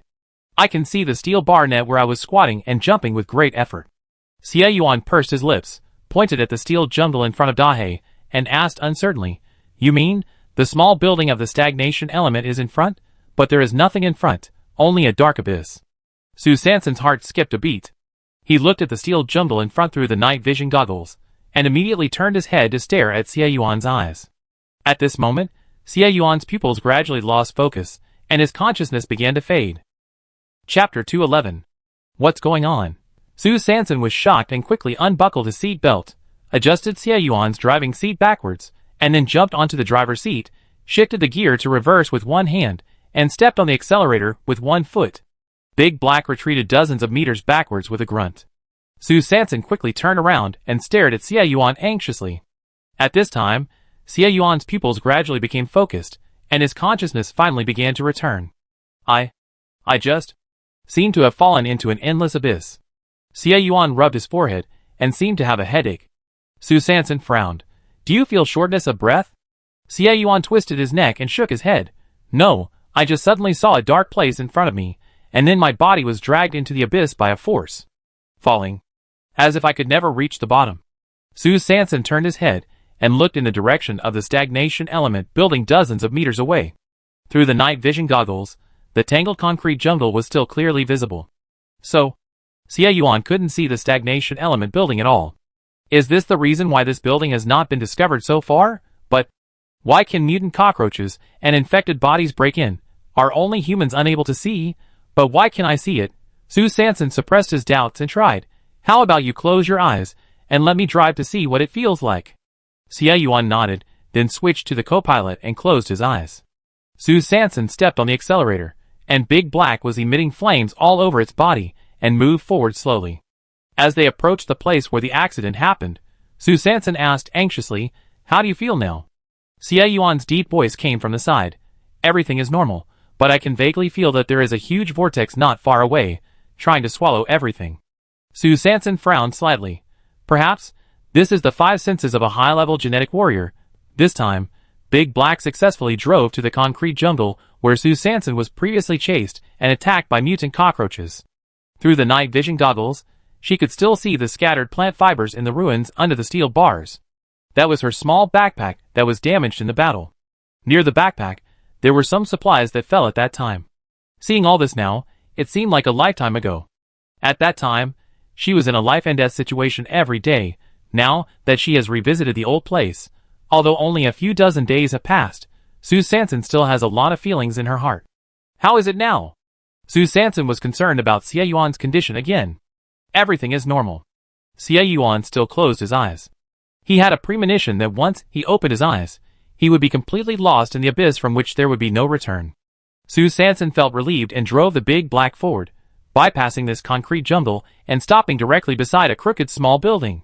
Looking at this half-collapsed small building tilted at 30 degrees, Su Sanson breathed a sigh of relief. Finally, it was here. This was the stagnation element building she had been thinking about. Su Sanson opened the car window and flicked her wrist. With a few whoosh sounds, more than a dozen upgraded fire cone snake scales flew out. In an instant, 2 walls of fire suddenly rose between the big black and the small building. Since there was an infected body that could chase her into the small building without any obstacles, it means that there is still danger here. Sure enough, when Su Sanson led Xie Yuan, who had temporarily lost his vision, to walk between the 2 walls of fire, suddenly, several familiar hiss, cough sounds surrounded them. Several black shadows flew over, and with a tongue, the black shadows were ignited by the fire wall, and instantly upgraded to Hokage. Su Sanson raised the homemade water gun in his hand, and sprayed it straight at the Hokage, who suddenly slowed down due to the fire. Sizzle! The black liquid in the water gun immediately steamed up black smoke the moment it touched the Hokage. This water gun was modified by Xie Yuan using Qin Ergu's acid core crystal.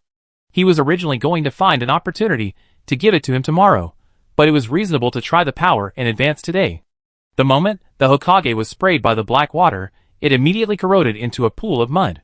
With the powerful hearing of a high-level genetic warrior, Xie Yuan cut off a large fireball flying beside him with a knife, and anxiously asked, "Are you okay?" Su Sanson picked out 2 energy nuclear crystals from the mud on the ground and replied, "I'm fine." Then, she used the spider silk as a guide, and climbed up to the 2nd floor of the small building. The movement of her body drove the spider silk up and down. Xie Yuan felt the vibration of the spider silk in his hand, and accurately judged the terrain ahead and the next move. As soon as Su Sanson arrived at the 2nd floor of the small building, she saw 2 infected bodies with their heads exploded blocking the stall. Well, these were the 2 infected bodies that suddenly jumped out and wanted to sneak attack her. Su Sanson went around to the side and took a light step forward. Suddenly, a familiar sense of heaviness came over her instantly. Xie Yuan followed closely behind him. His steps suddenly paused. His heart seemed to be tightly clamped by something. A strong sense of restraint swept over his body. Su Sanson looked back at Xie Yuan, who suddenly stopped in place, and was a little worried. "Can you breathe?" Xie Yuan took a deep breath and suppressed the discomfort all over his body. "It's okay, but I'm suddenly very tired." Su Sanson was relieved to see that Xie Yuan could successfully enter the barrier, and explained, "Yes, the further you go, the more tired you will be, and the more difficult it will be to breathe." Xie Yuan closed his eyes, tilted his head, and listened to the surrounding situation with his ears. It was very quiet inside, as quiet as death. "So, this is the power of stagnation," he muttered to himself. Su Sanson took off the night vision goggles, and was about to turn on the lighting function of the optical computer, and then tragically discovered that the optical computer had no reaction at all in the barrier of the stagnation element. "Alas," she sighed, "well, this is simply a technological black hole." Su Sanson walked back to the boundary of the 2nd floor of the small building quickly. Outside the barrier, she turned on the lighting function of the optical computer before re-entering the barrier. This time, the lighting of the optical computer was not affected. Sure enough, everything here can only maintain the instantaneous state when entering, such as the mutant cockroaches flying in the air, such as the optical computer that is lighting up. Of course, except for her and Xie Yuan. Under the protection of the healing nuclear crystal energy, only the 2 of them can move freely in this barrier. Su Sanson used the lighting to look at the 4 mutant cockroaches above her head. The mutant cockroaches were still hovering steadily in the air, as she remembered. She took out a folding bench that she had prepared in advance from the sack that Xie Yuan was carrying, opened the bench, and placed it directly under the head of the mutant cockroach. She stood on the bench, raised Xie Yuan's long knife again, and swung it hard at the head of the mutant cockroach. With a click, the head of the mutant cockroach was immediately split into 2, without any liquid dripping, and the power of the stagnation element was still so stable. She kept moving her hands, and a pale yellow energy system nuclear crystal was cut out by her.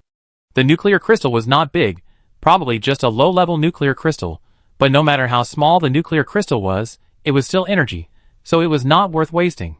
Su Sanson used the blade of the long knife to bring the nuclear crystal in front of her little by little, then raised her hand and grabbed it, and put the nuclear crystal directly into the cloth bag. 5 minutes later, the remaining 3 mutant cockroaches were also violently broken by her, but unfortunately, there was no nuclear crystal inside. Su Sanson gasped, and it was easy to get tired after a little exercise in this small building. It was really not easy. She put away the small bench, holding the spider silk in her hand, and led Xie Yuan towards the pile of car arhats inside step by step. The small building was unusually quiet, except for the increasingly heavy breathing of the 2 people, like an independent space isolated from the world. Sue Sanson looked at the car pressed at the bottom in front of her, her eyes shining. She had tried hard to pry open the trunk of this car for a long time, but failed. She turned around and looked at Xie Yuan, who had obviously adapted to the heaviness of his body, and said excitedly, "We're here." As she said that, she directly took out the high-energy knife in her arms, and pressed the switch habitually, but the high-energy knife did not respond at all. Oh well, she forgot that the energy converter of the nuclear crystal could not be started inside. She was about to walk out of the barrier to open the high-energy knife. At this time, Xie Yuan had quickly explored the trunk of the car with his hands. He pried the lock with his long knife, and with a click, the lock core was broken. Xie Yuan pushed the long knife upward again, and the trunk lid of the car was violently opened by him. Sue Sanson blinked his big round eyes, and praised generously, "You are still awesome." Xie Yuan was panting heavily. He was so tired that he almost flipped over, but his ears turned red unconsciously. He turned his back to Sue Sanson, nodded shyly at the air next to him, and smiled slightly. Sue Sanson, who was standing behind Xie Yuan, looked at Captain Xie, who was still nodding and smiling at the air, and he really couldn't help it. Suddenly, a burst of ha-ha-ha. Barbell-like laughter came from the small building. It was the first time Sue Sanson saw Xie Yuan embarrassed like this. Xie Yuan paused as he heard the bell-like laughter coming from behind him, and his ears immediately turned red. "Hey, it's broken. It's completely broken. Why, this damn stagnation factor." It made his 5 senses dull. Sue Sanson looked at the tall man who was motionless and stiff beside him, trying hard to calm down his smile, patted Xie Yuan's arm, and comforted him. It's okay, ha ha. Xie Yuan, forget it. Since the moment you sent me to the public toilet, I have already died countless times. Sue Sanson coughed lightly, forced to calm the trembling corners of his mouth, and looked into the open trunk. A glowing rectangular object immediately attracted her attention. She quickly got into the trunk and opened the back seat that had been completely deformed.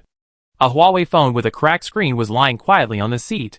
The date displayed on the phone screen was December 12, 2023, which was exactly the day she traveled through time. Chapter 212. Sue Sanson looked at the time on her phone. December 12, 2023. 3:14 p.m.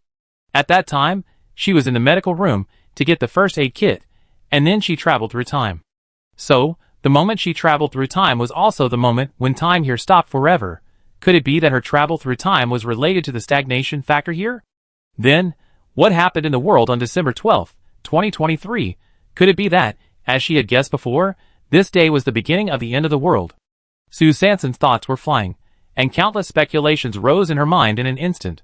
Xie Yuan found that the girl next to him seemed to have suddenly become very quiet, so he asked aloud, "What's wrong?" Sue Sanson suddenly came back to his senses and said in a hurry, "Oh, nothing. I just looked at the things in the trunk and felt very novel." "What did you see?" Xie Yuan was obviously also very curious. Sue Sanson glanced at the Coca-Cola in the trunk, and suddenly he had an idea. "Oh, I saw a drink, very strange, it seems delicious." Xie Yuan curled his lips. "Well, I have confidence in you when it comes to eating and drinking." Sue Sanson silently put the Huawei phone into the cloth bag, and smiled and agreed. "Haha, I also think I have a talent for eating and drinking." After saying that, he suddenly felt something was wrong. So he took out the Huawei phone, and put it in the corner of the trunk. This thing can't find a charger in the end times. Once you leave this small building, the power will be exhausted sooner or later. There is no point in taking it. It is better to keep it here, and record this time point that is forever frozen. Sue Sanson instructed Xie Yuan to move the box of Coca-Cola to the edge of the barrier first, and then she continued to search the trunk. In the trunk, in addition to the emergency tools that come standard with the car, there is also a large red gift box. Sue Sanson pulled the gift box forward, and 5 shining big characters immediately came into view. Red Star Ergotu. Awesome. She opened the gift box in a few seconds. Wow, there were 6 bottles of Ergotu of different specifications, arranged from small to large. 50 milliliters, 100 milliliters, 200 milliliters, 250 milliliters, 375 milliliters, and 500 milliliters. This was a very popular gift box for promotion in her previous life. In her memory, the director of the department seemed to have received such a set. Ahem. Sue Sanson carefully closed the gift box and handed it to the temporary porter, Xie Yuan, and said, "This is a good thing. We must keep it well and enjoy it well." Xie Yuan closed his eyes and took the Ergotu gift box, smiled and nodded. "Okay." Sue Sanson cleaned the trunk, then rolled directly into the back seat of the car. The back seat had been smashed and twisted, and the front driver's seat was completely squeezed beyond recognition. She reached out and picked up a box of playing cards in the gap at the bottom of the driver's seat, put it in the cloth bag, and quickly got out. Hoo-hoo! She panted heavily. Time was tight today, so there was no need to stay in the same car for too long. After resting for a minute, she took the spider silk and quickly climbed to the Jeep on the second floor with Xieyuan. This car was the one she had searched last time, so she did not stay for too long and climbed straight up to the outside of the third white van. The van was inserted horizontally in the third layer of the entire Luohan pile. Sue Sanson was panting and struggling to hold the rearview mirror of the van. His two short legs were stepping diagonally on the completely deformed front wheel. Xieyuan's chest kept rising and falling. Obviously, the suffocation here was not alleviated because he was a high-level gene warrior. The stagnation element was like a fair and selfless judge, creating a strong sense of heaviness for Sue Sanson and the others. Xieyuan held the rear wheel of the van with one hand and held a long knife with the other hand. He kept probing the door of the van and quickly outlined the basic condition of the car body in his mind. He took a few hard breaths, and the long knife in his hand suddenly inserted into the gap of the rear door of the van. Then he held the handle of the knife and clenched his back teeth. The muscles of his right arm bulged. After about 10 seconds of stalemate, he heard a clang, and the door was finally pried open. Xieyuan was exhausted, so he drew his knife and jumped down, leaning against the car that was pressed at the bottom, breathing frantically. Sue Sanson hung on the rearview mirror, a little worried. Go to a place near the outside to rest. It will be much easier there. Xieyuan nodded, slowly got up, and staggered towards the exit. The sound of heavy breathing continued. After Sue Sanson took several deep breaths in a row, he exerted force on his waist and abdomen, hooked his feet hard on the pried open car door, and threw his body forward neatly, hanging on the forced open car door with great effort. After Sue Sanson rested for a full 2 minutes, he turned over and climbed into the van. Oh my! As soon as Sue Sanson entered the car, he was tripped by a big winter melon. She fell directly on the cabbage pile next to her. Oh my God! What a treasure van this is! Sue Sanson lay on the cabbage pile, raised her head, and looked at everything in front of her in shock.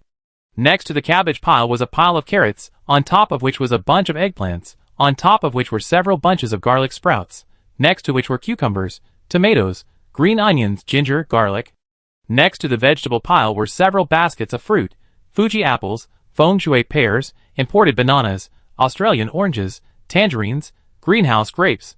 The key point was that behind this pile of fruit, there were several large foam boxes, 2 of which had been completely deformed, revealing several large fish floating in the air, with water waves surrounding the large fish. Sue Sanson's eyes lit up. She quickly looked through the unopened foam boxes again. When she opened the lids, she saw a lot of prawns and crabs inside. There were 2 large ribs next to the foam boxes, and pieces of raw meat were neatly stacked behind the ribs. Opposite the meat, there were bags of rice piled up to the roof of the car.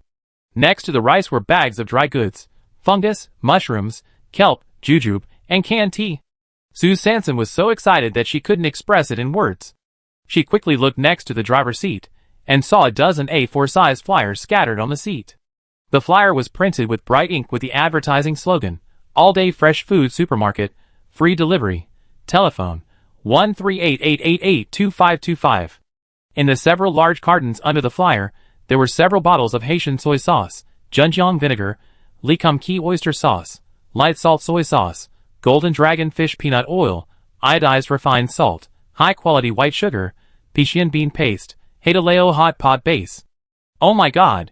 This is Kaibao driving a supermarket delivery truck directly. Sue Sanson stared at the pile of Haidaleo hot pot base, and immediately began to swallow her saliva again. Oh my God! From now on, she is afraid that she will be the first person to eat hot pot in the end times. Excited as she was, but looking at the many supplies in the van, Sue Sanson's reason returned immediately. If she took all the fresh food back, wouldn't it go bad? However, just when she was worried that she might not be able to take the goods with her, she suddenly saw that under the completely crushed glass window of the driver's seat, there were a lot of small broken stones that were completely black and full of holes. Sue Sanson blinked hard and saw that there was a faint mist around these small stones. Oh my God! Isn't this the stagnation element stone? It's really a pillow when you are sleepy. Chapter 213. Sue Sanson quickly picked up the small stones. There were not many stones, 13 in total, 4 large and 9 small. The 4 large ones were slightly larger than her fist, but perhaps because the energy density of each stone was different, the range of mist produced by the large stones was not the largest. There were 6 relatively small stones, with a diameter of about the length of Sue Sanson's thumb, but the range of mist produced was 4 to 5 times that of the one at home. Sue Sanson carefully calculated the total range of mist that these 13 stones could produce, and then strictly selected the fresh supplies in the van according to the carrying capacity of the mist. After a lot of trouble, Sue Sanson found that the mist scale of the 13 stones could not only completely cover all the supplies in the van, but also had a lot of surplus. But after thinking it over again and again, she still felt that she should not move all the supplies away. As the saying goes, a cunning rabbit has 3 burrows. Since this stagnation element building cannot be discovered by ordinary people, it can completely become a secret safe house for her. Since it is a safe house, it is definitely necessary to leave some supplies inside. So in the next hour, Sue Sanson and Xie Yuan worked together to move the supplies in the van to the border of the second floor of the small building. She basically left half of everything. The two went back and forth for more than 20 times before moving the supplies in the van to the border of the second floor of the small building. Hoo-hoo! The two sat slumped under the 4 mutant cockroaches without any image, next to the sculpture of the infected body with its head blown off, breathing heavily. This is not just ordinary tiredness. Xie Yuan stretched out his long legs, imitated Sue Sanson's usual way, leaned against the crooked wall, and lay down directly on Guyu. Hey, you know what? This posture really works. After the two rested for another 5 minutes, Sue Sanson saw that there was still some time, so he suggested to explore inside again. There were only supplies in this pile of car arhats, and no one was seen. This means that this small building should be a 3-dimensional parking lot. Generally, there are either shopping malls or hospitals near 3-dimensional parking lots. The supplies in these 2 places are rare, and good goods in the end times. The calculations were flying, but the strength did not seem to allow it.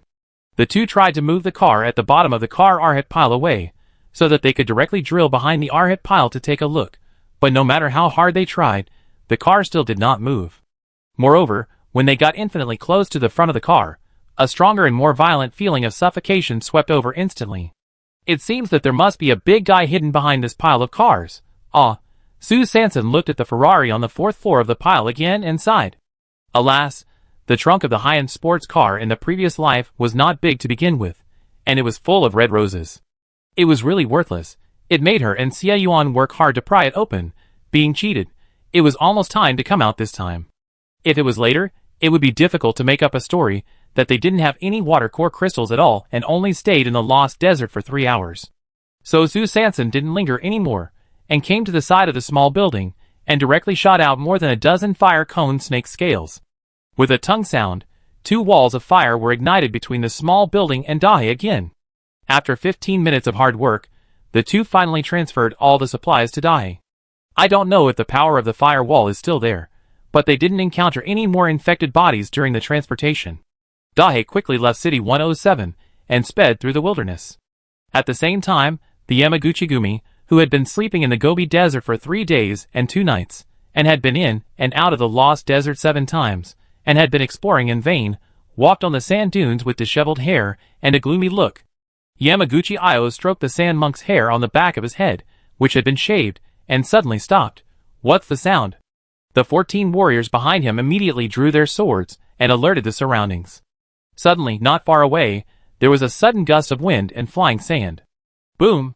A series of majestic roars swept over. There is a sandstorm.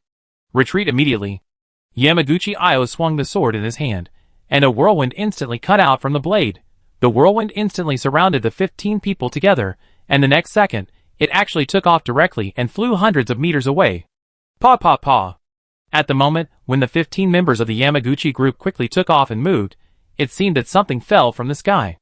In the midst of the sandstorm, large dumb lumps excitedly rolled towards the direction where the 15 people fled. Just after passing the transfer path of the Yamaguchi group, several unidentified objects were suddenly embedded in several large dumb lumps that were still rolling forward. A closer look revealed that the square objects were actually a few clogs. Sue Sanson and Xie Yuan's Dahe was still galloping in the wilderness. Because the missed range of a few small stones was too large, it exceeded the internal space of Dahe. In order to prevent the mist from affecting the performance of Dahe, Sue Sanson could only tie these small stones with spider silk and hang them behind Dahe. So, In the wilderness, under the blessing of the eternal source core, Big Black rushed towards the stop of Little Broken Egg under the night sky, and the small stone tied to the back of the car was directly pulled into the air by the inertia of the spider silk. When Big Black left City Number 107, it was unknown which unlucky infected body was so lucky to launch a sneak attack on the small stone, and then it was successfully frozen in the mist by the barrier of the small stone. Behind the Big Black speeding under the night sky, the spider silk led several small stones, and next to the small stone, there was also an infected body with Erkong's hand stretched out and drooling. Behind the infected body, at some point, a few mutant vultures were chasing after the smell. Sue Sanson glanced at the rearview mirror. Is this kite too big? The mutant vultures flapped their wings fiercely in the night sky. The sharp eyes revealed a trace of doubt. How can this rotten food run by itself? It can run, but how can it run so fast? Also, why is there such a strong energy overflowing from the big black shell in front of the rotten food? The three mutant vultures looked at each other, flapping their wings frantically, determined to swallow the rotten food and the energy in front of the rotten food into their stomachs. Sue Sanson's heart was pounding. She had a shadow on the mutant vultures. In the last air battle, she was beaten and fled. However, just as her thoughts were racing, and she was thinking about countermeasures, the three mutant vultures flapped their wings and accelerated directly, and swooped down directly. The three sharp beaks with metallic luster opened wide, ready to bite the infected body that was blown up and down in the air. However, the next second, the sharp beaks suddenly opened wide, and the three mutant vultures stared in the air. The 6 eyes of the three mutant vultures opened sharply, and the necks covered with spiked feathers immediately swayed and twisted violently in the air. Unfortunately, no matter how they struggled, the 3 big mouths that could never close again were like being cast a spell of immobilization, and were fixed in the air forever by the mist. Sue Sanson looked at the giant kite behind him that had suddenly grown several times bigger, and was a little stunned for a moment. Oh my god! Little Stone is so powerful! At the same time, on the Gobi Desert next to the Lost Desert, the 15 members of the Yamaguchi group, who were finally blown back to the white spaceship by the whirlwind, were wolfing down water. Yamaguchi Io sent a search report on his optical brain, smoothed his tangled hair, and shouted, "Go back to the base." The white spaceship quickly took off, and the direction the spaceship flew to was just about to pass the wilderness, where the little broken egg was. Chapter 214. With a whoosh, Big Black rushed across the wilderness. A group of mutant alpacas that were grazing suddenly turned their heads, and looked at the black object that was getting closer and closer in the distance. Suddenly, their throats rolled and a wave of saliva bullets were about to come out of their mouths. Then, 3 giant mutant vultures were seen in the air, flapping their wings violently. Sometimes they formed a feather fan, and waved their wings in the air. Sometimes they formed a trident, and fought against the sky. The mutant alpacas blinked their eyes, and swallowed their saliva involuntarily. The bullet that was already at the mouth was swallowed back accidentally. With a whoosh, Big Black rushed past the mutant alpacas. This time, the hair on the camels' heads was suddenly blown aside by a gust of wind, and the killer-style hairstyle immediately covered the left eyes of the camels. The only right eye exposed was still blinking, staring at the big kite passing by in the sky. The mutant vultures have mutated. They can actually merge and transform. The camels were shocked. At 11:35 p.m., Big Black finally returned to the docking coordinates of Little Broken Egg. At this moment, Little Broken Egg was surrounded by a group of mutant prairie wolves. But when Big Black rushed to the scene with the transformation kite, the mutant wild wolf pack immediately stared at the 3 mutant vultures in the sky that were constantly changing their shapes, and the infected bodies near the vultures' mouths. The head wolf narrowed his eyes, intuitively thinking that the scene was quite weird, so he howled, "Ah!" The mutant wild wolf pack immediately scattered. Sue Sanson glanced at the big kite behind him. An infected body that was still drooling was like Superman. One of its arms stretched out was directly frozen in the air by the mist barrier. The whole body was completely lying flat in the air, and the drool had already slipped away. Surrounding the Superman were 3 mutant vultures that spread their giant wings and fluttered desperately in the air. The mutant vultures gathered tightly around the lying infected body, opened their mouths wide, revealing their stiff tongues inside. The scarlet tongues were twisted into a twist and frozen in their big mouths in a very hideous way. Sue Sanson's eyes twitched. Well, it was indeed a bit scary. Xia Yuan parked the Big Black and heard a loud bang. The big kite fell heavily to the ground. The moment it landed, the 3 mutant vultures subconsciously flapped their wings and wanted to fly away quickly. However, although the body flew into the air, the open big mouth was still firmly fixed on the edge of the mist of the small stone. so a new round of fluttering began again. Just as the two were about to get off the car, Xie Yuan suddenly frowned and looked at the radar monitoring system of Dahe. There was a spaceship approaching at low altitude. Xie Yuan immediately turned off the engine of Dahe, took out the eternal source core from the slot of the energy converter, and put it into the mist range of a small stone. As soon as the golden eternal source core entered the barrier of the small stone, the abundant energy seemed to be imprisoned. The radiant golden light was immediately gathered up, and the energy stopped leaking in an instant. At this time, a pure white giant spaceship had appeared in the sky at an altitude of about 500 meters in the air. On the radar coordinates of the spaceship, an energy wave flashed by. Yamaguchi Io squinted his eyes, and immediately called up the screenshot of the fluctuation. It was the ultra-high energy fluctuation of the energy system nuclear crystal, but the fluctuation disappeared immediately after being captured. Energy system. Yamaguchi Io pursed his lips, and fell into deep thought. On the wasteland, Su Sanson and Xie Yuan looked at each other, and got out of the car quickly. The two hurried to the back of the car and untied several small stones, with a large mist range tied to the spider silk in a few seconds. Xie Yuan raised these small stones, and ran towards the little broken egg. As soon as the small stones on the spider silk moved, the infected body and mutant vultures fixed on the edge of the mist with the small stones, as the center were also taken away by Xie Yuan. The magical thing is that Xie Yuan can only feel the weight of the small stone itself at this moment. The infected body's arms stagnant in the barrier, and the three mutant vultures' wide-open hooked beaks did not seem to bring him any feeling. The part outside the barrier was cut off by the mist. No matter how the infected bodies and mutant vultures outside the barrier struggled, the weight of the small stone itself was not affected at all. Awesome! This small stone can not only stop everything, but also pack everything without weight. This is really a must-have weapon for moving travel. Xie Yuan took the small stone and walked to the little broken egg in 3 or 2 steps. He turned over and jumped directly to the top of the aircraft. Then he squatted and pulled Su Sanson up. He stood in the middle of the top of the aircraft, holding Su Sanson behind him with one hand and holding the small stone high with the other hand. The 3 mutant vultures outside the mist of the small stone suddenly found that they were in the air again. Thinking that the opportunity to escape had finally come, they spread their wings again and flapped their wings hard. The wingspan of the mutant vulture is 7 to 8 meters, which completely blocked the little broken egg and the big black dot next to the little broken egg. At this time, the giant white spaceship slowly flew over from an altitude of 500 meters. Yamaguchi Io turned on the searchlight at the bottom of the spaceship, and the wilderness situation directly below the white spaceship immediately appeared. 3 giant mutant vultures were flapping their wings and gathered together. They opened their hooked beaks and were about to find food. From a bird's-eye view, there was nothing else except the wings. The white spaceship only hovered in the air for a few seconds, and was quickly attracted by the movement not far away. Yamaguchi Io looked at a group of alpacas in the wilderness, who were styling their hair and constantly spraying saliva bullets, and frowned slightly. Could it be that the high-energy fluctuations just now were just accidental energy dissipation?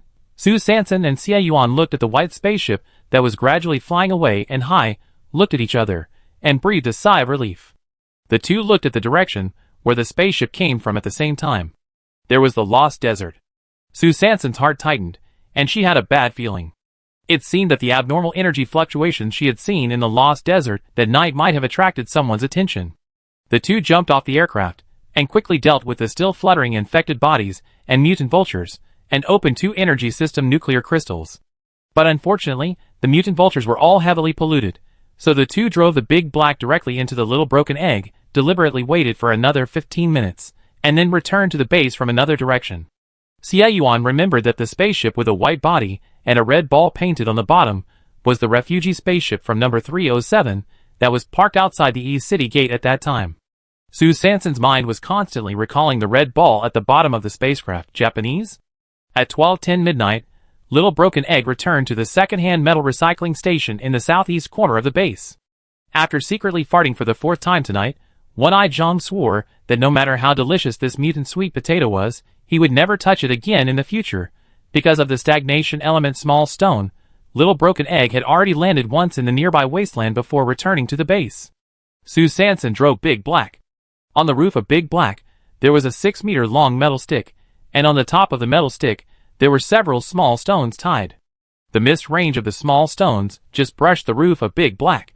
Su Sanson opened his own temporary protective cover and returned directly to the hut in the shantytown with a full car of supplies. and Xie Yuan was operating Little Broken Egg with his fingers flying to find the four-party team to join up. At the same time, Yamaguchi Io, who returned to the inner city of the base to reported very apologetically. Although we did not find the energy source of the four rings in the Lost Desert, we captured an energy system fluctuation with an abnormal energy value on the way back. Oh! Abnormal energy value? Energy system? The big hand stroked the glass of simulated beer and asked with interest, "What do you mean?" Yamaguchi Io lowered his head slightly and slowly said, "I wonder if the general has heard of the legend of the Eternal Source Core?" Chapter 215. The second day, the 125th day of the yin season, was also the last day of the yin season.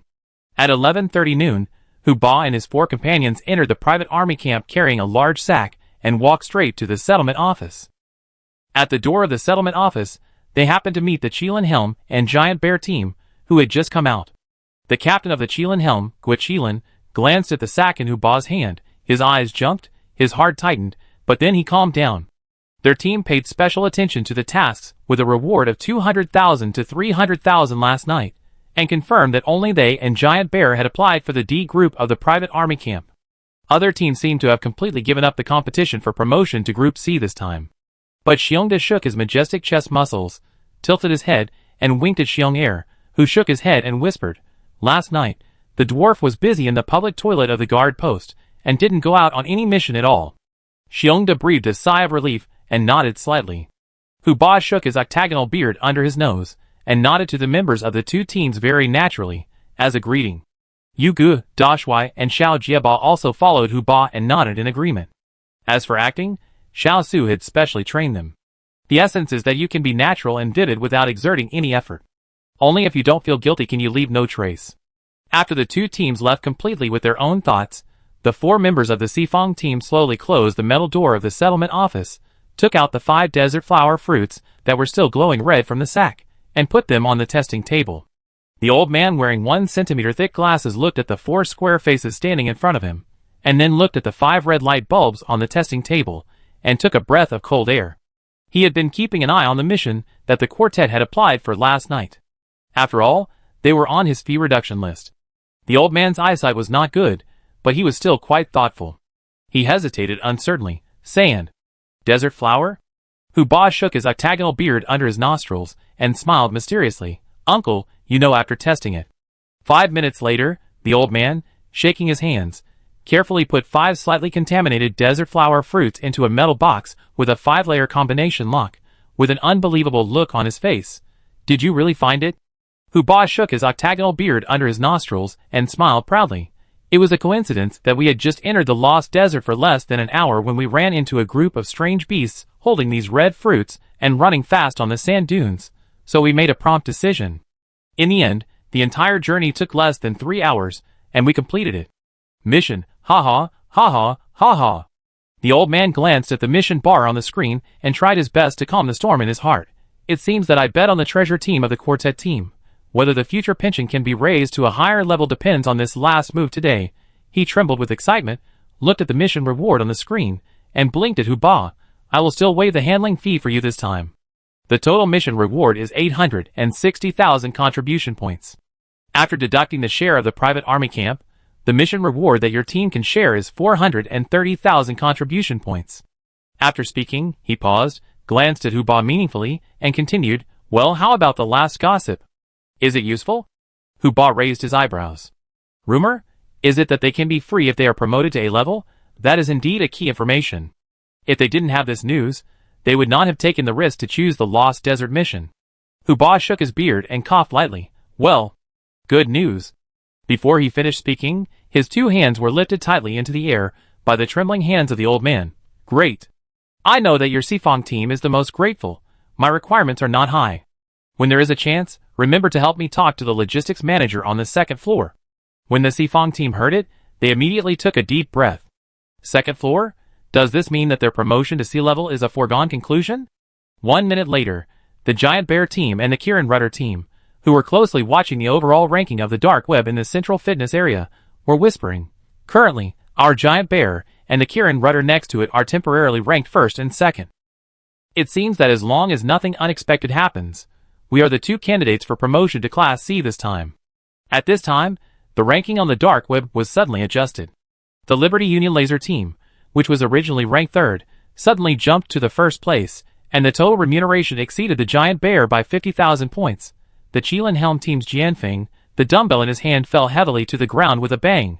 Guaqilin spat in anger. Damn it. And Xiong Air from the Giant Bear team next to him sneered. Oh. Isn't Captain Gua the most graceful? Swearing in public will damage your image. Xiong breathed a sigh of relief, shook his majestic chest muscles, and secretly rejoiced. There are only 5 minutes left, and the ranking on the dark web will be locked. It seems that this time, our Giant Bear will be promoted to Class C for sure. The next second, the ranking of the dark web was updated again. The name of the Sifong team suddenly jumped from 6th to 1st, and the total remuneration exceeded the Aurora team of the Free Union by 80,000 points. The stone on Xiong Da's chest muscle fell to the ground with a pop. He stared at the ranking with disbelief, his eyes wide open. How is it possible? In the shanty town, Su Sanson and Xie Yuan had been busy since early morning. The basement of the shanty was dug deeper again and finally doubled. The extra soil was once again built on the wall of the work/training room next door by Xie Yuan. Su Sanson counted the supplies brought back from the van and took a sip of Coke. Hey, this is the taste. It would be better if you could add some ice. Xie Yuan came back from next door and saw Su Sanson's face enjoying it. He touched the small items he made overnight in his pocket and smiled slightly. Tomorrow, Sanson will be 16 years old. At noon, Su Sanson and Xie Yuan each pulled a cart of goods to the South City gate. She had contacted the auction evaluators in advance and asked them to send someone to pick up the goods at the South City gate. Su Sanson kept 2 for herself and handed over the remaining 30 mutant dragon fruits to the auction pickup staff and sent a message to Boss Du through the Plum Blossom card encryption channel on the corner of the gold card. New products in Fingji, flaming red lips. Su Sanson and Xie Yuan had just returned to the cabin, and at this time, there was a beep sound, and a mechanical prompt sound suddenly came from Xie Yuan's body. He took out the red gambling card from his trouser pocket and scanned it with his optical brain. An update message popped up. The gambling stone activity will be held at 9:30 p.m. tomorrow in the underground square of the Smudlin Cave. Action command, 8 on top, 3 on the left, 7 on the right, 999 on the bottom, only tomorrow. Looking forward to your arrival. And Huba, who had just completed the task and was sitting in the private barracks, was preparing to evenly distribute the 430,000 contribution points obtained from this task, when he suddenly received a message on the optical brain. The summary meeting of the summer season of the guard station will be held at 7:30 tonight in the metal auditorium on the 1st floor of the guard station. Because your team was in the previous City 505, you have performed well in the mopping up mission in the pool, and the number of infected bodies captured ranks 3rd among the recruited teams. At that time, we will award your team with a Medal of Merit. Please use this information to attend the meeting on time. At the same time, in the basement of the dirty street outside the base, Yuang hid in the hood and said in an unrecognizable voice, "Tonight's summary meeting is the best opportunity. There are many outsiders, so it is easy to act and get away." Ma Ji stood in the corner and replied respectfully, "Yes. Remember, people cannot die. Control them first, and send them directly to the Brotherhood. They need to use genetic warriors as the subjects of a new round of experiments." Yes. Chapter 216. At 7:05 p.m., the metal auditorium of the inner city guard station of the base was already packed with people. The metal auditorium covers an area of about 2,000 square meters and can accommodate nearly 5,000 people at the same time. There are 36 guards in the base guard station. Each guard is composed of 100 to 120 genetic warriors, so the guard station's summer season summary meeting is held here every year. The theme slogan of this summary meeting has been projected in the air on the main entrance of the auditorium with a virtual light screen: unity and mutual assistance, friendly competition, self-financing, and create more success. The podium in the auditorium is very large and is built at the northernmost end of the entire auditorium. Directly below the podium, there are 5 rows of folding benches, which are specially arranged for the base senior officials and other special guests who will participate in tonight's summary meeting. Behind the seating area is an empty space. Virtual light was used to circle 40 small squares on the open space. Each square was numbered from 1 to 40. Squares 1 to 36 belong to the 36 guards of the guard post. The remaining 4 squares were prepared for external participants. For example, the 4 teams invited to attend this conference will appear in these 4 squares. The process of the guard post summary conference is the same every year. The first part, the leader's speech. First, the leader of the inner city of the base spoke, followed by another leader of the inner city of the base, and then the third leader of the inner city of the base. After the senior leaders finished speaking, the leader of the guard post spoke. The second part, team summary. The captains of the 36 guard post teams need to go on stage to summarize and supplement their team's performance in the 125 days of the hot season. Part 3. Personnel appointment and dismissal. This part is the link that the guard members really care about. Of course, when someone is promoted, someone will be dismissed. The drama of some families being happy and some families being sad is the same in any world. Part 4. Special commendation. This part is divided into two parts. First, internal commendation, and finally external commendation. Internal commendation is naturally for the guard members, who have performed well in the past 125 days. Among the 36 guards of the guard, the strength of the Dawn and Gale guards is the most outstanding, not only because all the members of these two teams are advanced gene warriors with super combat power, but also because these two teams have the longest history, and all the captains have made great contributions to the base. Therefore, these two guards are also frequent guests in the commendation section of the Yenji Summary Conference. External commendation, as the name suggests, is that the guard will reward and encourage external civilian groups that perform well in the execution of tasks. For example, the quartet will be on the podium in this section. Scar, wearing the gray combat uniform of the Wind Guard, walked slowly towards the metal auditorium. His appointment as the captain of the Wind Guard will be announced at today's meeting. He walked to the main entrance of the auditorium and looked up at the slogan of the meeting, self-financing. He pulled the corner of his mouth. The guard station is unwilling to allocate even the minimum living allowance? Have these leaders been kicked in the head by a donkey? Even the guards have to start self-financing, so the guard station should be renamed as a private barracks or a free trade union, so as to avoid arguing with each other every day. Sometimes the budget is not enough, and sometimes the base is also difficult. Scar secretly complained about the unkind leaders of the guard station while walking into the auditorium late. At this moment, he was suddenly bumped by a square-faced woman with two shiny octagonal beards under her nostrils. The woman seemed to walk past him casually, but when she left, Scar's palm had an empty tube of nutrient solution, and the expiration date on the tube was 40 days ago. Scar clenched his palm, his heart trembled, but his face remained the same. He walked carelessly into the square formation of the Gale Guard. After staying in the corner for 10 minutes, he stood up as if nothing had happened and walked quickly towards the public toilet on the first floor of the guard station outside the metal auditorium. In order to act realistically, he also went to get a bucket of tap water. Can we change the location next time? He walked into the public toilet with ease, and quickly glanced at the patrol captain Niu Qifeng, who had been secretly observing and following him. Niu Qifeng saw Scar enter the public toilet where the toilet spirit was said to be, and after struggling for a long time, he still couldn't overcome the fear in his heart, and finally didn't follow him in. Scar took the bucket, took a deep breath, and resolutely opened the metal door of the fifth pit in the middle. Fuck! Scar's eyes widened as soon as he opened the door. He quickly closed the pit door, and stared at the two toilets in front of him, and was a little stunned for a while. I saw that right above the original toilet in this pit, another identical toilet suddenly grew out of thin air. Oh my god, isn't the toilet really a spirit? Scar was really shocked by everything in front of him. However, the next second, the extra toilet suddenly opened its lid, and then a piece of paper popped out of the toilet. Time goes back to 30 minutes ago. Jean Ergu arrived at the fifth toilet on the first floor of the garrison early according to his third sister's arrangement. He sat on the toilet and waited for Scar boredly. However, he waited and waited, but no one came. So he took out the hidden nuclear crystal that Brother Yu had opened from the chameleon brain, and made a tailor-made concealment device for him to study. I don't know if the concealment parameters are not adjusted properly. Jean Ergu, who should have been integrated with the metal wall behind the toilet, actually hid directly into the second toilet at this moment. Jean Ergu was originally looking down, fiddling with the new weapon in his hand, and then he heard the door of the toilet being opened and closed. So he immediately looked up and saw that it was Scar, the person he was waiting for. He quickly took out the small note prepared in advance from his trouser pocket and threw it to Scar. So, when Jean Ergu looked up, Scar suddenly saw that the toilet lid had suddenly opened by itself.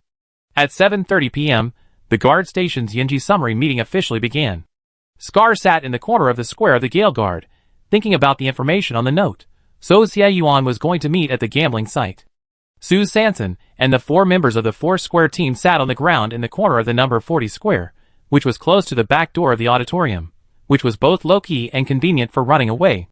It's no wonder that the Foursquare team was so nervous, because Xie Yuan had repeatedly told them in the afternoon that this meeting was not simple, and they must protect themselves while finding out information. At this time, the host announced, "Next, please invite the 3 generals in the inner city of the base to speak to everyone." Sue Sanson immediately looked up and stared at the podium very attentively. This was her first chance to get in close contact with the top leaders of the base. The host's voice continued, "Then, first we invite the leader of the Reform Party, General Bai Ding, to the stage." The metal auditorium was filled with thunderous applause. Chapter 217. A tall figure appeared on the podium, and a pair of big hands adjusted the loudspeaker on his chest. Then, a majestic voice sounded, "Hello everyone, I am Bai Ding. I am very happy to stand here and share with you some of our Reform Party's experiences and ideas in the past 125 days. Guard, as the highest military value symbol of the base, I salute you on behalf of all members of the Reform Party. Of course, the management model of the Guard has undergone as many as 56 changes since the establishment of the base. And today, we will usher in the 57th institutional reform of the Guard. The specific details will be explained in detail by Director Shi Dongming later. Here, I will not go into details." Time passed by minute, and Sue Sanson then listened carefully to the speeches of Wei Zheng, the leader of the Conservative Party, and Wang Chongnong, the chairman of the current ruling Democratic Party. Base number 103 is a 3-party power-sharing system, with alternating governance. The Democratic Party controls the nuclear crystal mine in the northeast of the base city, and the base's internal and external material transactions are basically controlled by the Democratic Party. The Conservative Party manages all the weapons and equipment depots of the base. The heavy firepower weapons, spacecraft, aircraft, and protective shields of the entire base are under the close monitoring of the Conservative Party. The Reform Party is the spokesperson for emerging technologies and systems. The party has not only innovated radar detection technology, but also developed repair potions and life-saving medical technologies highly praised by the rich. In terms of system, the Reform Party has always been committed to promoting healthy autonomous competition. Every 4 years, the base will hold a general election. Each party is not allowed to govern for 2 consecutive terms, but this does not mean that each party can take turns in governing. After all, the party with more votes can regain power every other term. When the base was first established, there were actually only 2 parties, the Conservative Party and the Democratic Party. At that time, the 2 parties did take turns in power, but more than 200 years ago, the Bai Ding family suddenly rose, and then there was this third party, the Reform Party. In order to check and balance each other among the 3 parties, the generals of each party must hire a general from another party to participate in their daily affairs. This requirement, on the one hand, is to balance the differences in policies and concepts between the parties, to prevent a party from being too authoritarian in a fixed field and going to extremes, and on the other hand, it was an open and fair way to plant spies in each other's territory. And Sunday is a clear move by the Conservative Party to plant next to the first leader of the Reform Party, General Bai Ding. After the 3 generals finished speaking, it was finally the turn of Shi Dongming, the director of the Guard Station. After summarizing the work and looking forward to future development, he announced, "Finally, I will introduce to you a special team that has just joined the Guard Station, the Yamaguchi-gumi from City 307. They will become the 37th team of the Guard Station and contribute to the security of the base." Sue Sanson sat in the corner, looking at the Japanese warriors sitting under the podium, frowning slightly. Yamaguchi-gumi? Neon gangs? Are they the Japanese who came back from the Lost Desert last night? 3 hours later, it was already 10:30 p.m. At this time, a gust of wind suddenly blew outside the metal auditorium. The wind whistled through the buildings in the inner city of the base. The metal signs that were originally hung between the buildings had already been packed and dismantled in advance. The few pedestrians on the street quickly wrapped their coats tightly and quickly got into the nearest underground passage, shouting, "The wind season is coming! The wind season is coming!" At this time, over the Abyss Sea, 10,000 kilometers away from base city number 103, the sky was changing, the star tracks were disordered, and the clouds were rolling, as if an invisible hand was controlling the power of heaven and earth. The originally quiet and deep Abyss Sea, the wind was like the roar of a beast, raising layers of high waves. The big waves were pushed up to the sky and hit hard again. The next moment, the sea breeze suddenly changed, and the waves were pushed up again and turned directly in the air. A huge sea cyclone was forming rapidly. The sea cyclone was like a huge eye, and the dark clouds around the eye were spinning and rolling wantonly, as if to swallow everything. Outside the metal auditorium on the first floor of the guard post, Tietjwe, Ulung, Maji and the Gale Guard, who were assigned to the patrol team, stood at the door together, constantly peeking at the situation inside through the cracks in the door. Although the 7 people have not yet successfully returned to the team, they still have a sincere heart for the guards and the guard post, and a heart that shines in history. At this time, Maji suddenly winked at Tietjwe and Ulung and whispered, "Next is the award ceremony for external personnel, which is not interesting. Toilet, do you want to go?" Tietjwe gritted his teeth and looked at the Dawn guards in the front row. He regretted his previous impulsiveness and glared at the people, who were also casting envious glances at the Gale guards next to him. The 4 punished people in the eyes turned their heads and agreed, "Let's go." All Lang sighed lightly, turned around, and walked with Tietjwe and Maji, saying faintly, "Now we can't enter the Dawn exclusive lounge on the 2nd floor. We can only go to the public toilet on the 1st floor with the toilet spirit." Maji watched Tietjwe and Ah Lang dejectedly turn into the public toilet on the 1st floor first, deliberately lag behind the 2, and walk to the end without anyone noticing, with a poisoned silver needle in his hand ready to attack at any time. Wang specifically instructed yesterday to leave the person alive, so the poison on the silver needle is not fatal to the genetic warrior, but it is enough to make him fall into a coma immediately. However, the same poison is a deadly poison for ordinary people. When the 3 people entered the public toilet, Chin Ergu, who was still in the public toilet, facing the mirror, constantly adjusting the hidden weapon, just switched the parameters to a just right value range at this moment. Chin Ergu, who had just completely merged with the metal door of the 5th pit, was looking at Tietjwe and the other 2 who came in one after the other.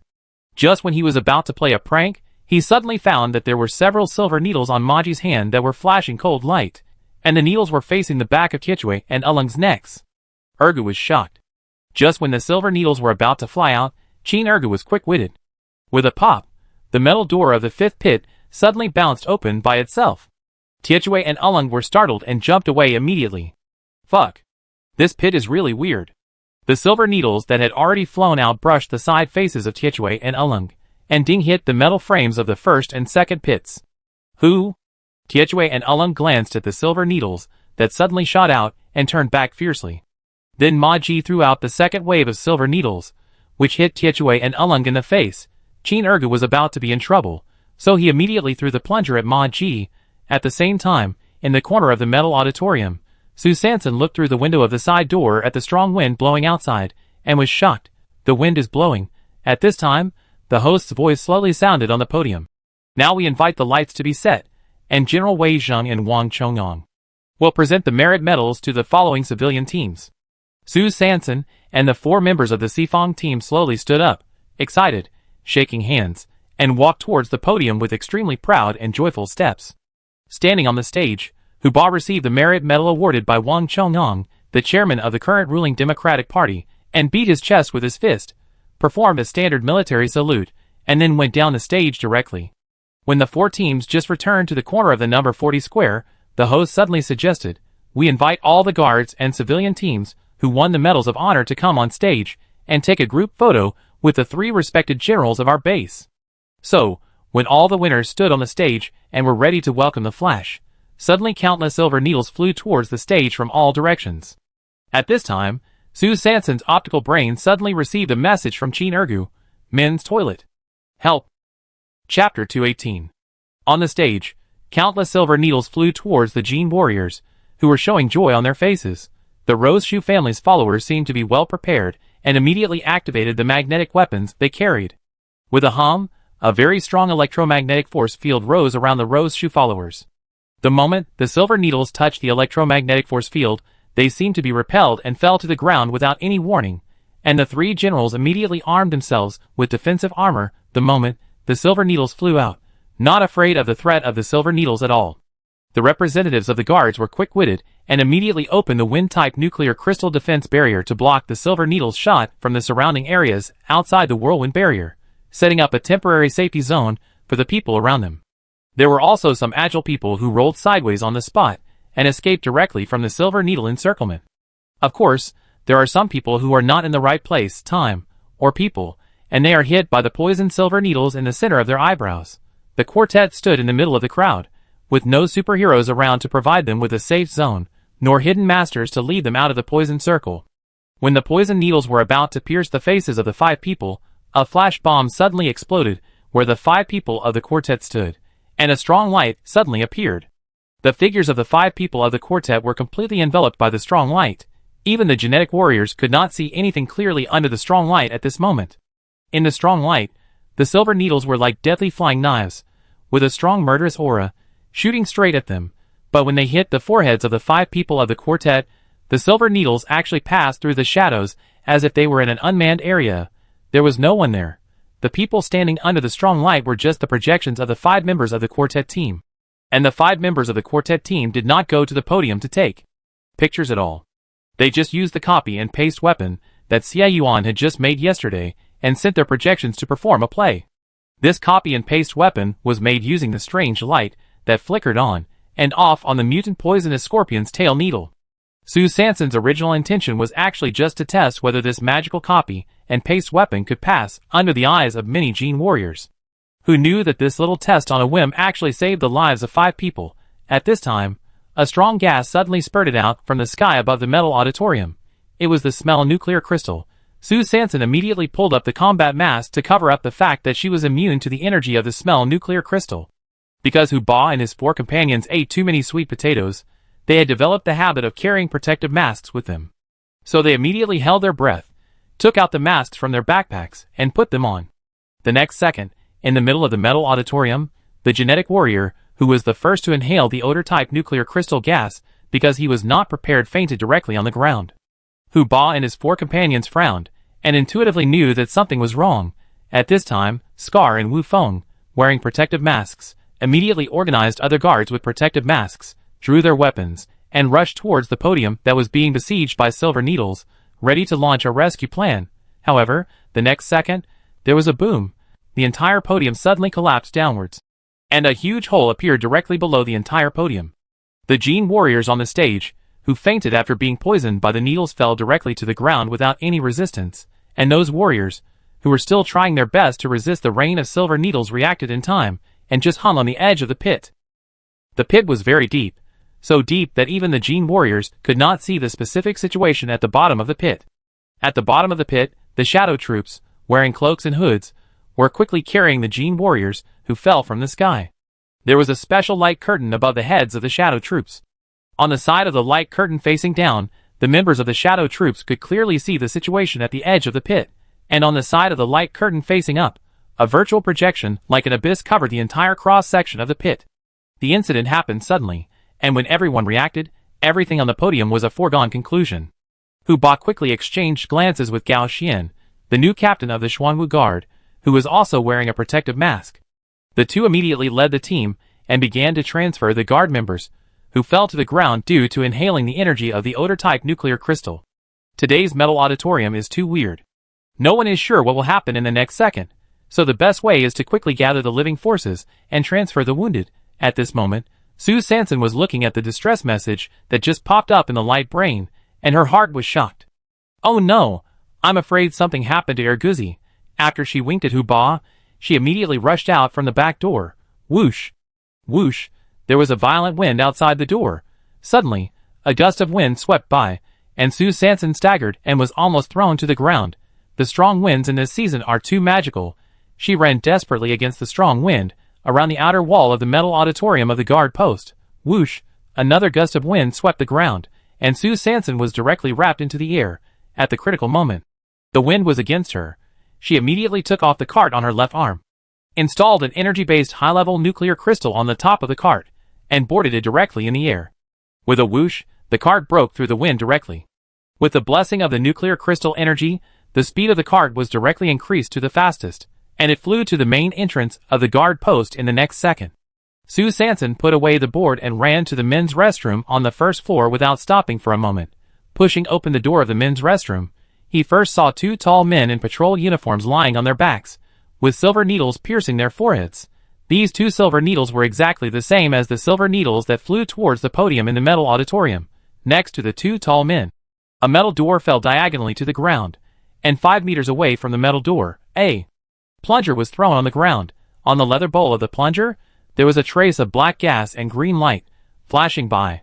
Sue Sanson looked up and saw that the doors of the 9 pits were all good. so the one tilted on the ground was undoubtedly Urguzi. Sue Sanson stepped forward quickly, and saw a silver needle inserted in the middle of the metal door. Damn it! Urguzi was hit. Sue Sanson immediately took out the night vision goggles from her cloth bag and put them on. Through the lenses of the night vision goggles, she immediately saw the true appearance of Chin Urgu lying on his back. The needle in the chest, the skin turned gray, obvious signs of poisoning. Sue Sanson immediately squatted down and sniffed the breath, which was very weak, and it felt like he would die in the next second. No, Urguzi must not get into trouble. She immediately sent a message to Yuge and Xieyuan, then hurriedly got up and found Chin Urgu's dilapidated sweeper in the storage room of the men's toilet. From the bucket of the old sweeper, he took out a warning sign with the words maintenance and cleaning and placed it at the door of the men's restroom. Then he immediately turned around and looked at the two patrolmen lying on the ground with their heads tilted. You don't know until you see it, and you're shocked again. How could it be Tietue and Ulung? What happened? Xieyuan and Yuge, who received the news from Sue Sanson, also started to act immediately. Yuge put down a guard member who fainted on the ground, told Hu Ba, and immediately ran towards the south gate of the base. At the same time, Xieyuan drove the big black up, rushed through the south gate, and moved quickly towards the inner city of the base. Chapter 219. 10 minutes later, Yuge rushed into the men's restroom panting, with a sack in his hand. Sue Sanson immediately took the sack, took out the healing wild duck egg inside, knocked a small hole with a dagger, held the egg in one hand, pinched Chin Urgu's cheeks with the other hand, and began to pour the egg liquid into Urgu's mouth without delay. Yuge was panting and blinking hard, and saw Sue Sanson throwing the egg on a metal door, and the egg liquid of this egg was emitting a strange green light. The healing energy in the egg liquid immediately dispersed to Chin Urgu's limbs and bones the moment it entered his body, and the toxins in his body were decomposed and dissolved in an instant. Sue Sanson finally breathed a sigh of relief as she watched Chin Urgu gradually regain his normal breathing. Fortunately, she hurried to check on Tietue and Ulung. They were just in a coma, but their skin color, heartbeat, and breathing were normal. It seemed that there was no problem. Sue Sanson immediately turned on the light brain and looked at the message Xieyuan had just sent. Then she turned to Yuge and said, I have to trouble you for help again. Yuge waved his hand. What kind of help? Don't be so polite. We are all in the same team. Sue Sanson smiled slightly, took off Tietue and Ulung's light brains, and handed them to Yuge. Go to the crematorium outside the East City gate and throw these two light brains in. Be quick and be careful. She took off the blocker on her body and said, block your personal signal, but be sure to keep these two light brains. Yuge nodded, took the things and set off immediately. Sue Sanson did not dare to delay. All the guards were gathered in the metal auditorium. No one was paying attention to this place yet. She had to take advantage of the chaos to transfer these three people out, so she took down the cart, unfolded it to its maximum length of 2 meters, and struggled to move Tietue, Ulung and Chin Urgu onto the cart. Sue Sanson found the hidden weapon from Chin Urgu, which was a keychain. She quickly adjusted the parameters on it, adjusted the hidden range directly to the maximum, weakened the background data, and then took off the night vision goggles to take a look. She was dumbfounded. On the cart, next to Chin Urgu's plunger, there was actually an extremely huge plunger. Sue Sanson blinked, put on the night vision goggles again, and then took them off. After confirming that the three people did form a giant plunger, the corner of her mouth twitched. Okay, although. But it's not impossible to make do with it.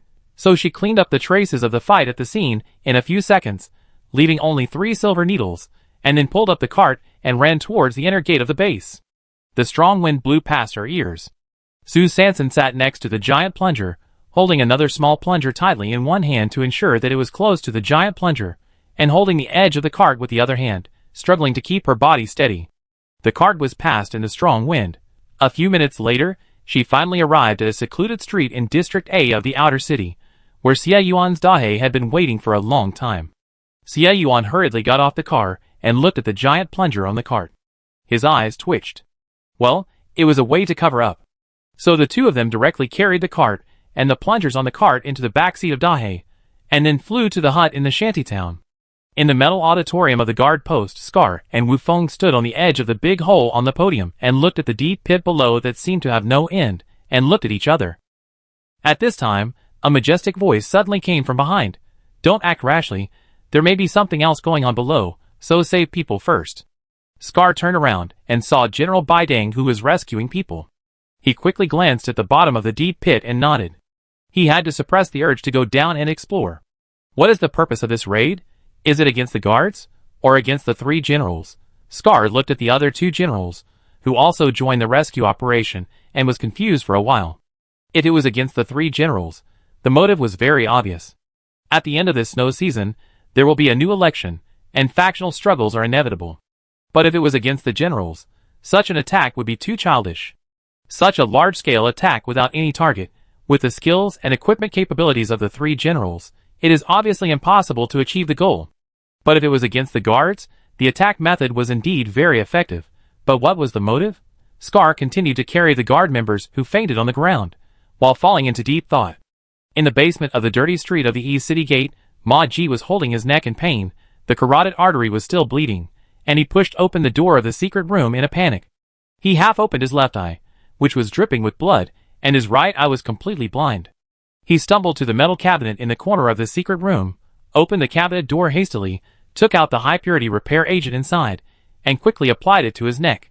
His hands kept moving, but his brain was still flashing back to the strange counterattack he had encountered in the public toilet on the first floor of the guard post. He still couldn't figure it out. Why would a plunger standing behind the metal door suddenly fly towards him? It's okay that it flew over, but why can the leather bowl of the plunger spray out corrosive black liquid? He was stunned at the time, and didn't even think about dodging deliberately. In an instant, his right eye and neck were suddenly hit by the black liquid. After a piercing pain, his right eye was blinded on the spot, and his carotid artery immediately began to bleed. Damn it! Who designed this mechanism? Yuko had already arrived at the crematorium outside the East City Gate. She took off the machete on her back, and directly destroyed the positioning systems of the 2 optical computers, and then threw them directly into the fire pit. Then she took a detour, and went back to the shantytown. Because Huba had just sent a message saying that the guard post was now under emergency martial law, no one could leave without permission, and they would have to wait until the investigation was completed before they could release people. Yuko breathed a sigh of relief. Well, in that case, there was no need for her to go back and bump into the muzzle of the gun.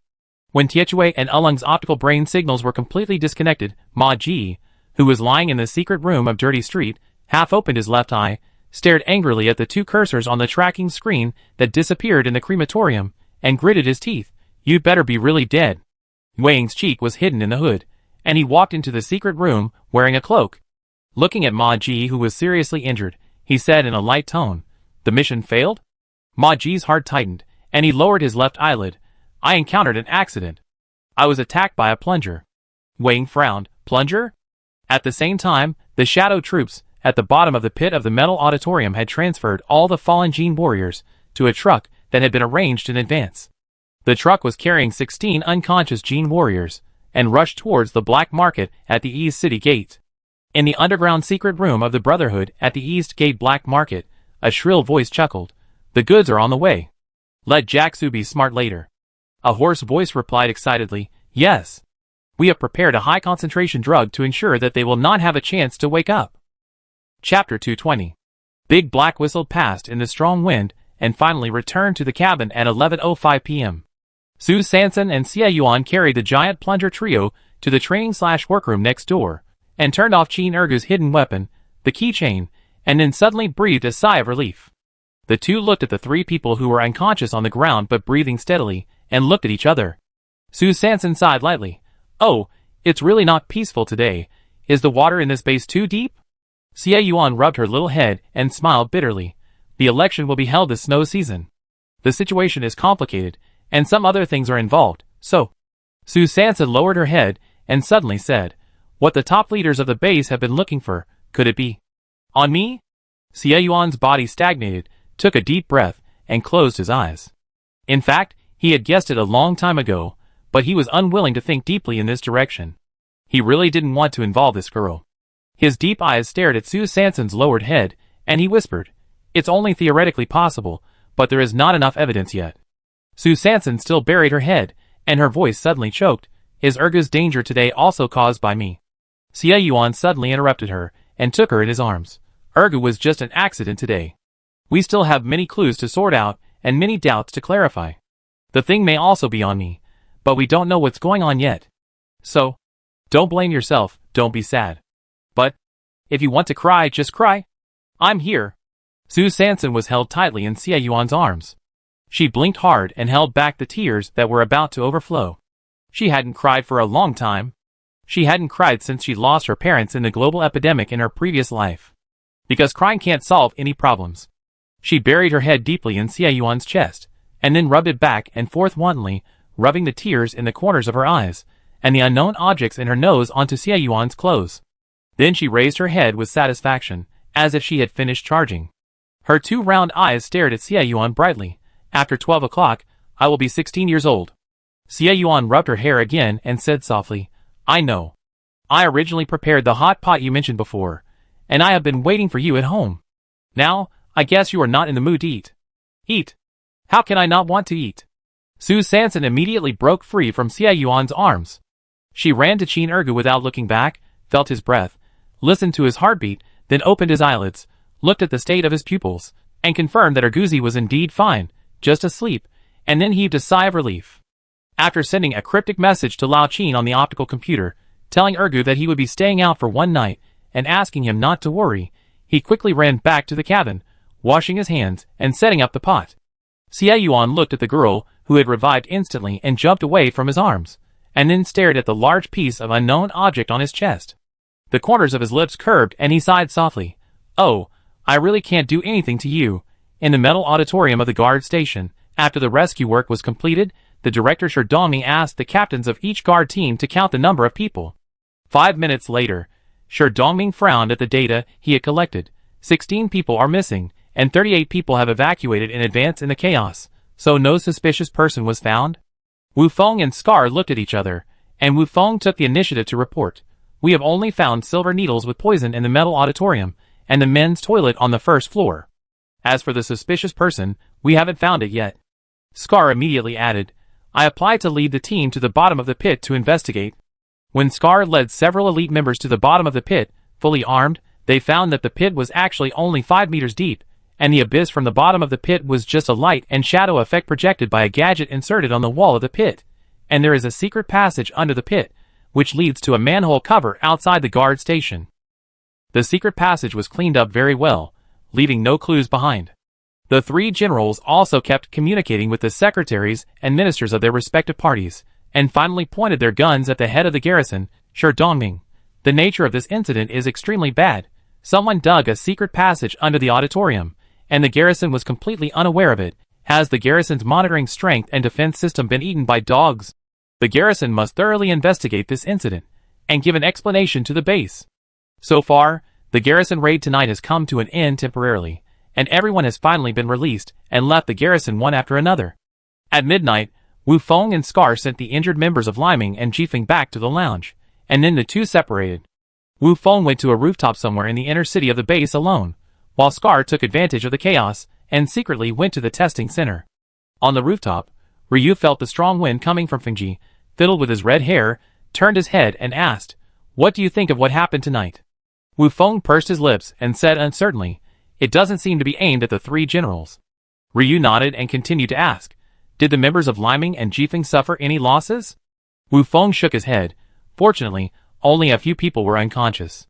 But Xiangzi disappeared a few days ago. Liming's Xiangzi? Ryu sneered. It's just a rat under Yuang's command, and he may have been secretly executed. He looked at the encrypted message he had just received in his brain and continued to instruct. General Wei meant that no matter what the real motive of this sneak attack was, since the incident had already happened, we should make good use of it. Wu Feng looked up suddenly and asked in confusion, Use?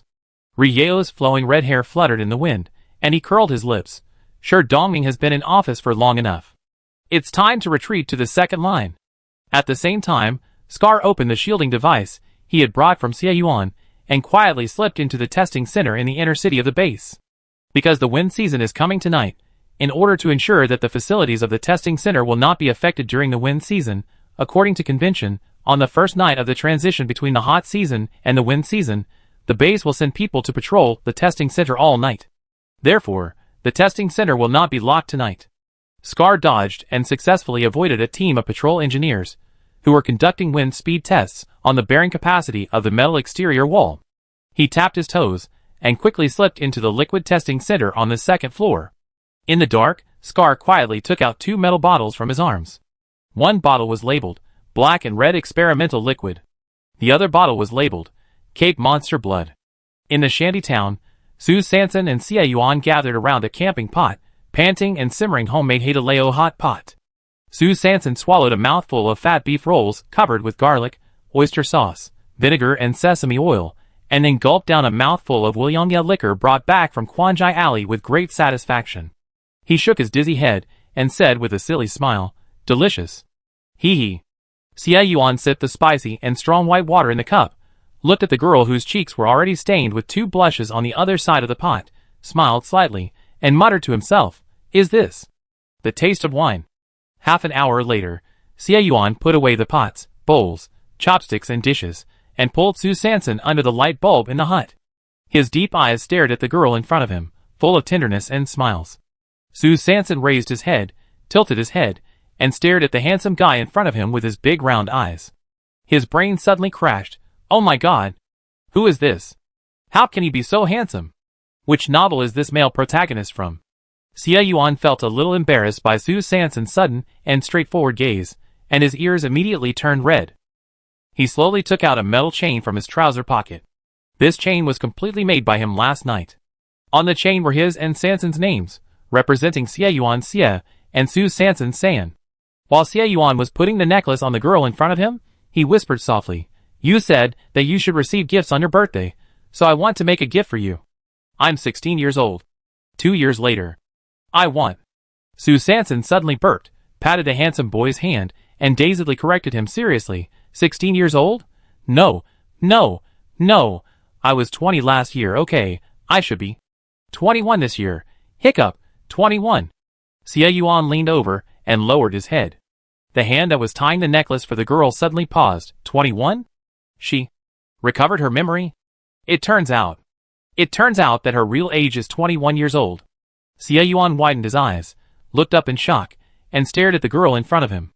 At this time, Su Sanson had completely closed his eyes and fell asleep due to excessive drinking. Chapter 221. At midnight, in a basement in the inner city of the base, beside a huge pool covering an area of about 200 square meters, members of the Shadow Force, wearing cloaks and hoods, aimed the mouths of giant metal cans at the center of the pool. Streams of bright red blood were pouring out of the metal cans, and after 15 minutes, the pool was full of blood. The blood came from the previously breached base city number 307. General Baidang stood by the pool, squinting slightly, and sniffed the bloody smell in the air with great intoxication. Sure, Dongming is to blame for the incident in the guard post. You should be prepared. Yuang was hidden in the hood, and a strange smile appeared at the corner of his lips. Yes. General. General Baidang continued to indulge in this wonderful smell of blood. Suddenly, he opened his eyes, opened his big hands, and said in a hoarse voice, "It's been 30 years. Children, enjoy it to your heart's content." At this time, there were bursts of hee-hee noises in the basement. The huge pool of 200 square meters was crowded with people, and the ceremony began. The second day, the 336th year of the star calendar, the first day of the wind season, 8:30 in the morning. Su Sanson covered her dizzy head, and this long-lost hangover feeling really made her regretful. After a minute of self-reflection, her thoughts gradually came back to her mind. Yesterday, Erguzi was dying, and she blamed herself so much that she took advantage of the original owner's birthday to drink to drown her sorrows. Then she seemed to have taken the opportunity to hug Xie Yuan and take advantage of the handsome guy. Ah, it's really unbearable to look back, unbearable to look back. Su Sanson, you must have lost your mind yesterday. She shuddered, trembled, and quickly returned to her senses. The next second, she felt a foreign body at her collarbone. She raised her hand and touched it. A chain? She looked down and saw a very delicate pendant on the chain. There were 2 hollow carved letters on the pendant, X and S. XS? Plus small size? Su Sanson looked at her not-so-full chest and short and sturdy limbs. She rolled her eyes speechlessly. You wouldn't be so connotative, would you? This train of thought doesn't seem like it. Captain Xie is a normal person. He shouldn't give such a meaningless birthday gift, right? Su Sanson frowned slightly and carefully recalled the details of last night until her intermittent memories stumbled to the last 30 seconds before she closed her eyes. So what did he say? Name? Oh yes, it's a name. Su Sanson only vaguely remembered this keyword, so he lowered his head and stared at the XS. His brain, which was not very smart today, turned and understood instantly that it was the initials of Su and San. Oh really? Why do you keep it so simple? Why not carve an XSS? Isn't the full version good? At this time, Xie Yuan was already in the training/studio next door, staring at Tietue and Ulung, who finally woke up, and exchanging glances for several rounds. Tietue and Ulung looked at the captain, who suddenly resurrected, and couldn't help but take a breath, just silently opened their mouths, really indigestion about everything that happened since last night. After Su Sanson finished washing up, Xie Yuan handed each of them a cloth towel. Fearing that he would wake up Qin Ergu, who was still sleeping soundly, he gently instructed, "Wrap the towel around your face. You two are now a legal residents. I will temporarily arrange a place for you to settle down first." Tietue and Ulung stared at their former handsome captain, who gradually turned into an upturned nose, a sausage mouth, and a thick beard. They kept silent, lowered their eyebrows, and wrapped the small towel around their faces. Xie Yuan took the two directly to the residence of Hu Ba and the other four. After all, he and San San were sensitive, so it was not suitable for them to hide two illegal households. It was safer to leave them in the Xifang team temporarily. After Xie Yuan sent the two to the place, he handed them a sack, which contained some mutant chestnuts, mutant sweet potatoes, mutant wild boar meat, and some mutant dried radish. This is 3 days of rations. It's not free. You two should work hard and pay it back slowly. Tietue and Ulung took the rations they owed on credit in confusion, and could only nod their heads. The two of them are now illegal residents. Although they don't know why the captain suddenly became so stingy, they dare not ask too much or say too much in the crowd, so they can only obey orders. It's just a job, at least the captain has given them a job, hee hee. It's really good to follow the captain, with food, accommodation and work, it's safe. Stable. At the same time, in the central area of the inner city of Base 903, tens of thousands of kilometers away, there is a large piece of land surrounded by a large circle of 15-meter high and 3-meter thick metal walls. Under the overall protective shield of Base 903, the high wall, and the land inside the high wall are tightly wrapped by an additional white light shield, which is a temporary protective shield with an extremely large coverage area. The land area inside the temporary protective cover is estimated to be 500 mu, and there is an observation tower every few hundred meters on the metal wall. The facade of the observation tower is equipped with high-definition searchlight equipment and gun muzzles. If you look from a certain direction, this towering metal wall stretches so long that it looks like the seventh wonder of the world in the old century, the Great Wall. Inside the metal Great Wall, patches of mutant plants grow wantonly. There are mutant wheat with a net height of 8 meters, and the mutant wheat is full of wheat grains as big as apples in the old century. The mutant wheat occupies a large area. Next to the wheat field are mutant rice plants, with a body length of 7 meters. The mutant rice is covered with pearl-like plump and round rice ears. These round rice ears are quite chewy at first glance. Behind the mutant rice field, there is a large field of soybeans with lush bean pods. Among these mutant plants, there are giant unmanned metal vehicles moving back and forth in the fields. Wherever the unmanned metal vehicles pass, all the crops are harvested. The wheat grains, rice ears, and bean pods cut by the sharp blades of the unmanned metal vehicles will automatically be collected in the cargo box behind the metal vehicles along the tracks of the metal vehicles. And in the corner behind the soybean field, there are 2 pieces of land that have been separated independently. On the land on the left, there are rows of mutant shrubs. The growth of the mutant shrubs is very strange. One row is completely withered, and the other row is half dead. Dead branches and diseased branches grow alternately. On the row of half-dead mutant shrubs, only a few branches have a few scattered clusters of tender buds. If someone looked down from the sky, they would think that this strange land with different depths was an alternative football field specially built for the end of the world. The land on the right was even stranger, with only a bare piece of black soil, but no plants growing on it. Suddenly, a gust of wind swept through the northeast of Base City number 903. The strong wind swept the dark clouds and rushed towards the planting area mercilessly. But when the strong wind hit the white light shield on the metal wall, something strange happened. The wind speed suddenly dropped sharply, as if it was eroded by the white light shield. After entering the planting area, the strong wind turned into a gentle breeze. The breeze blew the mutant wheat, making a rustling sound. The stalks of the mutant wheat twisted and swayed actively, as if they suddenly came alive. And on a huge observation tower on the metal wall, a thin old man with white hair, leaning on a wooden carved cane, looked at the unmanned metal vehicles working hard inside the high wall, and slowly asked, "Can we finish the harvest today?" A man in a green gown, holding a folding fan in his hand. The young man smiled and said, "Don't worry, great-grandfather, it will be finished before noon." The old man nodded, raised the carved cane in his hand, and pointed to the wasteland in the corner. Failed again? The young man sighed. Oh, yes. I don't know why. I just can't grow any fruit.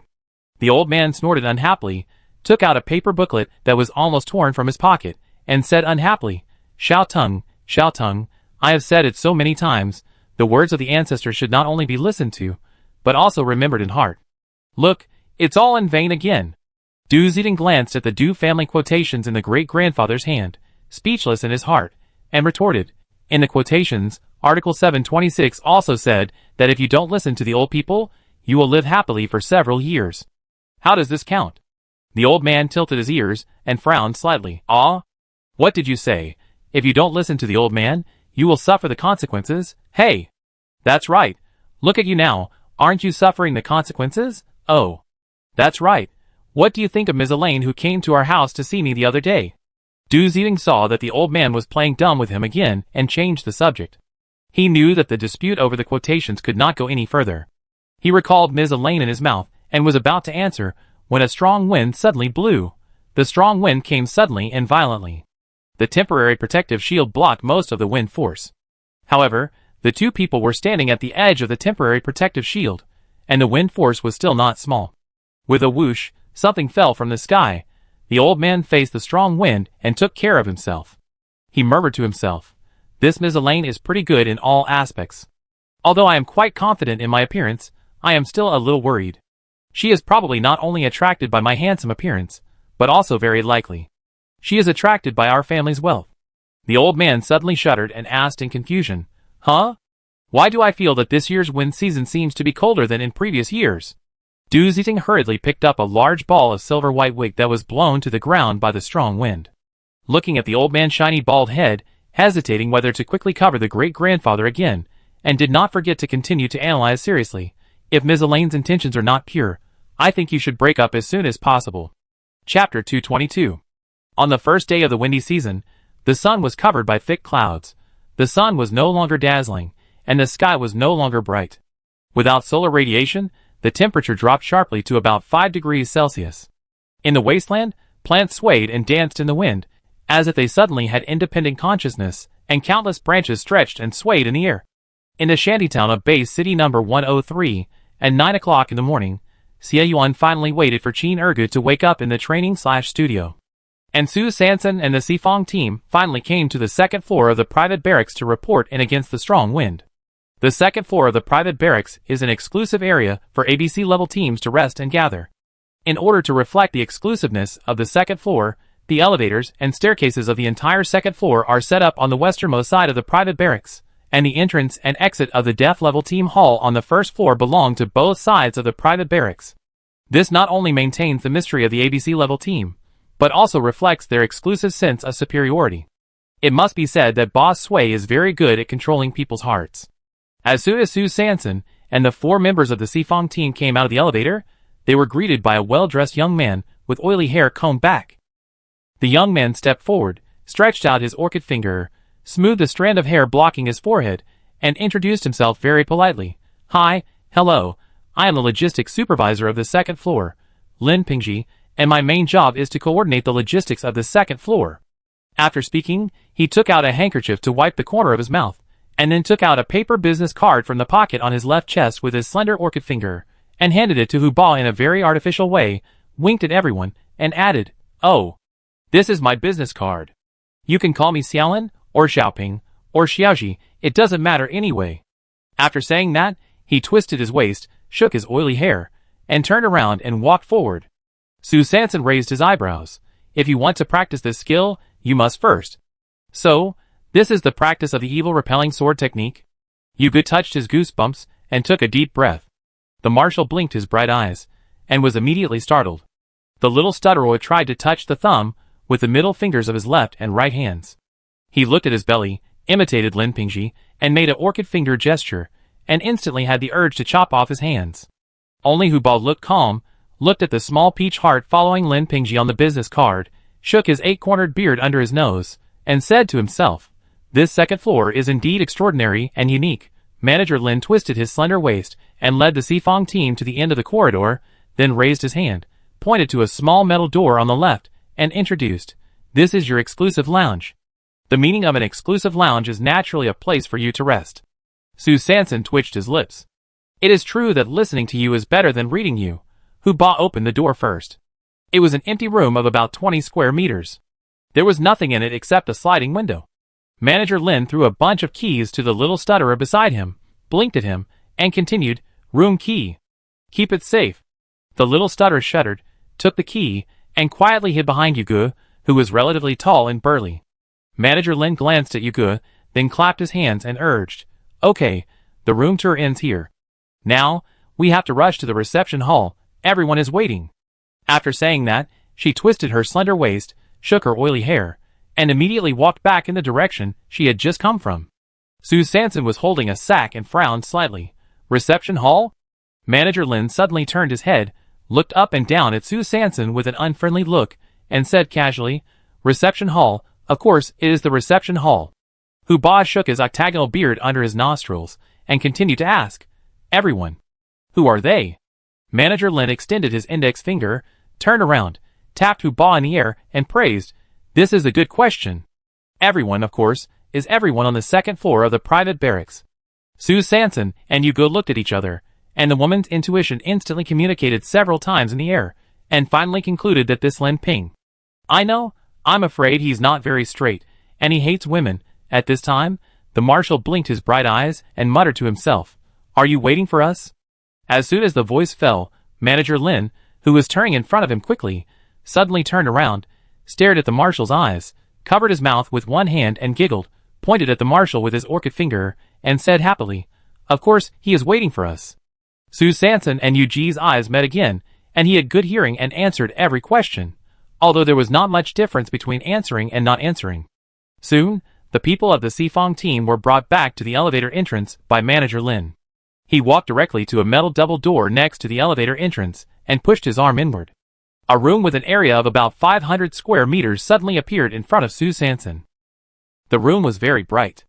On the wall facing the metal double door, there was a huge screen showing the ranking of all the ABC level teams in the dark web, including 5 teams in A level, 7 teams in B level, 11 teams in C level. Of these 23 teams, 13 belonged to the Free Union, and the remaining 10 came from the private army camp of Boss Sui. At the end of the ranking, there were a few big words written, C level number 10, Sifong team. There were 10 large square tables in the room, and 9 of them were already full of people. The moment the door of the room was pushed open, the people sitting around the 9 large square tables all looked up and looked at the Sifong team standing at the door. Then, the brisk voice of Director Lin was heard, introducing the newly joined C-level team, Sifong. The next second, the room suddenly became noisy. Su Sanson pricked up his ears, and could vaguely catch a few words of conversation, so it's them. I really can't tell, they actually killed the giant bear. Yes, I heard that they directly surpassed the Aurora of the Free Union. But, why don't they look alike? Hey! Don't judge a person by his appearance, and don't measure the nutritional supplements by a bucket. Then, 9 tall and strong men/women with sturdy figures suddenly stood up from the 9 large square tables. The 9 people walked towards the Sifong team one after another, and then they took out a paper business card from their pockets or trouser pockets in a very unified manner, and handed it to Ba, and introduced themselves. Hello, I am the captain of the A-level rocket team, Jiananshan. Hello, I am the captain of the B-level meteorite team, Shituji. Hello, I'm the captain of the C-class expedition team, Zhenghuan. Ba looked at the 9 business cards that suddenly appeared in his hand, and then looked up at the 9 team captains who were surrounding him, staring at him with hope, waiting for him to return the business cards. He was a little at a loss for a moment. Is this the rule of the second floor? You have to give a business card every time you meet someone. Where can he get 9 business cards of the Sifong team now? He looked at Su Sanson with a wandering look. Su Sanson blinked. She didn't expect that the second floor of the private army camp would be so retro and ceremonial. So she looked at the bag of insoles in her hand. These were the handmade insoles that the marshal bought from an old lady for the street play for Scar and Xie Yuan last time. She was originally planning to go to the black market and ask Lao Qin to help find a way to pack them up. But now? She swallowed her saliva. You forced me to do this. So she laughed dryly, then quietly opened the sack and searched for a long time among the insoles inside. Finally, among the many wavy crochet patterns, she found 10 patterns with 4 squares. 1 minute later, the captains of the 9 teams, each holding a handmade insole, returned to their positions. Looking at the 4 squares embroidered in the center of the insole with neat stitches, they all took a deep breath and exclaimed, "Unique, exquisite." Outside the metal double door, Lin Pingji pinched the edge of the insole with his right thumb and index finger, sniffed it gently, and his eyes flashed with gold. Is this the first trend of this season? Chapter 223. In the shantytown, after Xie Yuan comforted Qin Ergu, he took him to the residence of the Sifang team to meet Tiechui and Ulung. After learning that it was Ergu who saved them, Tiechui and Ulung were surprised at first, and then they couldn't hide their excitement and pounded Ergu's shoulders. "Ergu. Thank you. Ergu. Thank you." Qin Ergu touched the back of his head embarrassedly and smiled. I just happened to." Tiechui patted Ergu's shoulder again, looked at the captain next to him, and suddenly exhaled, sighing, "Yuan." Cough cough. Just after saying a word, he was interrupted by Xie Yuan's cough. Tiechui and Ulung looked at each other, understood each other, and changed their words tacitly. "I mean, your brother Yuan is quite strong. You have to hold on tight to him in the future." Qin Ergu grinned. "Ha ha. Yuan and I are now following my third sister. My third sister's thighs are still thicker." Tiechui and Ulung turned their heads to look at Captain Xie at the same time. "Third sister?" Xie Yuan's ears turned red, and suddenly she thought of what happened with San San last night. "She is already 21 years old." He coughed lightly and said seriously, "Well, I introduce you to each other when there's a chance." At 8 o'clock in the evening, Big Black drove quickly from the shantytown into the windy night. Xie Yuan sat in the driver's seat and quickly scanned the gambling card in his hand with his optical brain. After confirming the specific location of the gambling stone activity tonight, he said softly to San San beside him, "I have an appointment with Scar tonight, so I can't stay with you all the time." As he said that, he took out the temporary protective shield and continued to remind, "Put away the temporary protective shield carefully. If anything happens, remember to connect the small button." Yuga sat in the back row, listening to Xiao Yu's nagging, and felt really annoyed, so he simply interrupted, "Oh, don't worry, Xiao Yu, I'm here." Su San San smiled slightly, took the temporary protective shield, put it in the cloth bag on his chest, took out the night vision goggles and put them on, nodded, and assured Xie Yuan, "Yeah, I know." Big Black quickly passed through the south gate, circled the edge of the outer city A area of the base, and drove quickly towards the north gate. At the same time, Scar glanced at the tail behind him, and his figure suddenly flashed, and he quickly slipped into the alley next to him.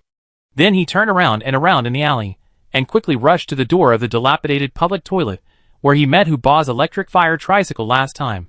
Scar pulled the corner of his mouth, sighed helplessly, turned on the shielding device he got from Xie Yuan last time, and turned directly into the women's toilet. Then he immediately got into the last stall of the women's restroom in 3 or 2 steps.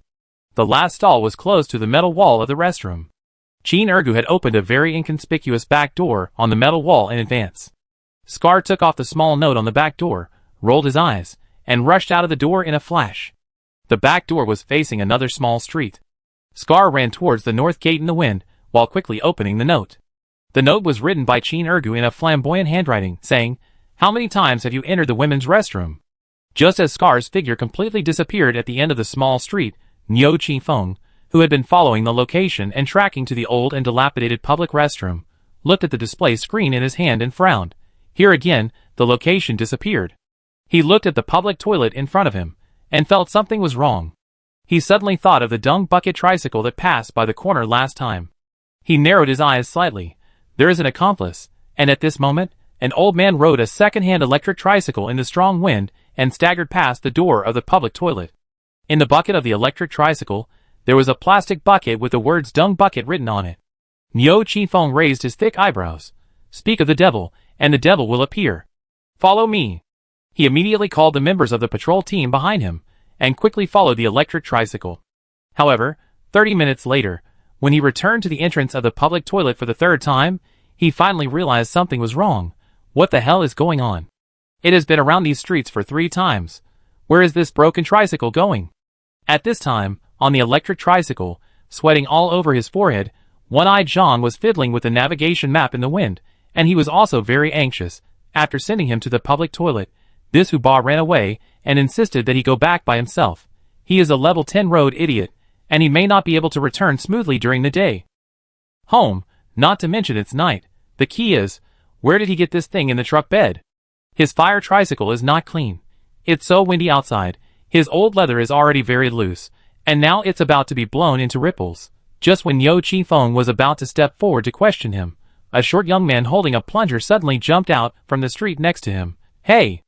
Uncle John! Why are you still here? The public toilet at the corner of East Street is about to overflow. Hurry up!" Chin Ergu waved a plunger and took over the handlebars of the second-hand electric tricycle. In a flash, the two of them and the dung bucket sped towards East Street.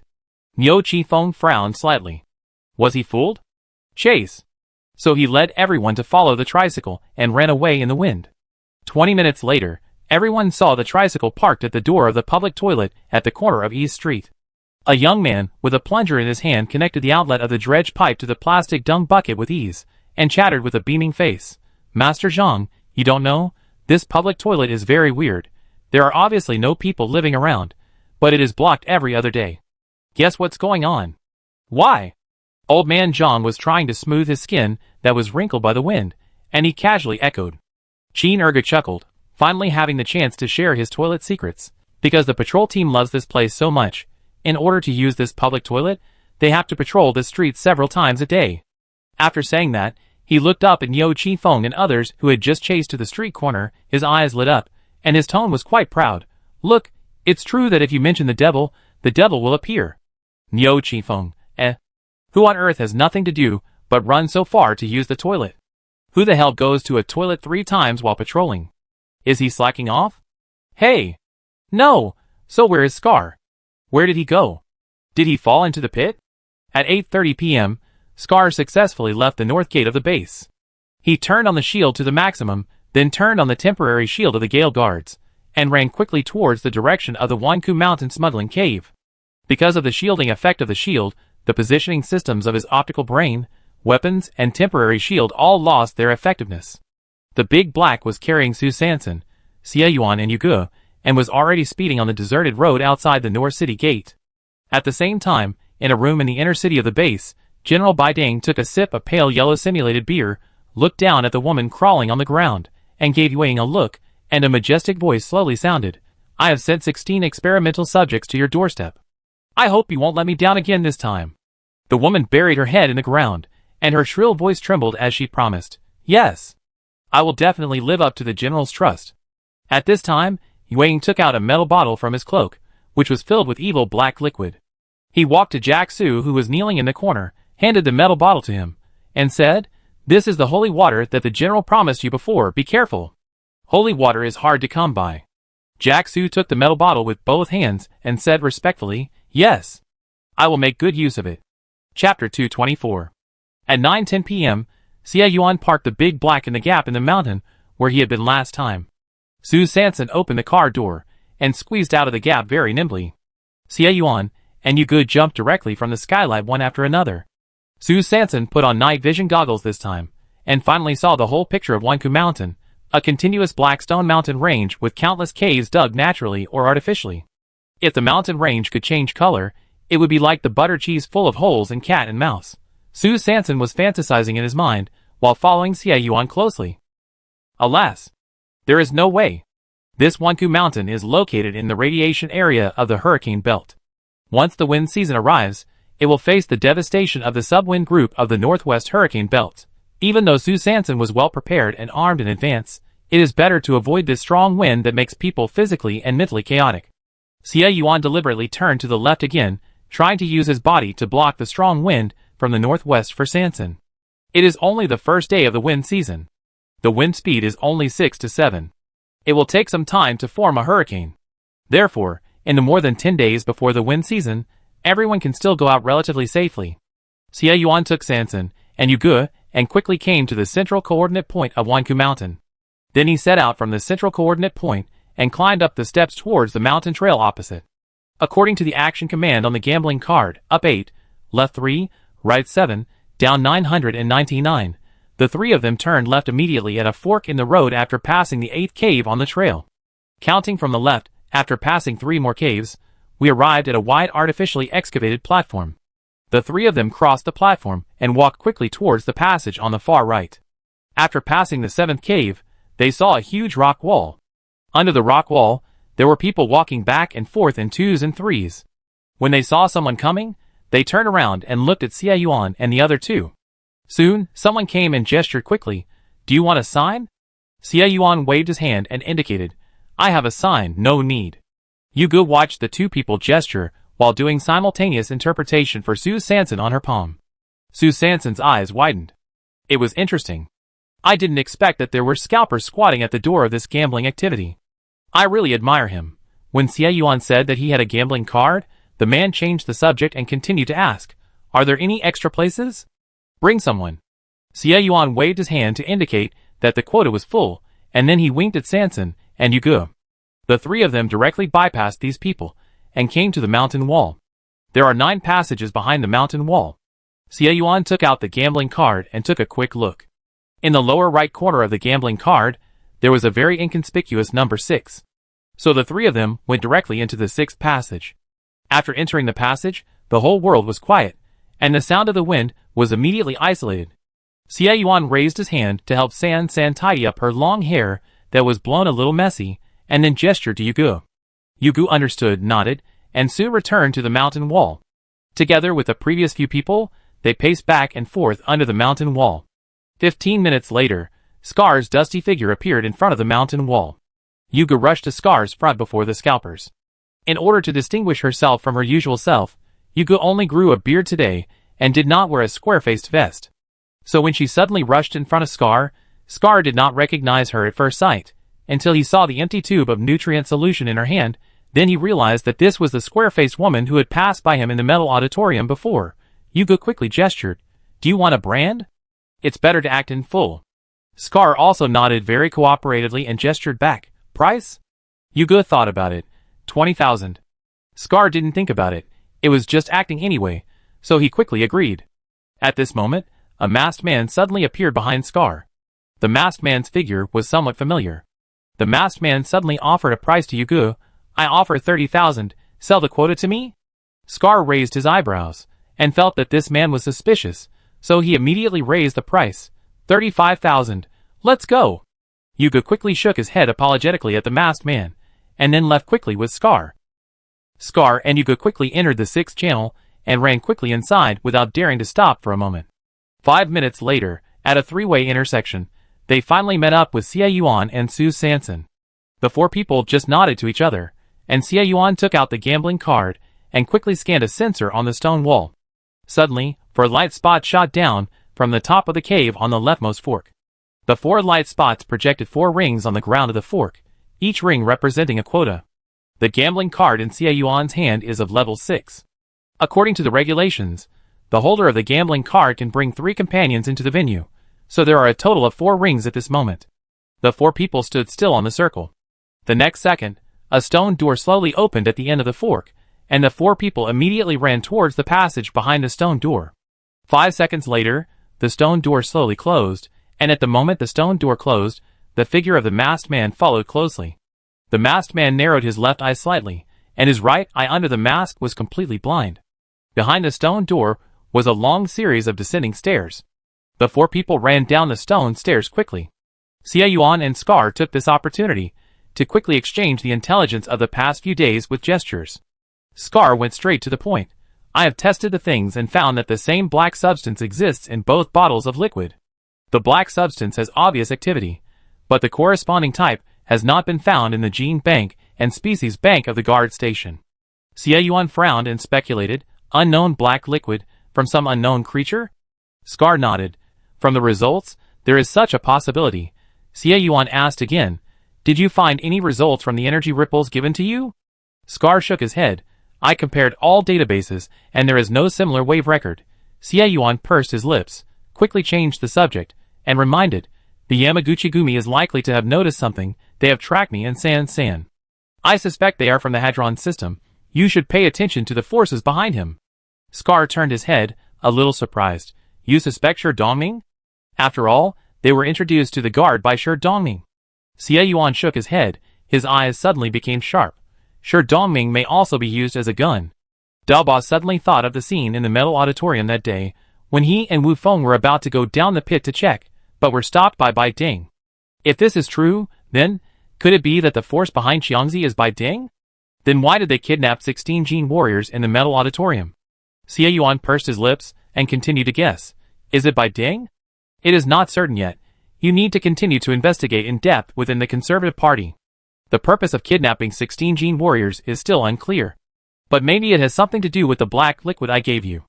5 minutes later, when Su Sanson's right foot was about to touch the 1000th step, Xie Yuan was quick and pulled her back immediately. He gently pointed to the password on the gambling card, 8 up, 3 left, 7 right, 999 down, so only 999 steps can be taken down. Su Sanson looked at the 1000th step that suddenly disappeared under her feet, took a breath, and was still frightened. She thought that she had swiped the card, which should mean that she had confirmed the pass, but she didn't expect that there was a trap waiting at the last place. Xie Yuan looked at the little girl whose face was a little pale with fear, and quickly reminded her in her palm, there are traps everywhere in this smuggling hole, and the password must be strictly enforced. After speaking, he rubbed her little head again to comfort her. Scar covered his face and sighed softly. Yuka glared at Scar. These were the 2 guardians of their team. She would never allow anyone to complain about them in person. If you want to complain, why don't you go back and do it secretly? The 4 of them moved along the 999th step to the right, and soon found a sensing point on the mountain wall. Xie Yuan swept the gambling card over the sensing point, and with a swish, the stone door on the mountain wall opened. Suddenly, a series of noisy voices came. If you want to make gambling on stones less tiring, come and get some nutrient solution. Vests and belts, clearance sale, last day, hurry up. Sharpen knives. Sharpen machetes, long knives, nail clippers. Trimming corners. Trimming mouth corners, sideburns, wide angles. Take a look, poison, drugs, and X-enhancing drugs. Dolly fruit, inner city goods. Don't miss it if you pass by. Su Sanson looked at the underground world behind the stone gate, where people came and went and hopped continuously, and his eyes were suddenly opened. This is simply an ancient Roman Colosseum built underground. Chapter 225. After the 4 people stepped into the stone door, they heard a whoosh sound, and the door closed automatically. When Su Sanson walked into the crowd, he realized that this was not just one ancient Roman Colosseum, but 8 ancient Roman Colosseums. Su Sanson and the other 4 were standing in the top stand of a certain Colosseum. Below the stand were layers of stone stairs, and there was a circle of people sitting on each stone staircase. These circles of stone stairs surrounded an oval open space at the bottom in the center, like a primitive and simple small gymnasium. And behind them, there were 7 such small gymnasiums. The 8 gyms were connected in pairs, forming a shape similar to the 8 barrels in Mahjong, and Su Sanson and the other 4 were standing in front of the barrel in the upper left corner. There were numerous dim lanterns hanging on the ceilings of the gymnasiums. It was not known whether it was because the energy source of the lanterns had been changed from solar energy to energy system nuclear crystals, but the lanterns tonight were much brighter than the last time Su Sanson saw them. Xie Yuan winked at Scar, then leaned over and whispered to Su Sanson, there is a tail behind us, Scar, and I can't move with you too. We will communicate coordinates every half an hour. Su Sanson nodded, and the 4 of them separated. At this time, the time was exactly 9:30 p.m., and with a pop, all the lanterns on the ceiling suddenly went out.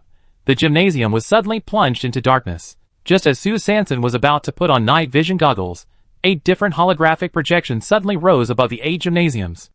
Each gymnasium has become a gambling stone arena, and each holographic projection represents a gambling stone theme. There are a total of 8 arena themes. Arena 1, bet on size.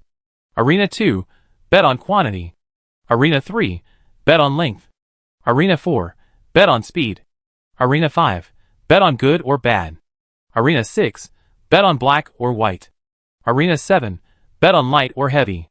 Arena 8, bet on itching or pain. Su Sanson and Yugo looked at each other. To be honest, not only were they confused about these 8 themes, but the other veterans present were also completely confused at the moment. I heard that the organizers behind the smuggling hole set up new rules to increase uncertainty in this gambling activity. Aiming to good luck cannot be locked up, and it is not an ordinary way. Su Sanson quickly glanced around and saw that everyone seemed to be whispering about the theme of this ring, so he tentatively pointed to the ring in front of him and suggested, or, let's go to this bet first to take a look. Yuga glanced at the 300,000 balance on her head, took a deep breath, and nodded. She came here today with a huge sum of money for the team and represented the whole team of Sifong to try her luck in rare nuclear crystals.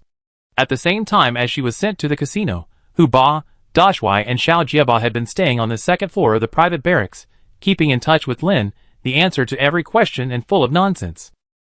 After all, the principle of like repels like and opposites attract has been directly displayed on the public screen by Sister Xiaoji, so the task of finding out the various unspoken rules and tricks on the second floor of the private barracks, as well as other gossips about the ABC level teams, was given to Hu Ba and his two companions, and Yugen naturally took on this good job of gambling on stones.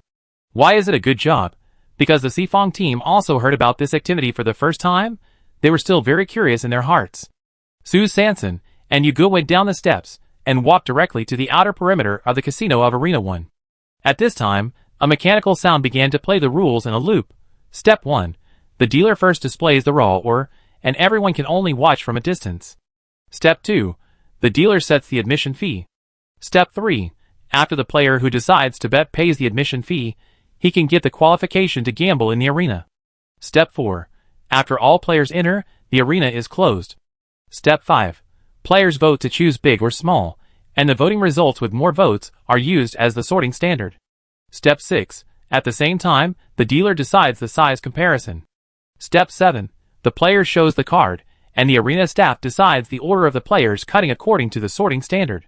Each person has only one chance to cut, and the raw stone taken away by each cut must not be greater than 1/2 of the raw stone before cutting. Note: the entrance fee has been paid and is non-refundable. The dealer can take half of the total entrance fee paid by the players. Those who want to be the dealer, please go to the left and go to the ring staff to get the opening number plate. After listening to the rules, Su Sanson was confused and decided to watch a game first before deciding whether to go down to the ring to gamble. Soon, a man carrying a big die took the lead and got the number 1 card from the ring staff. Then, a mechanical voice sounded, "Dealer, come on stage and show the rough stone." The man slowly came to the center of the ring and placed the big guy on his back on a metal platform that suddenly rose in the center. Then, he lifted his big hand and removed the plastic cloth wrapped around the big guy. The next second, a gray-brown irregular stone appeared. Instantly, there was a lot of noise around the ring. "Wow! I saw this color last year. I heard that there was a smelt-type nuclear crystal hidden in a stone of this color." "Really? Hey! Why would I lie to you? Then why don't you pay?" I don't need a smelt-type nuclear crystal. In addition to the boasters, there are also technical people around the ring. I saw several people gathered in front of the big stone, some of whom were observing it carefully inch by inch with a telescope. Some were holding a metal triangle ruler and measuring back and forth in the air. There was also a bell casting a spell on the spot, and he could only hear him muttering, "Heaven and earth, rare nuclear crystal, show up." Su Sanson and Yugo looked at each other again, and Yugo spread her hands, indicating that she had no experience and was a complete layman. Su Sanson stared at the big stone and felt it carefully. Logically, the special energy hidden in her body should be able to resonate with the nuclear crystal. Because last time she and Xie Yuan came to the smuggling cave, she could feel the energy on some stalls in the cave, floating towards her. But now, she didn't know whether her golden finger happened to be offline at the moment, or the dealer was cheating. In short, she couldn't feel the call of the nuclear crystal at all. After the 5-minute observation time, the staff asked the dealer about the price of the entrance fee. And this price is quite particular. If the price is too high, everyone may feel that it is risky and not worth it, then the number of players entering the venue may be relatively small, and the total amount of entrance fees that the dealer can finally share will not be too high. If the price is too low, the players watching may think that the rough stone is of little value, and will be unwilling to enter the market. The dealer still cannot earn enough entry fees. So, gambling on stones and gambling are all psychological warfare in the end. Soon, a mechanical voice came out. "Entrance fee is 10,000. Interested parties please pay within 5 minutes to enter the market." The people around the ring began to whisper again. Not long after, 5 players actually walked onto the ring. The mechanical voice came out again. "The ring is closed." Then the 5 players began to vote, whether to buy big or small. Su Sanson's eyes twitched. This was too exciting. They didn't even know what to compare, but they asked everyone to buy the size in advance. It was indeed gambling on stones. It was all about the heartbeat. Soon, a mechanical voice announced the result. More people bought the big ones, so they are ranked from big to small. Then the host announced the comparison object that the dealer had decided before. In the first round, the item that players need to compare the size of is the belly button. What the hell? Comparing the size of the players' belly buttons? Everyone was shocked. Sue Sanson was also dumbfounded. This dealer must be a city dweller. He really knows how to play. At the same time, Scar's figure quickly shuttled through the crowd, and behind him, a masked man chased closely. Tens of thousands of kilometers away, in a Chinese-style courtyard with pavilions and towers, a young woman in elegant clothes yawned, blinked her charming fox eyes, and whispered, "I heard that the things have been delivered?" An old man with a calm face and decent clothes stood beside the quaint round wooden table and answered respectfully, "Miss, the things have just arrived. Do you need to show them to you?" The young woman's somewhat tired fox eyes suddenly lit up, and she became energetic. "I remember that this task seems to have been posted for many years. Didn't you say it was impossible before? How come it was suddenly completed?" The old man looked at the information on the light computer and explained respectfully, "It was completed by a private soldier team from Base 103. It is really incredible." The young woman's fox eyes were shining with a gleam, and she seemed to be quite interested. "Private soldier team? Interesting. What's the name?" The old man replied, "Sifong." "Sifong?" The young woman murmured, and suddenly raised her head. How come I remember that the bronze mask last time was also found by a team called Sifong?" The old housekeeper quickly flipped through the information and was surprised to see the big word Sifong team suffixed to the bronze mask. Complimented, "Miss is still so meticulous and has a photographic memory." The young woman waved her hand. "I don't like to hear these flattering words. You should save more lines for my brother." At this time, someone knocked on the door, and then a large wooden box was carried in, and the wooden box contained 5 mutant dragon fruits that flashed red light. The young woman glanced at the contents of the wooden box, blinked her fox eyes, and continued to ask, in addition to handing in the fruit of the desert flower, did this team mention anything else in the mission? For example, special stones, or strange lights? The old housekeeper flipped through the information and shook his head. "No." The young woman pouted. "Such a high mission reward, only 5 fruits, this is not my original intention. Contact the Darkwood Bar, I want to meet the people of the quartet team." Chapter 226. In the underground casino of the smuggling cave, on the number 1 stage, 5 players suddenly opened their shirts. "Oh my god." Sue Sanson quickly glanced at the eye-catching scene and immediately turned her head away. Forget it, she'd better take the initiative to avoid it. Yugu, who was standing next to him, stroked his shiny octagonal beard and commented with relish, "Oh my god. The belly button of the man in the middle is actually square. How can we compare the size? They are not of the same specification." Although the shapes are different, the staff has his own set of comparison rules, and soon the 5 people were arranged in order according to the size of the belly buttons. The next step is the cutting stage. The mechanical voice suddenly reminded, each person can only cut once, and the remaining part must not be less than the cut part, otherwise you will be disqualified and eliminated directly. Everyone took a breath of cold air. The players who were originally thinking about how to take advantage of the situation immediately stopped thinking. There are punishment measures, so if they continue to play tricks, it will inevitably be a loss. So the first player, as expected, cut 49.9% of the original stone directly, and in a very regular manner.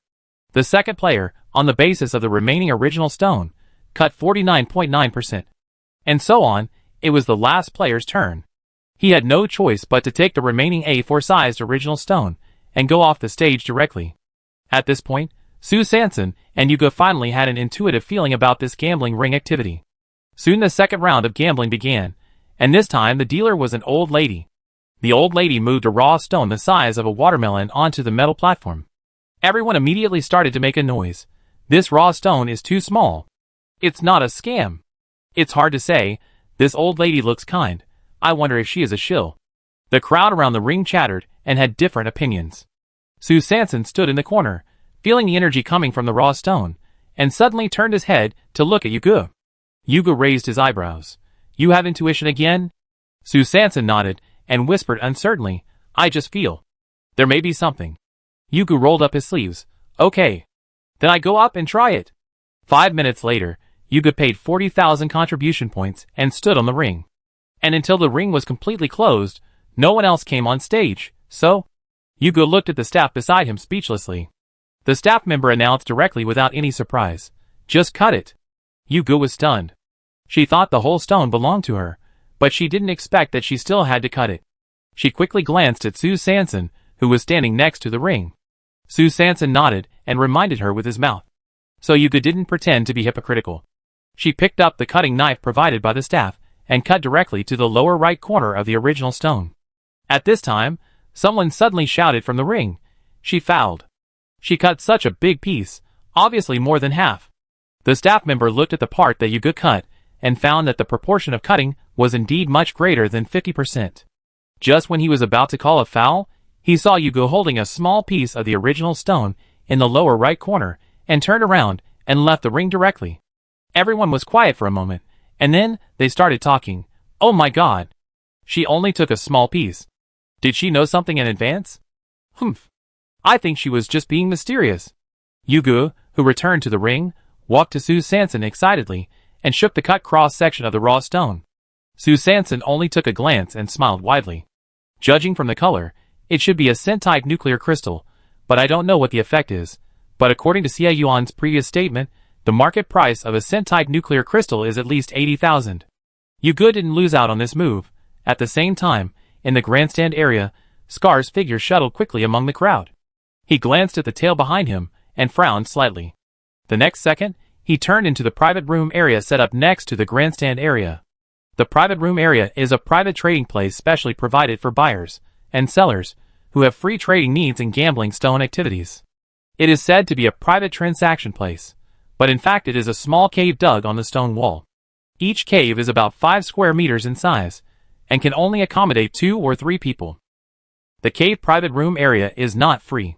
All services here are paid, including the public toilet. Scar paid 5,000 contribution points to the staff at the entrance of the private room area, and rented a small cave at the innermost part with great pain. Rental period, 30 minutes. It's so expensive. Scar walked past the staff with a painful look on his face, and entered the private room area. He ran all the way here tonight, panting, and he had not done anything yet, but he had already spent 40,000 contribution points, 35,000 quota fee, and 5,000 rent. The 35,000 yuan quota fee was transferred to Yuga directly before entering the casino, just to act out the whole play. He didn't really want to transfer the money, but now that a tail has suddenly appeared, his whereabouts must have been exposed. If there are not enough transaction records on the optical computer, it will be difficult to explain if someone investigates it later. As soon as he walked into the last cave, the masked man followed him to the private room area. The masked man walked briskly, the poison needle in his hand was ready, and he came to the entrance of the last small cave silently. The next second, there were a few swoosh sounds, and the 8 silver needles in the masked man's hand flew straight into the small cave. Ding ding ding ding. After the 8 silver needles hit the stone wall, they fell to the ground one after another. There was no one in the cave. The masked man stood at the entrance of the cave, looking at the empty cave, horrified. Then, with a pop, the masked man was hit by a knife on the back of his neck and fainted on the ground. Xie Yuan quickly dragged the masked man into the second-to-last cave, and then raised his chin to Scar, who was sitting inside, signaling him to move aside. Scar looked at the copy and paste weapon Xie Yuan lent him in his hand, with a face full of aftertaste, intoxicated by it. This was actually a plan he and Xie Yuan had set up early. After separating from Sue Sanson, he and Xie Yuan also split up. Xie Yuan came here alone to rent a cave in the private room area in advance, while Scar was wandering around in the stand area, with the purpose of luring out the tail that was following him. Scar wandered around in the stand area alone for less than 3 minutes, and the masked man had successfully appeared and followed closely behind him. So he followed the script he had arranged in advance, hiding in the crowd, pretending to be very worried about being discovered and eager to get rid of the stalker.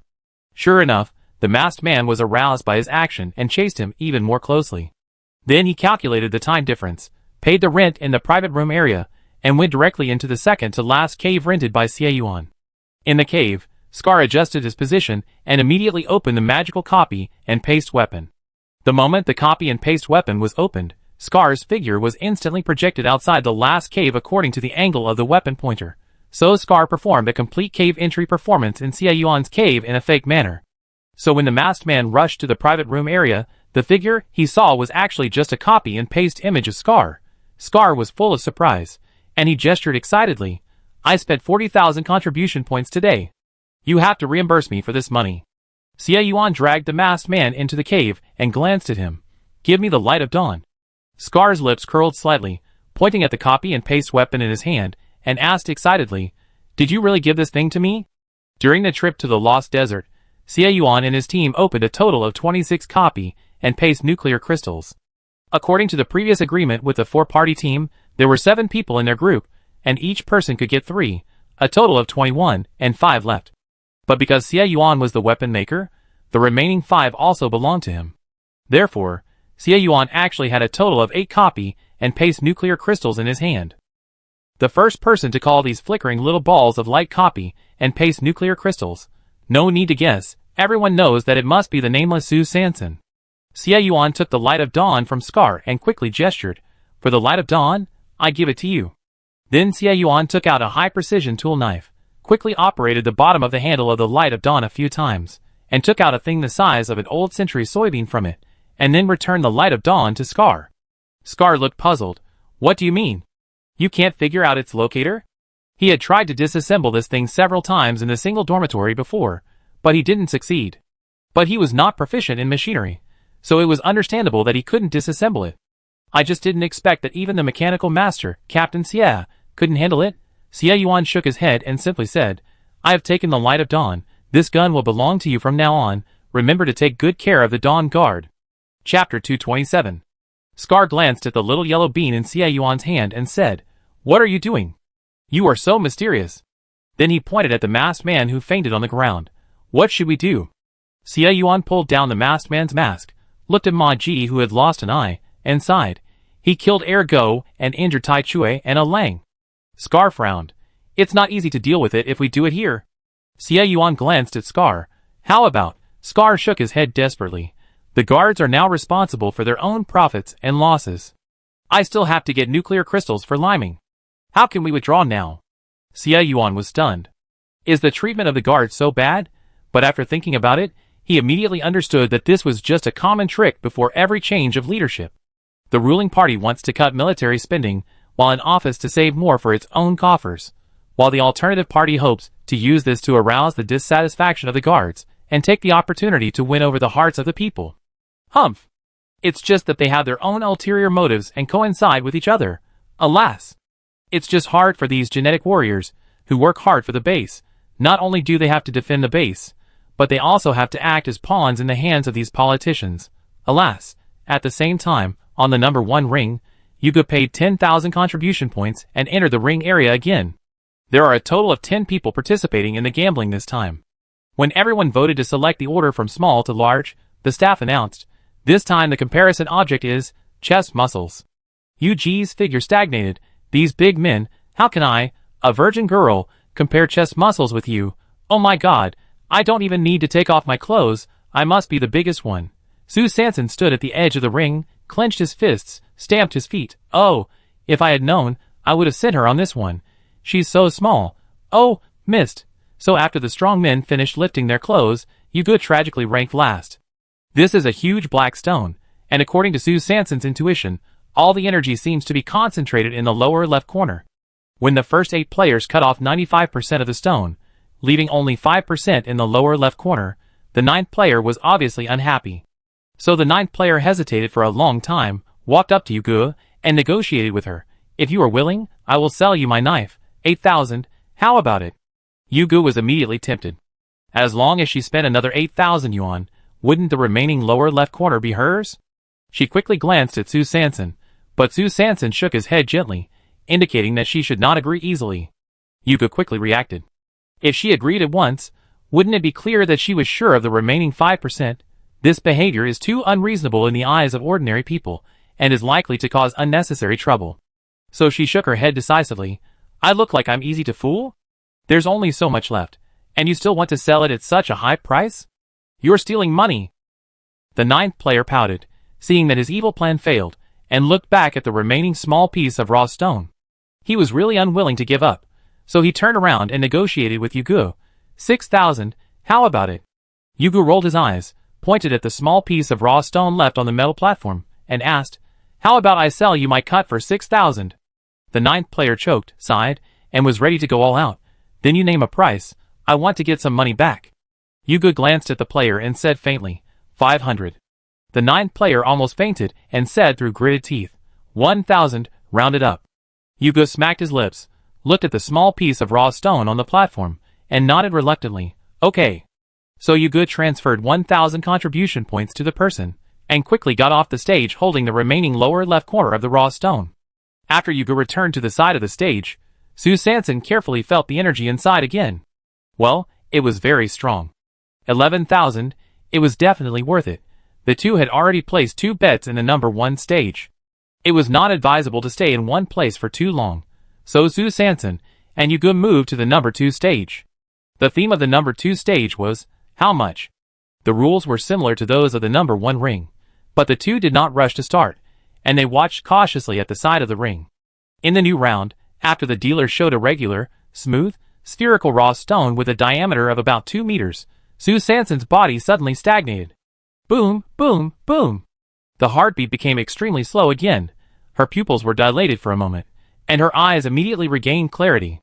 Sue Sanson widened her eyes, breathing heavily, and quickly turned her head to ask Yuga, "Did I see anything strange just now?" Yuga was concentrating on observing the big ball on the high platform. When he heard Sue Sanson's question, he turned his head and asked in confusion, "What happened to you just now?" Sue Sanson smoothed his chest, which was still a little palpitating, hesitated for a moment, and whispered, "Did you see any strange light flashing?" Yuga shook his head, a little worried. "Are you okay?" Sue Sanson exhaled, and everyone's attention was focused on the big ball. If Yuga, who was closest to me, didn't pay attention to it, then it should be that there was no light flashing. 5 minutes later, Sue Sanson paid 50,000 contribution points and stood on the stage. Because the dealer's offer was extremely high, there were not many players willing to bet. In addition to Sue Sanson, there were 2 other people. Soon the 3 of them voted and ranked from most to least. The staff then announced, "Compare leg hair." Sue Sanson was stunned. Why not compare hair?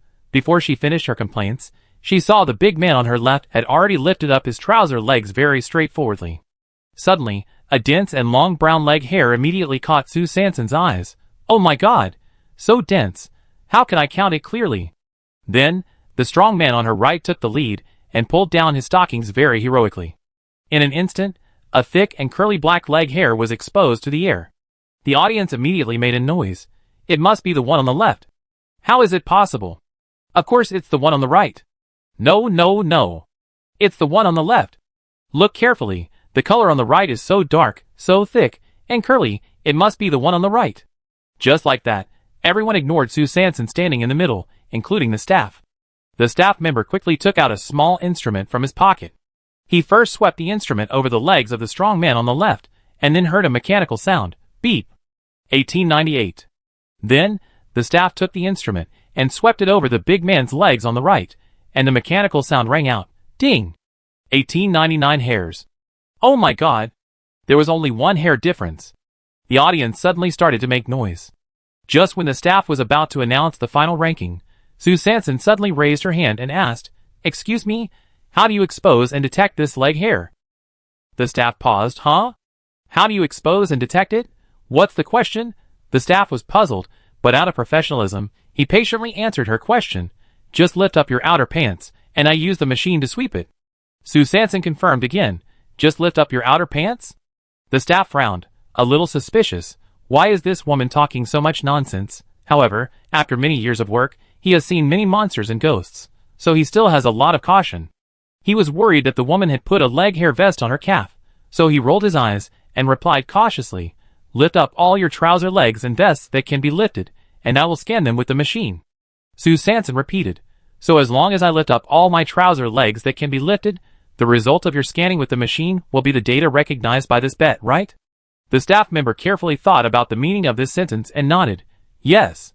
As soon as the staff member finished speaking, Sue Sanson swished and immediately lifted up her trouser legs, revealing a slender and smooth calf under her outer pants. The staff member's mouth twitched. "No hair either? What are you doing?"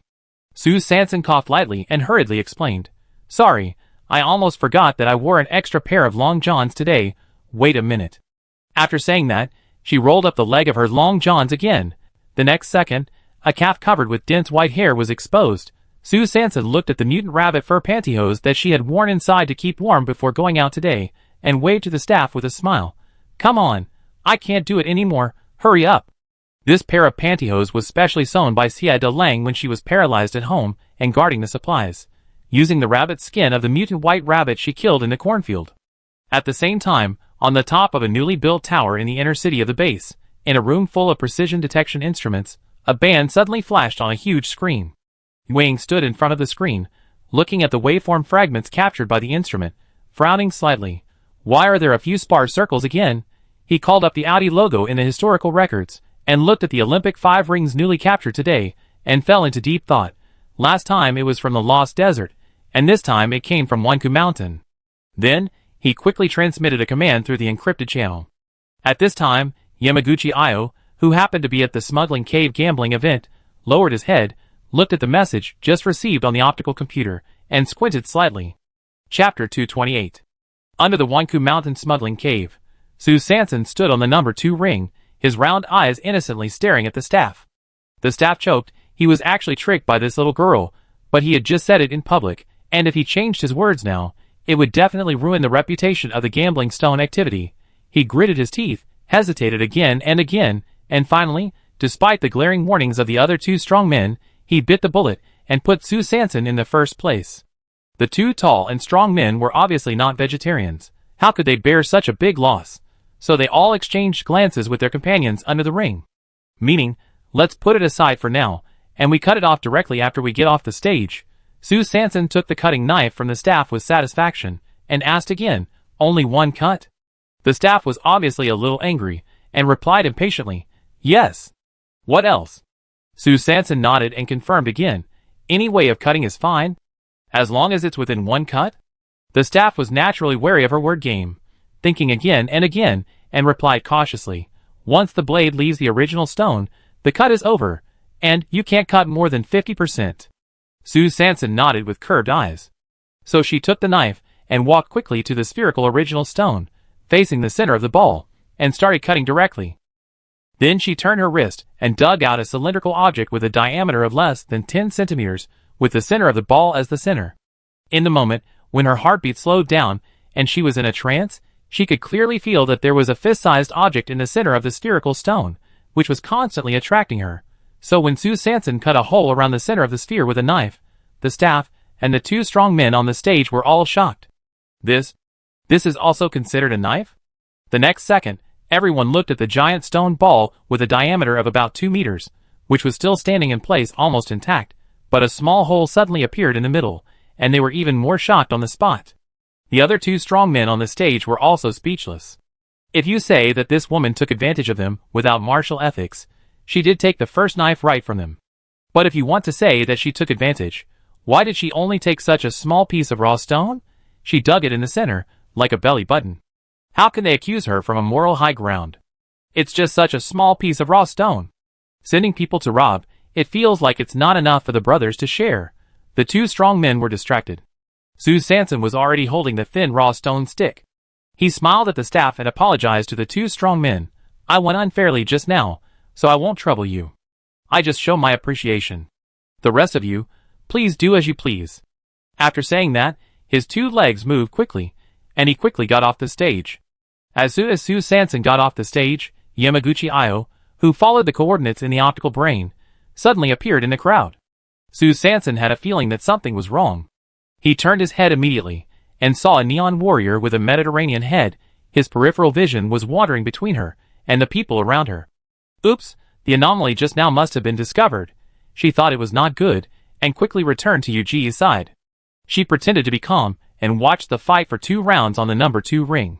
Then she and Yugo walked slowly towards the number 3 ring, as if nothing had happened. As she walked, she observed the Japanese warrior with her peripheral vision, and saw that the Japanese man of the Yamaguchi Gumi suddenly transmitted some information on the optical computer. Only a few seconds later, another 5 Japanese warriors suddenly rushed out of the crowd.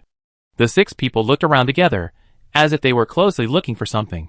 It seems that they are still not sure who the target is, and are ready to cast a wide net. Su Sanson walked in thought. She was not sure whether she would have any abnormalities in the future. The strange energy in her body was not controlled by her subjective consciousness, which was indeed an unstable factor. If she continued to bet publicly on the ring, she would be discovered sooner or later, and she had to change her strategy.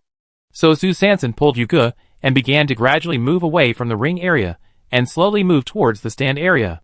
As soon as the 2 came to the stand area of the number 3 ring, they saw a sign projected in the air. Free field, please turn left. Free field? Sue Sanson and Yuga both had question marks on their foreheads.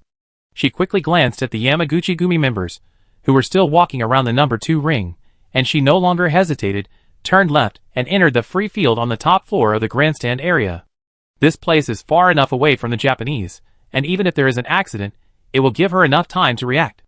After Sue Sanson and Yuga turned left and entered a cave, they looked at the large and small stalls in the cave, and suddenly realized that the so-called free field was a small gambling table opened by private individuals. Since it is a private gambling table, the gambling rules are naturally set by private individuals, so the rules are also varied and strange. Sue Sanson and Yuga walked slowly along the passage of the cave. Suddenly, she felt a trace of energy from a stall on the left, so she pulled Yuga to stop. She saw that there were more than a dozen large stone plates on the stall. Each large stone plate was unevenly divided into 12 parts, and a gyroscope was placed in the center of the large stone plate. Above the gyroscope, a small holographic projection was floating. The rules were written on the holographic projection. Spin the gyroscope, and when the gyroscope stops, the part pointed to by the tip of the gyroscope will be cut directly. Each transfer is 10,000 contribution points. Transfer first, then open transfer. No credit, no refund. Sue Sanson stared at the dozen stone plates in front of her, and found that each stone plate had strands of energy overflowing. The energy was not only pure, but also very rich. So she stood in front of the stall, and was about to wake up the boss, who was sitting crookedly next to her, and snoring against the stone wall. She saw a stone sign next to the boss, which read, "Men's only, no women allowed." Sue Sanson frowned. What the hell? Is it discrimination against women? It's so weird. She wanted to leave, but the strands of energy suddenly lingered around her, forcing her to stop and look at the stone sign again. Isn't it just a man? Who doesn't have a man? So she turned her head and looked at Yuga and the 8-cornered beard under his nostrils, nodded with satisfaction, and suggested, "How about you do it?" Yuga looked down at his obviously plump chest muscles, and smiled awkwardly. "I'm afraid it will be exposed." Sue Sanson sighed, helplessly looked down at her own airport. It seemed that she had to do it herself, so she winked at Yuga. "Beard, lend it to me." Yuga paused, and smiled awkwardly again. "I'm afraid I can't borrow it." Sue Sanson waved his hand. "I know you apply oil to it every day to take care of it. It's so precious." "Don't worry, I will take good care of it." Yuji's mouth twitched, and he closed his eyes, hesitating. This is a real beard. It can't be removed." "What?" Sue Sanson was shocked. He stared at Yuji's shiny 8-cornered beard again, and was stunned for a while. No, how could it be real? It looked so fake.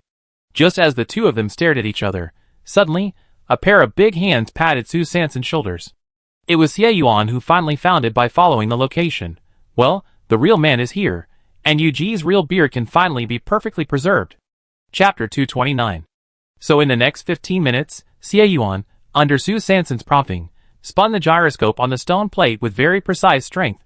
The three spent a total of 350,000 yuan on this stall, and took away 35 pieces of raw stones full of nuclear crystal energy, and then left with satisfaction. When Xie Yuan hurried back to the cave in the private room area, Scar was pacing back and forth in the cave with an anxious look on his face. When he saw Xie Yuan's figure, he finally breathed a sigh of relief, and did not forget to gesture and complain. "Brother, you are finally here. If you don't come back, I will have to spend another 5,000 points to renew. It's all hard-earned money." Xie Yuan rolled his eyes at him, took 4 pieces of raw stones from the cart behind him, and explained in sign language. "I exchanged it with your 40,000 contribution points. Go back and open it yourself. It is guaranteed to be good stuff. You can study it slowly." Scar raised his eyebrows. Guaranteed to have good stuff?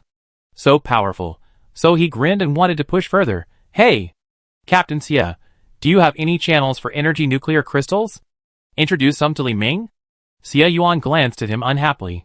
"Go back to Wufeng and cry about your poverty. Don't be an eyesore here. Get out of here." Scar smacked his lips lightly. "You are getting more and more stingy." Xie Yuan kicked him with his knee and warned, "Get out quickly. I only give you 1 hour to go to Wufeng to make an alibi." Scar tied up the 4 pieces of raw stones in his arms, threw them on his back with a neat movement, and gestured to Xie Yuan a few times. "Thanks, Captain." Then he flashed and disappeared into the cave. After Scar left, Xie Yuan moved the unconscious Ma Ji to Sue Sanson's cart, tied the man and the raw stone on the cart with a hemp rope, and then took out the keychain he borrowed from Qin Ergu in the morning and hid the weapon. He adjusted the parameters of the keychain and hung it on Ma Ji's belt. The next second, Ma Ji's figure suddenly disappeared, replaced by a huge raw stone. Xie Yuan pulled the cart and left the private room before the lease of the small cave expired. Since they still needed to stay here for at least 1 hour to create an alibi for Scar, and by enough time, Xie Yuan, Su Sanson, and Yuga continued to wander around the underground casino in the smuggling cave.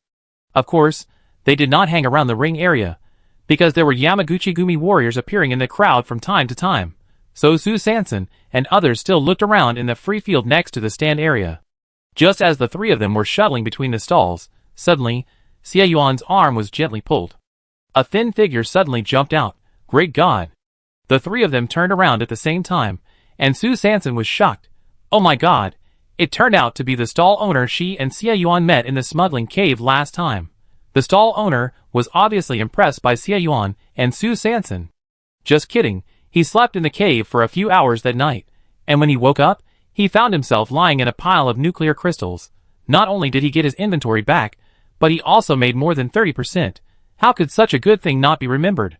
In the stall owner's mind, these two people are more than great gods. They are simply gods of wealth. 2 gods of wealth. Oh no, 2 great gods. Last time in the inventory cave. Before the stall owner finished speaking, Xie Yuan raised his hand and ruthlessly interrupted him. The inventory hole incident was on the patrol team's blacklist, so it's better not to publicize the title of a gangster. Are you buying or selling today? Xie Yuan asked casually. The stall owner sighed and said helplessly, I originally wanted to start a gambling game, but I couldn't rent a stall, so I can only hang around here to see if anyone has sold out their goods so that I can take a place. Xie Yuan nodded politely and prepared to leave. Unexpectedly, at this time, the stall owner suddenly pulled him again, winked for a while, and began to gesture. I brought good goods today, are you interested in taking a look? Xie Yuan raised his eyebrows. Thinking about what San San said just now, she couldn't feel any special energy in this area, so she followed the stall owner's words and continued to ask, where do you store your goods? The stall owner raised his hand and pointed, a inventory hole at the corner in front. After saying that, he led the 3 people to walk quickly towards the storage cave. As soon as they reached the entrance of the cave, they suddenly heard a rough voice coming from inside. What? Did you finally find a rescuer? As soon as the voice fell, a tall and burly man slowly walked out of the storage cave. Yuga took a deep breath, immediately pulled the corner of Su Sanson's clothes, and quickly wrote in her palm, Captain of the Aurora team of the Free Union Yutaiguang. Su Sanson nodded with a look of I see. It turned out to be a competitor, the 11th place in Class C after their quartet team, the captain of the Aurora team. The world is so big, but you have to force me to fight. At this time, the stall owner suddenly shouted at Yutaiguang, I told you. Someone has already booked that batch of goods. You just won't listen. Yutaiguang's thick eyebrows moved, and he glanced at Xie Yuan beside the stall owner with a bad look, and said coldly, Brother, I have been eyeing this batch of goods for a long time. First come first served, the rules of the underworld, everyone should understand it. Xie Yuan understood in his heart that he was tricked by the stall owner, and used as a gun. Just as he was about to explain, his sleeve was suddenly grabbed by Su Sanson, and then the little girl suddenly pressed against his back. Xie Yuan's breathing stagnated, but the next second he immediately realized something was wrong. He quietly embraced Su Sanson behind him, slowly stepped back half a step, and protected her tightly between the cave wall and himself. At this time, Su Sanson's pupils were dilated, and her heartbeat suddenly slowed down. Boom, boom, boom! A colorful pure light flashed across her chest. It was so fast that it was completely covered by Xie Yuan's tall body. Yuga, who was looking at Yutaiguang, saw Su Sanson suddenly hiding behind Xiaoyu. She thought she didn't want to be recognized by the Aurora team. After all, they were competitors, so she had to try to maintain a sense of mystery. So, she subconsciously retreated behind Xie Yuan like Su Sanson. Yutaiguang saw the 3 people's hesitant posture and suddenly laughed out loud. Ha ha ha. Are you scared? Hey! That's right. A wise man knows the times. When the stall owner heard this, his shoulders suddenly collapsed. He knew that this meant that the great god was unwilling to help. It's really not others' fault. Who made him not tell the truth at the beginning? He knew that he couldn't ask the great god to do anything, but Yutaiguang was too shameless. Not only did he offer a low price, he also forced the sale. He would sell these goods to replace organs for his children. He had been waiting in line for 3 years. This year, he finally got in. He couldn't make any mistakes with the money. Just when the stall owner was exhausted and discouraged, Xie Yuan's voice suddenly rang out, "Are all these your goods?" The stall owner's gray eyes suddenly lit up, and he nodded quickly. Xie Yuan raised his chin towards Yu Taiguang and said coldly, "Brother, I'm really sorry. I ordered this batch of goods 15 days ago. You should all know the rules of the underworld." Yu Taiguang raised his thick eyebrows. "What does that mean? You want to challenge me?" Xie Yuan smiled. "It's not a challenge, but the goods I ordered are in there, so I have to check them first. You are standing at the door like this, thinking you are a doorman." He deliberately omitted the word dog, but Yu Taiguang was obviously furious. He immediately pulled out the meteor hammer on his waist and was about to hit Xie Yuan.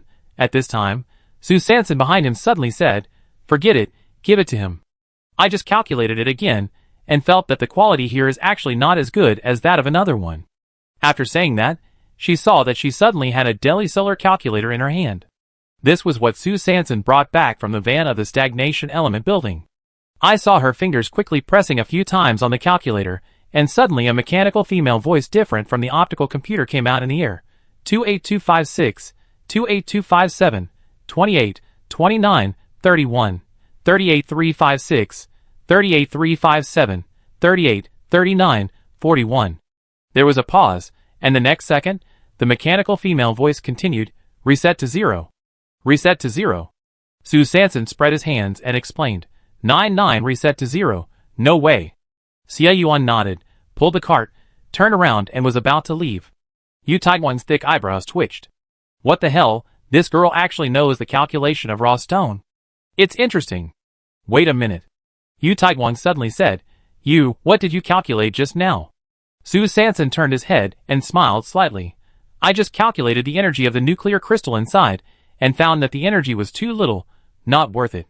Yu Taiguang narrowed his eyes. The machine just said 38, 39, 41, and the last sentence of 0 was clearly added by you after the pause. Don't think of deceiving my sharp eyes with this clumsy trick. The raw stone in this cave is obviously a good product. Chapter 230. Yu Taiguang's brain raced, and he felt that he had seen through the three people's tricks. But Su Sanson, Xie Yuan and Yu Gut actually walked out without looking back. Could it be that the raw stones in this cave are really worthless? Then why did the amateur fortune teller in their team say that there is a 50% chance of getting a nuclear crystal?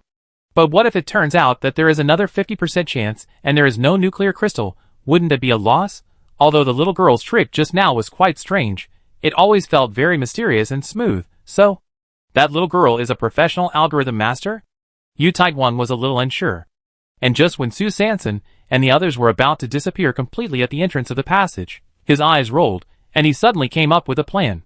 He coughed lightly and said, "Since we have both decided on the raw stones here, how about we split it in half? We can also share the cost equally. Isn't it better?" Su Sanson and Xie Yuan looked at each other, turned their heads, and smiled slightly. Great. At the same time, the Yamaguchi-gumi, who was searching back and forth in the ring area, suddenly received the latest coordinates. Yamaguchi-Io immediately summoned his 5 warriors, and ran towards the inventory cave in the free field.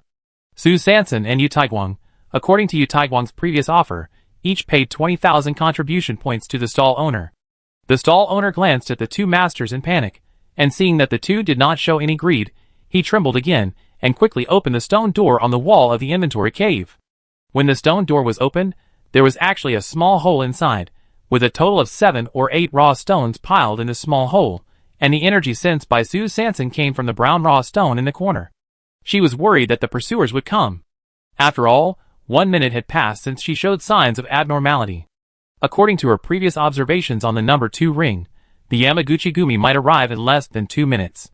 So she didn't dare to delay for a moment, and walked to the brown stone in the corner of the small cave, cut off a large piece directly.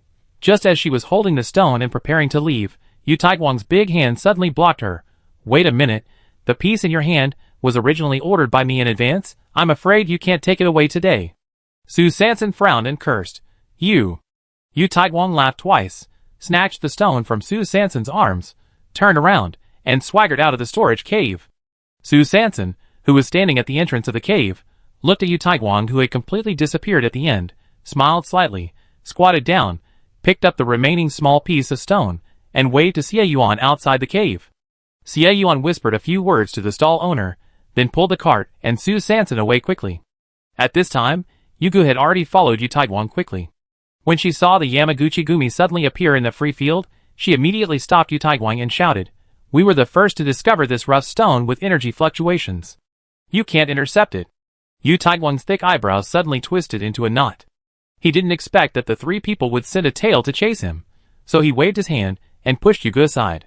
Yugu saw that the Yamaguchi Gumi who were chasing him had noticed the rough stone in Yu Taiguang's hand, so he followed his strength, fell to the side, sat crookedly against the wall and cursed, "Humph! If you don't want to give it, then don't give it. There must be a lot of rough stones with energy fluctuations in that storage hole. I don't believe it." After saying that, she ran towards the storage cave with a look of resentment. But when she was about to reach the storage cave, her figure suddenly turned and went directly into a fork in the road next to it.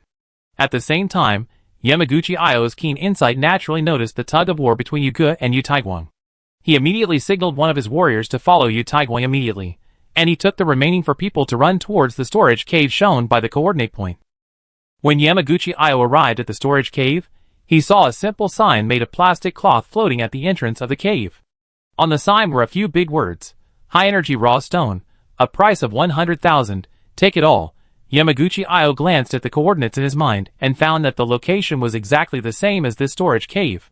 Suddenly, a thought of robbing arose in his heart, but he was concerned that he had just arrived at the base not long ago, and many things in relationships had not been understood very well, so he had to suppress this evil thought of robbing.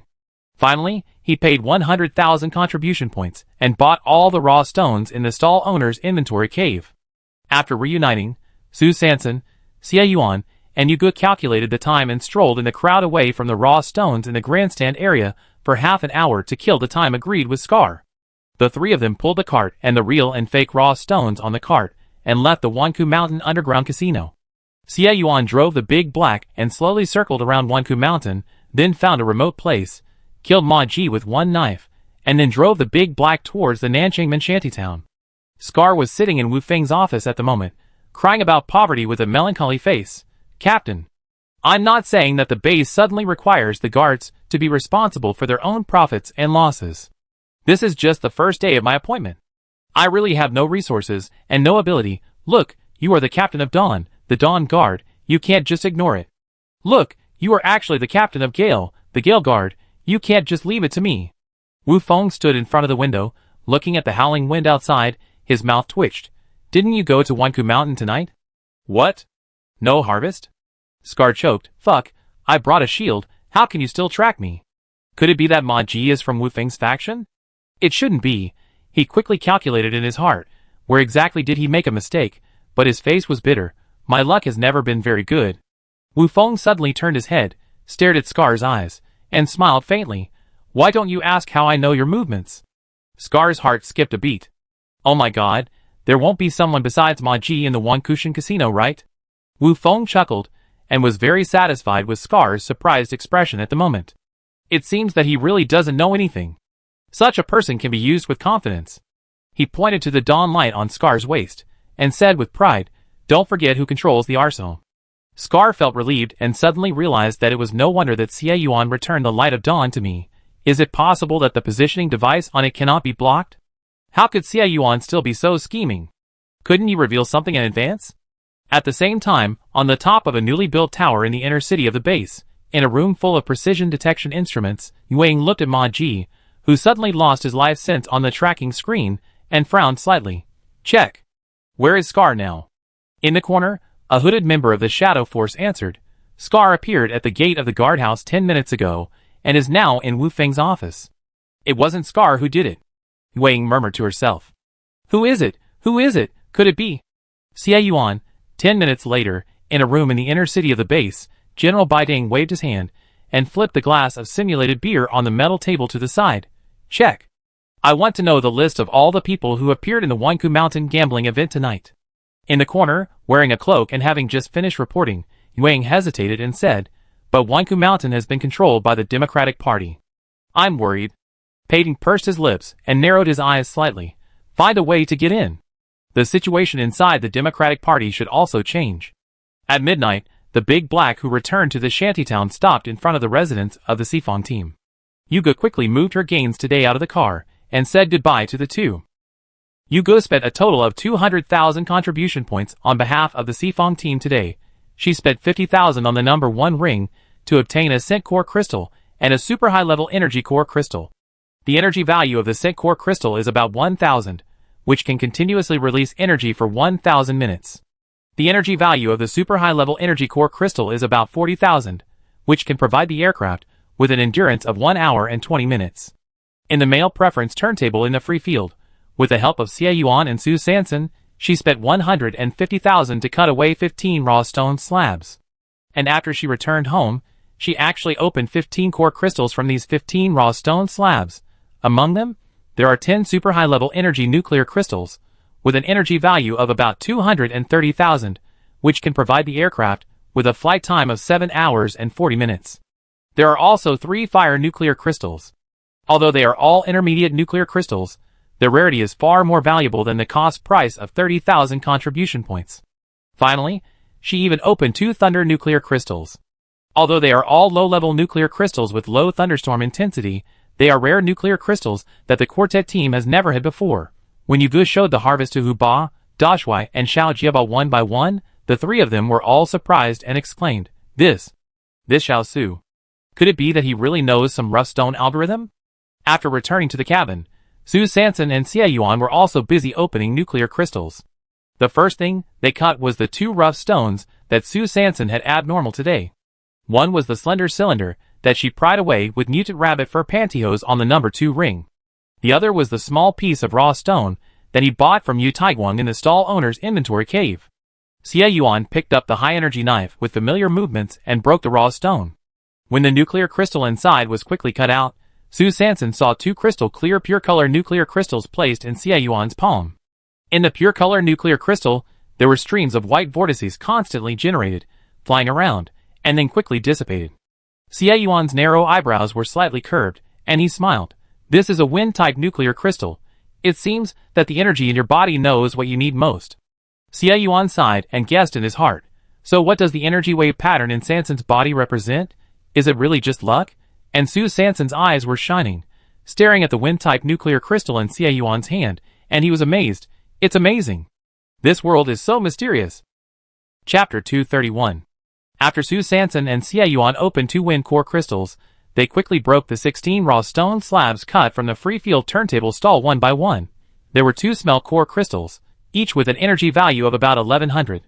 For fire core crystals, each with an energy value of about 800. 1 thunder core crystal, with an energy value of about 400.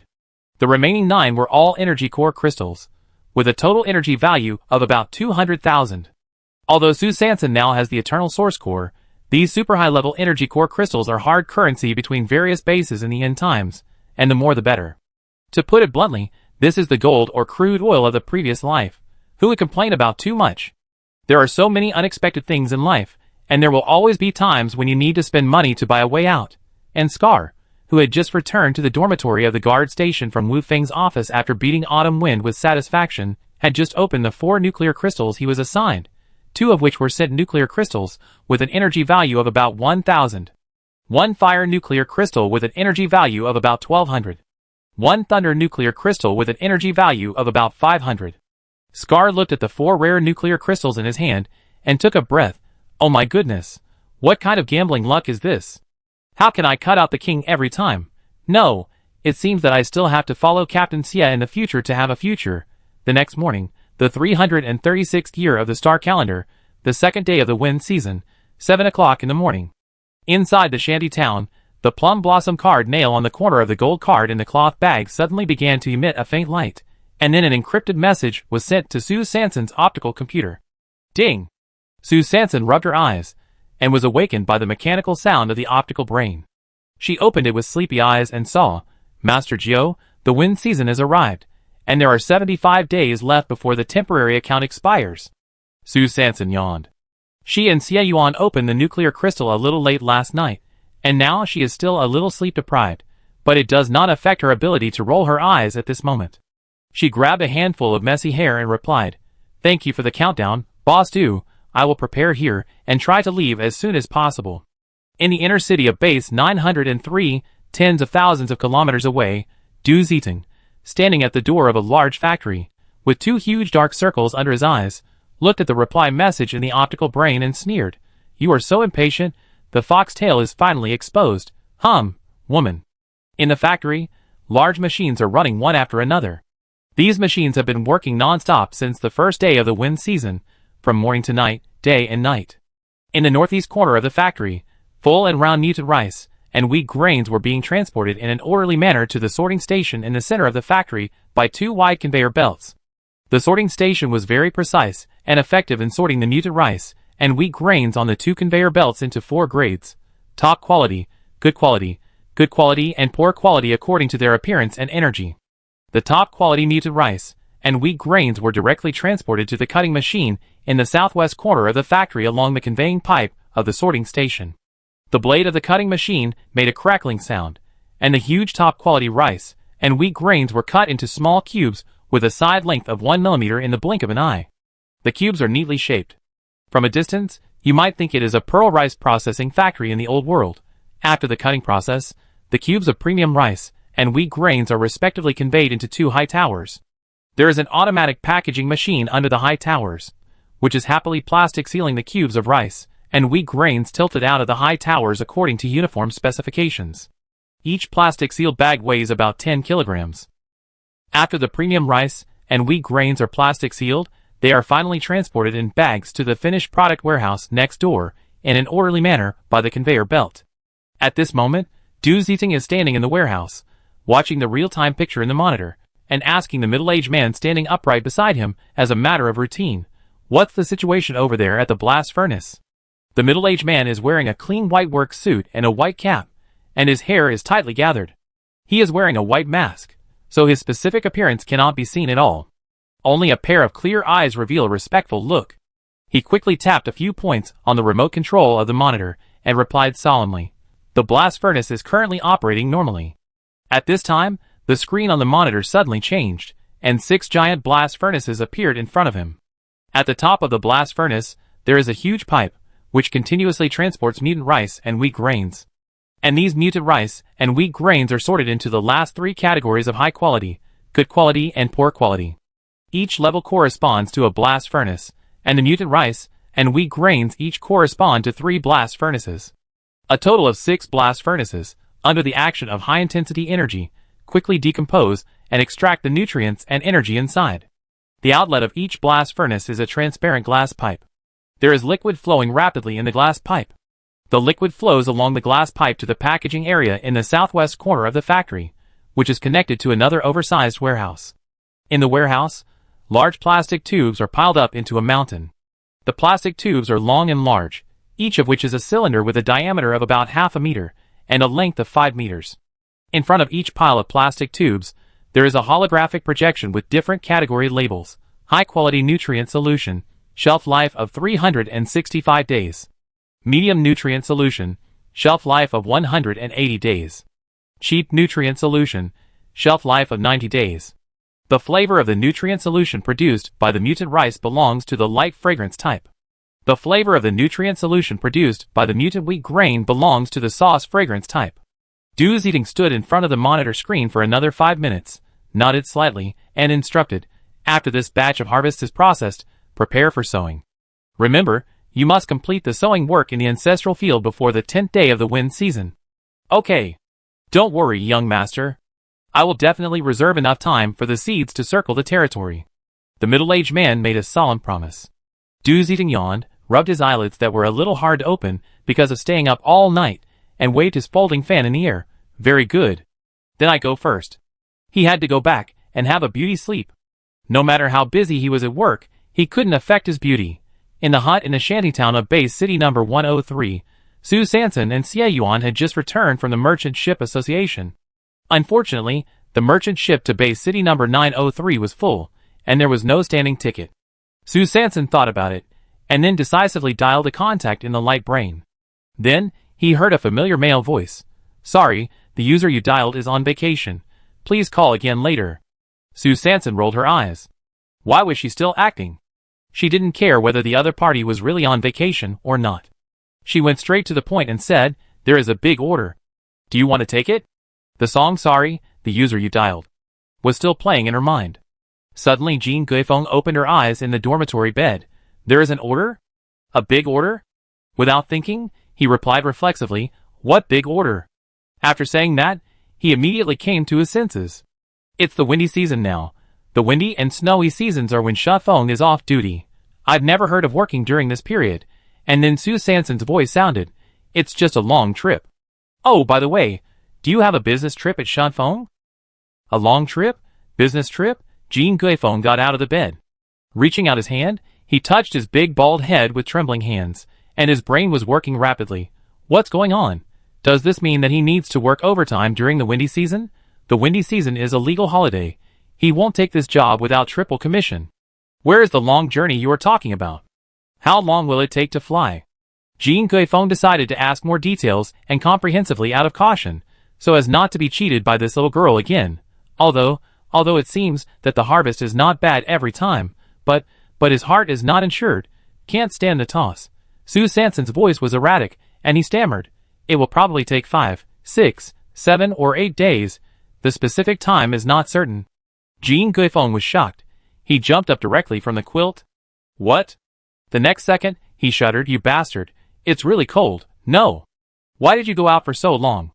During the windy season, all the aircraft of Shafeng must be returned to the factory for maintenance. What the hell? What should I do? He quickly wrapped himself in the quilt, shivering, and asked, Are you going to another base city? Su Sanson praised. Not bad. Rent your Shafeng aircraft, and we will provide our own temporary protective shield and energy. After hanging up the call, Jean Guifeng held a video conference with the boss of the escort agency as quickly as possible. During the meeting, the two conducted a profound, in-depth discussion and analysis on the business line of the private army camp and the expansion of business areas. During the meeting, the boss of the escort agency said that there should be a sense of urgency in expanding the business, and we should seize the time to do practical things and not procrastinate. Jean Guifeng nodded and said that we must strengthen the sense of time and efficiency, strictly abide by the time nodes, and ensure that the task is completed on time. The boss of the escort agency nodded and continued to emphasize that our goals must be clear and we cannot do aimless work. Jean Guifeng followed the train of thought and agreed that we must dig deep into the root of the problem, fundamentally clarify the specific work goals, ensure that the work has a focus and direction, and avoid blind action. The boss of the escort agency gathered his sleeves and reiterated that we must take steps to do it and implement all the work in place, and not be afraid of taking responsibility. Jean Guifeng immediately corrected her posture, and was very sincere. She repeatedly assured that she must strictly implement the responsibilities of the first responsible person, clarify the boundaries of the rights and responsibilities of the responsible person in various functional departments, and ensure that the tasks are implemented in detail. After talking nonsense, Jean Guifeng finally plucked up the courage to raise the most urgent goal issue at this stage. So, boss, can I drive this aircraft for 5, 6, 7, or 8 days? Chapter 232. When Su Sanson came to the exclusive parking spot with his luggage, he saw a micro-aircraft in a strong wind, which was not much bigger than Dahe. The paint on the micro-aircraft was spotted and almost worn out. There was a very obvious dent on the top of the aircraft. It was unknown whether it was directly blasted in the head by some strange beast. Su Sanson glanced at Jean Guifeng, who was shivering in the wind, and confirmed again in disbelief. That's it. It won't be scrapped, right? Why does it look worse than the little broken egg at the beginning? Jean Guifeng covered the straw green hat on his bald head with both hands to prevent it from being blown away by the wind, and then replied indignantly, I finally applied for this after much persuasion from my boss, and a full hour of seminar. The appearance is indeed a little worse, but it will definitely fly.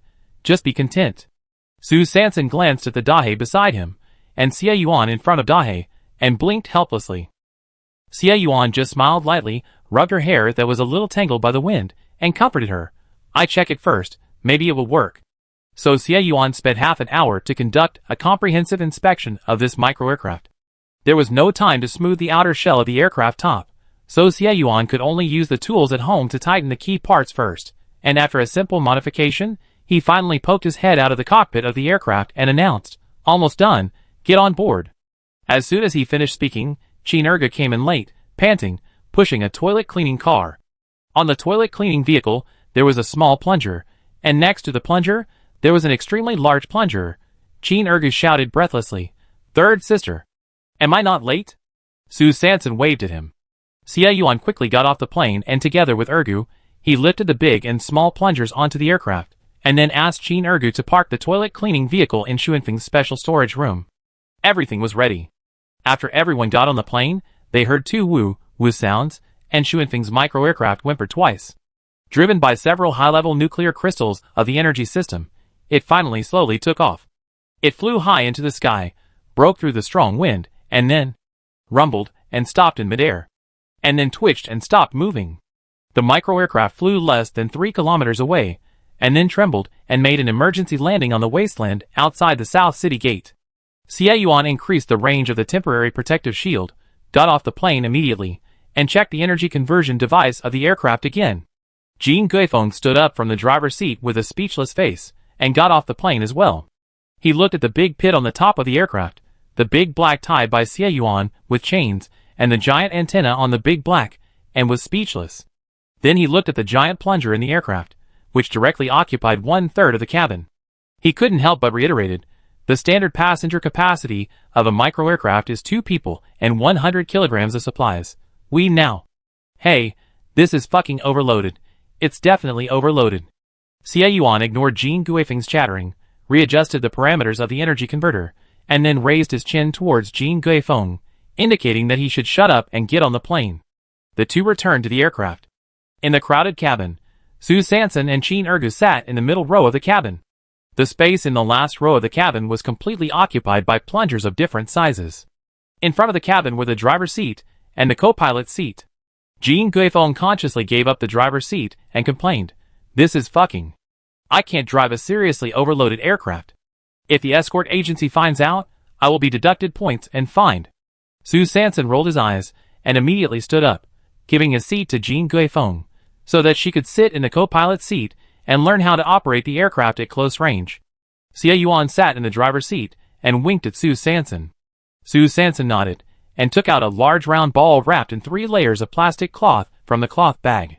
He sneaked around again, using the plastic cloth as a cover, and quickly stuck the Yongyuan core with its own halo into the nuclear crystal slot. Suddenly, a golden light flashed around the micro-flying vehicle. Jin Guifeng suddenly turned her head and looked at Qin Ergu beside her. What flashed just now? Qin Ergu touched the back of his head. He had been following the instructions of his third sister and paying full attention to the large and small plungers on the back seat, so he didn't notice the golden light that just appeared. So he pointed at Jin Guifeng's big bald head and asked tentatively, "Is it reflecting light?" Jin Guifeng was stunned. His bald head often reflected sunlight, blinding the people around him, and sometimes even dazzling himself. For a moment, he thought this explanation made sense, so he nodded slightly, as if he agreed with this statement.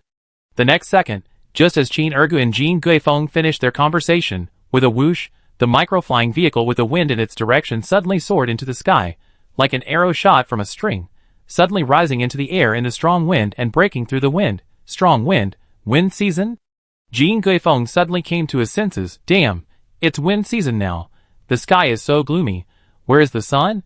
How could his bald head reflect light? Just as he squinted his eyes, and was about to continue asking questions, he suddenly smelled a strong smell of fart. The next second, Jin Guifeng closed his eyes, and fell directly on the seat. Qin Ergu shrugged his nose, and reflexively looked at the sole of his shoes. He didn't step on any unknown object. This smell is too intoxicating. How come it is more vigorous than any toilet he has passed? Then, Xie Yuan's voice came from under his black combat mask. "It's safe now. Give the keychain back to Ergu." The giant plunger in the back row of the aircraft disappeared instantly, replaced by Tietue and Ulung wearing protective masks. And Su Sanson, Xie Yuan and Qin Ergu, who have healing energy to protect their bodies, are naturally not afraid of the power of the smell-type nuclear crystal. But Xie Yuan and Su Sanson have habitually put on black combat masks in advance to hide the truth that they have healing nuclear crystal energy in their bodies. It's just... Su Sanson turned his head and stared at Qin Ergu, who was constantly shrugging his nose at the moment, and his mouth twitched, forgetting that Ergu also ate eggs. Alas, accidents are always hard to guard against. However, fortunately, Tietue and Ulung are not talkative people. When they found that Qin Ergu could still run naked freely under the scent-type nuclear crystal, they were only slightly surprised for a moment, and did not say much. After all, Ergu was their savior. The decision to bring Tiechue and Ulung with them on this trip was made after Su Sanson and Xie Yuan discussed it over and over again. Although Ma Ji was dead, the situation in the inner city of base number 103 was becoming more and more complicated. Tiechue and Ulung were poisoned, and although they successfully faked their death, they were still two living people. They were too big a target to hang around in the shantytown all day. Once they were discovered by Ma Ji and Xiangzi, they would probably expose everyone. So it would be better to take this opportunity to let them hide directly in base city number 903. On the one hand, they would be away from the disputes in the base, and on the other hand, they could also serve as spies for Su Sanson and Xie Yuan in city number 903. After all, they now had hundreds of thousands of deposits in base city number 903, and they might be able to do something there. Sending two confidants there was better than entrusting everything to Boss Du, who had no trust. However, when the micro-aircraft was flying towards the direction of base 903 under the blessing of the Eternal Source Core, Yamaguchi Ayo, who was standing in front of the energy fluctuation detection screen, suddenly had a tremor in his pupils. There was a strong energy fluctuation of the energy system. Could it be the Eternal Source Core? Sure enough, the energy detected on the last return from the Lost Desert was indeed different. The Eternal Source Core finally appeared again. Yamaguchi Ayo immediately summoned 15 warriors, who wore black long swords on their waists and wore toe-clip clogs, and quickly boarded the pure white giant spaceship. The spaceship set off from the special parking point outside the East City Gate and rushed towards the South City Gate. Chapter 233. Su Sanson sat in the co-pilot seat, looking at the map on the driving screen, frowning slightly, only to see that the current location of the micro-aircraft on the map was exactly in the northeast of the Rooster territory. According to her superficial geographical knowledge, the location of base 103 was roughly near Xincheng in her previous life. In this way, when their team went on a mission before, it took about 40 minutes to drive the Little Broken Egg before the upgrade to Panjiayuan in the capital. And it took nearly 2 hours to drive the upgraded Little Broken Egg to Quanjai Alley in the Land of Abundance. In other words, the previous flight speed of the Little Broken Egg was roughly equivalent to that of a civilian aircraft in the previous life. This distance and duration are still reasonable. But why does it take 48 hours to get to base 903 one way? It shouldn't be like that. According to the speed of civilian aircraft in the previous life, if you fly from the Eastern Hemisphere to the farthest point in the Western Hemisphere, without considering the delay of transfer, the net flight time should not exceed 15 hours at most. Why does it take 2 days and 2 nights now? Su Sanson called up the coordinates of base 903 on the map again. Looking at this location, it feels very similar to France on the European continent. If so, then it should be almost there after flying for 14 hours. It shouldn't take that long. She was puzzled. While thinking, she fiddled with the map casually. Suddenly, her pupils froze, staring at the area east of base 103, frowning. In her memory, east of Shin City should be Neon Country, but why can't I see Neon Sea and Neon Islands at all now? She carefully observed the continental plates, and after 10 seconds, she was shocked again. Could it be that the continental plates have changed, and the Neon Islands and the Rooster continent have merged together? She quickly moved the map to the east again, looking at the largest ocean in her previous life, which was now called the Abyss Sea on the map, and her thoughts flew. In other words, according to the date displayed on the mobile phone in the Stagnation Element building, on December 12, 2023, the Earth may have suffered some kind of catastrophe, causing the continental plates to shift and reorganize, so that the distance between France and Shin City was infinitely stretched? It's unreasonable. No matter how much it shifts, the radius of the Earth has not changed. How could it be stretched for no reason? At this time, Xie Yuan, who was sitting in the driver's seat, operating the aircraft, while secretly observing her, suddenly spoke up and directly answered her doubts. When the wind season arrives, there will be 2 major hurricane belts in the world, one starting from the southernmost end of the Abyss Sea. The other one starts from the North Pole, runs from northwest to southeast, and crosses the entire Abyssal Sea. We call it the Southeast Hurricane Belt. The other one starts from the North Pole, runs from northwest to southeast, and runs diagonally across the entire first continent. We call it the Northwest Hurricane Belt. The Northwest Hurricane Belt is located between base cities 103 and 903. If we set out in the hot season, it actually only takes 13 to 15 hours to arrive, but in the windy season, we need to bypass the hurricane belt, so it will take a long time. Su Sanson suddenly realized that the detour he mentioned before was because of this hurricane belt that runs across the Eurasian continent. What did he say just now? The first continent. So here, Eurasia is called the first continent. Well, It's worthy of being the end of the world. Even hurricanes can form a belt. It's really scary. Just as Sue Sanson finished sighing, Xie Yuan suddenly swiped on the control screen, and the micro-aircraft with the wind suddenly tilted in the sky, and the entire aircraft turned sideways at a 45-degree angle above the stratosphere. Following that, a conical shell whoosh brushed the bottom of the micro-aircraft and flew past. Enemy attack. There are pursuers. Taichu and Ulung, who were sitting in the back row, immediately turned sideways and stabilized their bodies, while Qin Ergu, who had no experience in air combat, and Jin Guifeng, who was still in a coma, bang bang, collided with each other. If it weren't for the protection of the seatbelts, the two would probably roll half a circle in the cabin. Sue Sanson fell sideways in Xie Yuan's arms. She grabbed at the air with her hands. In panic, she stood up quickly. Her round eyes stared at the driving screen. However, no enemy attack warning could be seen on the radar on the driving screen. Xie Yuan immediately climbed up another 1,000 meters while maneuvering the micro-aircraft. He glanced at the radar and explained, "The radar model is too old and the detection range is too small. The enemy aircraft should be 5 kilometers away." After that, he immediately ordered the two people in the back row. "Tiechue will take my driving seat, Ulung will be responsible for dynamic reconnaissance, and I will go out for a while." Xie Yuan immediately stood up, gave the driving seat to Tiechue, and arranged Sue Sanson in the back seat, and then opened the door of the micro-aircraft directly at an altitude of 10,000 meters. The moment the door was opened, a strong wind blew in, and Qin Ergu and Jin Guifeng, who were sitting by the door, were blown down again. Xie Yuan dodged and hung directly on the chain that tied Dahe to the aircraft. The next second, the hatch was closed. He was agile and climbed to the top of the aircraft along the chain in a few steps. He pressed the remote control in his hand and flipped directly into the skylight of Dahe. Then, he quickly entered a series of commands on the driving screen of Dahe. After a few clicks, 8 6-meter-long metal rods immediately stretched out around Dahe. These 8 metal rods formed a perfect echo with the metal antenna that was originally erected on the top of Dahe. At the same time, 2 more arrow missiles suddenly flew out of the air. The 2 missiles were attacking from both sides and were shooting straight at the micro-aircraft. Taichu was sitting in the driver's seat, his fingers flying quickly on the operating screen, driving the aircraft to swing and flip in the sky, sometimes to the left, sometimes to the right, sometimes to rise, sometimes to drop, trying to avoid the ballistic tracking of the 2 missiles. However, the 2 missiles seem to have their own consciousness. No matter how the micro-aircraft dodges, they have been following closely behind. Not good. These are 2 of the latest tracking missiles. Ulung frowned slightly, and used the viewing window of the cabin to continuously update the ballistic situation outside the aircraft. There are attacks at 4 and 8 o'clock. Oops, there is a 3rd tracking missile at 6 o'clock. Sue Sanson was in the back row of the cabin, and was shaken all over, and his stomach was constantly churning. She tried her best to suppress the urge to jump out, and glanced back through the window. She saw the tracking missile warhead that suddenly attacked the right side of the aircraft. It was completely white, with a bright red circular icon printed on the top. It was the Yamaguchi Gumi. Damn it! She didn't have any abnormal symptoms of slow heartbeat and dilated pupils today.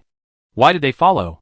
Sue Sanson frowned, and suddenly her eyes stopped at the nuclear crystal slot wrapped tightly in plastic cloth under the driver's seat. It must have detected the energy fluctuation of the eternal source core. Damn the Japanese. They are really haunting. Sue Sanson swallowed her saliva and cursed the Japanese gangsters 800 times in her heart. At this time, the door of the micro-aircraft was suddenly opened, and accompanied by a gust of wind, Xie Yuan finally returned safely with a heavy breath. At this altitude in the stratosphere, the oxygen is thin, and he couldn't breathe at all after staying outside for a few minutes. Xie Yuan took several deep breaths in a row and immediately returned to the driver's seat. He pulled the accelerator of the aircraft to the bottom, and the energy of the eternal source core was rapidly converted. When the 3 tracking missiles were about to touch the fuselage, the micro-aircraft whooshed and immediately flew forward. The 3 tracking missiles behind him missed the target and immediately accelerated, following the aircraft and breaking through the wind.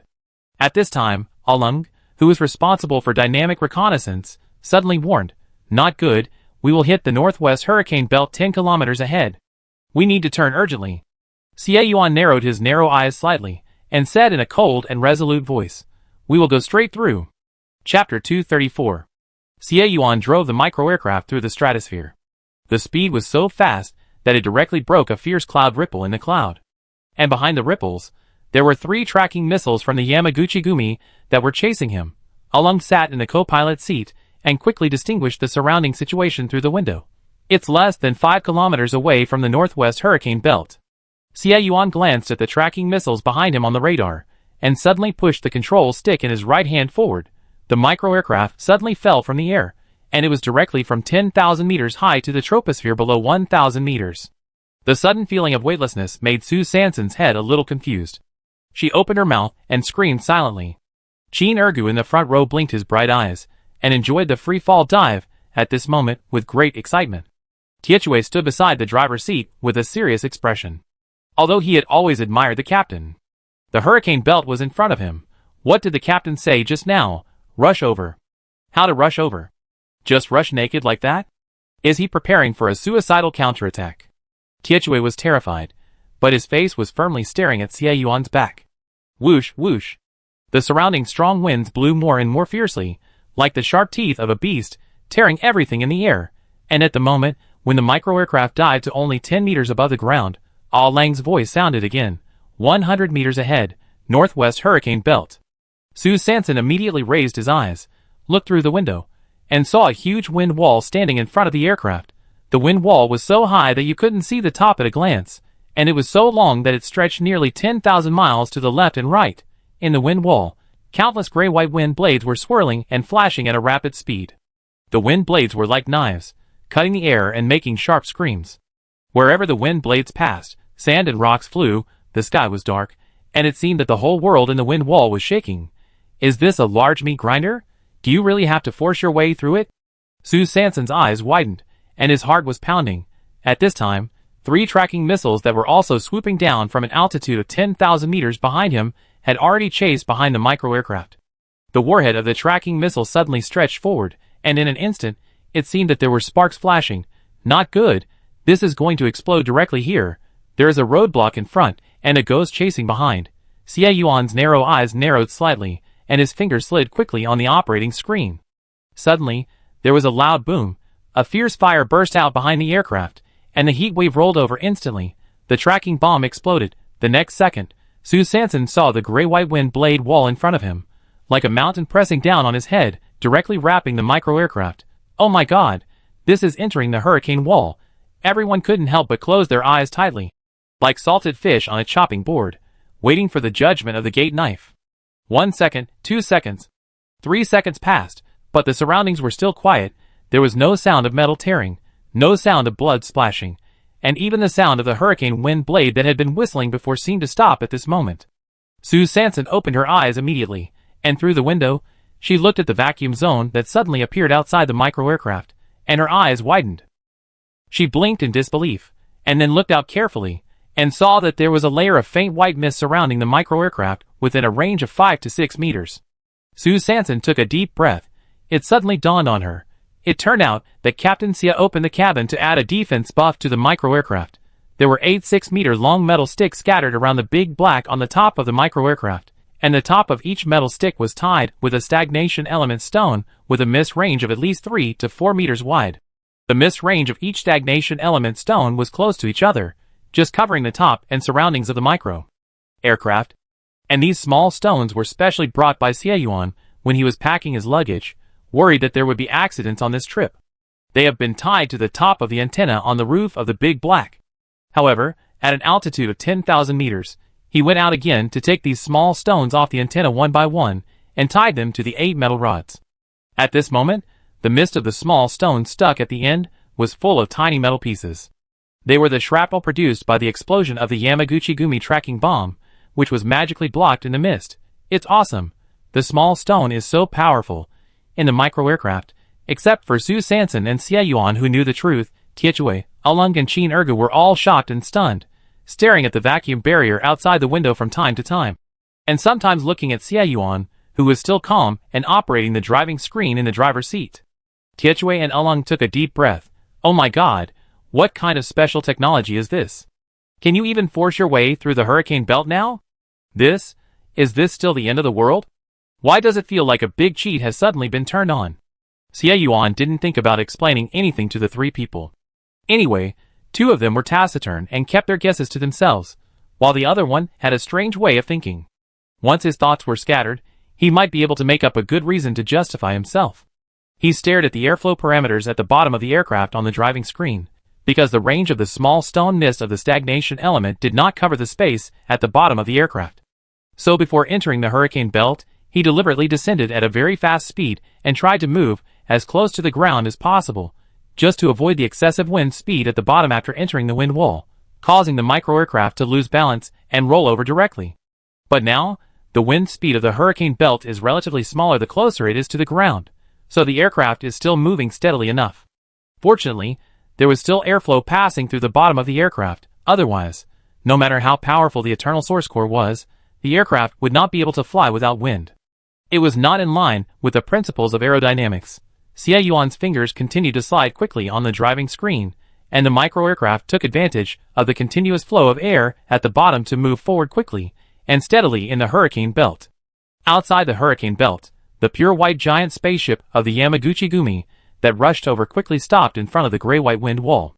Io Yamaguchi looked through the window of the spacecraft and saw the missile fragments all over the ground. He couldn't help but frown. Strange, why can't we see the wreckage of the aircraft? The 15 Japanese warriors immediately started to search separately. Io Yamaguchi looked at the energy fluctuations that suddenly disappeared completely in the monitor and muttered to himself. Could it be that the other party used isolation weapons to block the energy of the eternal source core? Report. After a Japanese warrior finished the investigation, he immediately reported, no trace of the aircraft was found. We suspect that it was shattered by the hurricane. Io Yamaguchi touched the small tuft on the back of his head. Shattered?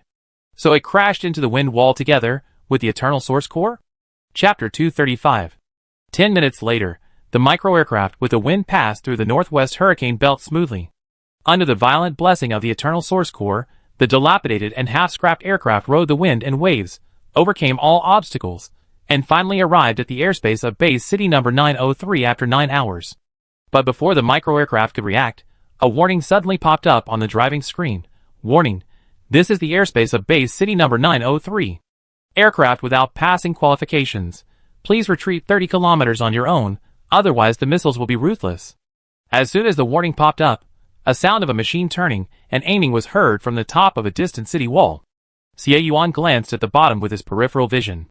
The cloud layer in the wind season formed a natural protective barrier. In addition to the vague outer city walls and the looming buildings inside the high walls, more details were difficult for even his clairvoyance to see clearly, let alone others. Xie Yuan was also in the 903 base city for the first time. He was unfamiliar with the place, so it was better to abide by the rules and take steady steps.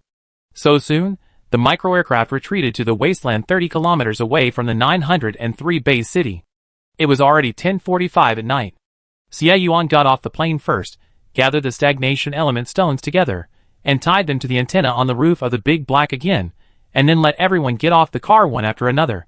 Since the Big Black was actually loaded with a lot of supplies, there was almost no other space except for the driver's seat and the co-pilot seat.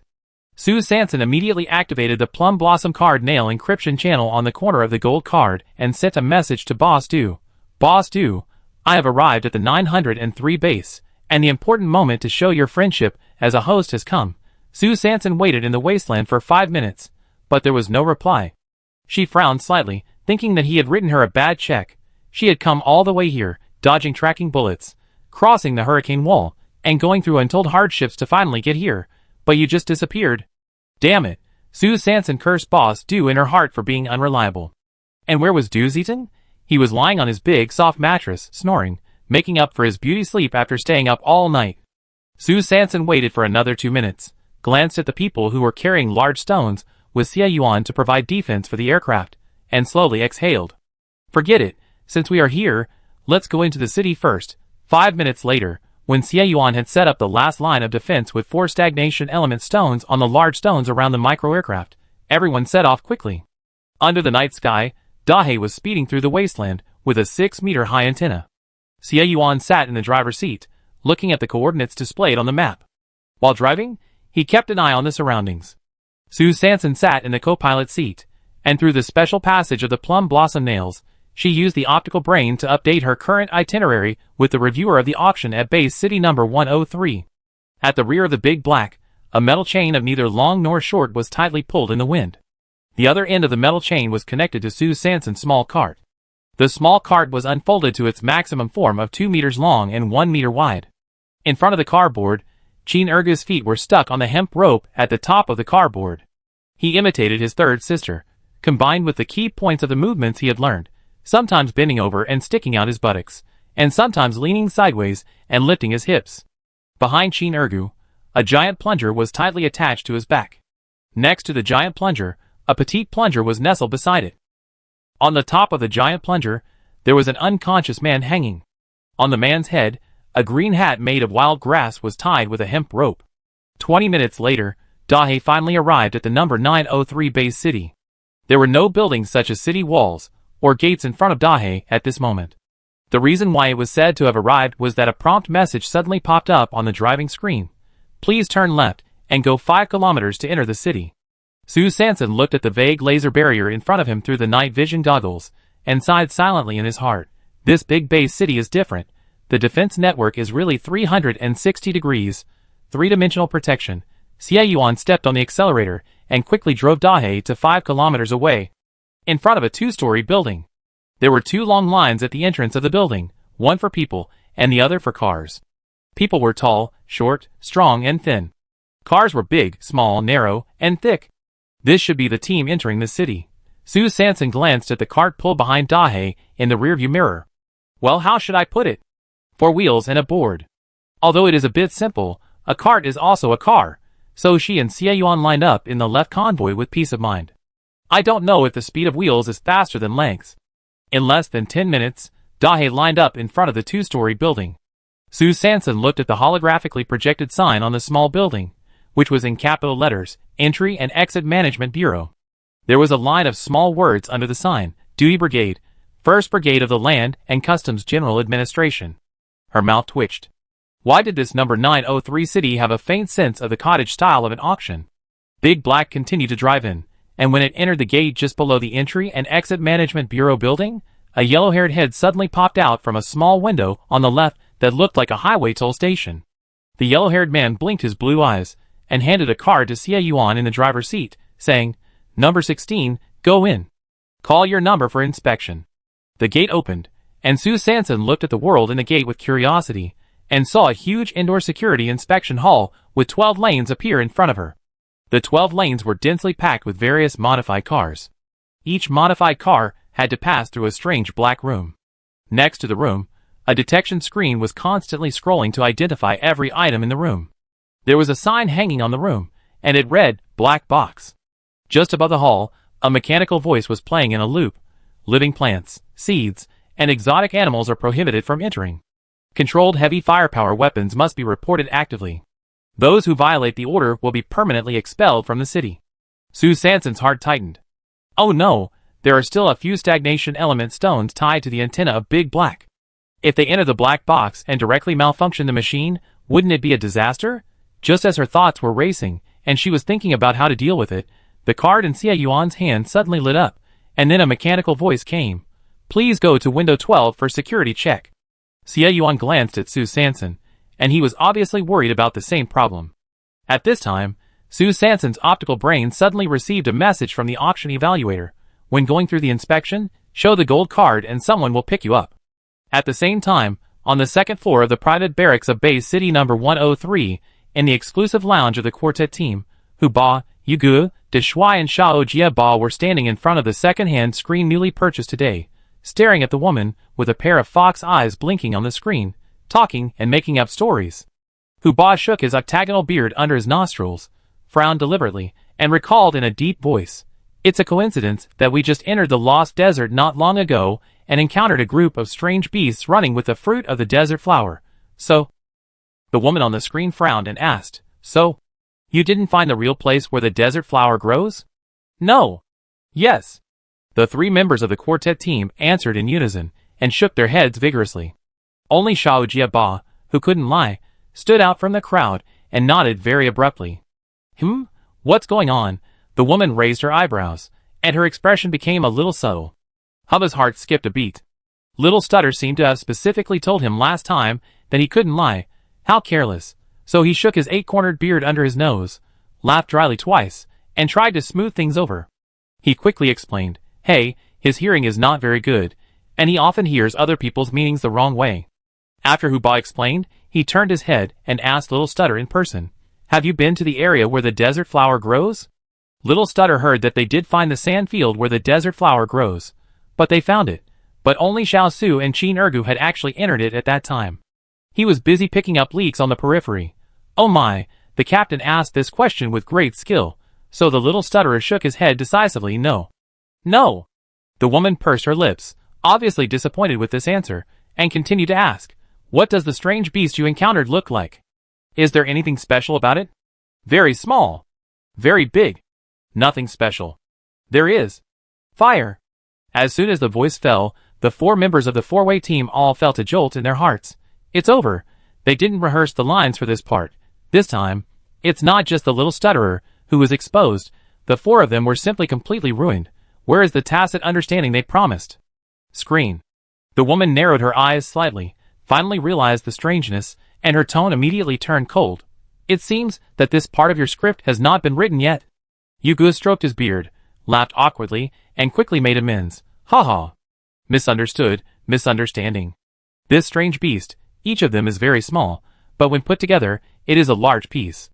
If you look at it so simply, they are indeed nothing special, but once they are attacked, they will immediately spontaneously combust." Spontaneous combustion? The woman's fox eyes suddenly lit up. Seeing that the nonsense just now seemed to work, Yuga continued to make up stories.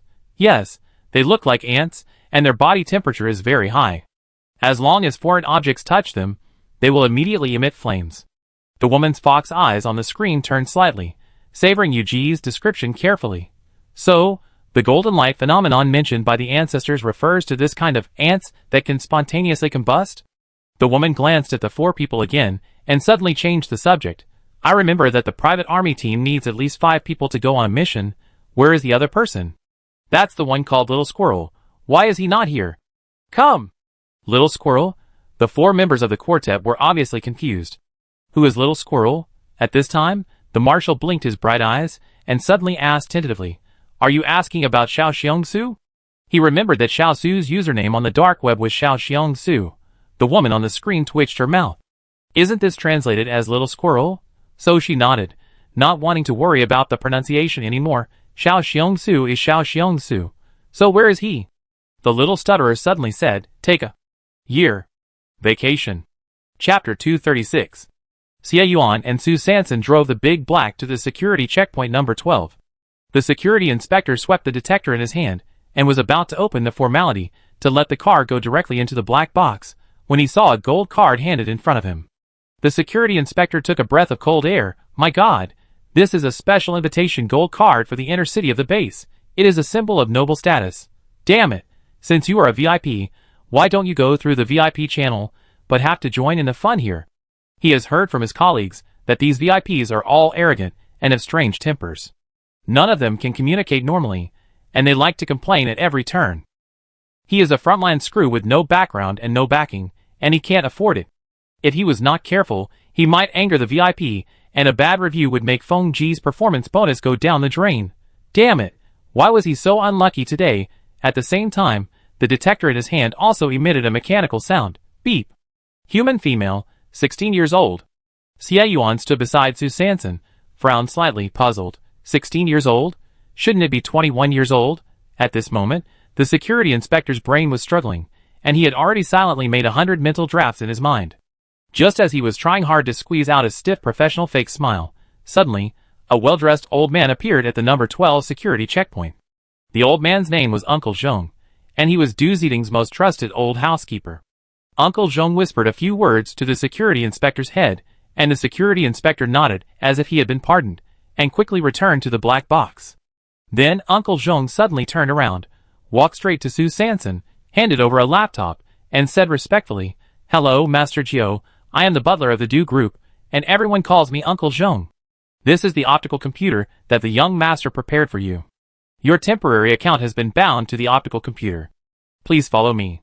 After that, he nodded to Xie Yuan beside Su Sanson, greeted him politely, and looked him up and down inconspicuously.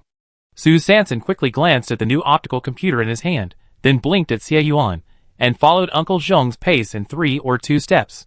And Xie Yuan returned to Dahei, drove the car, and slowly followed the two.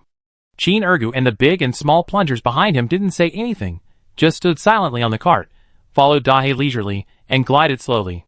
Soon, Uncle Zhong led Su Sanson to a special passage. According to the grand scale of this passage, and the almost few people in the passenger flow, Su Sanson could roughly judge that this was the legendary VIP passage. After Uncle Zhong led Su Sanson into the VIP passage, he began to take the initiative to introduce. Base City number 903 is very large. The young master usually stays in the inner city. It may take some time to get from the outer city to the inner city. It's getting late now. Master Diju, are you willing to rest in the outer city for a night? I send someone to pick you up in the inner city to meet the young master tomorrow? Su Sanson just wanted to take a walk in City 903, so he readily accepted Uncle Zhong's proposal.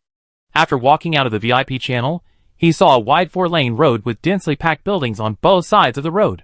The buildings were tall and short, and most of them had turned off the lights. Only a few first-floor shops were still lit. The nearest shop to Su Sanson had a sign hanging at the door, with eye-catching words on it, "Currency Exchange." "I'm going. Is that so easy?" Su Sanson was a little surprised. There is even a place to exchange foreign currency? Then can she exchange the contribution points of base city number 103 for the points of base city number 903? Just when Su Sanson had already begun to think about how to allocate assets, Uncle Zhong's voice came slowly. The currency exchange office is mainly a place to exchange nuclear crystals for points, or points for nuclear crystals. If Master Zhou has extra nuclear crystals, he can consider exchanging them at any currency exchange point. As long as it is an exchange point in base city number 903, it is guaranteed to be a unified exchange rate. Su Sanson was stunned. What? Where is the currency exchange? How come the exchange is nuclear crystal? To put it bluntly, isn't this just a nuclear crystal trading point? If you want to receive nuclear crystals, just say you want to receive nuclear crystals. What about currency exchange? After exchanging for a long time, there is only one currency. It would be better to change it to Nuclear Crystal Trading Center, which is more sincere. I am speechless. Uncle Zhong led Su Sanson along the street for a short time before they came to an iron gate. The iron gate was locked with a password. After Uncle Zhong entered 3.14155926 on the password lock in front of Su Sanson, the iron gate opened with a click.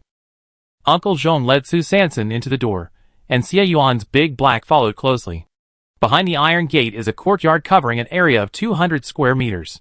The courtyard has 3 south rooms, 2 north rooms, 1 east room, and 1 west room. The 2 northern rooms face the street, the 3 southern rooms are against the wall. Behind the wall are other households, and the eastern and western rooms are also close to the walls between neighbors. After Uncle Zhong brought Su Sanson and the others into the courtyard, he said, "This place is a bit remote, but it is close to the entrance of the City Entry and Exit Management Bureau. Please forgive us for staying here tonight." Su Sanson quickly glanced at the yard, which looked very nice, and nodded with a smile, thanking her. "It's nice here." Uncle Zhong saw that her smile was genuine, so he nodded as well, and after saying good night, he was ready to leave. Su Sanson sent Uncle Zhong out of the big iron gate, and asked again before leaving, "By the way, Uncle Zhong, I have a few friends who are traveling with me. I wonder how they can apply for their optical computers." Uncle Zhong glanced at the small yard, looked at Xie Yuan, who had just parked his car, Chin Ergu on the cart, and Jin Guifeng, who had a unique shape and slept all the way behind Chin Ergu, and replied, "As for the temporary residence permit, I will find someone to get it and send it to you tomorrow. But if you want the optical computer in base city number 903, you need to settle down first." Oh my god. It turns out that base city number 903 also uses the words temporary residence permit and household registration? How interesting. Su Sanson. She was amazed in her heart, but her face was calm. She nodded and continued to ask, "Where can I apply for a permanent residence?" Uncle Zhong paused, but still answered respectfully. "There are 2 types of household registration in base number 903, outer city household registration and inner city household registration. For outer city household registration, you can go to the police station to apply according to the above terms. For inner city household registration, you need to apply to the Talent Management Bureau, and can only obtain it after approval." Police station? Talent Management Bureau? Why is there traces of her previous life everywhere in this city? After Su Sanson sent Uncle Zhong away, Xie Yuan, Chin Ergu, Qiechui and Uleng also quickly checked several rooms in the courtyard. The 3 southern rooms are quiet and spacious, with complete facilities. Each room has a 2-meter wide bed. The east and west rooms are one toilet, and the other is empty. It seems that they have not been decorated yet. The two rooms in the north face the street, and there are some half-disassembled shelves in them. It seems that these two rooms used to be a storefront. It was getting late, and everyone went back to their rooms to rest after washing up one after another. The distribution of rooms was also very simple and rough, and it went with the flow. Su Sanson and Xie Yuan shared a room, Jin Ergu and Jin Guifeng shared a room, and Tietue and Ulung shared a room. When Su Sanson finished washing up, she used the energy of the fire core crystal to quickly dry her hair while looking at the big bed in the room. Her thoughts suddenly became a little scattered. This was a foreign country, and she was alone in the same room. Oh, that's not right. When she was in the shantytown, she and Xie Yuan had always shared a room. Okay, this doesn't count. Let's start over. In this foreign country, one room, two people on one bed, the fragrance after the bath, knocked on my heart, slightly rolled up clothes, little face was hot, this, that. Su Sanson tightly covered her little heart, her face was full of spring, her thoughts were uncontrollably wandering. She thought about it alone, tangled for a long time, and finally closed her eyes, hesitant, and said, or, I sleep inside, you sleep outside. Xie Yuan's body suddenly froze. What did she say? The air was filled with the faint fragrance of san. He took a deep breath, suppressed his inner impulse, spread a straw mat from the trunk of Big Black on the ground, and took out a blanket made of exotic animals from the cabinet. Looking at the little girl in front of him with two blushes on her face, he smiled slightly. You sleep on the top, and I sleep on the bottom. Su Sanson's thoughts were floating around the room, and suddenly he stopped. Hey, all right. She sighed in her heart. It seems that I can't take advantage. How come I'm only 16 years old? At night, Xie Yuan lay on the straw mat, but he was extremely anxious. She is only 16 years old. She is only 16 years old. She is only 16 years old? Isn't she 21? What's going on? Is it because she ate wild duck eggs and became 5 years younger like me? But that's not right. San didn't eat the double yolk egg that can change the gene chain. 16, 21. Why? Xie Yuan was puzzled, confused, and finally fell asleep. At the same time, in the inner city of Base 903, a pavilion with terraces and towers was built. In the Chinese courtyard of the pavilion, Uncle Zhong bowed his head and reported respectfully, "The people have been arranged." An old voice sounded, "How is it? Did you see any clues?" Uncle Zhong recalled the previous details and replied, reporting to the old master, "There is a Jin warrior beside her, who is extraordinary and has an aura that is not like that of ordinary high-level Jin warriors." The old man's eyes suddenly lit up. "Oh? Are you not mistaken?" Uncle Zhong said seriously, reporting to the old master, "Ah Zhong has never made a mistake in all these years." The old man nodded to show his agreement, and then murmured to himself, "Could it be? She is really a member of the Su family." Chapter 237. The next morning, the 336th year of the star calendar, the third day of the wind season, 8:30 in the morning. In a courtyard outside the city of Base 903, Su Sanson and his group woke up one after another. Jin Guifeng lay on the bed with his eyes closed, touching his smooth forehead, and habitually wanted to pull up the quilt, but found that no matter how hard he pulled it up, the quilt seemed to deliberately go against him, and just wouldn't move. He turned sideways, and slightly opened his sleepy eyes. Just when he was about to mutter, "What the hell is going on?" then he saw a big head in front of him. "What the hell is going on?" he exclaimed. Next door, Xie Yuan was lying on the straw mat on the ground, looking down at the little girl in his arms, who suddenly rolled off the bed last night. He didn't know whether to continue to maintain this posture and sleep a little longer, or continue to maintain this posture and watch for a while. Su Sanson really didn't mean it last night. God knows. She didn't sleep well in her previous life.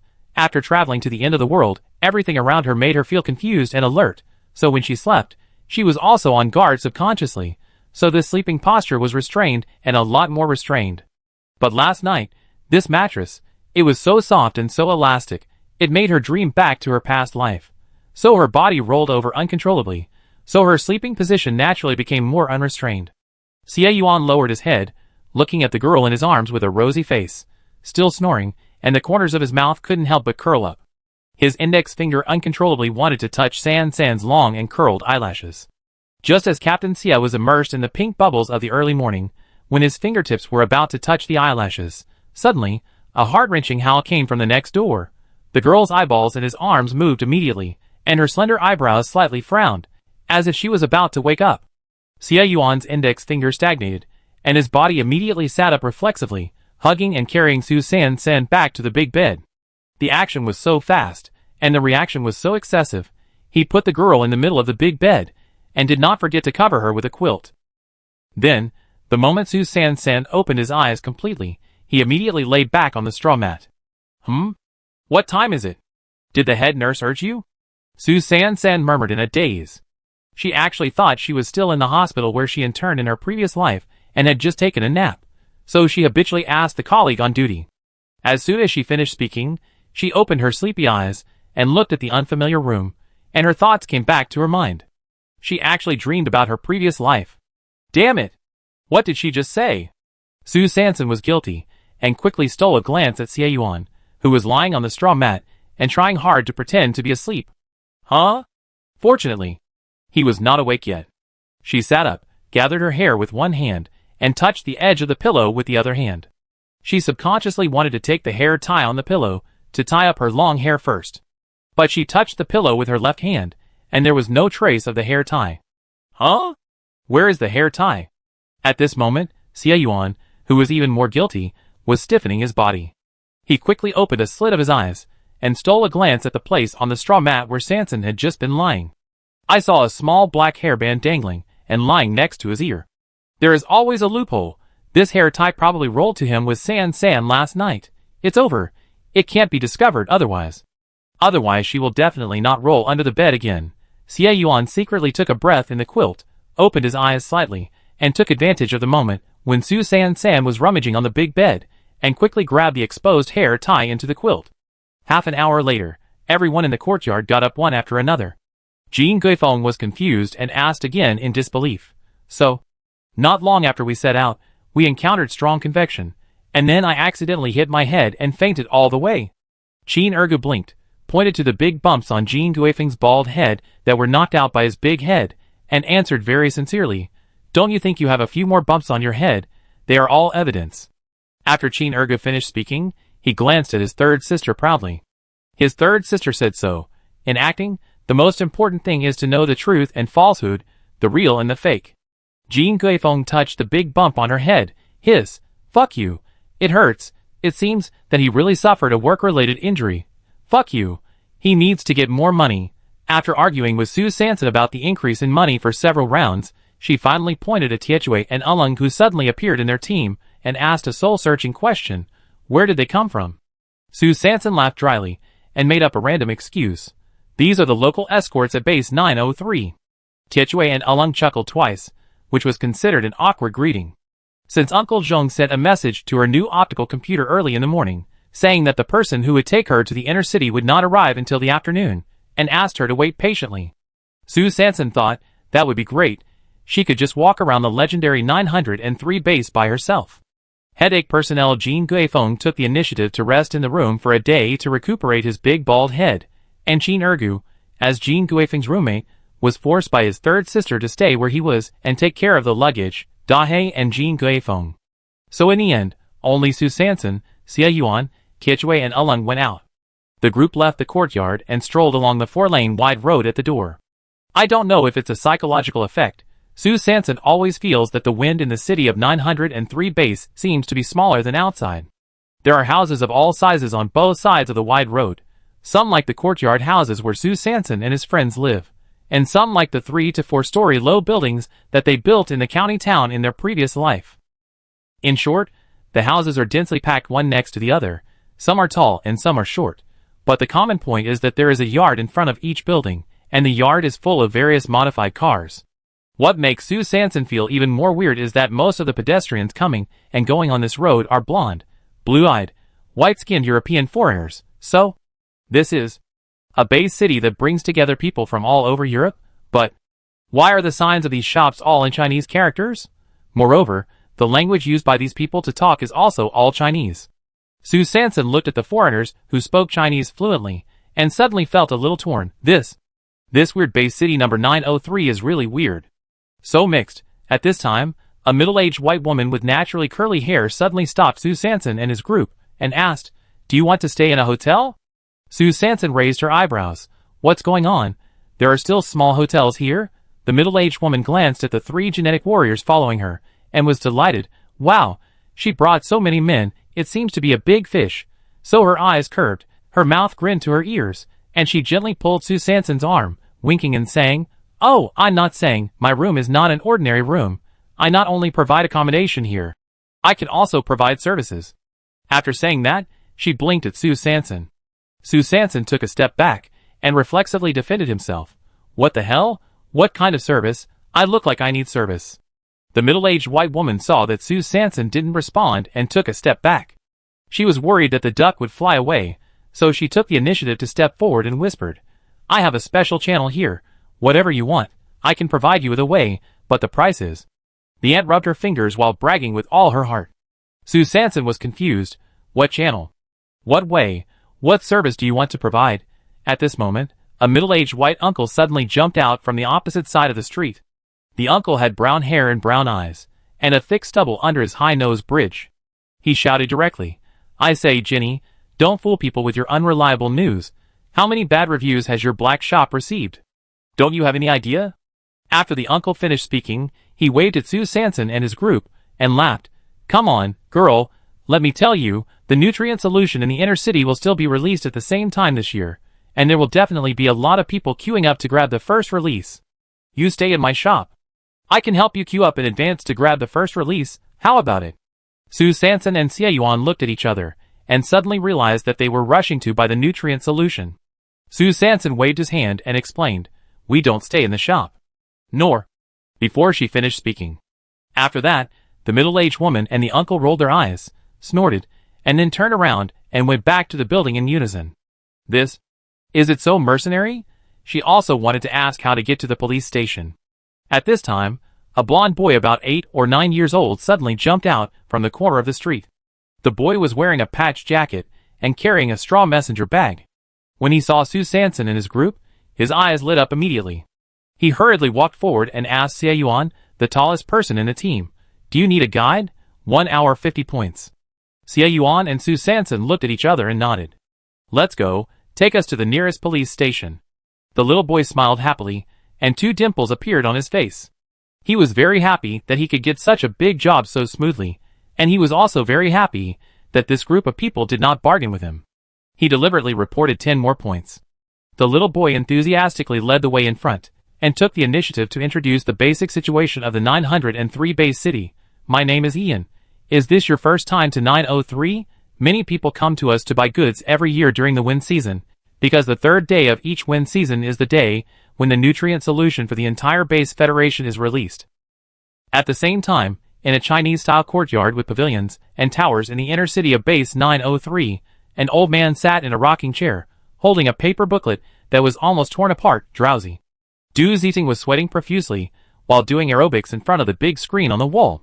He suddenly whooshed and his left leg suddenly moved forward and directly split into a vertical split.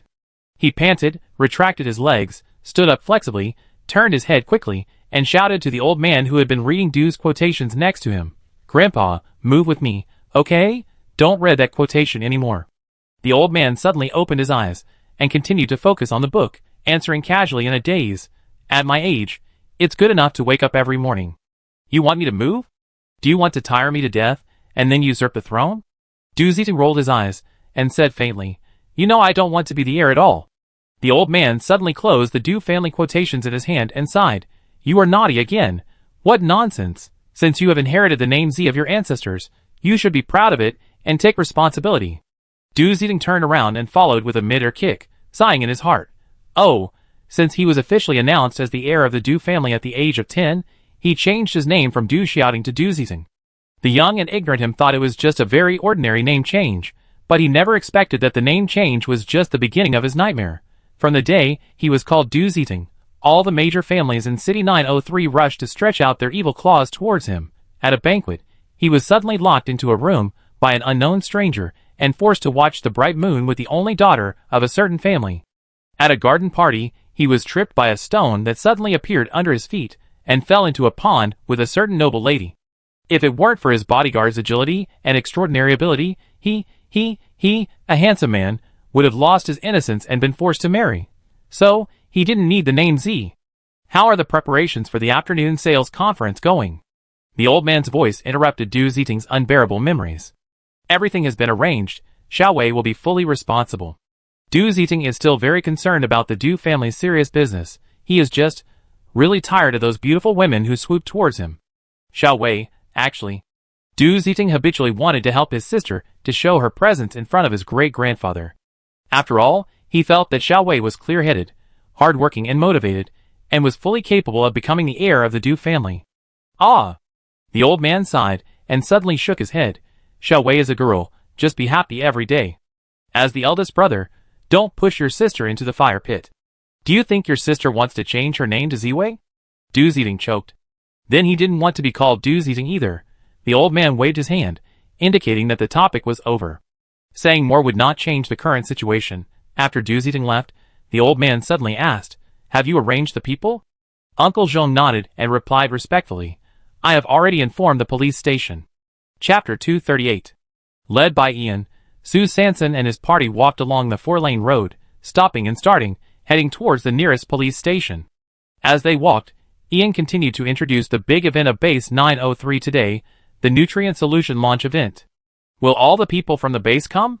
Xie Yuan was obviously worried that he would meet people from Base City 103 at such an important launch event. Ian waved his hand and replied, "How is it possible? It takes a long time to bypass the Northwest Hurricane Belt.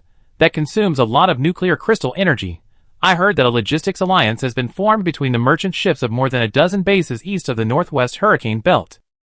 Each base is responsible for a section of the journey. The merchant ships of the base closest to the Northwest Hurricane Belt come to our 903 for centralized procurement. After transporting the nutrient solution back to their base, their neighboring bases will come to pick up the goods.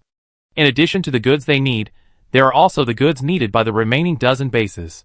They will take turns like this, and each base only needs to bear the consumption of nuclear crystals between itself and the neighboring bases." After hearing this, Su Sanson nodded frequently. This method is good. It greatly saves the total amount of nuclear crystal energy consumption. However, according to Ian's statement, there should be no merchant ships from base city number 103 that would travel all the way to 903. But why, when she and Xie Yuan went to the Merchant Ship Association to ask, the association's answer was that there were no seats, not that there were no merchant ships? At this time, Ian's voice continued, "However, there are still some large families dedicated merchant ships that will come to our 903 to purchase goods at any time. They are all masters who do not lack nuclear crystals. So that's it. No wonder the merchant ship has no seats. Probably all of them are occupied by the rich family's own people." While listening to Ian's explanation, Su Sanson looked around. This base city number 903 is very powerful. Just the fact that it has no shantytowns and refugee camps is enough to show how strong the economy of this base city is. This is like a developed country that has fully achieved 100% urbanization. In comparison, outside the base city number 103, those residents of the shantytowns and refugee camps, who are still struggling in dire straits, are simply putting the word poverty on the public screen. Alas! From this point of view, base city number 103 is at most a developing country. You see, this is the outer city, so the shops are mainly hotels, currency exchange, weapons repair, parts wholesale, vest design, for recycling, and exotic meat wholesale. If you have the opportunity to enter the inner city, that is the real paradise on earth. There are large restaurants, tea houses, amusement parks, KTVs, auctions, and hypermarkets that are unique to the base federation. Su Sanson widened her eyes, listening to these terms that she was familiar with, and suddenly she felt infinite yearning in her heart. In this inner city of number 903, I'm afraid there will be beauty salons, yoga studios, hot pot restaurants, and health care. We're here. Soon Ian took everyone to the third branch of the Chengmengku Police Station, located west of the Entry and Exit Administration Bureau. After Su Sanson and his friends entered the police station, they saw a self-service number-taking machine on the left side of the door. Ian quickly clicked a few points on the number-taking machine and turned back to ask, "What business do you want to handle?" "Household registration." Su Sanson answered without hesitation. If Tietue and Ulung want to stay here for a long time, they must first solve the identity problem. Ian took a number and led a few people to sit on the metal bench in the center of the waiting hall of the police station. Not long after, a mechanical voice was heard in the center of the hall. "Please go to window number 4 for business with number 314. Su Sanson was in a trance for a while, and felt like she was back in Yin country to handle business. She walked to window number 4 first, and handed the number plate to the foreigner in the window. The foreigner prompted in fluent Chinese, "Please scan the light computer." Sue Sanson immediately took out the light computer that Uncle Zhong gave her last night, and scanned it on the sensor on the side of the window. Then, the foreigner smiled professionally and asked, "What business do you need to handle, Master Jiu?" Sue Sanson pointed at Tietue and Ulung standing behind him and asked, "I want to register them. What is the process?" The foreign staff member explained formally, "If you want to register as an inner-city resident, you need to fill out an application on the official website of the Human Resources Administration Bureau. But this application is only open to people with outer-city resident. If you want to register as an outer-city resident, you need to fill out a form first." Tietue and Ulung filled out the forms quickly, and Sue Sanson handed the 2 forms to the foreigner. The foreigner looked at the number 103 base city filled in the former base and permanent base columns on the form, and frowned slightly. "Aren't these 2 residents of number 903 base city?" Sue Sanson rolled his eyes in his heart. "If they are all residents of your number 903 base city, do I still need to register?" But she still smiled slightly and replied, "No." The foreign staff looked up and handed the 2 forms back to Sue Sanson, apologizing. "If you are not a resident of base city number 903, you need to ask the street office to issue an identity certificate before we can process it." "Identity certificate? Street office?" Sue Sanson frowned, and suddenly smelled a bad sense of evasion. The foreign staff smiled and explained, "It means that the street office where they are currently staying needs to issue a document to prove that they are indeed the 2 of them." Sue Sanson choked. "No, they are standing in front of you, and they can't prove that they are the 2 of them on the spot. How can you ask the street office to prove it, then before you are born? Do you have to prove to the hospital that your mother is your mother before you are allowed to be born?" The foreign staff quickly glanced at the instructions that suddenly came to his mind, coughed lightly, and then suggested, "Of course, there is another way, which is to ask an inner-city person to guarantee them. We also recognize this kind of guarantee, and it can be filed as a special identity certificate." Sue Sanson frowned slightly. "Can an inner-city person guarantee? Who can he find? Uncle Zhong? Or Boss Du?" Sue Sanson turned his head and asked Ian, "Are you from the inner city?" Ian shook his head. "I also want to be an inner-city person." "Hey!" Sue Sanson and his friends returned empty-handed. Seeing that it was still early, he asked Ian to lead them around the outer city of base number 903. Everyone went into almost every store. While Sue Sanson learned about the various products and prices sold in these stores, he also observed the customers and owners entering and leaving the stores. The customers really came from various base cities. Some of them spoke poor Chinese, and some directly used body language to gesture. According to Ian, most of the store owners are local people from number 903, except for a few who moved here with their families from other base cities many years ago. Sue Sanson visited these relocated shops, pretending to select goods while asking them in a roundabout way how they solved the identity problem. After an hour, he didn't buy any goods, but he got a lot of gossip. It turned out that there was also a black market in base city number 903, and the identities of these shop owners were basically handled through special channels in the black market. Do they have to go to base city number 903 to see the black market today? Just when Sue Sanson, Xie Yuan, Tietue and Ulung were hesitant, Ian beside them suddenly screamed, "Ah!" A small mutant venomous snake suddenly jumped out, and its venomous fangs bit Ian's small wrist fiercely.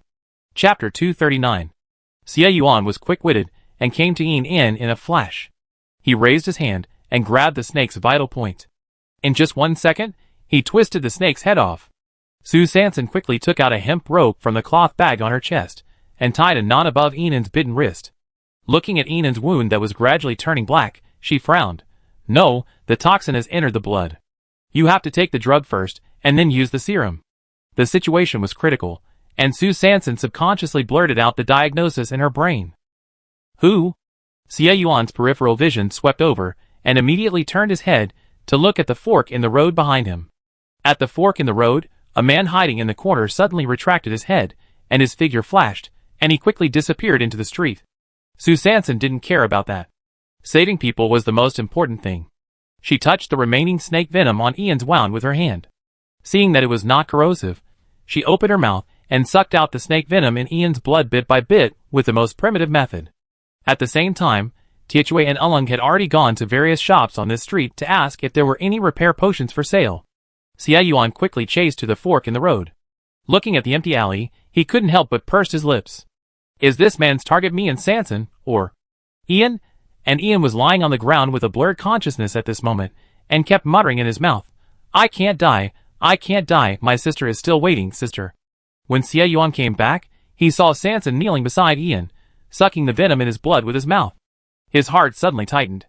How could the girl he had been protecting do such a dangerous thing, or to a strange man? Well, a kid of 8 or 9 years old will be a man in 10 years. Xie Yuan felt heartbroken and jealous. He walked back to Ian and quickly pulled Sanson up. Go rinse your mouth quickly. I take care of this kind of thing. After that, he opened his mouth and bit Ian's wound. At this time, Tietue just came out of a store, and ran into a well-dressed man who happened to have a repair potion. Tietue quickly took the repair potion and said, Wait a moment, I save people first, and I give you the money right away. After the man gave the repair potion, he turned around without saying a word and disappeared on the street. After Tietue handed the repair potion to Xie Yuan applied it to Ian's wound. Tietue looked back and found that the man had disappeared. Strange. Several people carried Ian to a corner of the street. After 15 minutes, the black bruises on the wound gradually faded, and Ian finally woke up slowly. I'm not dead yet? Xie Yuan looked at Ian's face and found that he was fine, so he patted his shoulder and comforted him. He's still alive. Don't worry. Sue Sanson also breathed a sigh of relief. The accident just happened too suddenly, and she couldn't be sure whether it was an accident or a conspiracy. For the sake of safety, the shopping activity came to a temporary end. Sue Sanson paid Ian 100 points with the new optical computer number 903, and took out 2 tubes of nutrient solution exchanged from the official contribution point exchange station number 103 from his pocket as compensation for the accident, and then separated from the little boy. The 4 people returned to the courtyard, and it was actually almost 11 o'clock. At this time, in a Chinese-style courtyard with pavilions and towers in the inner city of base 903, a woman dressed neatly and tall walked into the room quickly. The woman blinked her beautiful fox eyes, came to the rocking chair, and whispered, Grandpa, do you want to attend today's launch meeting? The old man stared at the beautiful girl in front of him, who was heroic and fierce in every move, and smiled kindly. Xiao Wei. As an old man, I won't participate in these noisy ceremonies. You and your brother just let it go, your brother. Hey. You have to help him well. Du Xiaowei paused, smelled a hint of danger, and immediately backed out. Grandpa, my brother has a clear mind and is motivated and hard-working. He can definitely do it alone. I'm just helping him casually. I'm a weak woman, and I can't take on such a big responsibility. Humph. The old man snorted in annoyance. Don't think I don't know that none of you want to be the heir. Your brother has been plotted against since he was a child, and has a psychological shadow. What's wrong with you? Is the name Ziwei not nice? Or is the power and money now no longer enough to make him successful? Du Xiaowei choked and laughed dryly. Hey! Great-grandfather. You know it. I have always been very clear that I can do family affairs, but I can't be the heir. I want to be in a free love relationship. The old man sighed softly. Hey! One of you refuses to be in a free love relationship even if you kill him, and the other wants to be in a free love relationship even if you kill him. You two, brother and sister. I really don't know what to do with you. Du Xiaowei smiled innocently. My brother has serious paranoia. He wants to cheat him out of money. He is afraid that he will lose his family fortune if he falls in love. But he is like this, isn't it just right? Anyway, the heir can only be married, and he is a perfect fit for this role, but I am different. I always follow my feelings. The old man glanced at her. Follow your feelings. What about the one you cheated on before? Why did he disappear later? Was this feeling blown away by the strong wind in Fingji? Du Xiaowei scratched her head. Which one? She was under a lot of pressure some time ago, and cheated on several people at the same time. For a moment, she couldn't remember which one her great-grandfather was talking about. She mumbled, The rest of my life is so long, what's the harm in being cheated on by me once? The old man smiled with relief. You can recite Du's quotations very well. After that, he sighed again. Hey, it's your brother. He always doesn't remember the wise sayings of our ancestors, and you really don't know how to cherish it. Du Xiaowei comforted him for a few words, and suddenly changed the subject. I have investigated the strange phenomenon mentioned by the ancestors in the quotations. It may be just the spontaneous combustion light emitted by a strange beast called the fire ant. The old man's fingers kept stroking the yellowed booklet, and shook his head gently. No, if it was just a strange beast, the ancestors would not have left a special will for us to find. Du Xiaowei sighed. The ancestors also asked us to find the bronze mask. But what was the result? My brother asked someone to study it for a long time, but no clues of aliens were found. Isn't this cheating my father? Oh no, this is not cheating by my father. The old man choked. Could it be that he was really cheated by his father's father? After Du Xiaowei left, Uncle Zhong came in and reported respectfully, "It has been tested." She mentioned the word serum, and sucked out the snake venom with his mouth. The 5 senses of the Gene Warrior are very sharp, and it is certain that he must not be an ordinary high-level Gene Warrior. The old man nodded slightly while lying on the rocking chair. If she is really a member of the Su family, she is capable of more than this. The old man suddenly thought of something and turned his head sharply. How is the little boy? Uncle Zhong comforted. The repair potion has been prepared, and it is no longer a big deal. The old man breathed a sigh of relief. It is always owed. You can send someone to compensate it. After thinking for a moment, the old man ordered again. Go, ask someone to come to the inner city. I have to verify it myself. Su Sanson and Xie Yuan, who returned to the courtyard, were discussing whether to drink nutrient solution at noon or eat hot pot secretly in the room. So they received a message from Uncle Zhong. Hello, Master De Jiu. The Great Master wants to invite you to lunch. I wonder if it is convenient for you. Great Master? Who? Is it the great-grandfather of Mr. Du? Su Sanson couldn't help but frown slightly. Chapter 240. Xie Yuan took out a few bottles of nutrient solution from the trunk of Dahe and gave them to Tietue and the others. Then he and Sanson went out of the big iron gate of the courtyard. Tietue and Ulung looked at the nutrient solution in their hands, and then looked at the captain following behind Su Sanson, feeling mixed emotions. When did their captain suddenly like to be someone else's follower? And the person he followed was a little girl. Although this girl is the third sister mentioned by Qin Ergu, from their current observation, this girl seems to have nothing special except being very rich. The two suddenly looked at each other. Could it be? Could it be that the captain is being kept by a rich woman? Don't say it. This job is really good. Every day, you just need to follow the arrangements, and you can have food, drink, and a place to stay. The two looked at the nutrient solution in their hands again. Food will be distributed at a certain time. Oh my god, then they are also being kept now, aren't they? Su Sanson and Xie Yuan went out of the big iron gate of the courtyard, and got into a black car parked on the side of the road together. The car was very long and wide. The two sat in the back seat of the car together. Uncle Zhong, who was sitting in the co-pilot, smiled and said, How did Master Jiu rest last night? I had a good rest. Su Sanson replied politely. Uncle Zhong nodded and continued, We have to upgrade your temporary account to a regular account first, but before that, you need to obtain a household registration in the inner city of the base. Su Sanson's heart trembled when he heard this. A household registration in the inner city of the base? Her? If she had a household registration in the inner city of the base, wouldn't she be able to provide identity proof for Tietue and Ulung? Then wouldn't the settlement issue be solved? She and Xie Yuan looked at each other and asked hurriedly, Can I get a hookup in the inner city of the base? Don't I need to submit an application to the Human Resources Administration? Uncle Zhong smiled. Oh, my great master found a special way for you.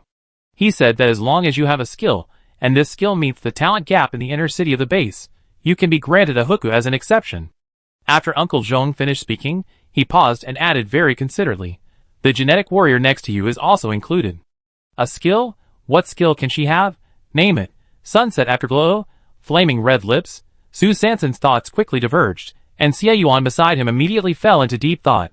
Is this base city number 903 recruiting talents, or have they discovered something and want to test the bottom of me and Sanson? If it is the latter, what did they discover? Is it the stagnation element stone, or the healing energy, or the special energy in Sanson's body?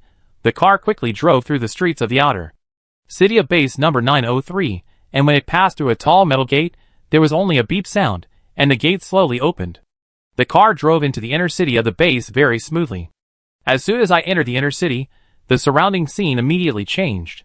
The most intuitive thing was that the streets became very wide.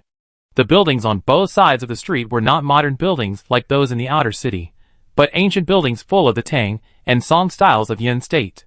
Su Sanson sat in the car, looking at the blue brick and tile houses passing by on both sides. Before he could be surprised, he was attracted by more details. Under the rows of wooden eaves, there were red paper lanterns of various shapes hanging high and low. Next to the lanterns were wooden plaques carved with traditional craftsmanship. The plaques read, Restaurant, Wine Shop, Bank, Tea Shop. Sue Sanson opened her mouth wide, her bright almond eyes widened. I'm afraid she has traveled to Engin. This is too magical. What is going on? She suddenly felt that everything in front of her was so consistent with the boss dude, who was wearing a blue gown and holding a folding fan. With such a synchronized style, it's no wonder that Boss Du is dressed like a poet. It turns out that he lives on the set of a costume drama every day. Sue Sanson was stunned for a moment, and immediately asked Uncle Zhong, Uncle Zhong, I heard that there are restaurants and wine shops in the inner city. Uncle Zhong's mind moved. Could she have discovered the secret of the Du family? But he still answered calmly, yes. In the entire base federation, only our inner city of base number 903 has it. Sue Sanson was curious. I wonder what kind of food is sold in this restaurant. Uncle Zhong's fingers moved slightly. Was she just testing, or did he notice the existence of the Du family plantation? So he carefully chose his words and gave a standard answer. The main food is similar to that sold at the auction. Of course, there are some specialties of our base city number 903. You will know when you have lunch with the old master at noon. Sue Sanson raised her eyebrows. Can she eat the specialties of city number 903 at noon? She quickly asked. Are you eating in the restaurant at noon? Uncle Zhong smiled and nodded. Yes. The old master has already reserved a seat. Do you want to eat first, or go to register and upgrade your account first? Before the big issue, Sue Sanson was very rational. Let's register first. After that, he asked another question. Have you heard of hot pot? Uncle Zhong was stunned. Hot pot? What is that? So he shook his head. I have never heard of it. Sue Sanson's eyes curved, and further explained, it is a kind of food, a big pot, in which you can blanch exotic beast meat and mutant plants. The taste is spicy, of course, it can also be made non-spicy. Uncle Zhong swallowed silently, and continued to shake his head. I have never eaten it. Sue Sanson's lips curled up. It's good that she hasn't eaten it before. She suddenly had an idea, and she had an idea to open a hot pot restaurant in City 903. There are shops specializing in the wholesale of exotic meat in the outer city, so the supply of meat is not a problem. As for the hot pot base, you can use the bones of exotic beasts to make the soup base, and then add mutant peppers and salt to mix it. For salt, you can consider using slightly polluted high-purity salt crystals. High-purity salt crystals have sufficient salt content, and can also replenish physical strength.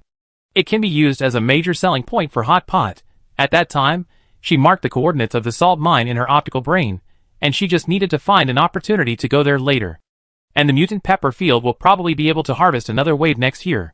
For the time being, it is assumed that its raw material supply is semi-sufficient. If it fails to be harvested smoothly by then it will be changed to the capital shabu shabu mutton. Of course, peppers and salt alone are definitely not enough. Sugar, peppers, vegetables, and other raw materials are also needed. Materials are also indispensable. Sugar, pepper, and vegetables, the elements of stagnation. There are quite a few in the van in this small building, but they are used once, and will be used less. Sue Sanson will definitely not want to give them up. In this way, we have to find a channel for raw materials. Alas, Sue Sanson sighed lightly. Why does it feel like we still have to rely on farming, growing vegetables, and seasonings to achieve sustainable development? In this highly polluted end of the world, where can she find a piece of land for planting? Sue Sanson was quickly thinking about her hot pot business, and the car had already arrived in front of a red-painted wooden door. Sue Sanson and Xia Yuan got out of the car and looked at the semicircular stone pillars on both sides of the red-painted wooden door, which were hung with two large plaques written in Huawen Fong font. People, invite experts. Talent, use great talent. Sue Sanson looked up and looked at the large horizontal banner hanging at the top of the red-painted wooden door. Talent Management Center. This is the place.